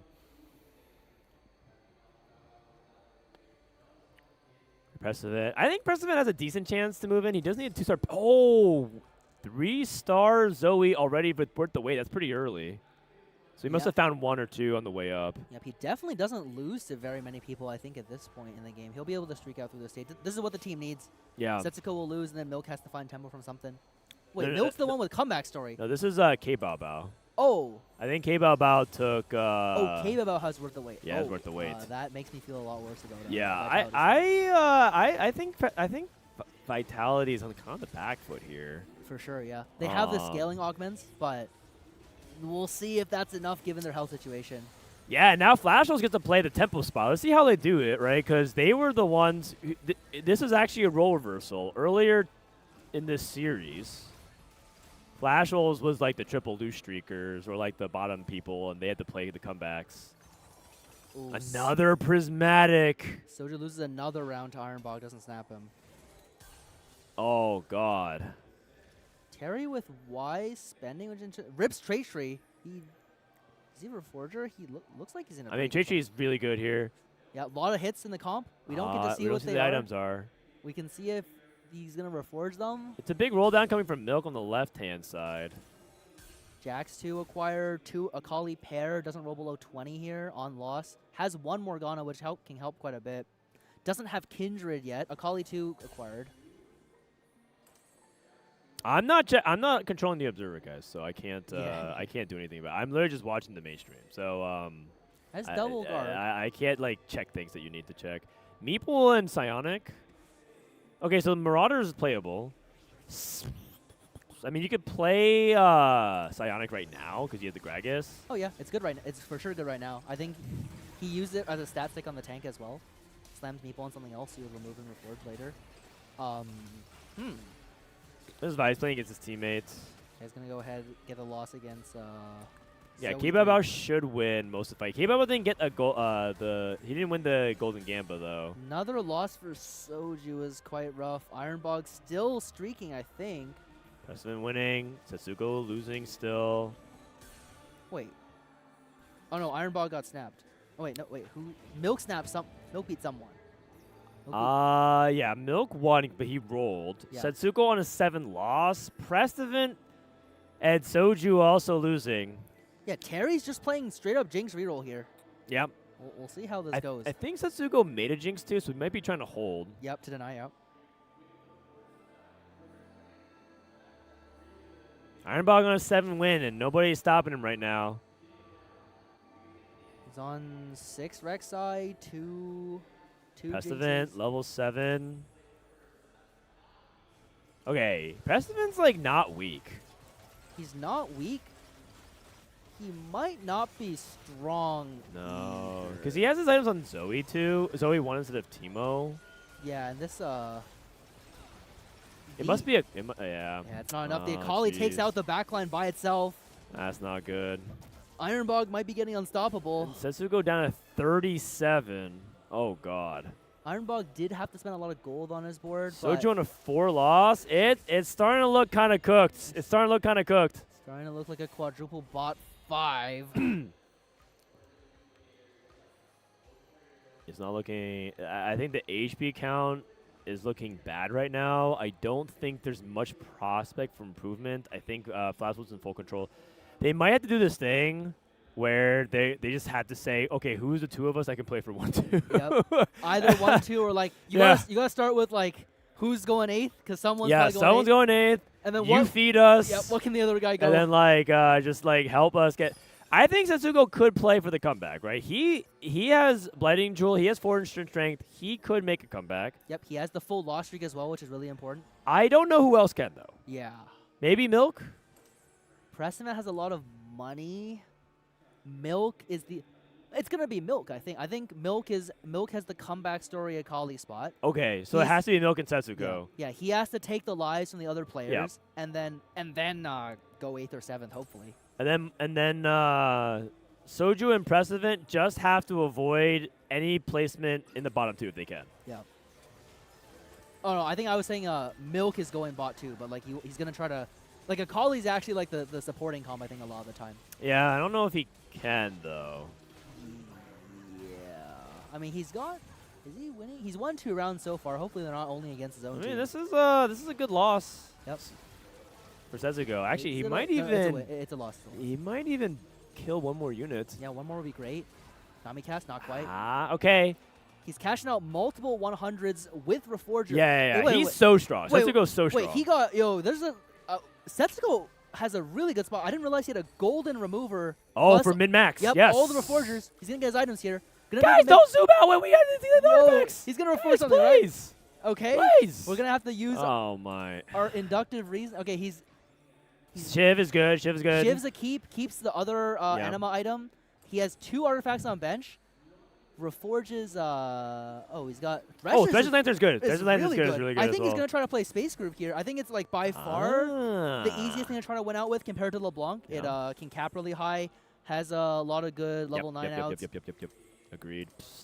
Kind of slamming against Precedent. I think he feels like maybe he could slow slam. I think he can.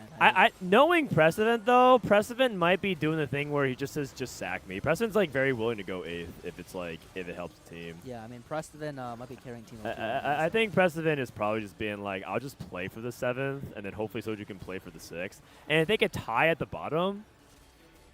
66 health on Aki. One of them's losing here. Yeah, I think that's what they're doing. I think they're going to play for tie for the bottom and Setsuko win out. Okay, even though they're the bottom, their health situation's not that bad. I think. Yeah, they took good losses. Yeah, they have good losses. They each have like, there's like 40, 20, 50, 60, which is a good amount to work with, especially because they do have the combat augments, right? They have comeback story. They've got fortune strength. It is hopefully, fingers crossed, enough. One blitz for Setsuko represents a crazy, crazy power spike. He's got mittens and maybe Shiv or blighting held for it. Ooh, the heavy blanks. I can tell Setsuko is coming online. Gonna be looking for some kind of anti-heal, I imagine here. Finds the Morello if he wants it. I think that's what he'll make, right? Yeah. Spark. And K-Baba is going straight to 9. That's the win out potential for Flash Wolves. If he can get to level 9, cap run the 5 costs.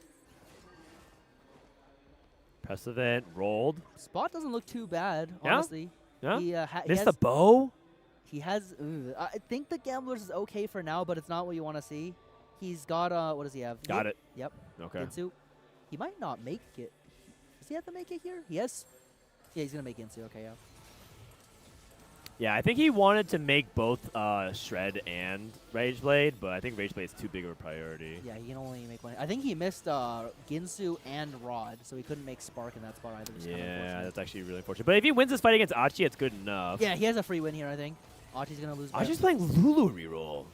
Yeah, that's right. Do you remember the Stargazer? Wait, that's actually a really that's a vulnerable point for Flash Wolves because they need to identify someone that can go 8th. It's gonna be Aki for sure. Yeah. Someone can go 8th from Flash Wolves now. No, Aki like triple prismatic. Wow, this is not party, right? This is. No, this is 2-cost star, I thought. Yeah, this is I think it's not party. Oh, maybe it's prismatic party. They don't show us at the very beginning. Soju roll down. Setsuko roll down. Gonna be looking for the Nami 2 here. 2 Namis. Sells Morg. Hits Riven Pair. Riven Pair. Sells his hold. Doesn't quite hit the Nami. The quick Nami 2 is like the most important thing by far to hit. He sold his extra orange. He has extra slot on board. Has Riven Pair. Has a few ways to really spike on this board. He needs to hit one of them, I think. Soju hit that's one Blitz. Right? Soju hit Blitz. 1 Blitz, 1 A-Soul, triple combat. Hopefully going to take lives away from the other team. K-Babao on a 7 win streak here. Maybe. Yeah. But I think that doesn't matter. Yeah. Vitality just has to manage around Achi going 8th. Yep. And then tying at the bottom and then playing for a win out. Yeah, you don't want to let anyone on Flash Wolves run away with the resources though, because then it can become hard to go first. Yeah. But they're all very strong. Yeah, no, you're right. Because K-Bao is trying to go for level 9, so like giving him the easy path to 9 is bad. K-Bao beating Achi. They might be sacking Achi here. Like his spot is like really hard to come back from, I imagine. Milk is not in a good spot. He has Commerce Core. He needs to hit really fast. If he doesn't hit really fast, he's not going to beat another player for the rest of the stage. He's on 4 loss and he's not sending. He's like really greedy. One of the feedbacks when we were like going over VOD reviews last year was that Milk in these kinds of spots play a little too greedy. Yeah. There was one time where he refused to dip below 50, and he was, every time you reroll with crew, you got 1 EXP. Yep. He refused. He was 1 EXP off from leveling, and he just like didn't level. He's like, "Oh no, I'm sorry, I'm trolling." It's like he like is so greedy. He didn't even want to like roll 1 time for like the level. No, some people greed runs through their veins, man. Yeah. I am not a greed run through my veins guy. I will spend the money if it means saving the health. I mean, it might pay off though, because like he like kind of greeded. Yeah, he barely is gonna win. Oh my god! It's a huge win here. Right, he's like greedy for the extra Yeah, HP he has here. an extra dupe, which means that it's easier to hit the Jax or the Akali. Doesn't get dupe from Varus. There is a random 2-star forecast you can go That's for. 3 HP. Yeah. I don't know if you can take that, unfortunately. It's comeback. If it's maybe it's no diff. If he hits a tank, it can be a big deal. I imagine a lot of people are jamming the 12 gold. Oh no, they're all jamming Varus actually. No one wants to lose the gold given how close the game is. The HP count is too close. Yeah, Flashwolf is playing for the triple bot 4, and or even just the good placements, because the thing is, there's a pretty good chance Vitality can also go 7-8. Yeah, that's true. Who's got the 7-8 spot? Like Milk is in danger of going 8th for sure. Achi is contesting the 8th. Soju's contesting the 8th. That is a Shen 2. Oh, Setsuko the Shen 2 on 8. Shen 2 on 4-5, and he has items for it. Yes, his golden remover. He has mittens and like multiple good attack speed items for it. Okay, so Setsuko is very much primed. Now he just needs his teammates to pull out of the bottom. Yep, K-Babo has like a really hard spot to stop. He's like sending it early on 4-5. Setsuko at 27 also could theoretically give 2 lives to his team. Yep. So like that's one of the things that maybe Setsuko has to think about. Yep, he has health to work with here. This is K-Babo versus Terry. This is K-Babo's already 9. Oh, yep. wow. He's getting 2 gold a turn. He's playing off the Victor. He's got a few pairs. I think it's okay depending on what they're playing for. It feels a little bit of a premature 9 to me, because it feels like he needs a lot more gold to hit like the stuff.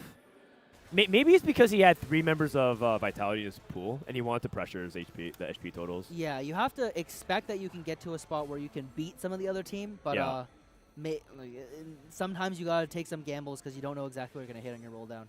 Yeah. Maybe also you want to roll early to deny some units from the other team as well. This is still a pretty big uphill climb for Vitality. Milk can't die this turn. Meaning that if he has a component on bench, like you can be pretty happy taking a bunch of gold. Yeah, they need to get. Here's the big thing: even if Achi goes 8th, they still need to get Terry in the bot 4. They can't double bot 4. Yep, it's really hard. Terry is so much. There's so much health on Terry, and there's so much health to work with from the stronger members of his team. Ironbog playing the humble Jinx reroll comp. Doesn't have Belva 3 yet. Holding pretty aggressively on Milk. Yeah. And the Collie's going to get spread down. He gets shot in the face. Yeah. Oh, wow. Shot in the face. I think Milk is... He's not dead. He can't be dead here. In big trouble. Yeah, he's down to 1 life. I think Milk's hope is that... It's kind of close. Honestly, I think Jax 3 would have won this fight. Like, he also did roll the 2-0. He had Jax 3, Oh, he had it. Oh, yeah. never mind. Pesman loses again. Uh-oh. Oh, that's not good. And I think Soju lost as well. Soju rolling for full compo. Soju cannot hit his 2-star forecast. Yeah, he's stuck on. He's on Bard Pair. Bard Pair stuck on 1 Ace-hold. It's really rough here. I think Soju's a top 4 magician. I don't think he can pull out this one. He might need some tricks that are too crazy here. He's asking for a lot. One more Kali from Milk gets him a Kali 3. I think he has the dupes. Did he dupe already? I don't know. Well, if he hasn't duped, if he duped already, like this is pretty much cooked. From Milk's side. Yes, I mean, we'll see. I don't see how Soju can. Oh, he hits. Oh, wait. He had dupe, right? Oh, he had big dupe. Oh, he has 1 buff, 2 buff. Yep. Saved it for the Bard. Needs to get some good matchmaking and to really take lives off of Flash Wolves for anything. Yeah. To happen here. So basically, at this point, Vitality has to win every matchup against Flash Wolves they can. Yo, Achi looks kind of strong, actually. Yeah, I just look over. He has hit everything. Yeah. He has even a Jax 3. He's missing Maokai, but he'll get to level for... He's also playing Medallion Lulu. This is not looking good. I think there's really important. I think every member of Vitality faced an opponent. Yeah. If Milk can find a way to tag some people on the way out. I think this might be the end of Milk unless his colleague really can get around this Acel somehow. Walking close to the danger. No. It's not winnable. Milk is dead. Did Aki win the round? Aki on 1 loss. Loses. Oh, Precedent. Oh, he's about on 1 life. Yep, 1 life. Aki will almost. He'll very likely be going 7. Oh, they needed that to happen. Yeah, not enough. Does he? Who can kill Aki? Setsuko. Setsuko can kill Aki. Precedent. Setsuko might be strong enough to 1-3. Yeah, the key matchup to watch here is if Soju can beat Aki. They might fight on this turn. Hard to tell if they have each other in rotation. I feel like feel like he can't. I think they're scouting each other. Yeah. If the Bard, I don't know what the Bard has to do. Oh, this is the matchup. This is it. You're right. This is for the 7-8. This is Vitality's last stand. Yep. For the most part. The 7-8's gonna be basically impossible to come back from. Oh, it's okay. Frontline threat number 1 is dead. The Pantheon's still up. No, Bard Leon's didn't cast. A lot of health in the Pantheon. Ace-O cast. Oh, wait a second. Oh, there's too much damage. No. Oh, it's not enough. Oh, man. That is like the worst matchmaking you can get from Vitality. Setsugo sack for Precedent, so now it is 1-2. 1-2. What is Precedent's the state of his board? I think Setsugo may have sacked for Precedent. Yo, this Archie needed to go 7th for Vitality to have a chance, and now I think it's looking really bad. Hard. Terry's board is so strong, too. It's, like, insane. Yeah. I think they just sacked way too much HP. Yeah, he got to a dead leader Blades Akali. He moved the Vex upper row. Setsugo versus, I mean, if Setsugo loses this, it's over. Yeah. they have to win every round for the rest of the game and get good matchmaking. Yeah. And get good matchmaking is the big one. Now it's before it was, like, unlikely. If Setsugo loses this, I think it's literally impossible. No, Setsugo will have it here, I think. Yeah, yeah, okay. This matchup's usually pretty good for the Nami. Should be. I'd be surprised if And Preston needs to win as well, by the way. So that's done and dusted. Lost. It's just No. not quite enough. Okay, so now this is the moment of the election where you might. Yeah, you might start heading out and congratulating your opponent. I think what they need now is for they need to win every fight. They have perfect matchmaking RNG. And Setsugo needs to give a 1-unit loss to Precedent. It has to be the 1-unit loss. I was gonna say there's like ways. Oh my God, this is no, brutal. It's like 99% plus. Yeah, I mean the even if they're literally the 2 strongest people in the lobby, the mathematical win is like Ironbog loses the round and then just kills himself to the dragon, and then back on 5 or 6-1, they're just gonna fight each other. Yeah. On 6-1 or 6-2.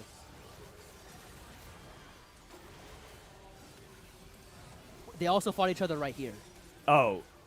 Which means... That means it's not possible. They need to avoid each other, like, right now. Setsu's alive. I mean, Setsugo's alive. Setsuko is not alive. No, he's dead. He's dead. And that's it. Wait. Oh, wait. Wait, we missed... Oh, there's only 3 units. One of them was the summon. Bia. Yeah. Okay, got it. It's still... They still need to go 1-2. No, this is not... This is what they still need to go 1-2. I actually don't think it's possible. No. Basically, if you're Flash Wolves here, in any situation sack. like that, you sack up. Usually the sack down, so you try to like get placements in the bottom. But if the health looks like this, all you need to do is for someone to go mathematical second. Yes. So what they need to do is they need Ironbog to lose and then die to the dragon. Yeah, I'm pretty sure what you can do from here is you just have. I think if Terry and Ironbog both sold their board, like the game's over like 100% of the time. Yeah, exactly. I don't know what happened, but I think this game needed a 2-1 reevaluation from Vitality. Yeah. I don't think the 3 of them. It's just too weak. There's there's not enough HP. It's just too weak, and like the comeback line is so hard to play. Yeah, that's the big thing. They had comeback story, went 8th, and that's something that can't tough. happen. Flash Wolves 2-1 over Vitality, and NA sucks. God damn it. We went 1-6 today. Man, that's hard. Yep. That's a rough day. Scrims are scrims. That's what they said. They said the scrims are scrims. And oh no, the Setsuko pasta to the most passionate innocent Setsuko. You're just talking about the game. game. Played well, but you really do keep getting unlucky. Don't blame yourself. Honestly, Setsuko played great this series. I also think that everyone had good moments. I think Precedent had great moments. I think Soju had good moments. Yeah. I think Milk played game 2 well. I just think that like the baseline needs to be higher. That's all. I think Flash Wolves played great. Yeah. Good. Congrats to Flash Wolves. Congrats. Excellent team. Yeah, and they have have their own reads, right? Like every team has their own reads. I think China's playing way more MF than I thought they would, and people would, given that's a 3-cost reroll. They're playing Jinx. They're playing Jinx a lot more. So There's definitely some different angles of the meta that I think is open for exploration. I do think that it'll be interesting to see what happens if any adaptation happens tomorrow or the day after. Yep. In response to like specific strategies or like new meta revelations, we'll see. But Vitality's not out. If you guys are wondering, like, what happens here, are they out? They're not out. They play tomorrow. Everyone plays tomorrow. But they lose tomorrow, then they're out. They've got one last. And then we're going home. And then we pack it up. And we'll see you guys. We'll see you guys in set 18 PBE. All right, cool. Thanks everyone. I'm gonna rejoin my team. Yep. Good luck. Thanks for hanging out longer. Thank you. Bye, chat. Good luck, Brosta. Good luck, Godlike. Oh God. And then they're like, "Oh, do you want to do an interview with you guys?" I don't think so. But that's day 1 of EWC. Man, I'm kind of depressed. We suck. It's not a coach diff. I'm just gonna say it. It's not a coach diff. I enjoyed my vacation. I hung out. I've had a lovely week in Copenhagen with my wife and some friends. I let them have. I gave them all the tools to succeed. That's on them, man. They'll bring it back. They'll bring it back tomorrow. Don't you worry. We'll bring it back, boys. And listen, it ain't over till it's over. They actually went one layer deeper for the content. It doesn't matter if you advance in groups 2-0 or 2-1. That's all I'm going to say. That's all I'm going to say. Is there anything interesting happening on the main broadcast? So it's very hard to come back when you have such a low pace early game. Yeah, I mean, Dobbs he's played some 44 with Brazil. He knows how it's going on. L coach. I'm not even coaching, man. I'm not even coaching. Oh man, Vitality versus Koi. Oh wait, are we playing Koi? Well, the NA teams play each other. They have a high chance. I think the only thing you weren't allowed to do was play someone from your region. So you had NA versus China. You had China versus EU. You had NA versus EU. I also missed this. I'm gonna shout out all the people who subbed. Thank you, Mortdog. Oh my God, thank you for 35 months. J-Serd, Cyber Leo, Church Boy, Emmy, 33 Steel, Kozis, Real Pathmaker, Sonus, Hansi, Daniel, Brosiv, Vanderjack, Tuts, Trip Gang, Gabby, and Yatsu. I missed all you guys while I was busy yapping. Thank you so much. I'll see you guys tomorrow. I'm going to raid the main broadcast, I think. Make it look like... Wait, hold on. Make it look like they got some numbers. Just say hi to them real quick. Just say something nice about NA. Boom. See you guys mañana. Just type something. Just type something. Listen, man, they need all the numbers so they can justify running TFT. Just say something. Just say NA sucks, because it's true. All right. Anyways, 07. See you guys tomorrow. Peace. I hope they show up tomorrow and give us a home crowd favorite. I'm sure of it. Just like we'll be crushing Key Smart, we'll also have 2 or 4 teams, I should say, advance to playoffs. It's going to be a big GG's. We're bad. Let's take a look at our schedule for tomorrow. It's going to be action-packed, not only here on Stream A, but also over on Stream B. We're keeping the action going. We're working hard out here for all of you out there. We start with WBO Gaming versus T1. This is actually, I believe, today's schedule. But we will have tomorrow's schedule up for you guys. Make sure you're paying attention. But here we go. Hey, WBO Gaming going against Godlike Esports Vision versus Flash Wolves. Team 1 and Fnatic and Movie Star Deployed Team Vitality. Like I said, it's going to be 2 matches in the upper, 2 in the lower. 2 teams move forward into the playoffs. 2 teams have their keys crushed. For Stream B, though, just as busy. AGAL set a division. Virtus Pro versus Aurora Gaming. Mouse, JD Gaming, Team Nemesis, Noxium, Red Force. Again, same thing there. They'll have 2 teams go to the playoffs. 2 teams will have their keys crushed. Any specific matches you guys are really looking at? You have to look out for Nkoi versus Vitality right there. At each point in the set, either of these teams had carried over 25% of our viewership, but one of them has to fall out tomorrow. Ooh, that's tough, but that's the way it goes in these competitions. You start Koi, I feel like they showed a lot of life today. I think tomorrow they're going to be probably okay. Yeah, I feel pretty sad. They're facing each other very early in the competition, already in an elimination game. But hopefully the best of they can actually convert the win. That's right.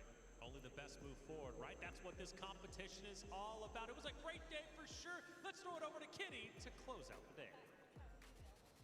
A momentum-defining day with the 4v4 format at the Teamfight Tactics tournament for the Esports World Cup 2026. And of course, we had clutch wins coming in for Aurora 2-1 as their series will be progressing tomorrow. And of course, we also had Godlike Esports grabbing their huge defining 2-0 win from Stream B. Tomorrow we will still have 4 more days continuing the tournament, and we also have the lower bracket, a second life for the West. So now the question is, can the West prevail and can they bounce back? Yes, and tomorrow we have very important matches. 4 keys are gonna be crushed, Rob, and you know that's the big moments. I love hearing that bah when it happens. Oh yeah, man. You know, that means that at that point, your journey is officially over, ladies and gentlemen. Tomorrow we have either qualification or what, Damascus? Elimination, all right? That means that the stakes could never be higher than this. And as far as our losers matches or our lower brackets matches, I'm looking forward to, of course, T1 versus Fnatic, but now the next one, you did say there's a little bit of a history. Movistar Koi against Vitality. Listen, for the guys who don't follow like either this or like any esports, there's always a fierce rivalry between France and Spain. And lately it's kind of been France being better. No bias at all, but you know, La France, all of this. So there is a mission. The bias is crazy to me. Hey, Spain might be world champion, but we kind of nice still. All right, by default, that means that I'm going to be going ahead and rooting for the other squad. I got to make sure I root for... Well, why are you looking at me like that, Damascus? Why are you looking at me like that? All right, we'll talk about it after the match. Okay, we'll argue off stage. That said, ladies and gentlemen, today, of course, was phenomenal. It was 10 out of 10. But trust me, think about your favorite sequels. EWC is just like that, okay? The second day is going to be even better as we are up in the ante. Qualification or elimination, and this is what it's all about. Ladies and gentlemen, you do not want to miss day 2 of EWC. We'll see you tomorrow at 10 a.m. Paris time. We gone.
More like how do we penetrate more casual kind of people to more? Well, you're not gonna like this end. But it's vibing. I mean, yeah, I mean, we are working on the Twitch extension. Yeah.